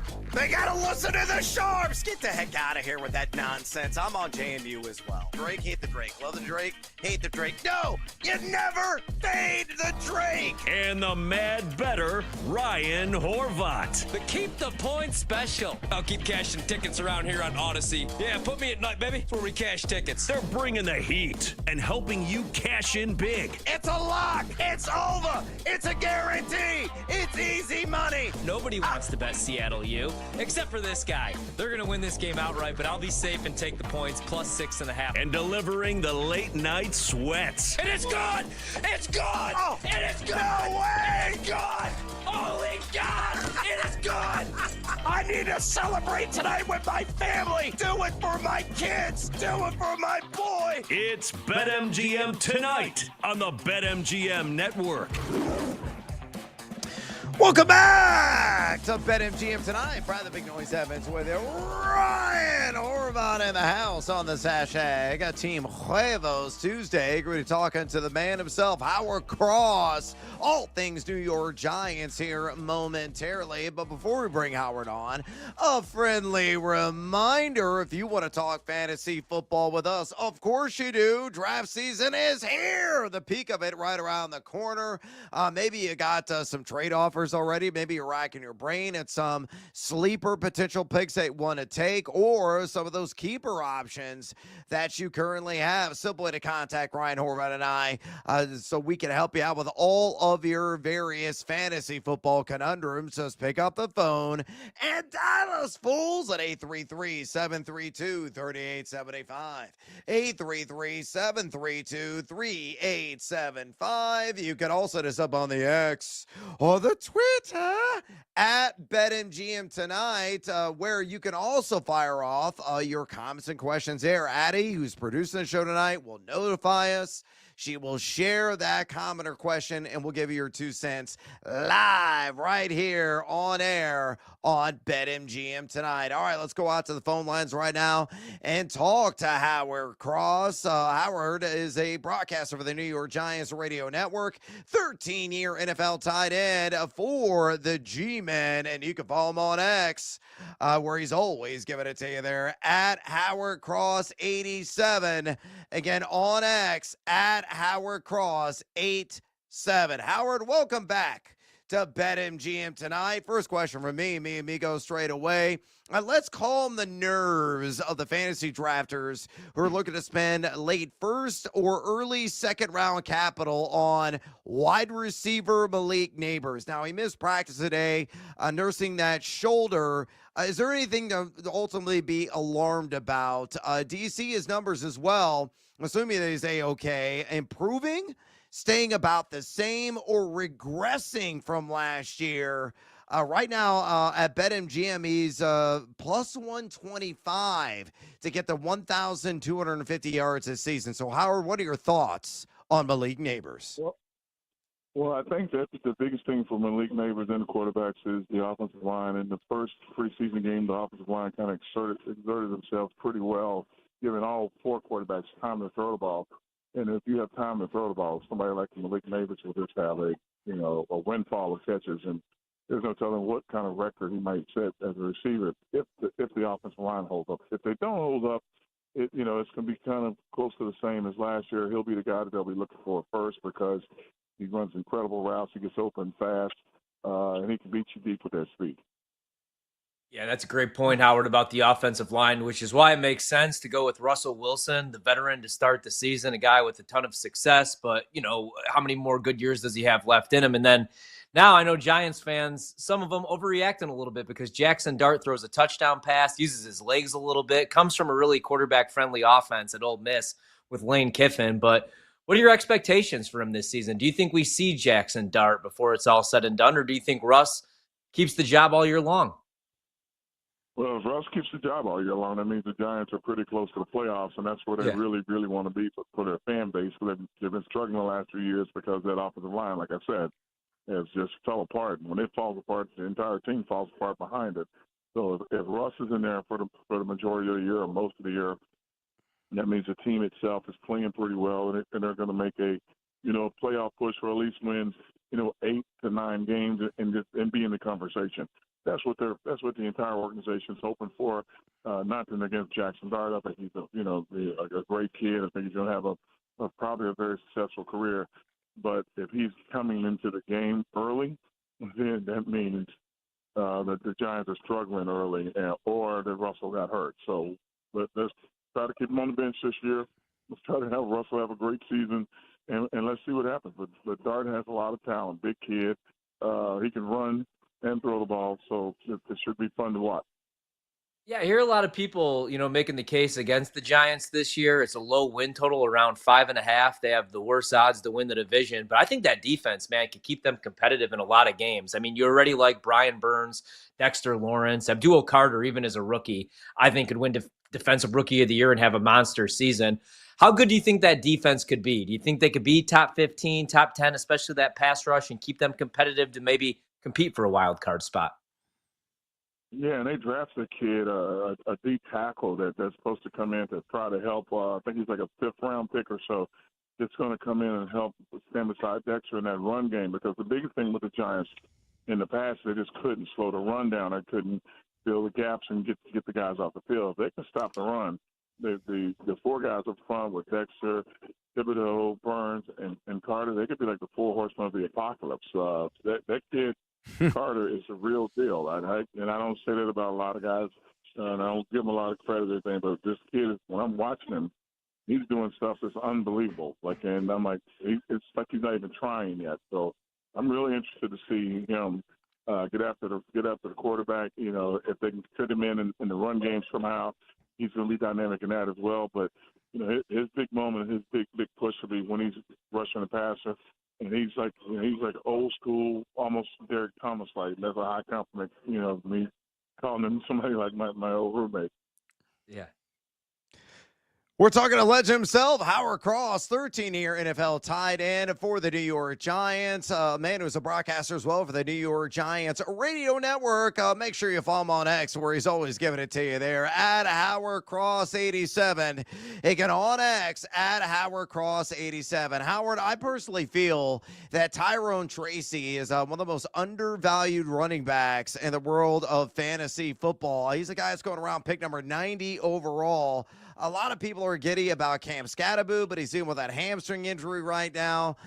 What's the distribution of touches look like once Cam Scatterbo returns from that injury? Or do you expect Tyrone Tracy to be primarily the main man the entire year? Tracy's kind of a super explosive guy, catches the ball well out of the backfield. Like I said, the offensive line's been looking better. If they can give him a gap or a hold, he can get some. He's a home run hitter. He's got some speed about him. He used to be a wide out, so he can really change field position pretty quickly if given the opportunity. As far as Scatterbo goes, love the idea, the energy, and everything with Scatterbo. But the problem is that I don't think he's made it through 2 practices in a row yet, because he's been tweaked. His hamstring's been tweaked, so he's got to figure out a way to to heal up a little bit and get himself back into the rotation and see what's going to happen. But if he doesn't, hamstrings are funny. So you never want to have them, because it could take some time to get rid of it. But I hopefully it's not as bad as I'm thinking, or that they're saying it was a hamstring, and he can just kind of bounce back and get himself in the rotation. If he gets himself in the rotation, you're talking about like a thunder and lightning kind of moment, because both guys are dynamic runners. Scatterbo's more of a between the tackles, try to run over you guy, and the other guy is just a home run hitter. So it's going to be interesting to see which guy to go with, and if the offensive line can really give both guys an opportunity to run. Yeah, Howard, as always say, soft tissue issues always remain undefeated. And that will certainly linger, that hamstring injury, unfortunately, for Cam Scatterbo. Hopefully can get right pretty soon. Howard, we'll let you go on this one. Which under-the-radar player makes a bigger statistical impact, in your opinion, this season? Wide receiver Wan'Dale Robinson or tight end Theo Johnson? Theo Johnson, definitely. Wan'Dale's Wan'Dale will catch a lot of balls. Will touch a lot of balls. He'll catch a high number, but I think Theo Johnson, because remember Russell is like they call it the moon ball thrower, but he also likes to see big targets, because if he's looking from behind the offensive line, and trying to find a guy. You're going to see this kid that's at 6'6" or taller, circling around the center of the field and out on the edges. You'll be able to get the ball to him because you can find him. He's not a 6'1", 6 foot tall, a wide out. He's 6'6", so he's a legitimate target, and he'll be out there. Outstanding stuff from the one, the only Howard Cross, 13-year NFL tight end for the New York Giants, also broadcaster for that wonderful organization on the New York Giants radio network. Follow him on X, please, at Howard Cross 87. Again, on X, at Howard Cross 87. Howard, we appreciate the time, and let's catch up when the real action gets underway, my man. All right, guys, you have a great night. You too. There he goes, the legendary Howard Cross. I'll be honest with you. That was a bit of a surprise. I mean, that reaction was genuine. I just cave on that last question because I've been debating trading for Wan'Dale Robinson in a 14-team league. I need some wide receiver depth. And he was pretty emphatic, man. He said Theo Johnson could be that guy because of, the deep ball action from Russell Wilson and Russell's just favoritism toward tight ends in the past. So what's your opinion on that? Do you disagree with Howard Cross's point of view that Wan'Dale Robinson will be inferior from a numbers perspective compared to the tight end Theo Johnson? I'm really excited for Theo Johnson, actually, man. I know, year one coming out of Penn State, he only had the 29 receptions, the 1 touchdown, 331 yards. But I feel like anytime I'm on Twitter, social media, and I see a Russell Wilson clip or a quote, he's trying to find a way to bring Theo Johnson into the conversation. I saw this a couple hours ago from today. His confidence has been continually rising, and he saw that early volume on Saturday. He's a big 6'6", 265 target. I really like Theo Johnson, man. He caught both of his targets for 10 yards against the Bills in that preseason game. So I'm kind of high on him, actually. All right, you're going to go with Theo Johnson a little bit higher than I am. But, I mean, maybe a nice late-round stab, to say the least. I mean, Wan'Dale is a water bug. That's the best way to really kind of describe him. He's a guy that just kind of chews up bits and chunks underneath. He works in that short to intermediate field. I think he could be more or less an extension of the run. I will also get back to the conversation about Tyrone Tracy compared to Cam Scatterbo. As Howard Cross said, the hamstrings are just a fickle thing. And really hard to get right. And once you get it, it can linger for weeks on end in the regular season. And Scatterbo's missing a lot of key developmental time. Tyrone Tracy was great at times last season. He's got the explosivity. He's got the shimmy, the shake of the open field. He's got a legitimate 3-down skill set. Remember, he's a converted wide receiver at the University of Purdue.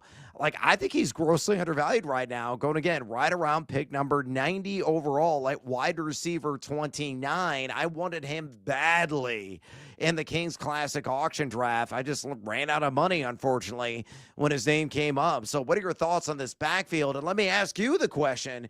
Once Scatterbo is healthy, what does the distribution in touches look like? Is it going to be 60-40, Tracy to Scatterbo, or maybe closer to 50-50?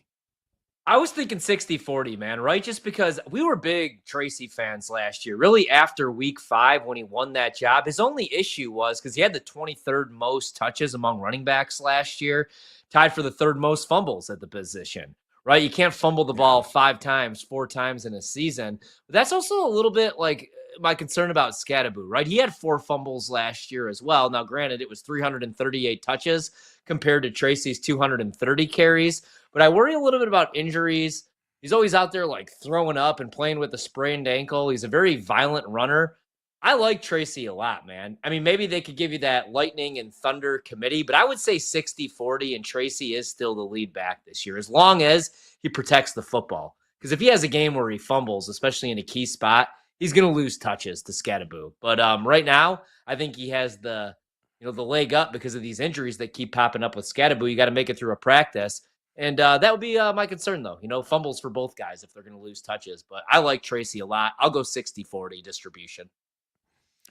Yeah, again, a guy you got to highlight on your cheat sheet. I think he's going to turn a tidy profit in fantasy this year. And don't worry about Malik Neighbors. I know people always kind of freak out if a guy misses practice. It could be a maintenance day. I think this is part of the regimen, the schedule right now in the middle of August. They want him, fully operational and healthy for the start of the regular season. I think the marriage with the moon ball that Russell Wilson throws, the adjustment skills that Malik Neighbor has, 20, 30 yards down the field.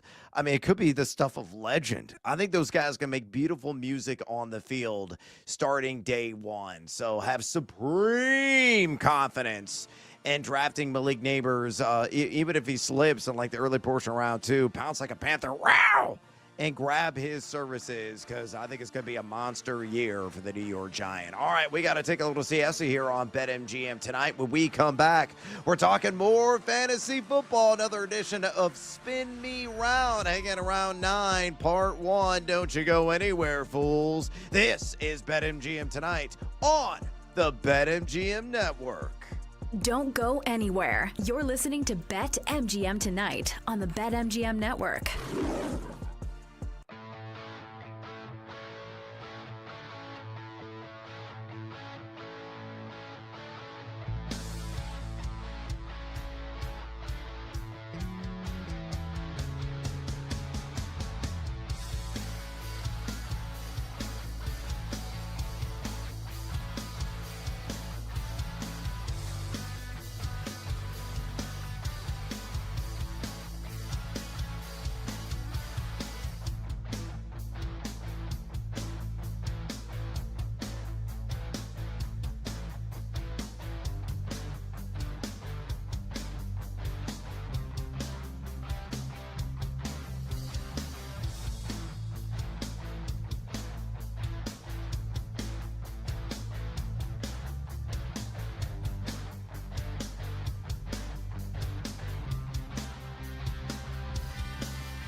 to the madness. This is BetMGM Tonight with Brad Evans and Ryan Horvat on the BetMGM Network. Welcome back to BetMGM Tonight. Brad the Big Noise Evans with you. Ryan Horvat. Ryan Shotgun with your boy tonight on a hashtag Team Huevos Tuesday. We're going to be talking more fantasy football here in this segment. Another dish to spin me round. We're already into round 9 of ADP values. So we're getting in kind of the value digging rounds in fantasy drafts. And honestly, this is typically where if you unearth a hidden gem and that person turns a sizable profit, you're probably going to put yourself in a great position to make the fantasy postseason and maybe even winning a fantasy title and getting those bragging rights. So going to be breaking that all down here in the first 6 players that are going in this round momentarily. But a friendly reminder, we have a pole dancing poll question of the day live right now on X or the Twitter at BetMGM Tonight, and it's asking you this: who among the following plus money wide receivers has the best chance to end zone dance 8 or more times this year? Odds pulled from BetMGM is it Tyreek Hill at plus 100, Drake London at plus 105, Brian Thomas at plus 110, or Nico Collins also at plus 110. Nearly 170 votes cast. Make your voice be heard. Exercise. Yeah, Democratic. Right. Keep the votes a coming and drop us a comment, a.k.a. Bring the Noise on X at BetMGM Tonight. On X at BetMGM Tonight. All right, let's go ahead and get after the fancy conversation. I don't want to update the Cubs game because PCA stinks right now, along with the entire organization, and they're losing 4-1. I gave the update anyway, but I'm trying to air some frustration because this team is royally pissing me off. But who will not tick me off this year is the one, the only Evan Ingram. He is going at 96.38, Horvat, at tight end 8. So in this edition of You Spin Me Round, Round, Baby, Round, Round, like a record, baby, round, round, round, round. Are you going to put the needle on the record for Evan Ingram in his first year in the Mile High City? What are your thoughts on him this season?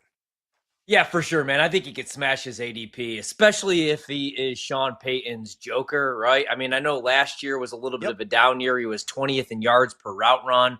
But, I mean, he could still get open. He was 5th in targets per route run and 3rd in target share. And, he was a little bit beat up. He had the shoulder injury. What was it? A hamstring injury as well. But those were his first real injuries since the 2021 season. So I think he plays at least 13 to 14 games. And if you look at the 2 previous seasons, he was 13th and 14th in yards per route run and 12th in target share. So I think he's going to have a big bounce back year in that offense, catching balls from Bo Nix. He's my favorite tight end target. I mean, if you wait on tight end, so you don't get Brock Bowers, you don't get Trey McBride, you don't get George Kittle 1, 2, 3. Those are the 2, top 3 tight ends typically that are going in leagues.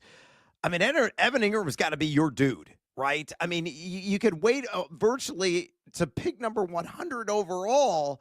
And it's possible. It's possible that he's going to catch 100 balls this year. Now, I think that's the top of the ladder for him. I think the floor for him may be like 75 or 80.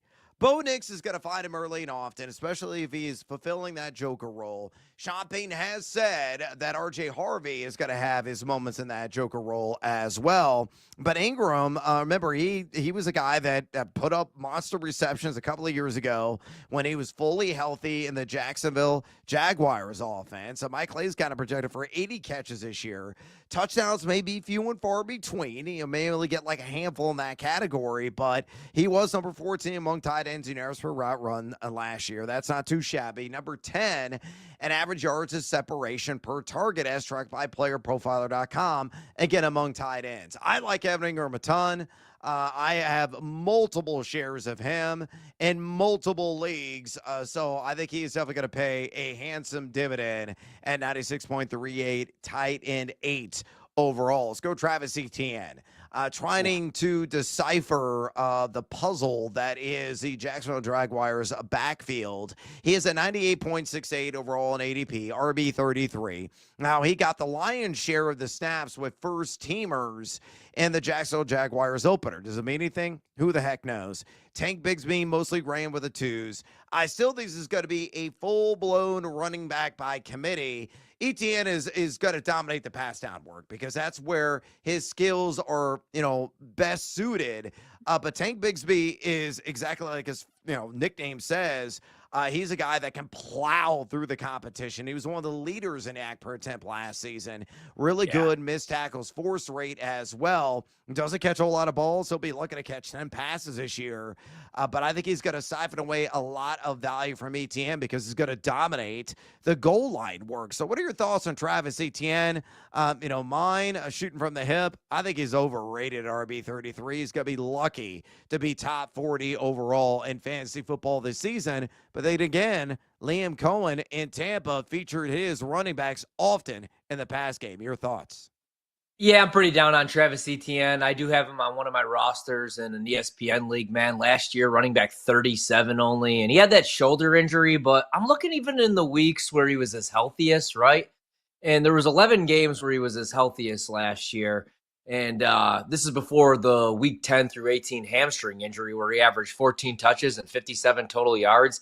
He still only had an 8% missed tackle rate, 2.30 yards after contact. So I think he's going to lose touches to both backs, especially Tank Bigsby. I've loved him since Auburn, man. He's the guy that could bowl you over.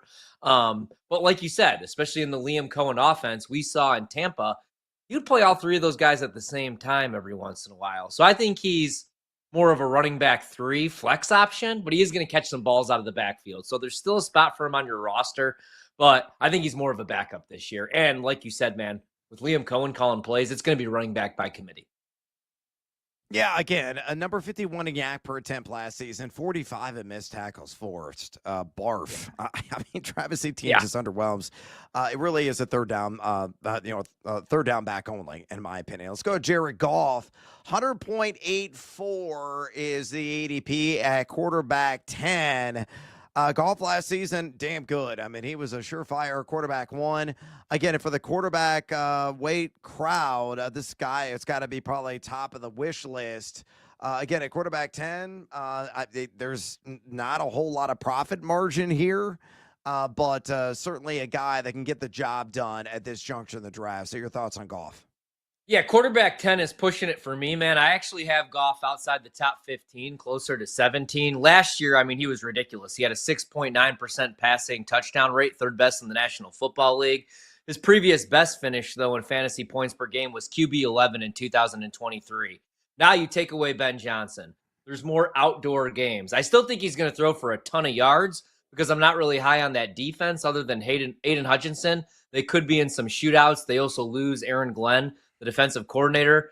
Low-end quarterback 1 again, obviously, this year. He's not going to give you rushing yards, but I do think that offense and Jared Goff do take a step back this year. I think they do slightly. I got him at quarterback 12 right now in my rankings at the gamingjuice.com. Mike Clay's got him projected for 4,321 pass yards, 26 passing touchdowns. He's got him at, believe it or not, quarterback 23. Which is nuts to me. Yeah. So that algorithm, I think, is a little bit off. I know the strength of schedule is the 4 toughest for fantasy quarterbacks heading into the season, but he was number 4 in red zone completion percentage. Jameson Williams, JMO, is going to have, I think, a further step forward in his football playing evolution. He got Amon-Ra St. Brown. He got Sam Laporta. He's got weapons galore. Jahmyr Gibbs, Dave Montgomery can catch balls out of the backfield. Had 30-plus last year. He was also number 6 in deep ball completion percentage, number 4 in adjusted completion percentage. He's going to be a very back-end quarterback 1 in 12-team formats yet again. What about the Dachshund of the Desert? Kyler Murray is going to earn his snuzzages this season. His overall ADP at 101.95. Quarterback 11, I think he's a little bit undervalued. What say you? I do too, man. I would have him quarterback 8, quarterback 9, maybe. Definitely a top 10 quarterback. Now, he's also my Dynasty League quarterback, and I spent way too much money on him. Problem is, man, his passing numbers, right? Among 40 qualifying quarterbacks, he was 20th in yards per attempt. 18th in CPOE, 16th in passer rating. But again, now it's year 2 for Marvin Harrison. I do think he takes that year 2 leap. Trey McBride, hopefully he scores more touchdowns. The running game, James Conner, I still think that he goes over 800 rushing yards this season. And we're going to get the rushing yards from Kyler. He was 4th in rushing yards, 7th in rushing touchdowns among quarterbacks last year. He just has to stay healthy. Last year finished as quarterback 12. I'm hoping that he's a top 10 quarterback this year. I'm really high on Arizona on the offensive side of the ball, especially think they win 9 games. So I think you're getting a steal with Kyler at that price. Yeah, I really do too, man. I'm a firm believer in him. Clay's got him at 3,870 pass yards, 22 passing touchdowns, 597 on the ground, and 5 rushing scores. Got him at quarterback 9, which I think is appropriately priced. Like he should be quarterback 7 to quarterback 10 within that range. And again, you're going to be QB 11. Strength of schedule is hard, the 4th hardest among fantasy quarterbacks, but a lot of the advanced data is encouraging. So buy all day on Kyler Murray, especially with Troy McBride. Probably going to see some positive steps in terms of his touchdown output. He got Marvin Harrison in here too. I like that offense, man. I really do. And you and I are kind of fans of the Desert Birds. All right, let's go to J.K. Dobbins, 164.08, RB34. Going to be working in synchronicity with R.J. Harvey. But how many touches per game does he get? Yeah, I'm going to say he's properly placed, Brad, because of that, man, right? Like last year, great season for him. Running back 18, finally stays relatively healthy, 227 touches, over 1,000 total yards.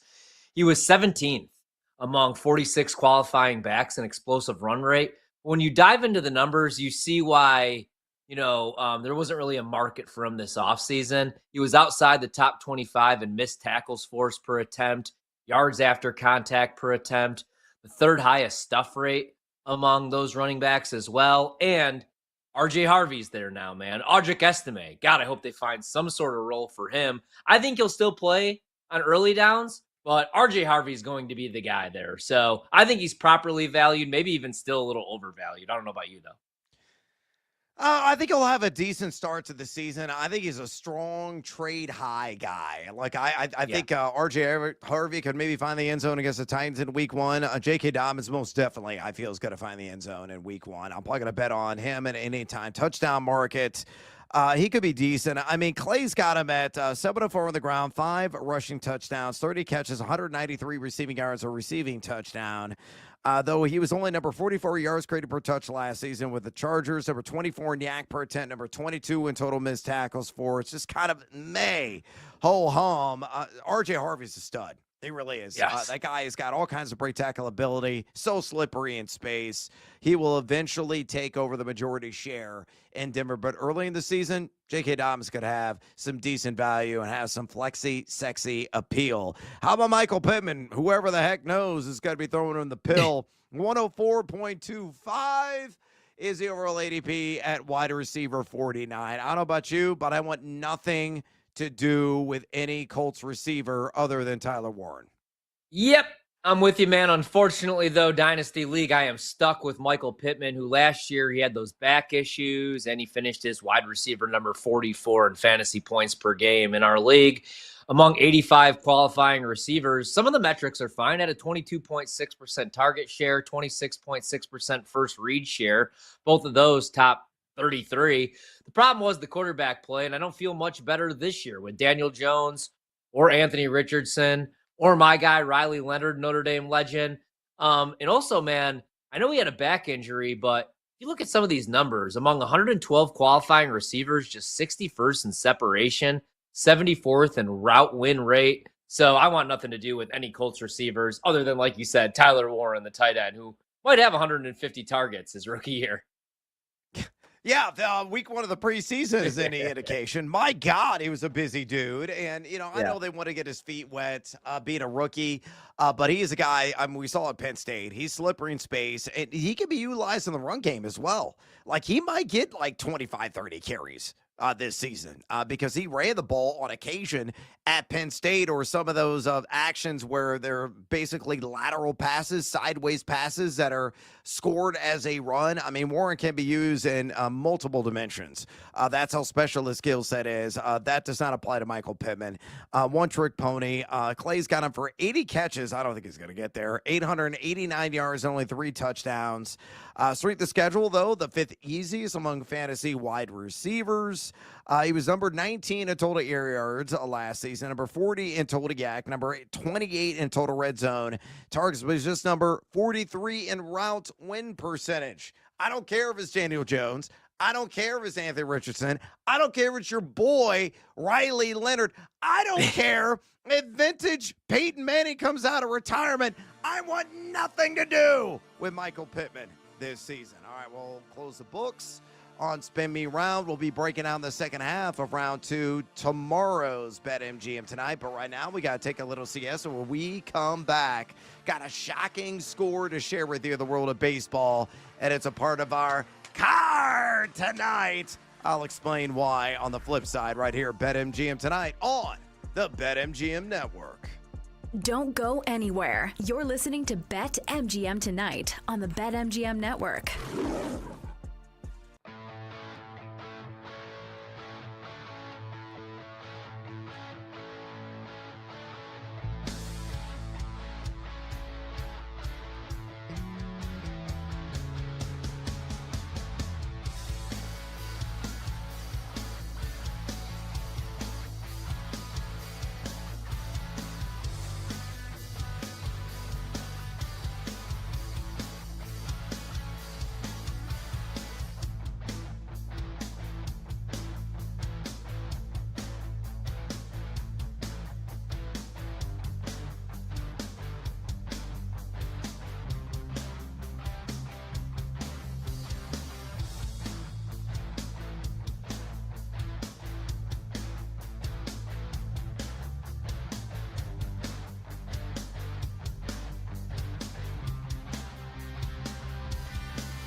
Let's get back to the madness. This is BetMGM Tonight with Brad Evans and Ryan Horvat on the BetMGM Network. Welcome back to BetMGM Tonight. Brad the Big Noise Evans with you. Ryan Horvath finishing things out with your boy on this hashtag Team Waivos Tuesday. We're going to be giving you the poll results and the poll dancing poll question of the day. We're going to be reviewing our cards here momentarily. And as well, give you some final thoughts on some news and notes from around the National Football League. Speaking of the NFL, you got a fantasy football draft on the immediate horizon. I know you do. So that means you got some pressing questions and some general thoughts about strategies, specific players, maybe some keepers. Simple way to contact Horvath and I if you want to talk some fantasy football right here on BetMGM Tonight. All you got to do is pick up the phone and dial us fools at 833-732-3875. 833-732-3875. You can also hit us up on the X or the Twitter at BetMGM Tonight, where we have our poll dancing poll question of the day.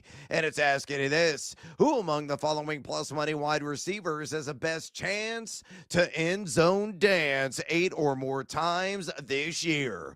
Odds are pulled from BetMGM, and let me go and shut this down. Your options were Tyreek Hill at plus 100, Drake London at plus 105, Brian Thomas at plus 110, or Nico Collins also at plus 110. Horvey, we officially had 169 nice votes cast. Who led the way? Great list, a lot of great options. I'll go with the public going with Nico Collins, though. CJ Stroud obviously loves him. The depth. I like the young pieces from Iowa State and Christian Kirk, but Nico Collins is the clear-cut number one in Houston. So I'll go with him. Ding, ding, ding, ding, ding. Correct. And Nico did lead the way at 37.9% of the vote. Second place, really tight. Drake London eked out Brian Thomas. London plus 105, 25.4%. Followed by Brian Thomas, the bronze medalist, at plus 110 at 24.9%. And a lot of people believe in that Tyreek ain't got a freak anymore. Hill plus 100 at 11.8%. My vote would have been London. And honestly, I don't think it was remotely close. Again, I think he's going to score 10 touchdowns this season. I believe that Penix will be more than serviceable. I have some question marks about that defense, but London, strong, long drink of water. That's the phrase I'm looking for. A guy that really sticks out like a sore thumb there in the red zone. He had 9 touchdown receptions last season. He was way up there in red zone targets. He had the third most of any wide receiver in the NFL. I mean, at plus money, that's stupid good value, in my opinion, for him to get 8 or more touchdowns. The only thing that's got to prevent him from getting there is the dastardly injury imp. So I think London is, my prime pick out of this group of 4. Yours, Brian Thomas, though, I think, wasn't it, at plus 110? Yeah, I'm between him and Drake London. I really like the London call, man, again, just because of that 3-game split with Michael Penix Jr. And like you said, man, I know that all the reports out of Atlanta camp haven't been great for Michael Penix Jr., but we also forget, like, Kirk Cousins was a very serviceable, good quarterback for many, many years, and last year he was coming off a devastating injury. He's old, but I still think Penix is going to be the guy. But, yeah, I'm high on Jacksonville's offense, man. Trevor Lawrence does throw a pretty deep ball. He's just got to stay healthy, right? And that's why I do like the number at 21.5 for his touchdown passes, but really like Brian Thomas's number at 8. I think he could score double-digit touchdowns, even with the addition of Travis Hunter and De'Ami Brown. Oh, I forgot about De'Ami Brown, who's got a little bit of buzz in training camp. I think people are kind of sleeping really hard on him in fantasy football circles. Yeah. All right, let's go and get after with our cards this evening. These are our top 3 plays in the sports betting universe. My top play was just stunning, but I'm going to refrain from giving you what that game was and what the score actually is right now. But, Ryan, please share how you doing tonight. Well, I might have to spoil it because I bet the Pirates plus 110. Little did I know that the Brewers own Paul Skeens. I mean, I did know that, but yeah, so that's not looking very pretty. I'll save that for you, though. So I'm looking at an 0-1 start to the night. Bet the Cubs selfishly, and they're down 5-1. So looking at an 0-2 night after a nice little night last night on the diamond, but an 0-2 start there. And then I got a WNBA game coming up that hasn't even tipped off. It's about to get underway in 13 minutes on NBA TV. I'm going to go with LA catching 4.5 against New York. New York struggled a little bit on the road. They're dealing with some injuries right now, just 7-7 on the road. I actually think that the Sparks could win that game outright. They're plus 150 right now at BetMGM. Scrolling down to the Sledgehammer Special, we're only 10 days away. I like Kansas State to beat Iowa State. I went money line, but that's minus 164. I don't hate the 3.5, but maybe you wait, see if that goes back down to a field goal. I think Iowa State's a little overrated. Pete Alonso over 1.5 total bags does come home plus 130.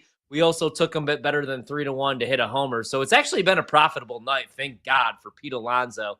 And then bonus time, Drake May over 475 rushing yards this season, man. I think he eclipses this mark by week 12, week 13. Last year, if he would have played all 17 games, he would have been on pace for 600 rushing yards. Josh McDaniels takes over as play caller. Even when Cam Newton was the starting quarterback that 1 year in New England, he went over this number, had over 500 rushing yards. I think people underestimate how athletic, how sneaky athletic Drake May is. They might use him, man, like Josh Allen there in New England this year. So love his season-long rushing yards at 475.5.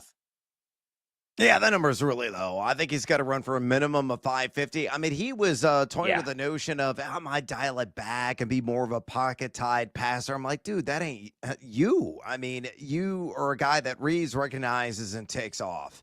That's your, natural inclination in many instances. So when he starts feeling the pressure and the heat, he's got to tuck and run. So, yeah, I think he's got to go well north of that number. And a lot of people in fantasy football circles talking about the upside Drake May this year. All right, my card at tonight, numero uno. Again, I had the Brewers plus 1.5 on the run line, but I had the alt under 8.5. It's 12-0, folks. 12-0 Milwaukee. Paul Skeens was your starter. He only went 4 innings in the game, gave up 4 earned runs, and bye-bye after 93 pitches. So that was a loser. Brewers are just doing outlandish things, to say the least. Number 2, looking really good for me. This one is just about a wrap. It might already gone final. I'm checking right now. But it's going to go final soon. The Yankees up 8-1. They're going to cover the 1.5 on the run line, barring a complete meltdown against the Twins. So, ding, ding, ding, ding, ding. That one gets me to 1-1. And then, like you, my third play is tied to that WNBA game was Cameron Brink. 5 or more rebounds against the Liberty at plus 100. So it could be a 2-1 night for your boy this evening. Let's check out in real time, because I haven't even looked at the score of this, and see if Parlay Pete got his bet right. Oh, damn it. No, he didn't. The Dallas Wings beat the Fever straight up tonight, 81-80. Wow. He had the Fever minus 5.5 on the alt line, so that was a loser, obviously.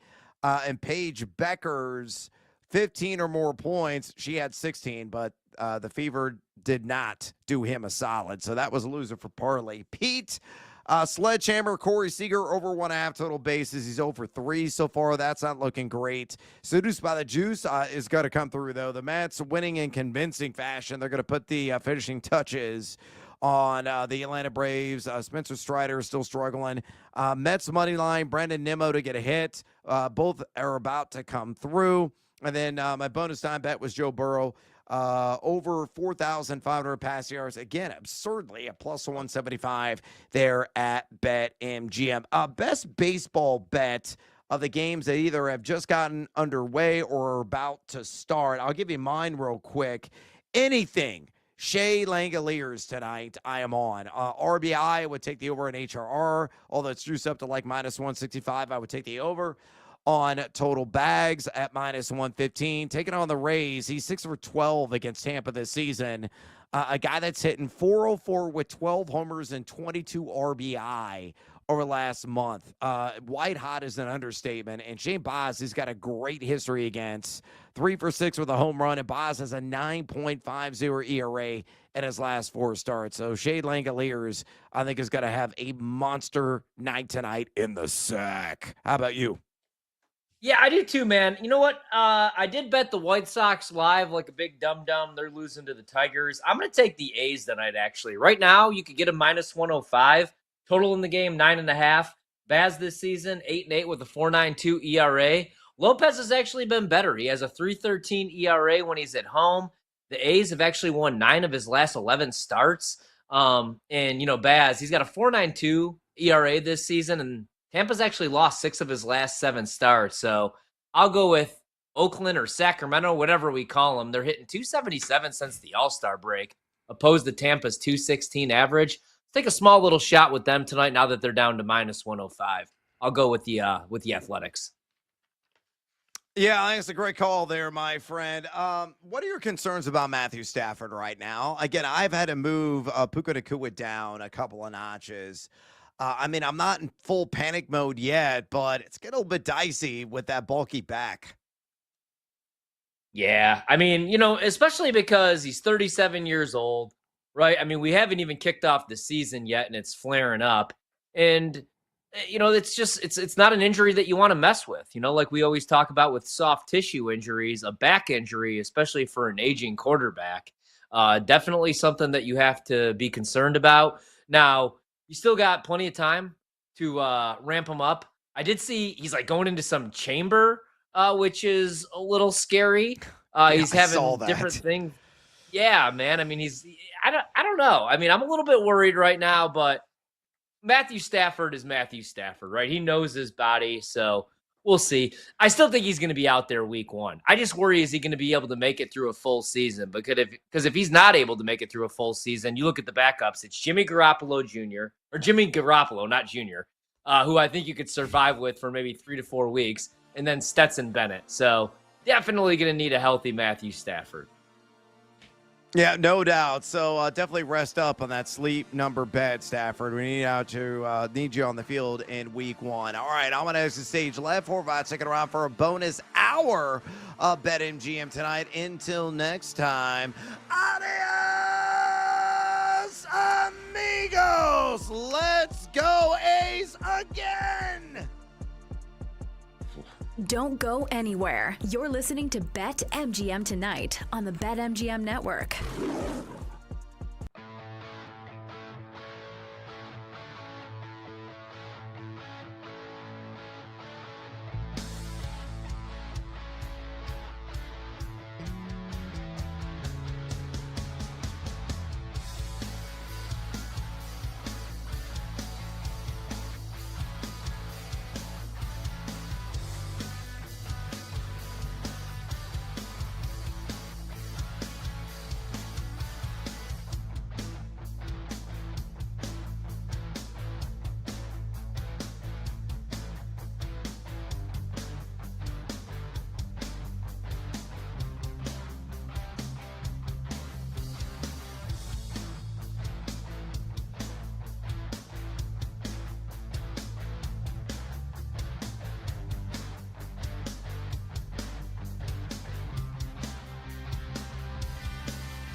Raise up, take your shirts off, throw them around your head, spin them like a helicopter. It's BetMGM Tonight After Dark with Ryan Horvat. Some zig, I'm gonna zag. All right, the theme of the night is all dogs hopefully take us to heaven. Nobody wants to bet Seattle U, except for this guy. Presented by BetMGM, the sportsbook born in Vegas.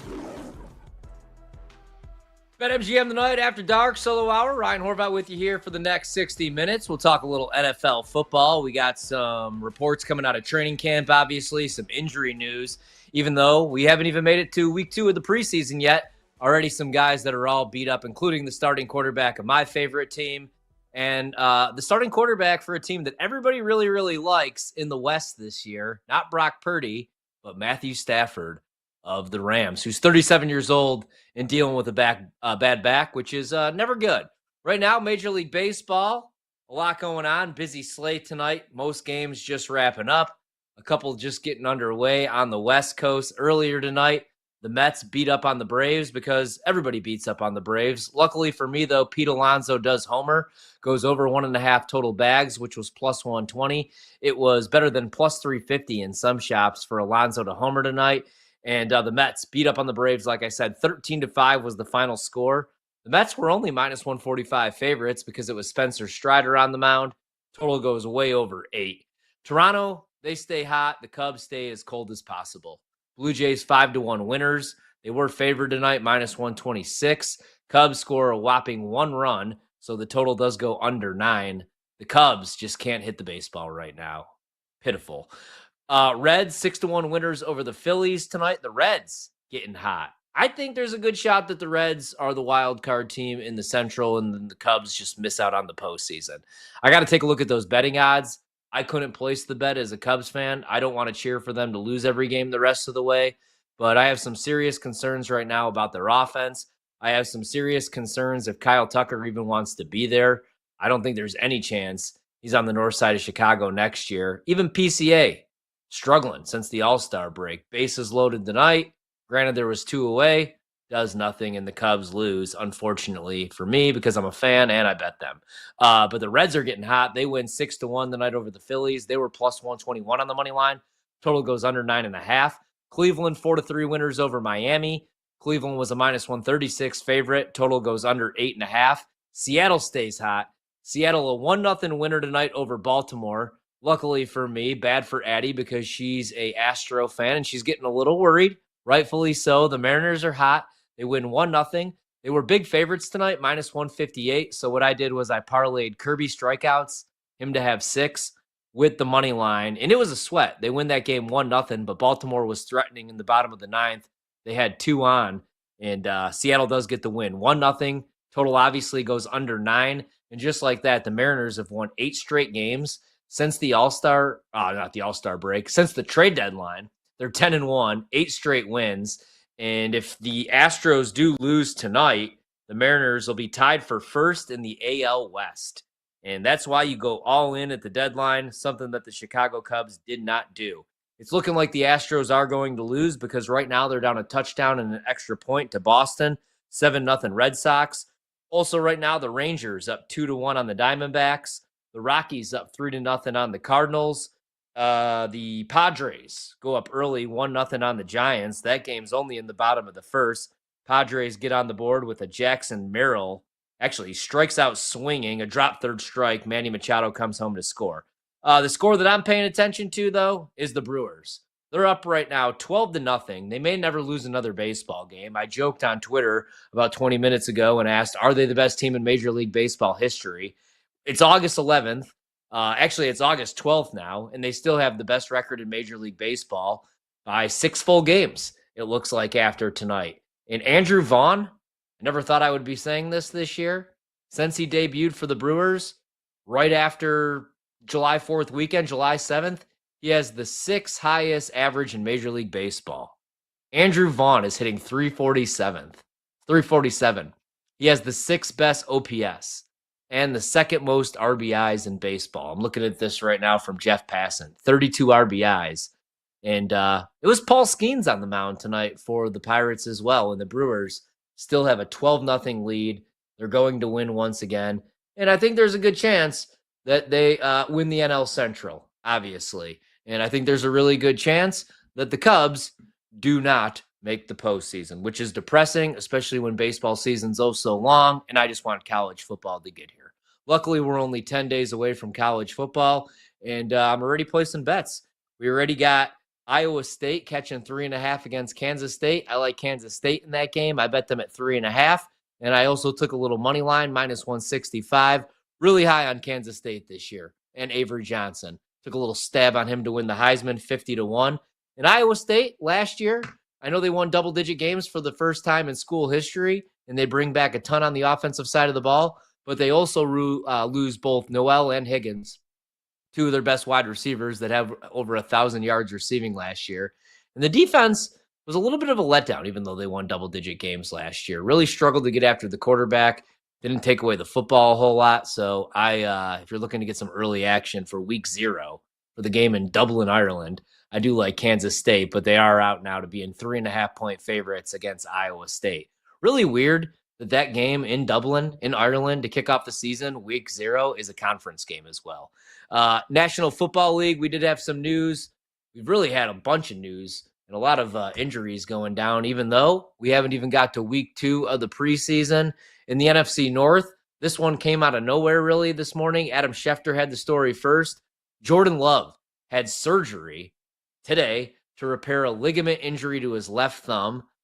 Brian Gutekunst, who's the general manager, the team president, whatever you call him, takes to the podium and he's like, yeah, we think that there's a good chance that he could be back next week. Matt LaFleur says that they definitely expect him back before week 1. So we're not going to see him the rest of the preseason, nor should we. And that's already my concern with Green Bay. Jordan Love last year was a little bit of a down year compared to what he did his first full year as a starter 2 years ago, at least the last 10 games of the season. But last year he had struggles because he was never fully healthy. Got dinged up week 1 in that weird Brazil game or that South American game against the Eagles where they pretty much played on a slip and slide and everybody was falling all over the place. He got hurt in that game and then just never was 100%, which is why he had a little bit of a down year. He had his left thumb taped during Monday's practice, tried to get through it, and then decided he had to have this surgery. So, like I said, Gutekunst today at the press conference said that he could return to practice as early as next week, said that the surgery was the best option for him getting back the fastest and feeling the best. Suffered the injury on Saturday in the preseason opener against the Jets. Didn't look all that great. Granted, Green Bay had a ton of drops. And that's another concern that I have is who's going to step up and be the alpha male in the wide receiver room. Christian Watson is going to miss an extended period of time. If we do see him this year, it's probably not until at least week 12. He's on the PUP list. Jaden Reed is already in a walking boot. And again, it's not even week 2 of the preseason. Romeo Doubs got hurt today at practice. So right now, your number 1 wide receiver is Matthew Golden, who I like, but he's also a rookie. He's never taken an actual rep on a field in a regular season game in the National Football League. And right now, you're relying on him to be your number 1 wide receiver. So that's my concern with Green Bay. Jordan Love played 2 series in that game, only completed 1 ball, threw a hospital ball to their tight end. Luke Musgrave almost got him killed. So it didn't look all that great. My other concern about Green Bay is the defensive side of the ball. They really need a pass rusher to step up and be that double-digit sack guy. Rashawn Gary, who they gave over $100 million to a couple of years ago, has been really good against the run. If you look at the run stop win rate, he's usually top 3 in the league, but he never has double-digit sacks. This has to be a year where somebody steps up, man, whether it's Lucas Van Ness or him. And if you remember a couple of years ago when they traded away Aaron Rodgers for a draft pick, they end up using that first-round pick on Van Ness, and this should be the breakout year for him out of Iowa. But also, the other concern is the secondary. They say goodbye to Jair Alexander this offseason. They bring in, a couple different guys, but guys that usually play in the nickel, more slot corners. So I don't know if I would bet Green Bay right now. You might get a better price if you hold off, because how healthy is Jordan Love going to be week 1 with this injury? Granted, it's on his non-throwing hand. And again, I got some concerns about the defensive side of the ball. For Detroit, they're the favorites to win the NFC North. Also not betting the Lions. My concerns there, you lose Ben Johnson as the OC. You lose Aaron Glenn as the DC. Jared Goff more outdoor games. I still think Jared Goff's most likely going to throw for over 4,000 yards, but I think the touchdowns will go down and I think the interceptions will go up. Like last year, and I know I've said this multiple times, but again, we're talking football every single night for an hour on a solo show. Like last year, if Detroit wins 15 games, you have home field advantage. Goff doesn't have to go into Philadelphia. He doesn't have to go into San Francisco. He doesn't have to go, into Lambeau Field and play a cold weather game in the playoffs. You get a dome game at home in front of your fans. You had just won the division for the first time since 1992, and you get a rookie quarterback coming to town, and you still can't beat him in a playoff game. I don't know that it's going to happen for Detroit. This year, we find out how good Dan Campbell is. I wouldn't bet Dan Campbell to win Coach of the Year. For Dan Campbell to win Coach of the Year, the Lions legitimately probably have to go 17-0. Because last year they went 15-2.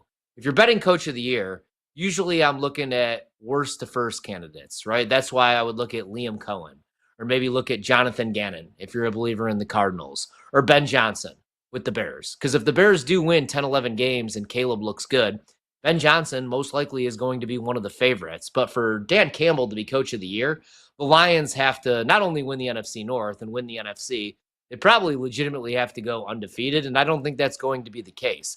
You play a tougher schedule, more primetime games. I already said more outdoor games for Goff. The offense should still be fine and average over 28 points per game. I like David Montgomery, but I do think this is the year where Jahmyr Gibbs becomes running back one. Look at the numbers when David Montgomery was out last year when he got hurt. Gibbs could legitimately catch 70 balls out of the backfield, rush for over 1,200 yards, and score 20 touchdowns and win Offensive Player of the Year this year. I like Montgomery. I would only use them goal line stuff, short yardage stuff. I think Laporta has a bounce back year. He was hurt the majority of last season. I think he's going to be a top 5 fantasy tight end. Jamison Williams is looking for a big contract. I don't think it's going to happen in Detroit. I also don't think that they're going to move him this year. I think they're going to go all in to try to win this year. And I don't think he's just a number 2 or a slot receiver. He expanded his route tree last year, but still, I don't know that Detroit's going to pay him a bunch of money. Usually you don't see that because they just paid St. Brown a bunch of money. Not everybody could do what Cincinnati did and pay Jamar Chase and T. Higgins in the same offseason.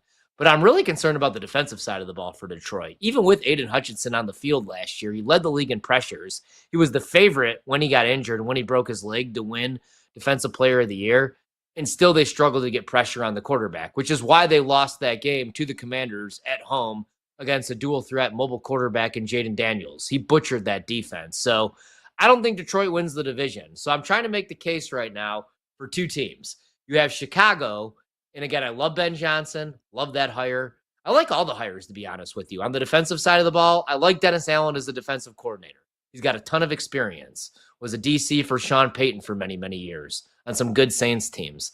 I like Eric Bieniemy as a running back coach. I don't want him calling plays, but if you give me a guy that's worked with Pat Mahomes, he's worked with, a bunch of football geniuses, Steve Spagnuolo, Travis Kelce, Andy Reid, that's cool to have on your coaching staff.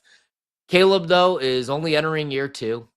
And I don't know how good the defense is going to be. I like the secondary enough, but I worry a little bit about their pass rush, especially in a division where you're going to see some really good offenses. So I think the Bears are the ultimate, buy low, sell high team where it's either going to be they win 11, 12 games or, maybe they only win 5 or 6. I know a lot of people think that this year is like a 7-9 win season, but I think that it's either going to be like a disaster and Caleb just isn't the guy, or they just make it to the playoffs. But the ultimate wild card has to be Minnesota.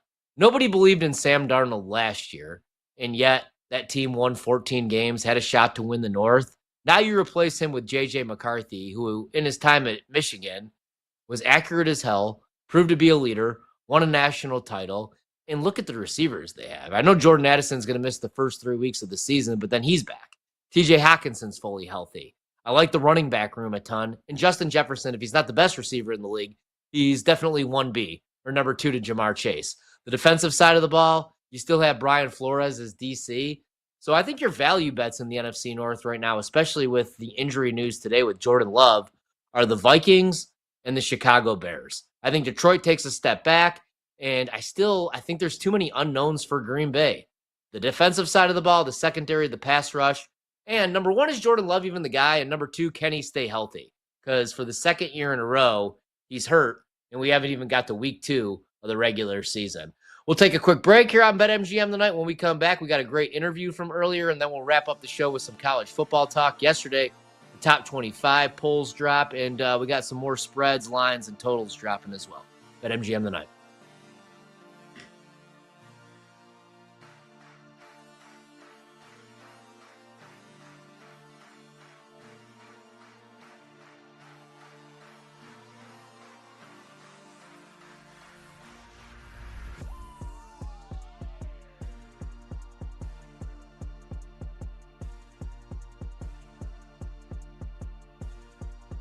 Don't go anywhere. You're listening to BetMGM tonight on the BetMGM Network.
It's time to place your bets. This is BetMGM Tonight on the BetMGM Network.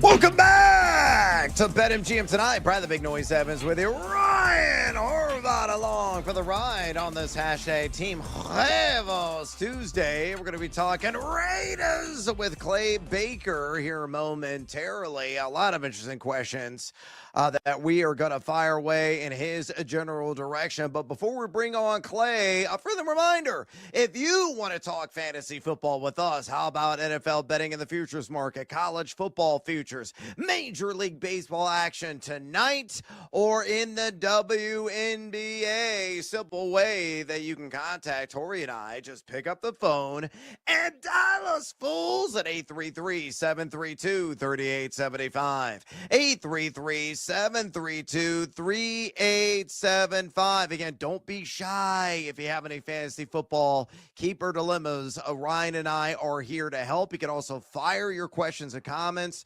Share those on the X or Twitter at BetMGM Tonight. Again, on X at BetMGM Tonight. Horvey is going to be ecstatic because Pete Alonso went yard. He called it. He had a round tripper as the Mets already up 5-1 right now against the Bravos. The Cubs are the bases jammed.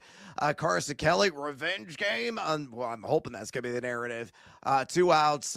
They're down 1-0. Hopefully they can knock this thing up or possibly get the lead. But right now we got to abandon baseball and go to the National Football League. Let's out the phone lines right now and talk to Clay Baker, host of the Morning Tailgate on Raider Nation Radio. Make sure you follow Clay on X, or he's always giving it to you there at Clay Baker Radio. Again, on X at Clay Baker Radio. Clay, welcome to BetMGM Tonight. Straight away from me, the fantasy football community is harshly overreacting to the first preseason game, specifically on Ashton Genty, who finished with -1 yard on 3 carries. Often in the past few days, I've seen him slip at around 2 of 12 team exercises. What gives you optimism? He'll be among the league leaders in total yards and touchdowns this season.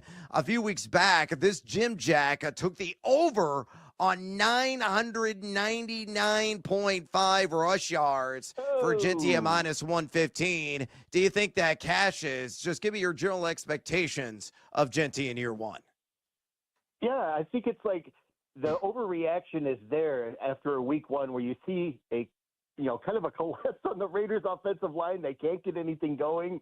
And at the same time, we are kind of like met with this resistance of like, well, what do we remember from our last look at Ashton Genty? Well, the last 2 years at Boise State, right? You got 2,600 plus rushing yards.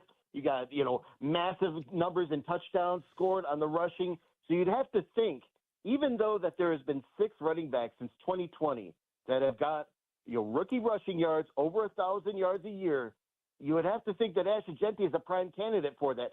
So I would rather light a candle than curse through darkness. Yes, I think he can get that over.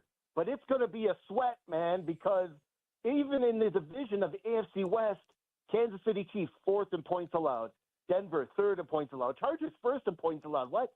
So it's like at the same time where you have this great mix of philosophy with Chip Kelly, offensive coordinator, and Pete Carroll as a head coach. That's a run-first philosophy. You think that he's going to be the man. I'm just saying it's going to be a hard test to get to that 1,000. You may be sweating it till the final month. Clay, I'm glad that you brought up, the Chip Kelly hire, obviously Pete Carroll coming over, and this being maybe more of a run-first offense with the Ashton Genty draft pick, because I was looking at Geno Smith's season-long props, and his touchdown number seems short. It's only 20.5. Last year I know the interceptions went up, but he still threw 21 touchdown passes. Now he has this offense with Brock Bowers and with Jacoby Myers and with Ashton Genty. What kind of season are you expecting? Did you like the pickup, especially when you consider the fact he's going to see the Broncos defense twice, the Chiefs defense twice, and then that Chargers defense twice? What kind of year are you expecting from Geno, year one with the Raiders? I still think he can get over that 20 as far as passing touchdowns is concerned. And it's because of a combination of things. And one of them is, of course, Brock Bowers. You got an all-pro tight end that is very, very, he and Geno already have this great chemistry. He is very, very pumped to have Geno on this team because of Geno's accuracy. But even at the tight end position, you still got somebody like Michael Byer, who is a big body in the end zone. Couple that with Jacoby Myers, 1,000 yards receiving last year, and Trey Tucker, who is a guy they drafted out of Cincinnati in 2023. See, some of these guys, these wide receivers, they've been on the bench in a way. Like, you feel like, yeah, they've been starting a bunch of games, but the past 2 seasons for the Raiders' anemic offense, they're not getting the rock. And if they are, it's like everyone knows that they are. It's been predicated. It's so predictable. But they got this one long threat. They drafted Dante Thornton out of Tennessee in the 4th round, and he also has built a great chemistry of going deep, going the long ball. We're talking like 4.3 speed, big target. That is somebody that's gonna really like relish the opportunity to have that big playability, like kind of like Tyler Lockett did with Geno Smith in that first year. So I still like them to get over 20, even though that seems to be unprecedented territory for the past 5 years in Raiders history, because even Derek Carr struggled to get to 20 passing touchdowns each year. Yeah, I completely agree. And we all love Max Crosby, but some concerns, about that defense, especially in that division. If they're in shootouts, he's probably dropping back more. So I do like the over on the touchdown passes at 20.5. You brought up Brock Bowers and kind of hit on him, but for fantasy owners, some people have him rated number 1. Some have him right behind McBride. Last year as a rookie, 112 receptions, over 1,000 yards and 5 touchdowns. Can he duplicate those numbers or have an even better season? Or does he maybe take a back seat, with more weapons in this offense? What are your expectations for him? They're using him a lot. From what I see in the portions of practice that they give us, and what we're getting a sense of is that he's getting a lot of run, and he's getting a lot more looks. In fact, they're more quality targets now. Because they're able to stretch the field with guys like Dante Thornton and another rookie, Jack Besh, that they got out of the 2nd round, they're really developing this wonderful bubble in the middle of the field for Brock Bowers. But let's also remember what he's able to do. He's somebody that can line up in all the positions, and you don't have to worry about him. So Brock Bowers in the slot at certain times, this is just consistently a guy that's going to get the ball, going to get yards after the catch, and he's somebody that's also going to be a red zone target. So I would have to think he duplicates that number pretty well, because Geno Smith is going to be that one guy that helps an offense like the Raiders stay on the field longer. So there's going to be more opportunities for somebody like Brock Bowers to attain to that level. But there's something very special about him. He is a guy that is constantly doesn't say very much on the field. He just constantly lets his work talk. And I think that's the perfect identity for what this Raiders team is trying to get. Just try to go under the radar. We're not going to do a lot of talking, but we're going to hit you very hard, being very physical. Brock Bowers embodies that. And I think he finally has a best friend in, somebody like Geno Smith who can accurately get him the ball in the right time and space. Yeah, no doubt about it. Brock Bowers, highly bankable in fantasy football this year. We're talking to Clay Baker, host of the Morning Tailgate on Raider Nation Radio. Give him a follow on X, would you kindly, at Clay Baker Radio. Again, on X, at Clay Baker Radio. Clay, over the weekend, this fantasy football loudmouth shelled out $18 for Jacoby Myers in a points per reception auction draft. What are your thoughts on Vegas's unheralded targets eater? Do you think he reaches 1,000 yards this season? You could bet on exactly him doing that at BetMGM right now at plus 240. Oh, that's juicy.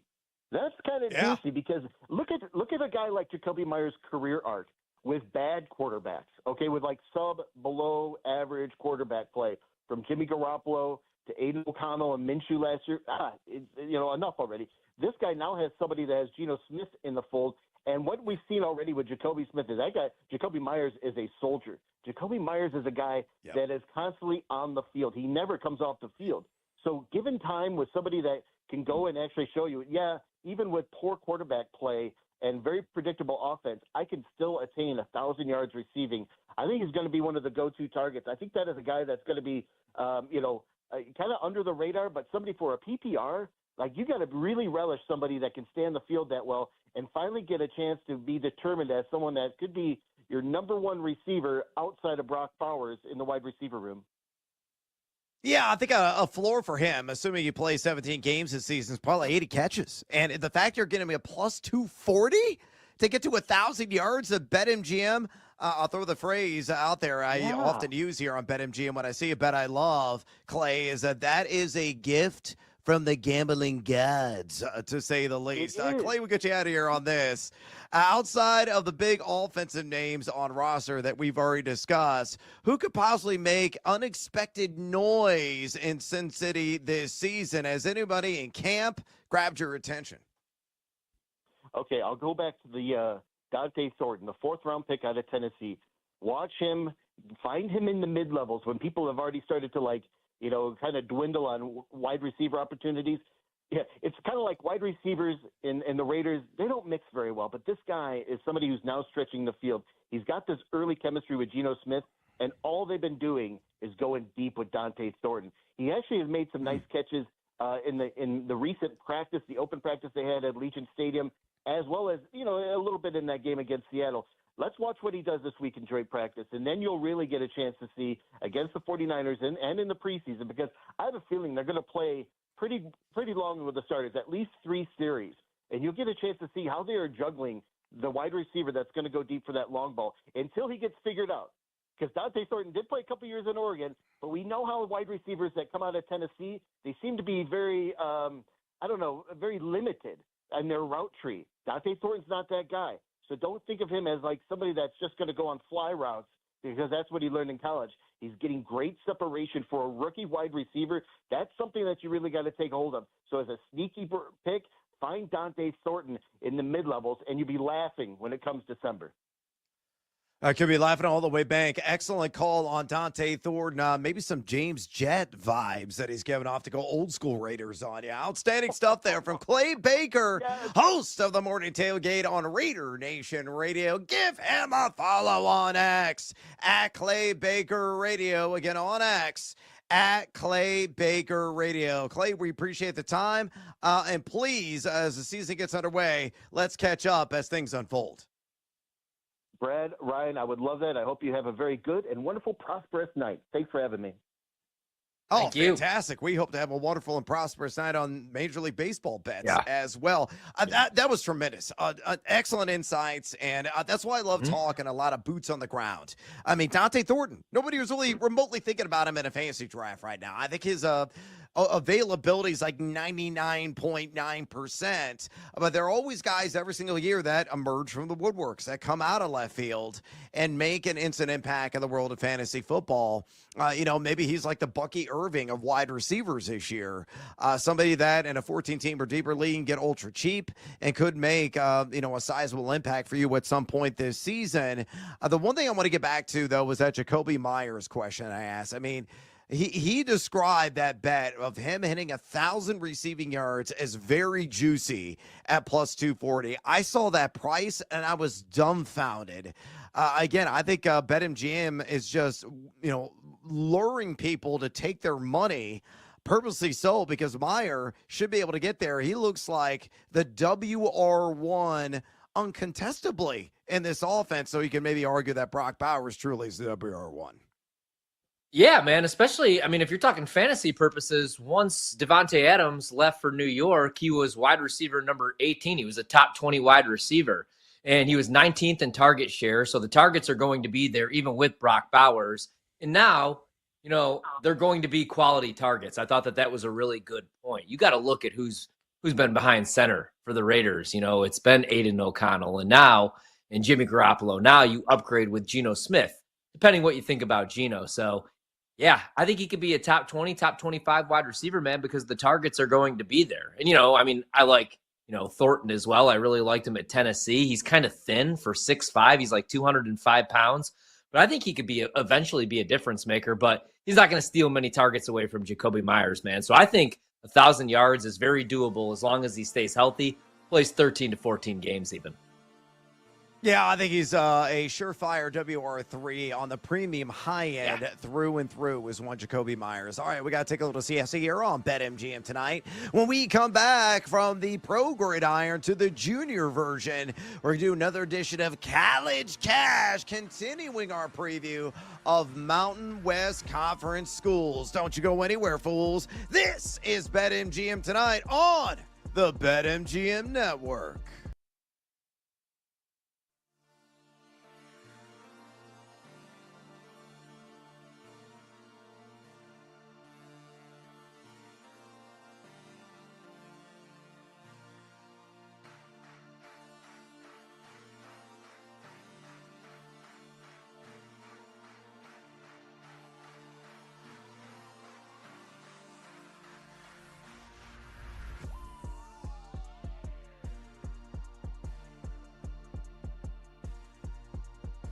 Don't go anywhere. You're listening to BetMGM tonight on the BetMGM Network.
Let's get back to the madness. It's BetMGM Tonight After Dark with Ryan Horvat.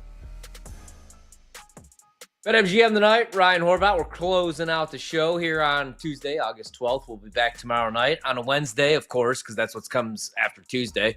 7 to 11 p.m. Eastern here on the BetMGM Network. Myself and Brad Evans will be talking a whole bunch of fantasy football, getting you guys set for your drafts.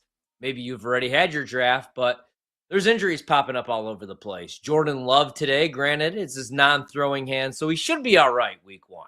Now, if that's on his throwing hand or his throwing pinky or anything involving the pinky, the hand for a quarterback, that's going to linger throughout the season. But non-throwing hand, you would expect him to be out there and be just fine. My concern, though, is this is the second year in a row where he's been beat up before week 2. And Green Bay keeps using draft picks and free agent money on the guard position. And then they take their best guard, an all-pro guard, Elton Jenkins, and they move him to center. And it's just a weird situation right now in Green Bay, not going to lie. On the outside looking in, sure, they seem like a good bet at plus 220 to win the NFC North. But, I mean, they're playing right now Bo Melton, a wide receiver, at the defensive back position. And they decided to let Jair Alexander head to Baltimore to reunite with his former college teammate Lamar Jackson. And anytime Baltimore spends money on anybody in free agency, and they're getting a discount on Jair Alexander, and he hasn't been the same player, granted, the last couple of years, but he's still a solid pro. Usually they're right when they hit on a defensive side, defensive player. So that's my concern a little bit about Green Bay. But we hit on that, talked about that. Before we get out of here tonight, I told Kenny I was going to do this. And I'm going to probably piss him off because I'm going to list off all of the bets that I've placed in the NFL. And I'm going to start with one that I know is near and dear to his heart. We're going to go under 10.5 wins on the Detroit Lions. I've already talked about that one enough, though. I think they take a step back on the offensive side of the ball. They'll still be probably top 15, maybe even top 10 in the league. But I worry about the defense, and I worry about the loss of both coordinators. Bears over 8.5 wins. You could still get this plus 105. Last year, the Bears were the most overrated, hype team going into the year because Caleb Williams was a rookie. And everybody said they won the offseason. But look at the coaching staff last year. It was Matt Eberflus. It was a literal idiot calling the plays. Now you have Ben Johnson calling the plays. And you have Dennis Allen calling the defense. That was also a brutal offensive line, not only last year for Caleb Williams, but the years before that for Justin Fields when he was running for his life. So they fix up the offensive line. I still worry a little bit about the pass rush, but I do think the Bears win 9 games. I think 8.5 is a good number, plus 105. I'm going under 9.5 wins on the Washington Commanders. I bet this 2 months ago, plus 105. I think that they take a step back as well. I love Jaden Daniels. I think he could be a top 5 quarterback in this league for the next decade. I just don't really love the offseason as much as most do. You know, Tunsil is 28 years old, coming off his worst season as a pro. I still have concerns about the rest of that offensive line. The defense overexceeded everybody's expectations. They played hard, but the reason that they lost in the playoffs is because they gave up, 40-plus points to the Eagles in that NFC Championship game loss, got blown out. Deebo Samuel coming off his worst season as a pro. He's like the oldest 29-year-old in the league just because of the way that they used him, all the carries, all the touches that he had in San Francisco when he was playing the wide back position where he's a wide receiver, but he was also, carrying the ball 4-6 times a game. So I worry how much he's got left in the tank. Patriots, I'm going under 8.5 wins. This might be a dumb one. I bet this a couple months ago. I actually don't feel as good about the Patriots going under 8.5 wins. Easier schedule, even in the division. Buffalo is a big favorite because the rest of the division should be a mess. The Jets might be better than we expect, but I still don't think that they're a playoff team year one for Aaron Glenn, unless Justin Fields just balls out. That defense bounces back. Sauce Gardner just got paid, so you would expect him to have a better season this year. I have no idea what's going on with the running back room. Braylon Allen has looked really good, in a short sample size the last couple of years. I'm hoping that they move Breece Hall for fantasy purposes because I think he's going to rot if he stays in New York. But with the Patriots, it's an easier schedule. It's hard for me to think that they make the jump from 4 wins to 9 wins. I've never really seen this in the market. So I went under 8.5 wins, but They looked really good in that preseason game. Granted, it's the preseason, but I do like Mike Vrabel. They spent a ton of money on the offensive line and on the defensive side of the ball, and I'm pretty high on Drake May. I went over 11.5 wins on the Kansas City Chiefs because it's Pat Mahomes, it's Andy Reid, it's Steve Spagnuolo. It's probably the last year for Travis Kelce.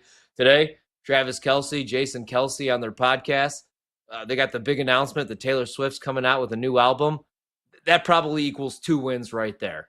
I'm really high on the Chiefs, especially on the offensive side of the ball. Every time I turn on the TV, whether it's ESPN or FS1, somebody is talking about how the run's over, the dynasty's over. We have radio hosts in Kansas City calling Pat Mahomes fat. I think the offense is going to be even better than they were last year. And last year, they lost in the Super Bowl. But Hollywood Brown's healthy this year. Still no clue what's going on with Rashee Rice, like me and Brad were talking about earlier on the show. Would like some clarification there. But I think Mahomes is going to ball out. I think there's a legit shot that he wins the MVP. That's why I bet that at 7-1 as well. Pat Mahomes to win the MVP, 7-1. Drake May over 475.5 rushing yards. Talked about that already on the show tonight. So you can go back, check that out on the podcast, BetMGM tonight. Christian McCaffrey over 7.5 rushing touchdowns right now is minus 108. This is one of my favorite bets on the board. I also took plus money odds on him to score 10 rushing touchdowns. And I'm going to take a stab anything over 14-1 on McCaffrey to win Offensive Player of the Year. I know he's 29 years old. I know he's coming off an injury-filled season, but he had injuries in Carolina, and we would do this every other year, right? Should I make McCaffrey a top 10 pick? He's coming off a season where he was all beat up. He didn't even play 10 games. And then what would he do the next year? Make you regret that decision. You know Kyle Shanahan's going to run him into the ground. This might be San Francisco's last legit shot at a Super Bowl. Granted, they just paid George Kittle at 30 years old. They made Brock Purdy one of the higher paid quarterbacks in the league, but they're not getting any younger. Trent Williams is the only guy I really trust on the offensive line, and he's in his 30s. You know, they already said goodbye to Deebo Samuel. Brandon Ayuk won't even be back until week 6. So I think this might be their last legit run at a Super Bowl this year. And I think they're going to use the hell out of McCaffrey. 2 years ago, when he was breaking records, he had 8 rushing touchdowns before we even got to week 9. So I like McCaffrey over 7.5 rushing touchdowns. I think that's a discounted price, and I think he stays healthy and plays at least 13 games this season. I took Dak Prescott over 3,725 passing yards. That's still the number right now, minus 115.